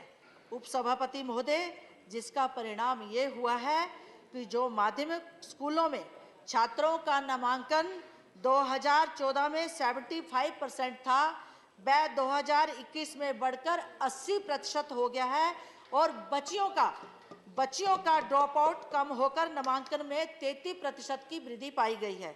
मातृवंदना योजना, मातृत्व बंधन योजना, पोषण अभियान से सृष्टि की जन्मदात्री और सृष्टि का आने वाला भविष्य दोनों ही सुरक्षित और स्वस्थ हुए हैं। उपसभापति महोदय, मातृत्व लाभ अधिनियम में संशोधन कर संगठित क्षेत्र में काम करने वाली महिलाओं के 12 सप्ताह के मातृत्व अवकाश को बढ़ाकर 26 सप्ताह करने से इंस्टीट्यूशनल डिलीवरी जो 2014 में 78% थी, 2019-22 में बढ़कर 89% हो गई है, अर्थात 11% की वृद्धि हुई है। उपसभापति महोदय, हमारी सरकार द्वारा 12 करोड़ से अधिक शौचालय बनने से और 9 करोड़ महिलाओं को पहली बार उज्ज्वला योजना के तहत गैस कनेक्शन मिलने से उनके परिवार की गरिमा, अस्मिता व स्वास्थ्य पर कितना सकारात्मक प्रभाव पड़ा है, विरोध करने वालों को उस मातृशक्ति के पास जाकर उनके शब्दों में सुनना चाहिए। उपसभापति महोदय, प्रधानमंत्री जी का विश्वास है कि जब देश की महिला की क्षमता को पहचान कर उसे घर से गगन तक आत्मनिर्भर होने का मौका देश देगा तो वह स्वयं व राष्ट्र के विकास का महत्वपूर्ण मिशन बनेगी। राष्ट्रीय आजीविका मिशन प्रधानमंत्री जी के इस विश्वास की जीती जागती मिसाल है। राष्ट्रीय आजीविका मिशन के तहत 8.62 करोड़ महिलाओं को 80 लाख सेल्फ हेल्प ग्रुप में शामिल किया गया है। छोटे छोटे समूहों में प्रशिक्षित, प्रेरित, मार्गदर्शित हुई महिलाएं स्वयं व परिवार के आत्म स्वावलंबन का पर्याय बन रही हैं। अपनी एक अलग पहचान बनाते हुए आज आत्मनिर्भर भारत को गति दे रही हैं। यही कारण है कि हमारी सरकार ने 4 लाख सेल्फ हेल्प ग्रुप को 1625 करोड़ की सहायता प्रदान की तथा महिला स्वयं सहायता समूहों की गारंटी ऋण देने की सीमा 10 लाख से बढ़ाकर 20 लाख की है। आज प्रधानमंत्री मुद्रा बैंक योजना के तहत ऋण पाने वाले उद्यमियों में 68% और स्टैंड अप इंडिया के तहत लोन पाने वाली 83% कंक्लूड करिए महिलाएं लाभार्थी महिलाएं हैं। प्रधानमंत्री जन धन योजना में महिलाओं के लिए 26 करोड़ के करीब खाते खोले गए। कांग्रेस पार्टी हमेशा गरीब और गरीबों की बात करती है। देश की जनता आपसे जानना चाहती है कि 6 दशकों तक आपने देश पर शासन किया, आपने गरीबों के लिए कितने घर बनाए? अगर आपने बनाए होते तो प्रधानमंत्री को आवास योजना क्यों लानी पड़ती? हमारे प्रधानमंत्री सिर्फ वायदा नहीं करते हैं, वायदों को कागजों तक सीमित नहीं रखते हैं। प्रधानमंत्री जी ने जो वायदा किया उसको धरातल पर भी उतारा। आज मुझे ये कहते हुए गर्व होता है कि आवास योजना के तहत ही 2 करोड़ महिलाओं को आवास के साथ मालिकाना हक भी मिल चुका है। इतने तो कांग्रेस ने please conclude now. No please, मैं दूसरा नाम बुला रहा हूँ। प्लीज 2 मिनट लूंगी। मैं एक बात एंड में बोलना चाहती हूँ। मैं दूसरे स्पीकर को बुला रहा हूँ। प्लीज अंतिम लाइन बोले। इसलिए 2 मिनट सर, 2 समय नहीं है, मैं कंक्लूड कर रही हूँ। 2 मिनट सर। अगर आप कंक्लूड नहीं करेंगे मैं दूसरा हम प्रधानमंत्री श्री नरेंद्र मोदी जी के नेतृत्व में नारी शक्ति के विकास के साथ संकल्पों की सिद्धि करें, नए भारत के निर्माण का संकल्प करें। माननीय राम जी, प्लीज, अब कोई बात आपके रिकॉर्ड में नहीं जाएगी। प्लीज माननीय राम जी, प्लीज। धन्यवाद सभापति महोदय। प्लीज, यहाँ आपने मुझे राष्ट्रपति जी के भाषण में बोलने का अवसर प्रदान किया और साथ ही मैं अपनी पार्टी की मुखिया आदरणीय बहन कुमारी मायावती जी को भी आभार व्यक्त करता हूँ। मान्यवर, मैं कुछ पॉइंटों पर आपके माध्यम से सरकार का ध्यान आकर्षित करना चाहता हूँ। शिक्षा, रोजगार, कृषि, सफाई कर्मियों का जीवन और जातिवादी और नफरत, ऊंच नीच की भावना इस देश के अंदर। मान्यवर, अमृतकाल का प्रसार खूब किया गया कि जिस तरह से एक समय में इंडिया साइनिंग का प्रचार किया गया और इसी अमृतकाल में सरकार ने एजुकेशन के स्तर के बारे में मैं आपके माध्यम से बात करना चाहता हूँ। सरकार ने धीरे धीरे शिक्षा को अमीरों को ही देने का मन बना लिया है। इसीलिए गरीबों के बच्चों की शिक्षा को लेकर सरकार बिल्कुल गंभीर नहीं है। दलितों, आदिवासियों, पिछड़ों और गरीबों के बच्चे आज अच्छी शिक्षा के लिए महरूम हो रहे हैं। यही नहीं मान्यवर, कई सारे प्रदेशों में, चाहे मध्य प्रदेश हो, चाहे हरियाणा हो, चाहे उत्तर प्रदेश हो, कई सारे प्रदेशों में सरकारी स्कूलों को धीरे धीरे बंद किया जा रहा है। यही नहीं, जो SC ST के बच्चे पढ़ाई करते थे, उन्हें वजीफा या स्कॉलरशिप मिल रही थी, वो वजीफा धीमे धीमे बंद कर दी गई। 2003 में उत्तर प्रदेश में फ्री एडमिशन की व्यवस्था की गई माननीय बहन जी, उस वक्त माननीय बहन जी मुख्यमंत्री थी, 2003 में कहा कि SC ST के जो गरीब छात्र होते हैं इनको फ्री में एडमिशन मिलना चाहिए हायर एजुकेशन के लिए। वो व्यवस्था सरकार ने बंद कर दी उत्तर प्रदेश में, जिसकी वजह से हजारों की संख्या में दलित और आदिवासी बच्चों का भविष्य खत्म हो गया, उनकी पढ़ाई खत्म हो गई। और यही नहीं, शिक्षा के स्तर को लेकर सरकार कितना गंभीर है, मैं उसके बारे में एक वानगी दे रहा हूँ। 58,099 टीचिंग और नॉन टीचिंग की पोस्टें खाली पड़ी, माने कि नवोदय के अंदर, केंद्रीय विद्यालय के अंदर और हायर एजुकेशन के अंदर 58,099 नॉन टीचिंग और टीचिंग की पोस्टें खाली पड़ी हैं। इसमें यूनिवर्सिटी भी आती हैं, IIM जैसे इंस्टीट्यूट भी आते हैं। तो मान्यवर, दूसरी बात मैं करना चाहता हूं कृषि के बारे में। सरकार ने कहा था हम किसानों की आय दोगुना करना चाहते हैं। जो किसान पूरे देश का पेट भरता है, वही आज किसान पूरी तरह बेहाल हो चुका है। आज अपने परिवार का पेट पालने के लिए उसे मजदूरी करनी पड़ती है। खाद, बीज, दवाइयाँ, डीजल, ये सारी इतनी महंगी हो गई कि किसानों की कमर टूट रही है। आज बढ़ते पोल्यूशन और क्लाइमेट चेंज की वजह से किसानों की फसल पेस्टिसाइड, इंसेक्टिसाइड, हर्बिसाइड, फंगिसाइड के बिना संभव नहीं है। लेकिन ये सारी दवाइयाँ इतनी महंगी हो गई कि उनको खरीदना उनके लिए संभव नहीं हो रहा। उसके बाद भी 18% का GST उसके ऊपर लगा दिया गया है मान्यवर। इसके बावजूद किसानों की फसल का उचित दाम नहीं मिलता। अभी मध्य प्रदेश के अंदर तमाम किसानों ने लहसुन की खेती करी, लहसुन का दाम मिला 1 रुपए किलो। 1 रुपए किलो की वजह से सारे किसानों ने अपने लहसुन की फसल को नष्ट कर दिया। मान्यवर, ये गंभीर विषय है। यही नहीं मान्यवर, इसकी वजह से तमाम किसान कर्ज से दबे हुए हैं और आत्महत्या करने को मजबूर हैं। मेरा जिला लखीमपुर खीरी गन्ना प्रधान प्रदेश है, क्योंकि वहाँ कई महीने बाढ़ रहती है। किसान गन्ने की खेती करने को मजबूर हैं, लेकिन वहाँ पे जितनी शुगर फैक्ट्रियाँ होती हैं वो सारी किसानों का शोषण करने में लगी हुई हैं। 1 साल नहीं, 1.5 साल, 2-2 साल बाद गन्ने का पेमेंट करती हैं।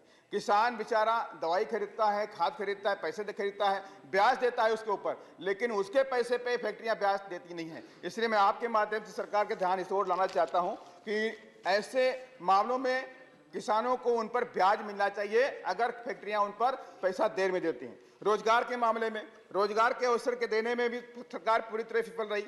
सरकार ने कहा 2 करोड़ नौकरी हर साल देने का वादा किया था, लेकिन 2 करोड़ तो छोड़ दीजिए, 20 लाख या 2 लाख नौकरी देने में फेल हो गई। 10 लाख नौकरियां केंद्र की सरकार में खाली पड़ी हैं, आज तक वो नहीं भरी गई। यही नहीं, करोड़ों की संख्या में पढ़े लिखे ग्रेजुएट युवक आज बेरोजगार बैठे हुए हैं, घरों में बैठे हुए हैं। मानवर दुखी है वो सब, वो चाहते हैं कि सरकार हमें नौकरी दे, लेकिन हमें नौकरी नहीं दे रही सरकार। गरीबी हटाओ का नारा अब केवल नारा ही रह गया। पिछले 9 साल में गरीब और गरीब हुआ, अमीर और अमीर हो गया। सरकार कहती है 80 करोड़ लोगों को 5 किलो राशन फ्री में देते हैं। यह आपकी उपलब्धि नहीं है। आपकी उपलब्धि तब होती जब 80 करोड़ की आवाम आपके 5 किलो राशन पर निर्भर नहीं होती। आप इनको मजबूत बनाते, उनको एजुकेशन के स्तर को बढ़ाते, आप उनको रोजगार देते, लेकिन इस पर आपका कोई ध्यान मान्यवर नहीं है। वहीं मैं जातिवादी और नफरत, ऊंच नीच की भावना के बारे में बात करना चाहता हूं। सरकार के अमृतकाल में दलितों, आदिवासियों और मुस्लिमों पर अत्याचार और जुल्म जाति बढ़ी है। इस अमृतकाल में दलितों के बच्चों को कहीं मूछ रखने पर, कहीं अच्छे कपड़े पहनने पर उन्हें मौत के घाट उतार दिया जाता है। कहीं पानी के मटके को छू लेने पर मात्र छात्र को इतनी पिटाई होती है कि जिससे उसकी बाद में मौत हो जाती है। इसी अमृतकाल में दलितों के बच्चों को घोड़ी पर बैठने का अधिकार नहीं है। इसी अमृतकाल में मध्य प्रदेश में दलितों के बच्चों को स्कूल में रोटी फेंक कर दी जाती है। इसी अमृतकाल में मध्य प्रदेश के सिवनी में आदिवासियों को रात में घर से खींच करके पीट के मार दिया गया। इसी मध्य प्रदेश के अंदर आदिवासियों के बच्चों को ट्रक में बांध के खींच के मारा गया। मान्यवर, ये सारी बातें मैं आपके माध्यम से कहना चाहता हूं। मैं आज लास्ट में बात को अपनी खत्म करने से पहले सफाई के बारे में बात करना चाहता हूं। जैव विज्ञान की बात करते हैं, डिजिटल इंडिया की बात करते हैं, कंप्यूटराइज टेक्नोलॉजी की बात हम करते हैं, लेकिन मान्यवर ये सारी की सारी बातें तब बेमानी लगती हैं जब सफाई कर्मी मजबूरी में उस गटर के अंदर, सीवर लाइन के अंदर बिना सेफ्टी इक्विपमेंट के उतरता है और उसकी मौत हो जाती है। मानवर, गटर में जाके उसकी मौत जाती है, लेकिन सरकार पे कोई फर्क नहीं पड़ता, क्योंकि एक गरीब मरा, सरकार पे फर्क नहीं पड़ता। अगर सरकार चाहे तो बड़ी बड़ी मशीनरी खरीद सकती है, सेफ्टी इक्विपमेंट खरीद सकती है, ये सारे काम कर सकती है, लेकिन मानवर ऐसा कोई काम नहीं होता। और यही नहीं, सफाई कर्मियों पे एक सर्वे हुआ कि सफाई कर्मी, कोई भी सफाई कर्मी 90% सफाई कर्मी 60 साल की उम्र को क्रॉस नहीं कर पाते, क्योंकि उन्हें गंभीर से गंभीर बीमारियां हो जाती हैं। मान्यवर, मैं आपके माध्यम से सरकार का ध्यान इस ओर लाना चाहता हूं कि इनके लिए मशीनरी और नई नई टेक्नोलॉजी का इस्तेमाल किया जाए मान्यवर। और साथ ही मान्यवर, मैं लास्ट में अपनी पॉइंट में दो बातें सरकार से मांग करता हूं आपके माध्यम से कि मान्यवर, सरकारी उपक्रमों को बेच करके डिसइन्वेस्टमेंट के जरिए प्राइवेट हाथों में दिया जा रहा है, लेकिन इस देश के अंदर सामाजिक न्याय की अभी भी पूरी देने की आवश्यकता है। तो इसके लिए मान्यवर, प्राइवेट सेक्टर में भी दलितों, पिछड़ों और आदिवासियों के बच्चों को रिजर्वेशन की व्यवस्था की जाए, प्राइवेट सेक्टर में रिजर्वेशन का बिल लाया जाए। और साथ ही मान्यवर, गरीबों के बच्चे, दलित और आदिवासियों के बच्चों को फ्री में हायर एजुकेशन के लिए एडमिशन दिया जाए, ताकि बच्चे उनके पढ़ लिख करके इंजीनियर, डॉक्टर, IAS, IPS बन सके मान्यवर। और साथ ही मान्यवर, प्रमोशन में रिजर्वेशन एक गंभीर मुद्दा है। हम सामाजिक न्याय की बात करते हैं, कई सारे सांसदों ने बात रखी कि हम सामाजिक न्याय देना चाहते हैं, लेकिन आज भी मान्यवर प्रमोशन में रिजर्वेशन में जो हमारा जो प्रमोशन मिलना था, वो उसका बिल राज्यसभा में पास हो गया, लेकिन आज तक लोकसभा में पेंडिंग पड़ा हुआ है। उस बिल को सरकार वापस ला करके वहां पास कराए और इनके साथ में न्याय करने का काम करें। साथ ही मान्यवर, 2 अप्रैल 2018 में SC ST के लोगों ने एक ज्ञापन सरकार को दिया। किस लिए दिया? कि SC ST एक्ट को हटाया गया, और SC ST एक्ट की वजह से सरकार की बात समझ में आई कि SC ST के जो लोगों को SC ST की बेहद जरूरत है, उस पर सरकार गंभीर भी हुई। सरकार उस विधेयक को वापस लेकर आई, लेकिन 2 अप्रैल 2018 में जिन SC ST के छात्रों ने, जिन लोगों ने, मैं खत्म कर रहा हूं मैं, जिन लोगों ने धरना प्रदर्शन किया, ज्ञापन दिया, उन पर सरकारों ने गंभीर मुकदमे लगाए। एक नहीं, 17, 20, 25 आज भी मुकदमे चल रहे हैं मान्यवर, डकैती जैसे मुकदमे चल रहे हैं मान्यवर। और इसकी वजह से गरीब बच्चे, कई सारे बच्चों ने गरीबी की वजह से मुकदमे नहीं लड़ पाए, उन लोगों ने आत्महत्या कर ली। लास्ट में मान्यवर, 1 सेकंड में अपनी बात को खत्म करूंगा। मान्यवर, सामाजिक परिवर्तन के महानायक, मैं आपके माध्यम से सरकार से मांग करता हूं कि हर साल आप लोग भारत रत्न देने का काम करते हो, तो मेरी मांग है, माननीय बहन जी ने भी मांग की कई बार, कि सामाजिक परिवर्तन के महानायक, दलितों, पिछड़ों, आदिवासियों की शिक्षा के जनक महात्मा ज्योतिबा फूले और सामाजिक न्याय के पुरोधा, कोल्हापुर विरासत के महाराजा छत्रपति साहू जी महाराज, दलितों, पिछड़ों और आदिवासियों में राजनीतिक चेतना पैदा करने वाले माननीय श्री कांशीराम साहब को भारत सरकार भारत रत्न देने का काम करे। यही मेरी आपके माध्यम से मांग थी। जय भीम, धन्यवाद। Thank you. Shrimati S. Fongon Konyak, please. Thank you, Honorable Deputy Chairman, sir, for giving me this opportunity to speak on the motion of thanks of the presidential address. As I stand here today in support of the motion of thanks, अभी just बाहर के आ रहे हैं, please, please. I begin by stating that the India we live in since 2014 is the new India, and our first tribal women president, Please. a fact that I, as a 1 minute, tribal- just 1 minute, is point of rule. Sir, हमारे Rule. 130. Please rule. Sir, 132. हाँ. Sir, this is the when there is a budget discussion going on. Honorable Chairman, sir, is very strict to rules, procedure, precedents. Yes. So हमारे यहाँ पे आज ये debate चल रहा है president thank 132 is disposal of amendments. Sorry. एक भी No, cabinet not entertain. No, मौजूद you have नहीं है quoted सर। wrong rule. एक भी cabinet You have not quoted wrong. You have quoted wrong एक भी rule. Cabinet Please. मंत्री मौजूद नहीं आ रहे हैं वो, please. Cabinet Please. आप please, माननीय शक्ति सिंह गोयल जी, please take your seat. Please take your seat. You have quoted wrong rule, so not allowed. Please. गए हैं माननीय मंत्री. Please आप बोले. आपकी बात ही रिकॉर्ड पे जा रही है. Please. आप बोले, आपकी बात रिकॉर्ड पे जा रही है. माननीय मंत्री, नहीं, माननीय central I minister. begin by placing on record that the Please, India we Abole. live in since 2014 is the new India. Yes. And our first tribal women president, a fact that I, as a tribal, Rule sahi am quote also kariye, proud of. please. In her presidential speech, has amply highlighted the path our country has undertaken to come forward. Please let her speak. Please, you speak. आपका समय अभी से, please आप बोले. This is seen all over the country as well as in the northeastern region and my state Nagaland too. Without doubt, India is growing by leaps and bounds, and the northeastern region is also experiencing a paradigm shift under our leadership of our Honorable Prime Minister, Shri Narendra Modi ji. Being from the region, I know how deprived we were and how far Delhi felt. There was no real effort to reach out to the region. Today, the northeastern region is getting its due share of attention and affection it deserves. As a witness to the unprecedented development and progress across the region, most importantly, it must be stated that the northeastern region is now emotionally integrated with the rest of the country. The northeastern region is poised to play a bigger role in the years to come with the Act East policy, which earlier was the Look East policy. The northeastern region will play an increasingly important role in the development of the country as a whole. India now is going through a very crucial phase where the next 25 years will set the tone for India's growth and progress. In this journey, the northeastern region will shift from the periphery to the mainstream and contribute towards national progress. In health sector, one of the most revolutionary schemes introduced by the central government is the Ayushman Bharat Yojana. In my state, Nagaland, the beneficiaries of this scheme amount to over 2.3 lakh households. I have personally seen the impact that this scheme has in the lives of the people who now have access to quality health care. And everywhere you go in Nagaland, you hear people saying constantly, Modi ke piche khushi paishe, which means we are very grateful to Modi.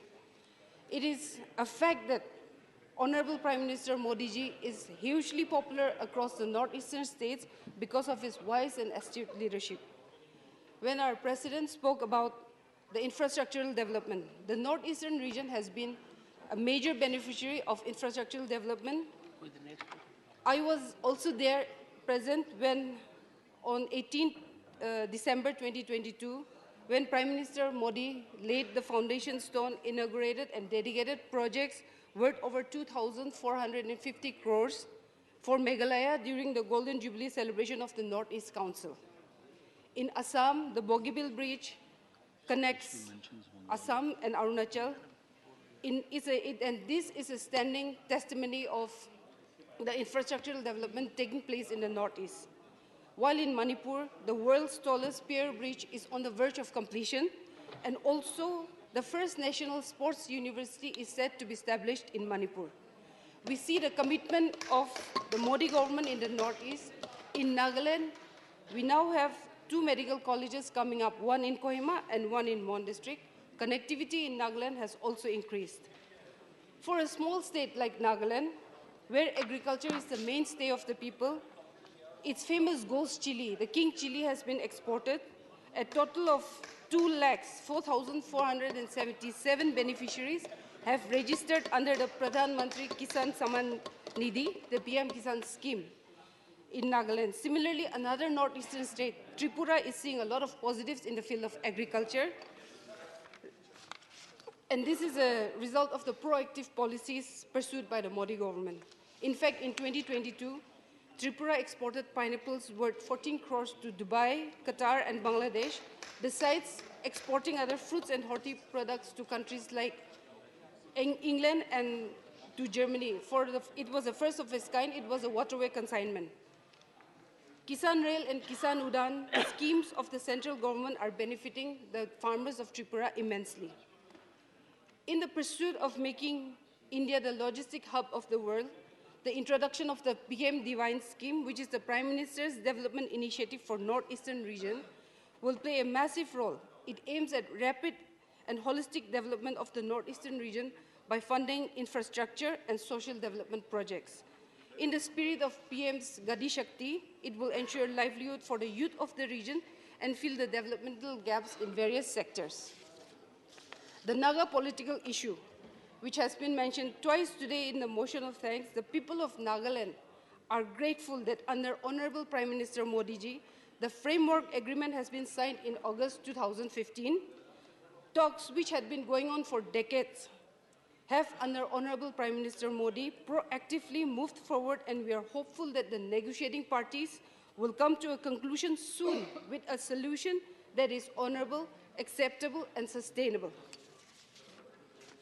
Women empowerment has been the hallmark of the Modi government, and I, as the first women MP to represent my state here in the August House, after Nagaland attained statehood in 1963, is an example of inclusive governance.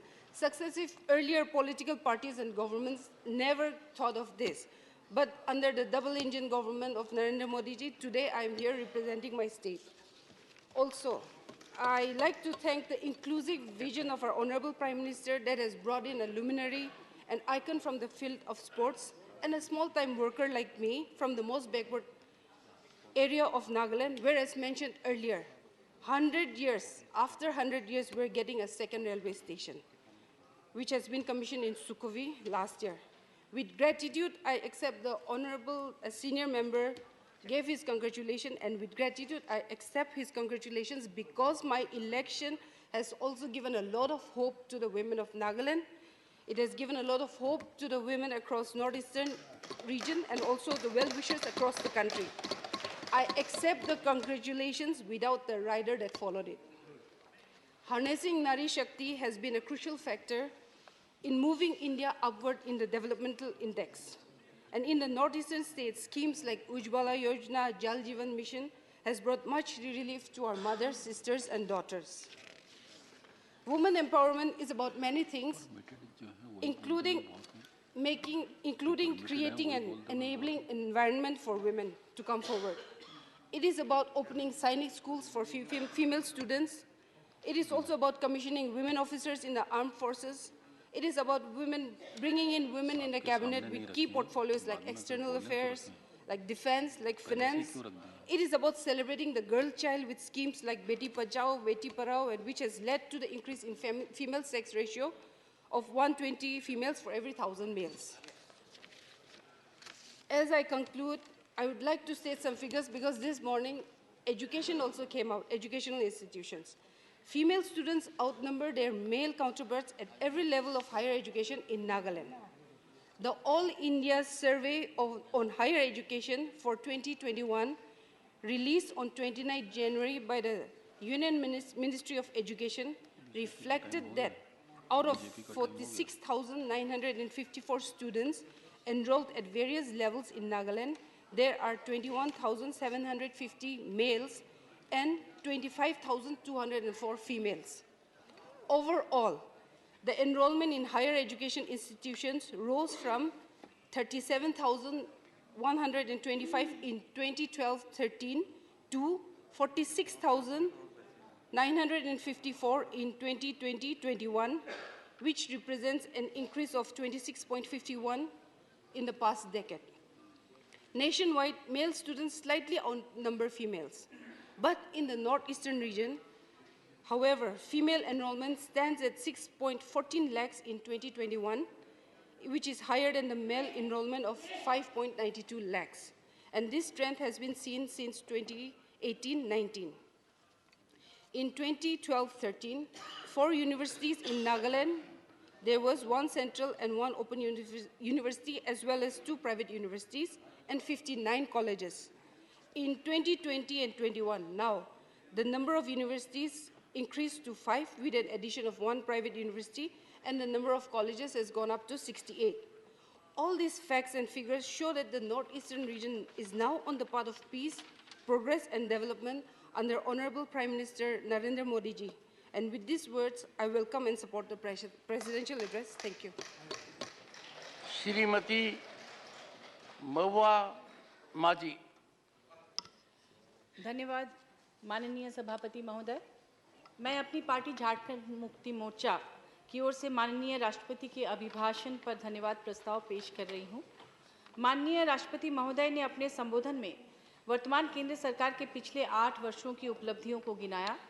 मैं वर्तमान सरकार को बधाई देती हूं, परंतु साथ ही विनम्रता के साथ यह कहना चाहती हूं कि पिछले 8 वर्षों में अपनाई गई सरकारी नीतियां गरीबी उन्मूलन, अनुसूचित जातियों एवं जनजातियों के विकास, महिला एवं बाल विकास, समावेशी विकास के संबंध में पर्याप्त नहीं थी। सभापति महोदय, 2022 में माननीय प्रधानमंत्री जी ने कहा था, जनजातीय समुदायों का कल्याण सरकार की सर्वोच्च प्राथमिकता है और जहां भी हमने सरकार बनाई है, जनजातीय कल्याण को सर्वाधिक प्राथमिकता दी है।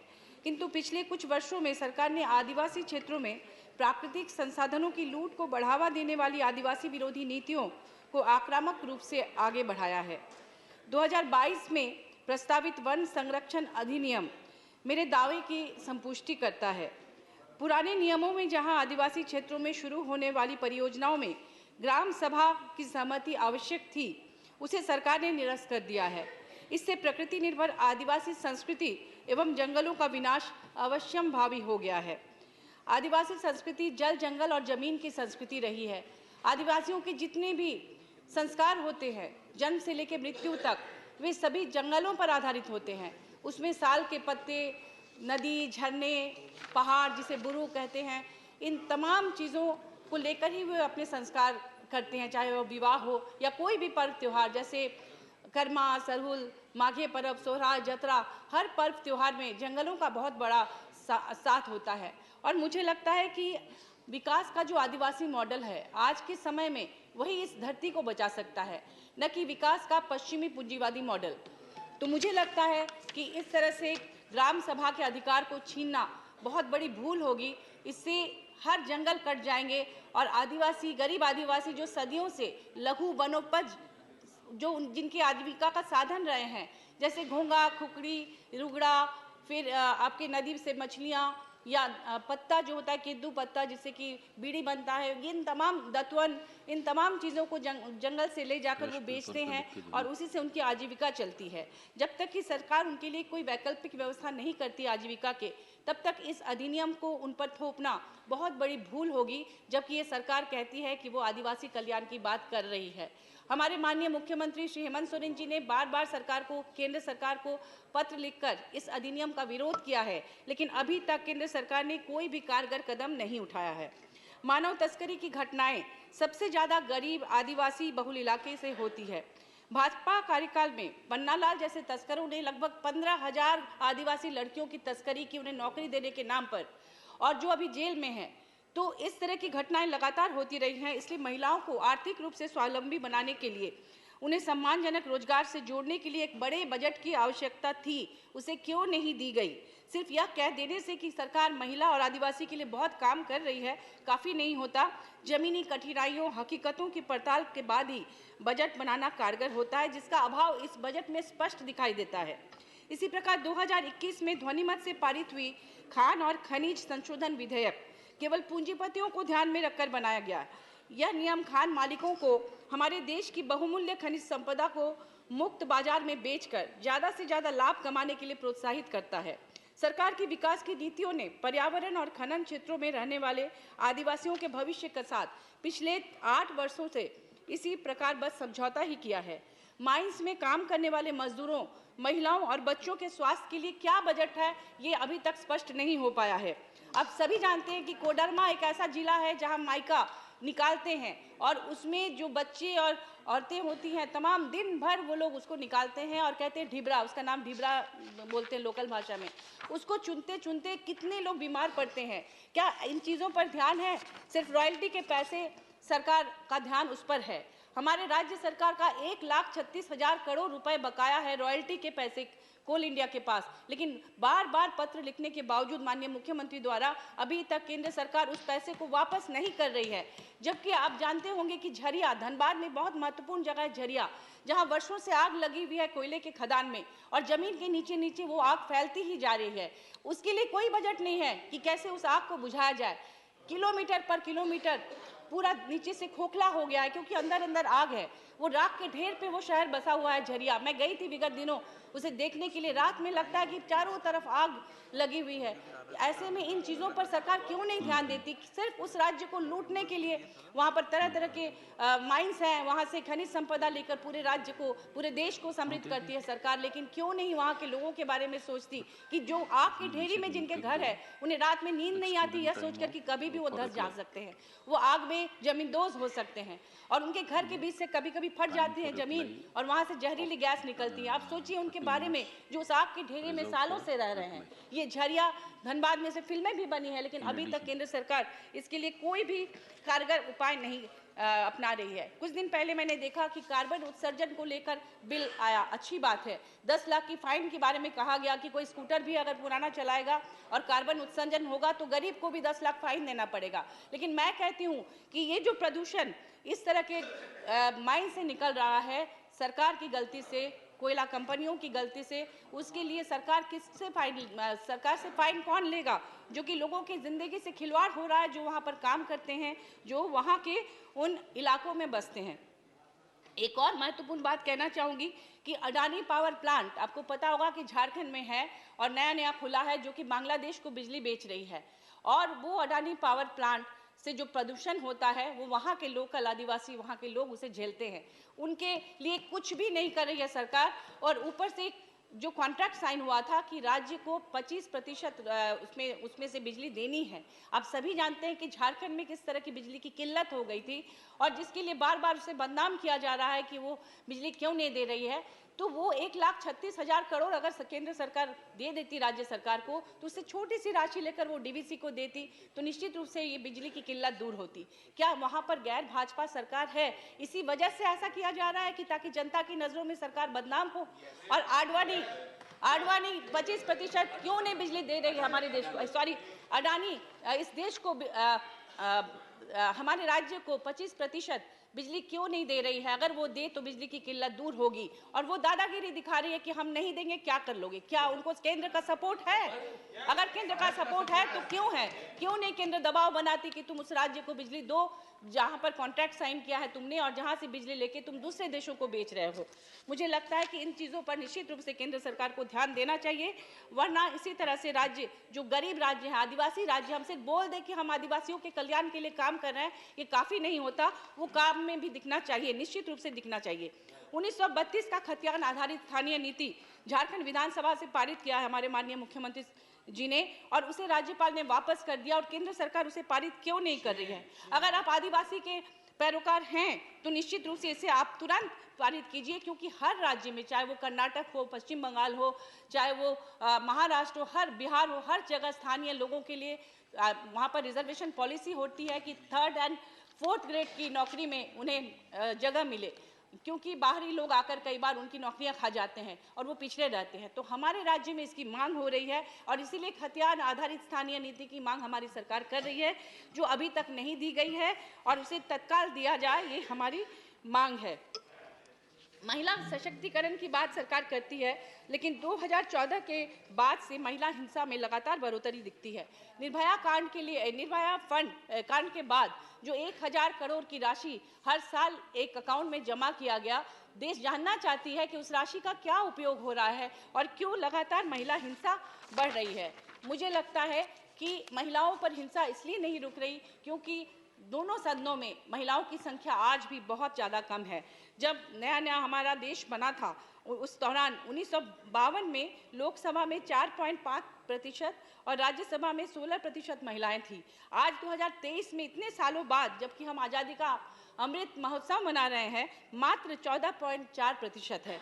जब यहाँ पर माननीय सोनिया गांधी जी द्वारा महिला आरक्षण बिल लाया गया था और वो क्यों नहीं पारित हुआ अभी तक, तो हम ये जानना चाहते हैं कि उसे तत्काल पारित किया जाए।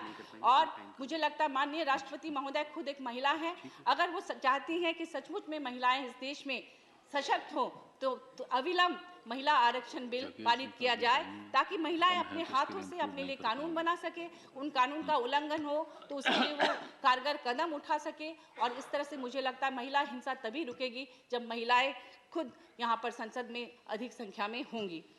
एक और बात कहना चाहूँगी कि हाल ही में एक अंतर्राष्ट्रीय शोध में प्रकाशित विश्व समानता रिपोर्ट के अनुसार देश के शीर्ष 10% अमीर लोगों के पास कुल राष्ट्रीय संपत्ति का 77% हिस्सा है।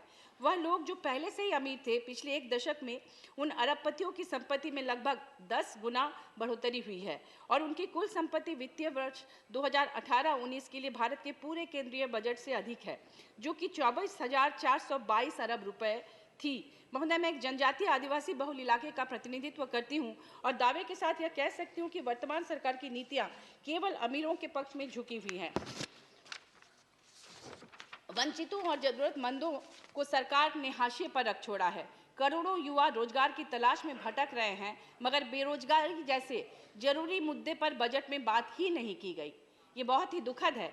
गाय और गोबर गैस को बढ़ावा देने की बात करती है केंद्र सरकार, ये अच्छी बात है, लेकिन गोबर से निकलने वाले जो खतरनाक मीथेन गैस हैं, उससे आप सभी जानते हैं कि बहुत गर्म होता है, ग्लोबल वार्मिंग के खतरे बढ़ते हैं इससे। तो उन्हें कम करने के लिए इस प्रोजेक्ट में क्या सोचा गया है? क्योंकि अनसाइंटिफिक तरीके से काम नहीं करना है। अगर हम चाहते हैं कि बायोगैस बने, गोबर गैस बने, तो निश्चित रूप से इसके लिए सोचना होगा कि उससे निकलने वाले मीथेन गैस से कैसे ग्लोबल वार्मिंग को रोका जा सके।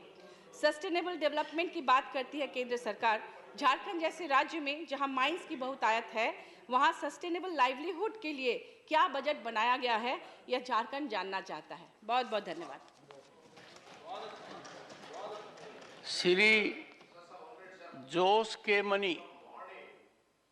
I was waiting to speak in my language because they had told me, so I have not even gone out, sir.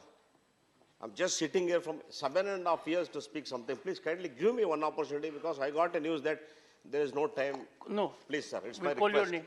Please, sir. Shri Jose K Mani. Shri जगेश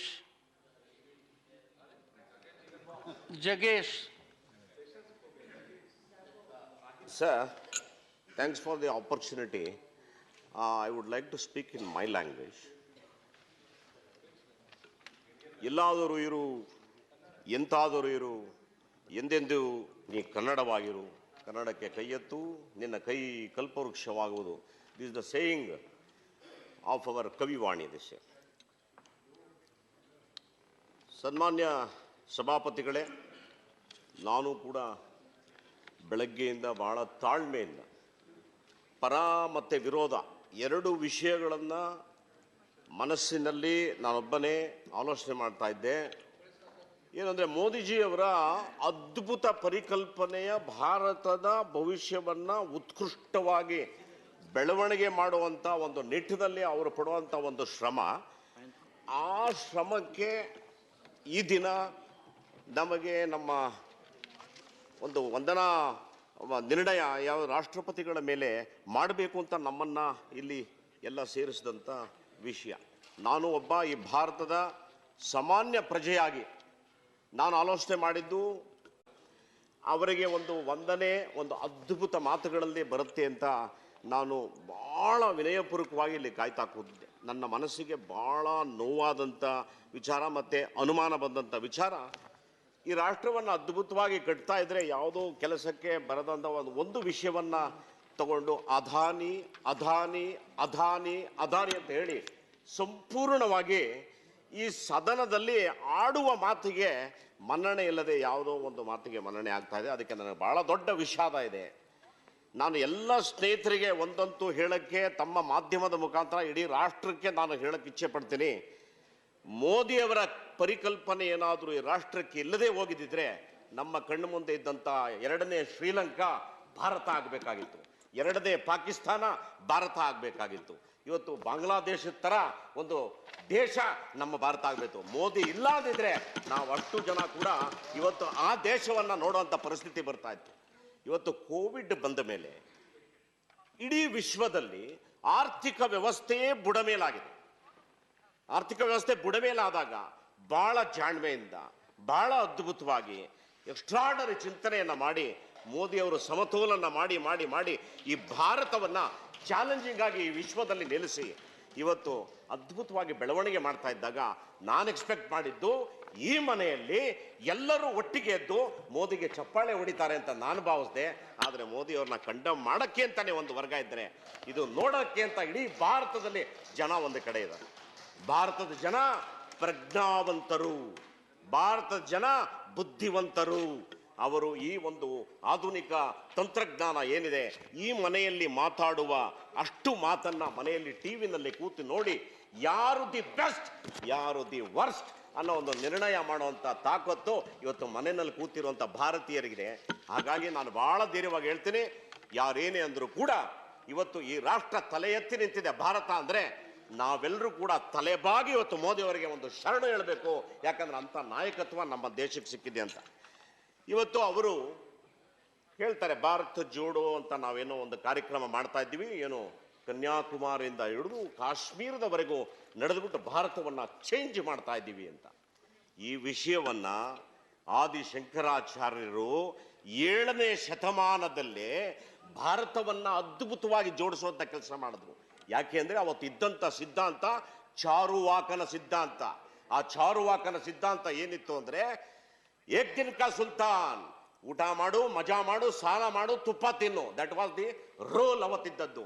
ಅವತ್ತು ಹಿಂದೂಯಿಸಮ್ ಇರಲಿಲ್ಲ, ಧರ್ಮ ಇರಲಿಲ್ಲ, ಯಾವುದು ಇಲ್ಲದೆ ಇರುವಂಥ ಸಮಯದಲ್ಲಿ ಅವತ್ತಿನ ದಿನ ಆದಿಶಂಕರರು 4 ವಿಭಾಗಕ್ಕೆ ಈ ದೇಶದಲ್ಲಿ, ಅವತ್ತು ಯಾವ ಟ್ರಾನ್ಸ್ಪೋರ್ಟೇಷನ್ ಸಿಸ್ಟಮ್ ಇಲ್ಲ, ಜಸ್ಟ್ ಆನ್ ವಾಕಿಂಗ್ ನಡ್ಕೊಂತ ಈ ರಾಷ್ಟ್ರದ ಧರ್ಮವನ್ನ ಉಳಿಸಿದಂಥ ಭಾರತ ಜೋಡೋ ಅವತ್ತು ಅವ್ರು ಮಾಡಾಯ್ತು. ಇವತ್ತು ಮಾಡ್ತಾ ಇರೋದು ನಕಲಿ ಭಾರತ ಜೋಡೋ ಅನ್ನತಕ್ಕಂಥ ಮಾತನ್ನ ನಾನಿವತ್ತು ಹೇಳೋದಕ್ಕೆ ಇಷ್ಟಪಡ್ತೀನಿ. ಯಾಕೆ ಮೋದಿ ಅವರು ಏನ್ ತಪ್ಪು ಮಾಡಿದ್ದಾರೆ? ಮೋದಿ ಅವರು ಏನ್ ತಪ್ಪು ಮಾಡಿದ್ದಾರೆ? ನೀವು ಭಾರತ ಜೋಡೋ ಅಂತ ಹೇಳ್ಕೊಂಡು ಮೋದಿ ಅವ್ರನ್ನ ಕಂಡಮ್ ಮಾಡುವಂತ ಕೆಲಸ, ನೀವೇ ಶ್ರೇಷ್ಠರು, ಅವರು ಶ್ರೇಷ್ಠ ಅಲ್ಲ ಅನ್ನತಕ್ಕಂಥ ಮಾತ್ರ ಏನ್ ತಪ್ಪು ಮಾಡಿದ್ದಾರೆ? ಭಾರತವನ್ನು ಕಟ್ಟಿದ ತಪ್ಪ? ಇವತ್ತು ಗ್ರಾಮೀಣ ಭಾಗದಲ್ಲಿ, ನಾನು ಒಂದು ಸಣ್ಣ ಗ್ರಾಮದಿಂದ ಬಂದಿದ್ದೀನಿ, ಅಲ್ಲಿ ಬೀಸೋ ಕಲ್ಲಲ್ಲಿ ರಾಗಿನ ಮಾಡ್ತಾ ಇದ್ರು, ಅಥವಾ ಇನ್ನೊಂದು ಯಾವುದೋ ದವಸ ಧಾನ್ಯಗಳನ್ನ ಮಾಡ್ತಾ ಇದ್ರು. ಇವತ್ತು ಇಡೀ ಅಂತಾರಾಷ್ಟ್ರೀಯ ಮಟ್ಟದಲ್ಲಿ ಗ್ರಾಮೀಣ ಊಟವನ್ನ ಅಂತಾರಾಷ್ಟ್ರೀಯ ಮಟ್ಟದಲ್ಲಿ ಇವತ್ತು ಅದನ್ನ ತೋರ್ಪಡಿಸುವಂತ ಒಂದು ಕೆಲಸವನ್ನ ಮೋದಿ ಅವರು ಮಾಡ್ತಾರೆ. ಅದು ತಪ್ಪು ಅಂತ ಇವತ್ತು ಹೇಳುವಂತ ಕೆಲಸ ಮಾಡ್ತಾರೆ. ಇವತ್ತು ನಾನು ಬಹಳ ಹೆಮ್ಮೆಯಿಂದ ಕರ್ನಾಟಕದಿಂದ ಬಂದವನಾಗಿ ಒಂದು ವಿಷಯವನ್ನ ನಾನು ಹೇಳಕ್ಕೆ ಇಷ್ಟಪಡ್ತೀನಿ. ಮೋದಿಯವರು ಆಯ್ಕೆ ಮಾಡಿಕೊಂಡಿರುವಂತ ವಿಚಾರ ಬಂದು ನಮ್ಮ ಹೆಮ್ಮೆಯ ಬಸವಣ್ಣ, ನಮ್ಮ ಅಣ್ಣ ಬಸವಣ್ಣ ಅವರು ಅದ್ಭುತವಾಗಿ ಹೇಳಿದ್ದಾರೆ. ಏನಂತ ಹೇಳಿದ್ದಾರೆ? ಜ್ಞಾನದ ಬಲದಿಂದ ಅಜ್ಞಾನದ ಕೇಡು ನೋಡಯ್ಯ, ಜ್ಯೋತಿಯ ಬಲದಿಂದ ಅಂಧಕಾರ ಕೇಡು ನೋಡಯ್ಯ, ಸತ್ಯದ ಬಲದಿಂದ ಅಸತ್ಯದ ಕೇಡು ನೋಡಯ್ಯ. ನೀವು ಇದನ್ನ ಯಾವತ್ತೂ ಅಷ್ಟೇ ನ್ಯಾಯ ಅನ್ಯಾಯ ಎರಡು ಪರಾಮರ್ಶೆ ಮಾಡಿ ನೋಡಬೇಕು ಅಂತ ಬಸವಣ್ಣನ ತತ್ವ ಅವತ್ತಿನ 12ನೇ ಶತಮಾನದಲ್ಲಿ ಇವತ್ತು ನಾವೆಲ್ಲ ಇಲ್ಲಿ ಕೂತಿದ್ದೀವಿ. ನಾವಿಲ್ಲೆಲ್ಲ ಏನು ಕೂತಿದ್ದೀವಿ ಅಂದರೆ this is the concept of Basavanna on those days in 12th century. ಅವತ್ತು ಅವ್ರು ಹೇಳಿದ ಸಾಮಾಜಿಕ ನ್ಯಾಯ, ಧರ್ಮ, ಅನ್ಯಾಯ ಪ್ರತಿಯೊಂದು. ಇವತ್ತು ನಾನು ಬಹಳ ಹೆಮ್ಮೆ ಪಡ್ತೀನಿ, ನಮ್ಮ ಮೋದಿಜಿಯವರು ಈ ಕಾನ್ಸೆಪ್ಟಲ್ಲಿ ದೇಶವನ್ನು ನಡೆಸುವಂಥ ಕೆಲಸವನ್ನು ಮಾಡ್ತೇನೆ. ಸ್ನೇಹಿತರೆ, ನಾನು ಅಪೋಸಿಷನ್ ಇರೋರಿಗೆ ನಾನು ವಿನಂತಿ ಮಾಡ್ತೀನಿ, ಇವತ್ತು G20 ಅನ್ನೋ ಒಂದು ಅದ್ಭುತವಾದಂಥ ಜಾಗದಲ್ಲಿ ಮೋದಿಯವರು ಕೂತಿದ್ದಾರೆ. ಹೆಮ್ಮೆ ನಿಮ್ಗೆ ಆಗೋದಿಲ್ವಾ? ಯಾಕೆಂದ್ರೆ ಮೋದಿಯವರು ನಿಮ್ಮ ರಾಷ್ಟ್ರದ ಪ್ರಧಾನಿ ಅಲ್ವಾ? ನಿಮಗೆ ಖುಷಿ ಆಗೋದಿಲ್ವಾ ಅವ್ರು ನಮ್ಗೆ ನಿಂತಿದ್ದಾರೆ ಅಂತ? 24 ಗಂಟೆ ಯಾವುದೇ ಕೆಲಸ. ಈಗ ನಾನು ಬಂದಂಥ ರಾಜ್ಯದಲ್ಲಿ ಇವಾಗ ಚುನಾವಣೆ ಸಂದರ್ಭ ಇದೆ. ಮೊನ್ನೆ ಪ್ರಹ್ಲಾದ್ ಜೋಶಿ ಅವರು ಬಂದು ಒಂದು ಯಾವುದೋ ಒಂದು ಅಭಿವೃದ್ಧಿ ಪರ್ವ ಮಾತಾಡಿದಾಗ ನಾವು ಅಧಿಕಾರಕ್ಕೆ ಬರಬೇಕು ಅನ್ನೋ ಒಂದು ಹುನ್ನಾರ ಇಟ್ಕೊಂಡಂಥವ್ರು ಜಾತಿಯ ಬೆಂಕಿಯನ್ನು ಇಡೋದು, ಜಾತಿ, ಕ್ಯಾಸ್ಟ್ ಕ್ಯಾಸ್ಟ್ ಕ್ಯಾಸ್ಟ್ ಬೆಂಕಿ ಅಂತ ಇಡುವಂಥದ್ದು. ಇವತ್ತು ಇವರು ಮಾಡದೇ ಇರೋಂಥ ಕೆಲಸ ಮೋದಿಯವರು ಮಾಡೇ ಇಲ್ಲ ಅನ್ನತಕ್ಕಂಥ ಹೇಳುವಂಥ ಮಾತು. ನಾನು ಎಲ್ಲರಿಗೂ ವಿನಂತಿ ಮಾಡ್ತೀನಿ, ದಯಮಾಡಿ ತಾವೆಲ್ಲರೂ ಕೂಡ ಮೋದಿ ಮಾಡ್ತಾ ಇರೋಂಥ ಒಂದು ಶ್ರಮದ ಕೆಲಸ ಏನಿದೆ ಅದಕ್ಕೆ ನಿಮ್ಮ ಅಪ್ರಿಷಿಯೇಷನ್ ಬೇಕೇ ಹೊರತು ಅವ್ರನ್ನ 24 ಗಂಟೆ ಕಂಡಮ್ ಮಾಡೋದು, ಕಾಲು ಎಳೆಯೋದು, ಅವ್ರಿಗೆ ದುಃಖ ಕೊಡೋಂಥ ಕೆಲಸಗಳನ್ನ ದಯವಿಟ್ಟು ಮಾಡೋಕ್ಕೆ ಹೋಗಬೇಡಿ. ಯಾಕಂದರೆ ಈ ರಾಷ್ಟ್ರದ ಜನತೆ ಭಾಳ ಜವಾಬ್ದಾರಿಯಿಂದ ನೋಡ್ತಾ ಇದ್ದಾರೆ ನಿಮ್ಮನ್ನೆಲ್ಲರನ್ನು. ಇದು ನಾನು ಈ ವಿಷಯವಾಗಿ ನಾನು ಹೇಳಬೇಕು ಅಂತಲೇ ಬೆಳಗ್ಗೆಯಿಂದನೂ ನಾನು ಕಾಯ್ತಾ ಕೂತಿದ್ದೆ. ಸ್ನೇಹಿತರೆ, ಬಸವೇಶ್ವರರ ಕಾಯಕವೇ ಕೈಲಾಸ ತತ್ವನ ಆಧರಿಸಿ ಇಡೀ ರಾಷ್ಟ್ರದ ಅಭಿವೃದ್ಧಿಗೆ ಭಾಳ ಶ್ರಮ ವಹಿಸ್ತಾ ಇರೋಂಥ ಮೋದಿಜಿಯವರ ವಿಚಾರವನ್ನು ಇವತ್ತು ಈ ಮನೆಯಲ್ಲಿ ನಾನು ತುಂಬ ಕಂಠದಿಂದ ನಾನು ಪ್ರಶಂಸೆ ಮಾಡಬೇಕು ಅನ್ನೋ ಒಂದು ವಿಚಾರದಲ್ಲಿ ನಾನು ಇಲ್ಲಿ ನಿಂತ್ಕೊಂಡು ಮಾತಾಡ್ತಾ ಇದ್ದೀನಿ. ಇವತ್ತು ಎಲ್ಲ ಸ್ನೇಹಿತರುಗಳು ಸಾಕಷ್ಟು ವಿಷಯಗಳು ಹೇಳ್ತಾರೆ. I don't repeat it. I don't repeat. But I am very happy ನೀವು ನನಗೆ ಒಳ್ಳೆ ಅವಕಾಶವನ್ನು ಕೊಟ್ಟಿದೆ. That to sir, first time I am speaking in front of you sir. I got after so many days I got opportunity because most of the time others would be there in the chair. Madam, I am very happy please, to sit. please. Thank you so much, sir. Thank you. No, thank you.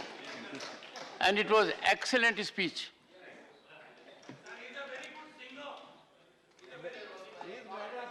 Well, we have a lot of talent, Professor Jha, in the house, including yours, and we will have some functions to see explosive talent with no disturbance in complete order. Srimati Thank you, sir. Thank you. Rajni Patil. Sir आपका प्रथम धन्यवाद करते हुए, क्योंकि हमारा party का time खत्म हुआ था, फिर भी आपने मुझे टाइम दिया, इसलिए पहले तो आपको धन्यवाद करना चाहती हूँ। आपका डिस्क्रिशनरी कोटा है ये sir. Well, frankly, I don't believe in any discretion, and I wish to give up all discretionary quotas. Discretionary quotas per se are not very appropriate. I have already given up one nomination in the Hajj committee. I have given up. Let it be available to those who deserve it. Yes, ma'am. महामहिम राष्ट्रपति जी द्रौपदी मुर्मू जी ने जो अपना address किया है, उसके ऊपर मैं कुछ विचार मेरे व्यक्त करना चाहती हूँ। हमें अभिमान है कि एक महिला इस देश की राष्ट्रपति है। इससे पहले भी यूपीए गवर्नमेंट ने प्रतिभा पाटिल को राष्ट्रपति बनाया था। प्रथम स्पीकर भी हमारी मीरा कुमार हुआ करती थी, उसके बाद में सुमित्रा महाजन जी को भी किया था। तो महिलाओं के ऊंचे ऊंचे ओहदों पर ले जाना ये हमारी संस्कृति है, हमारा संस्कार है सर। लेकिन मैं यहाँ पे थोड़ा सा खंत व्यक्त ये करना चाहती हूँ कि जिस देश में महिलाओं को हमेशा बोलते हैं कि यत्र नारस्तु पूज्यन्ते रमन्ते तत्र देवताः, लेकिन उसी देश में जब आप नारा देते हैं भारतीय जनता पार्टी के लोग, बेटी बचाओ बेटी बढ़ाओ, उस बेटी को बीजेपी से कौन बचाएगा? ये मेरा सवाल है। क्योंकि हाथरस की घटना जिसमें हमारी दो दलित की महिला मारी गई, जिंदा जला दिया गया, उत्तराखंड की हमारी अंकिता या उन्नाव की घटना, इसमें सीधे सीधे भारतीय जनता पार्टी के लोग शामिल हैं, लेकिन उन पर कुछ भी कार्रवाई नहीं हुई। इसकी हमारे लिए मन में दुख है, इसके हमारे लिए मन में बहुत खंत है। श्रद्धा वालकर का केस आता है, उसके लिए भी हमें बुरा लगता है। और जब हम देखते हैं कि आज के तारीख में 86 रेप्स एवरी डे इस देश में होते हैं, तो कहां से बेटी को सुरक्षितता दे रहे हैं? ये मेरा सवाल है। उज्ज्वला योजना, हमारी एक बहन ने बोला उज्ज्वला योजना, लेकिन सर उज्ज्वला योजना का जो कैग का रिपोर्ट है, 82% महिलाएं उज्ज्वला योजना का सिर्फ एक बार यूज किया, उसके बाद में सिलेंडर बाजू में रख दिया है, यूज ही नहीं किया क्योंकि उनको प्रवृत्ता ही नहीं है। फिर वो चूल्हे पे चली गई है। तो ये वस्तुस्थिति है, इस वस्तुस्थिति को बाजू करके हम आगे नहीं जा सकते, ये मुझे यहाँ बताना चाहती हूँ। यहाँ पे हमारी हिमाचल की बहन है, उन्होंने आरक्षण के लिए बोला। मुझे बहुत अच्छा लगा कि जो हमारा एजेंडा था पहले से, राजीव गांधी जी ने पहली बार हमारा 33% आरक्षण पंचायत राज में 77 एंड 78 अमेंडमेंट करके हमें आरक्षण दिया। और सर मैं आपको बताने के लिए मैं खुशी से कहूंगी कि पहली बार मैं जिला परिषद से आई, जिला परिषद से यहाँ तक का फासला मैंने पार किया। अगर तब राजीव जी ने वो नहीं दिया होता तो हम महिलाएं यहाँ तक नहीं आते हैं, ये मुझे यहाँ पे कबूल करना पड़ेगा। और आज इसकी स्थिति क्या है? जो महिला आरक्षण बिल, जो हमारी बहन ने बोला कि किसने विरोध किया, विरोध भारतीय जनता पार्टी की एक महिला एमपी ने किया था। 96 में मैं उस सदन में थी और तब वो फाड़ने का काम एक महिला एमपी ने किया था। और फिर हमारी गीता मुखर्जी की सिलेक्ट कमेटी बनाई थी और गीता मुखर्जी की सिलेक्ट कमेटी के अनुसार हमने वो करना था बिल। उसके बाद में फिर सरकारें आती रही, जाती रही। फिर भी सोनिया जी की पहल से एक ऐसा हमारा प्रयास हुआ कि राज्यसभा में, विधानसभा में, विधान परिषद में और लोकसभा में महिलाओं को आरक्षण दिया जाए। और इसके तहत हमने ये बिल राज्यसभा में पारित भी किया था। लेकिन दुर्भाग्य से अगली सरकार जो आई, उन्होंने हमें वायदा किया था, 9 साल हो गए सर, 9 साल में उन्होंने हमें वायदा ये किया था कि हमारी गवर्नमेंट आएगी तो हम महिला आरक्षण बिल लाएंगे। 9 साल में किसने रोका है आपको? पूरा बहुमत आपके पास है, कोई भी विरोध नहीं कर सकता। अगर विरोध करेगी तो उसको बुलडोज करने की ताकत आपके हथियार है, तो दे दीजिएगा महिलाओं को आरक्षण, दे दीजिए हमें हमारा हक। उसमें क्यों कतराते हो आप? हम आपके साथ रहेंगे उस बारे में। मैं ये यहाँ पे आपके सामने करना चाहती हूँ। सिर्फ ये 2 मुद्दे ही बोलूंगी। मैं किसान के लिए बोलना चाहती हूँ क्योंकि आप जैसे मैं भी किसान परिवार से आती हूँ। मोदी जी ने प्रॉमिस किया था सर कि दुगनी आयु करेंगे हम, 22 में दुगनी आयु। हम 14 गया, 19 गया, हमें लगा 22 आ गया, अभी हमारी दुगनी आयु होगी। दुगनी आयु तो हुई नहीं, उल्टी हमारी आयु कम होते जा रही है। और दूसरी बात सर, आज किसान की ये हाल है कि जो प्रधानमंत्री बीमा फसल बीमा योजना है, उसमें हमारा किसान पीसा जा रहा है, बीमा कंपनियों को फायदा हो रहा है और किसी को फायदा हो नहीं रहा है। और सबसे बड़ी बात है कि लखीमपुर खेरी सर के जैसे जो कुछ मसले होते हैं उसमें हमारे किसान पीस जाते हैं, मर जाते हैं। ये भी मैं आपको बताना चाहती हूँ। सर, बेरोजगारी के लिए यहाँ पे 1-2 मिनट में बोलना चाहूंगी। सर, हमारे नेता राहुल गांधी जी ने एक यात्रा निकाली जिसमें हम भी शामिल हुए। लास्ट में मेरे ही स्टेट में जहाँ पे मैं प्रभारी हूँ, जम्मू कश्मीर, वहाँ पे वो आए थे।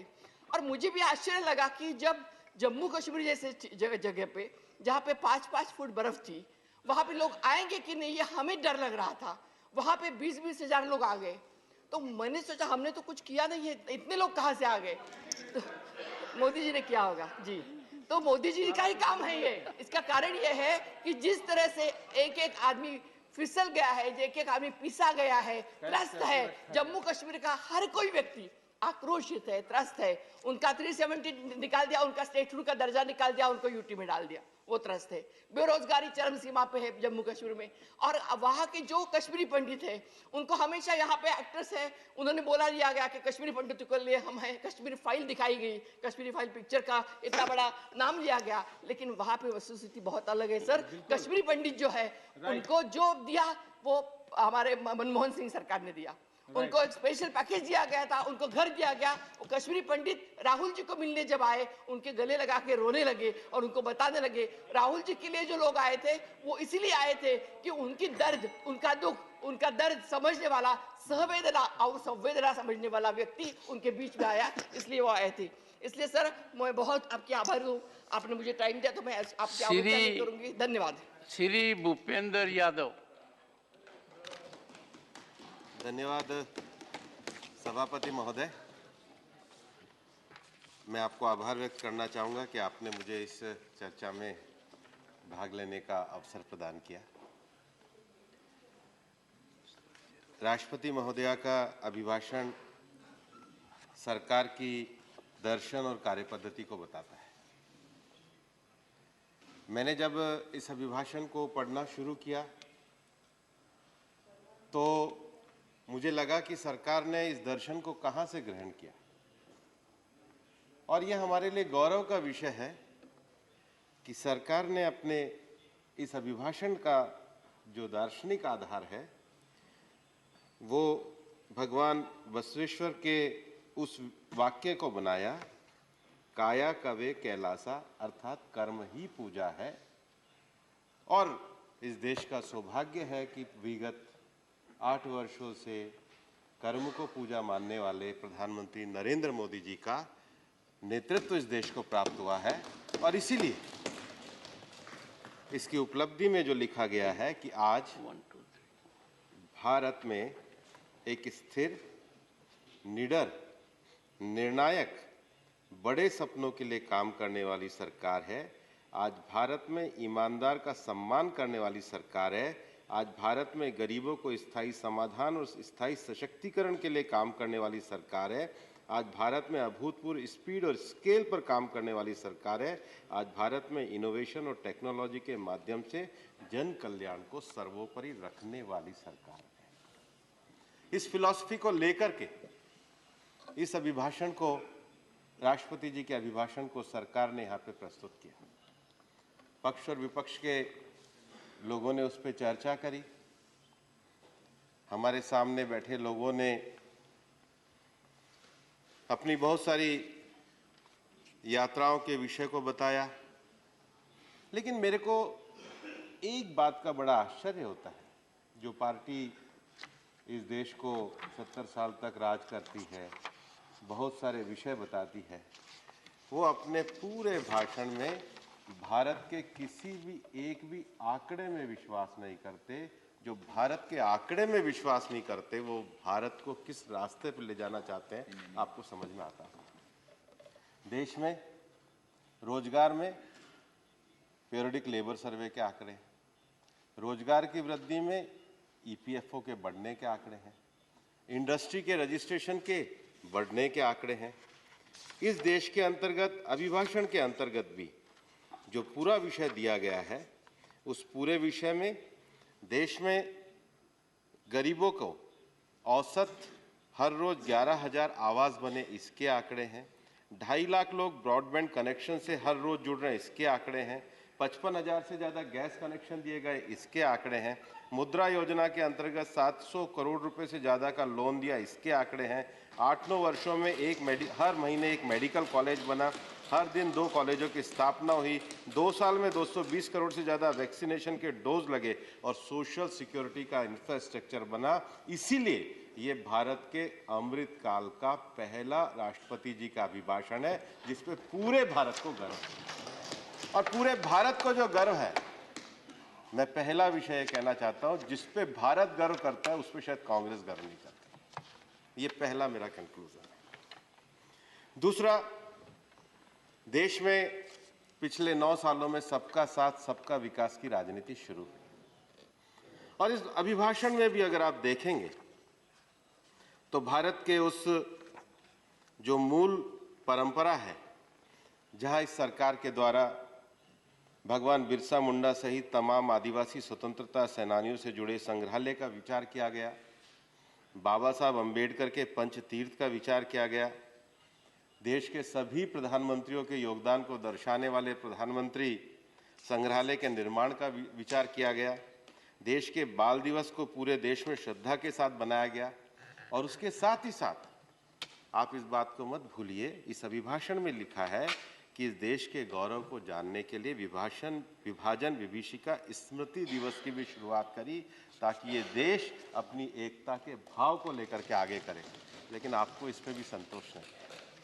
और ये मैं इसलिए कहना चाहता हूं कि हम जिस सहिष्णुता के माहौल में पिछले 9 साल में सरकार लेकर के चल रही है, कांग्रेस जरा अपने गिरेबान में जाके देश को संविधान देने वाले बाबा साहब लोकसभा में न आए, उनको हराने का काम आपने किया। देश में ओबीसी समाज के लिए काका कालेलकर कमीशन बना 1956 में, उसके बाद उस कमीशन को रद्द करके ओबीसी को रिजर्वेशन ना मिले, ये काम आपने किया। देश में जब लोकतंत्र आगे बढ़ने लगा तो लोकतंत्र को कुचलने के लिए आपातकाल लगाने का काम आपने किया। देश में संवैधानिक संस्थाओं का दुरुपयोग करके सारी सीमाओं को लांघने का काम आपने किया।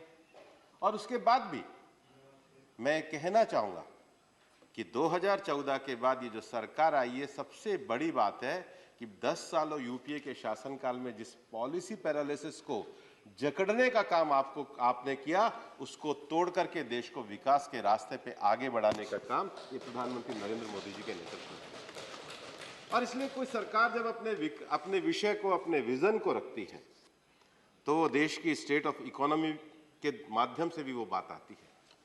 जयराम जी बैठे हैं, जब भी हमारे देश में बजट से पहले इकोनॉमिक सर्वे आते हैं, तो इकोनॉमिक सर्वे में हमेशा देश की स्टेट ऑफ इकोनॉमी को बताया जाता है और वो एकदम सरकार से बाहर एक स्वायत्त रूप से सरकार की अर्थव्यवस्था को निष्पक्षता से देश के सामने रखने की एक परंपरा देश ने विकसित करी है और इसको सब स्वीकार करते हैं।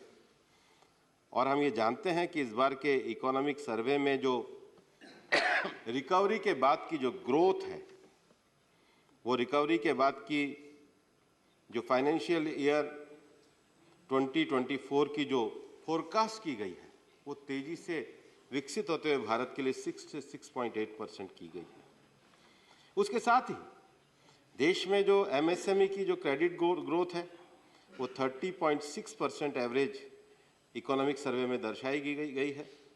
कोविड की रिकवरी के साथ ही साथ भारत ने दुनिया में ईज ऑफ डूइंग के बिजनेस को आगे बढ़ाते हुए अपने आप को, अपने विभिन्न विषयों को मजबूती से स्थापित करने का काम करिए। मैं इसलिए कहना चाहता हूं कि पिछले 9 वर्षों में जो प्रधानमंत्री नरेंद्र मोदी जी के नेतृत्व में बड़ा रिफॉर्म आया, जीएसटी का रिफॉर्म आया, पूरा हिंदुस्तान एक सिंगल मार्केट में बदला गया। क्या ये असहिष्णुता नहीं थी कि 15 अगस्त को संसद के सेंट्रल हॉल में सब देश इस आर्थिक परिवर्तन का स्वागत कर रहे थे और कांग्रेस बहिष्कार कर रही थी, क्योंकि इनटॉलरेंस आपके अंदर भरी हुई थी। जब देश पूरे जीएसटी का उत्सव मना रहा था, तो आप बाइकआउट कर रहे थे, आप बाइकआउट कर रहे थे। और उसका भी जवाब जयराम जी, उसका भी जवाब है। यशवंत सिन्हा जी की स्टैंडिंग कमेटी की रिपोर्ट है। जीएसटी की सेलेक्ट कमेटी का चेयरमैन मैं था। उस समय के हमारे वित्त मंत्री अरुण जेटली जी ने भी रखा था। आपका जो 5 साल में हम तो सबका साथ, सबका विकास, सबका विश्वास थे। आप पे राज्य सरकारों का विश्वास नहीं था। राज्य सरकारों को आप सहमति के मॉडल पे नहीं ला पा रहे थे। सबको सहमति, माननीय सभापति महोदय, सबको सहमति के मॉडल पे साथ ला करके पूरे देश को एक तरीके से रिफॉर्म के साथ जोड़ने का काम प्रधानमंत्री नरेंद्र मोदी जी की सरकार ने किया, लेकिन बायकॉट करने का काम आपने किया। और इसलिए सभापति महोदय, मैं आपके सामने बड़े विनम्रता और विश्वास के साथ कहना चाहूंगा कि सहिष्णुता की राजनीति केवल एक परिप्रेक्ष्य में नहीं होती। सहिष्णुता की राजनीति का ये अर्थ होता है कि जब हम सत्ता के अहंकार भाव से अगर बाहर निकलें और सत्ता के अहंकार भाव से निकल के जब देश को बढ़ाने के लिए हाथ बढ़ाए, वो सहिष्णुता कही जाती है। लेकिन जिनके मन से ये अहंकार ही नहीं निकला है कि ये सत्ता हमारे और हमारे परिवार की है, वो कभी देश के सकारात्मक कंस्ट्रक्टिव विषयों में आगे नहीं बढ़ पाए।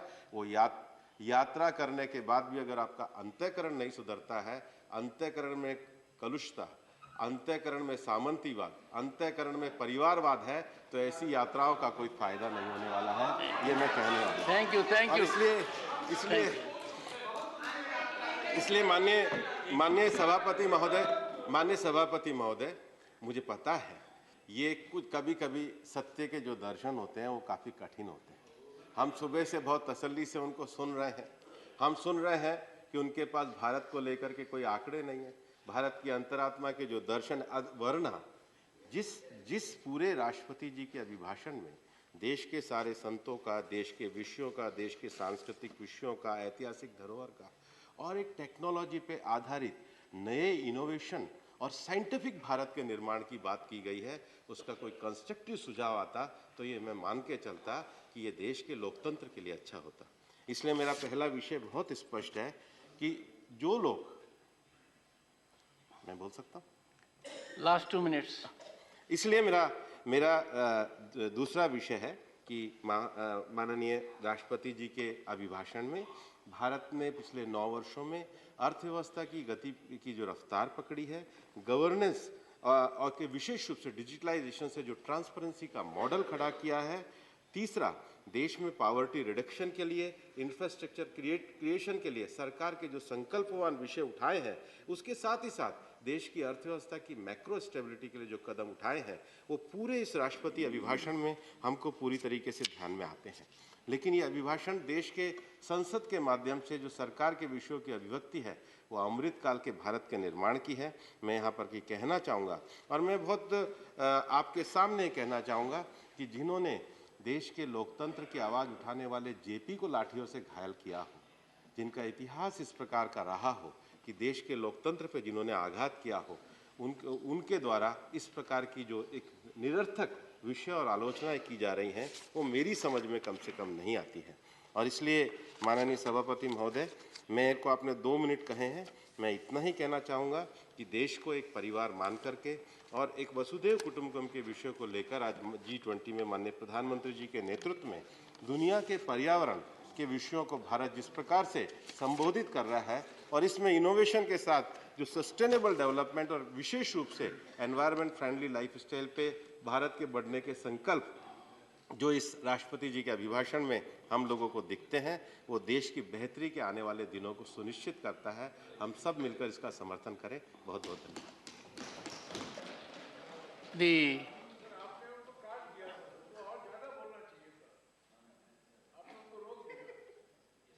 वो इतना बोल चुके हैं कि आप इसको डाइजेस्ट कीजिए।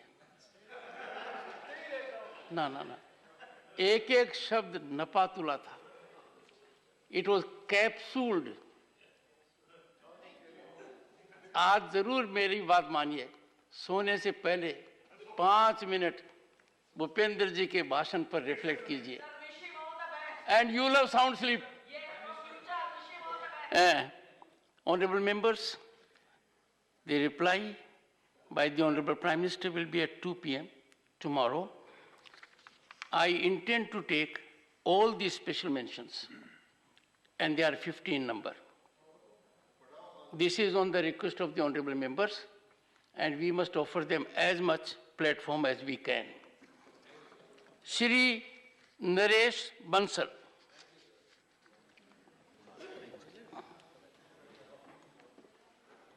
धन्यवाद सभापति जी. Need for mass awareness regarding water conservation and legislation for efficient use of water by industries. सिंचाई कार्यों के लिए स्प्रिंकल, ड्रिप सिंचाई जैसी स्कीमों को ज़्यादा बढ़ावा देने की ज़रूरत है. इसके साथ साथ वर्षा जल का समुचित संग्रह किया जाना भी आवश्यक है, जो बदल रही जलवायु परिवर्तन के लिए अत्यंत ही महत्वपूर्ण है. लेकिन सबसे पहले जल प्रबंधन एवं जल संरक्षण की दिशा में जल जागरूकता को बढ़ावा दिया जाना चाहिए. इसे जन जन की मुहिम बनाने की आवश्यकता है. स्कूली पाठ्यक्रमों में न केवल इसे अनिवार्य करने की जरूरत है, बल्कि विद्यार्थियों के साथ इसे प्रैक्टिकल के रूप में भी करने की जरूरत है, ताकि वह इसकी महत्ता को समझ सकें. शायद नई पीढ़ी में जागरूकता ही जल के संकट को दूर करने में कारगर साबित हो सकती है.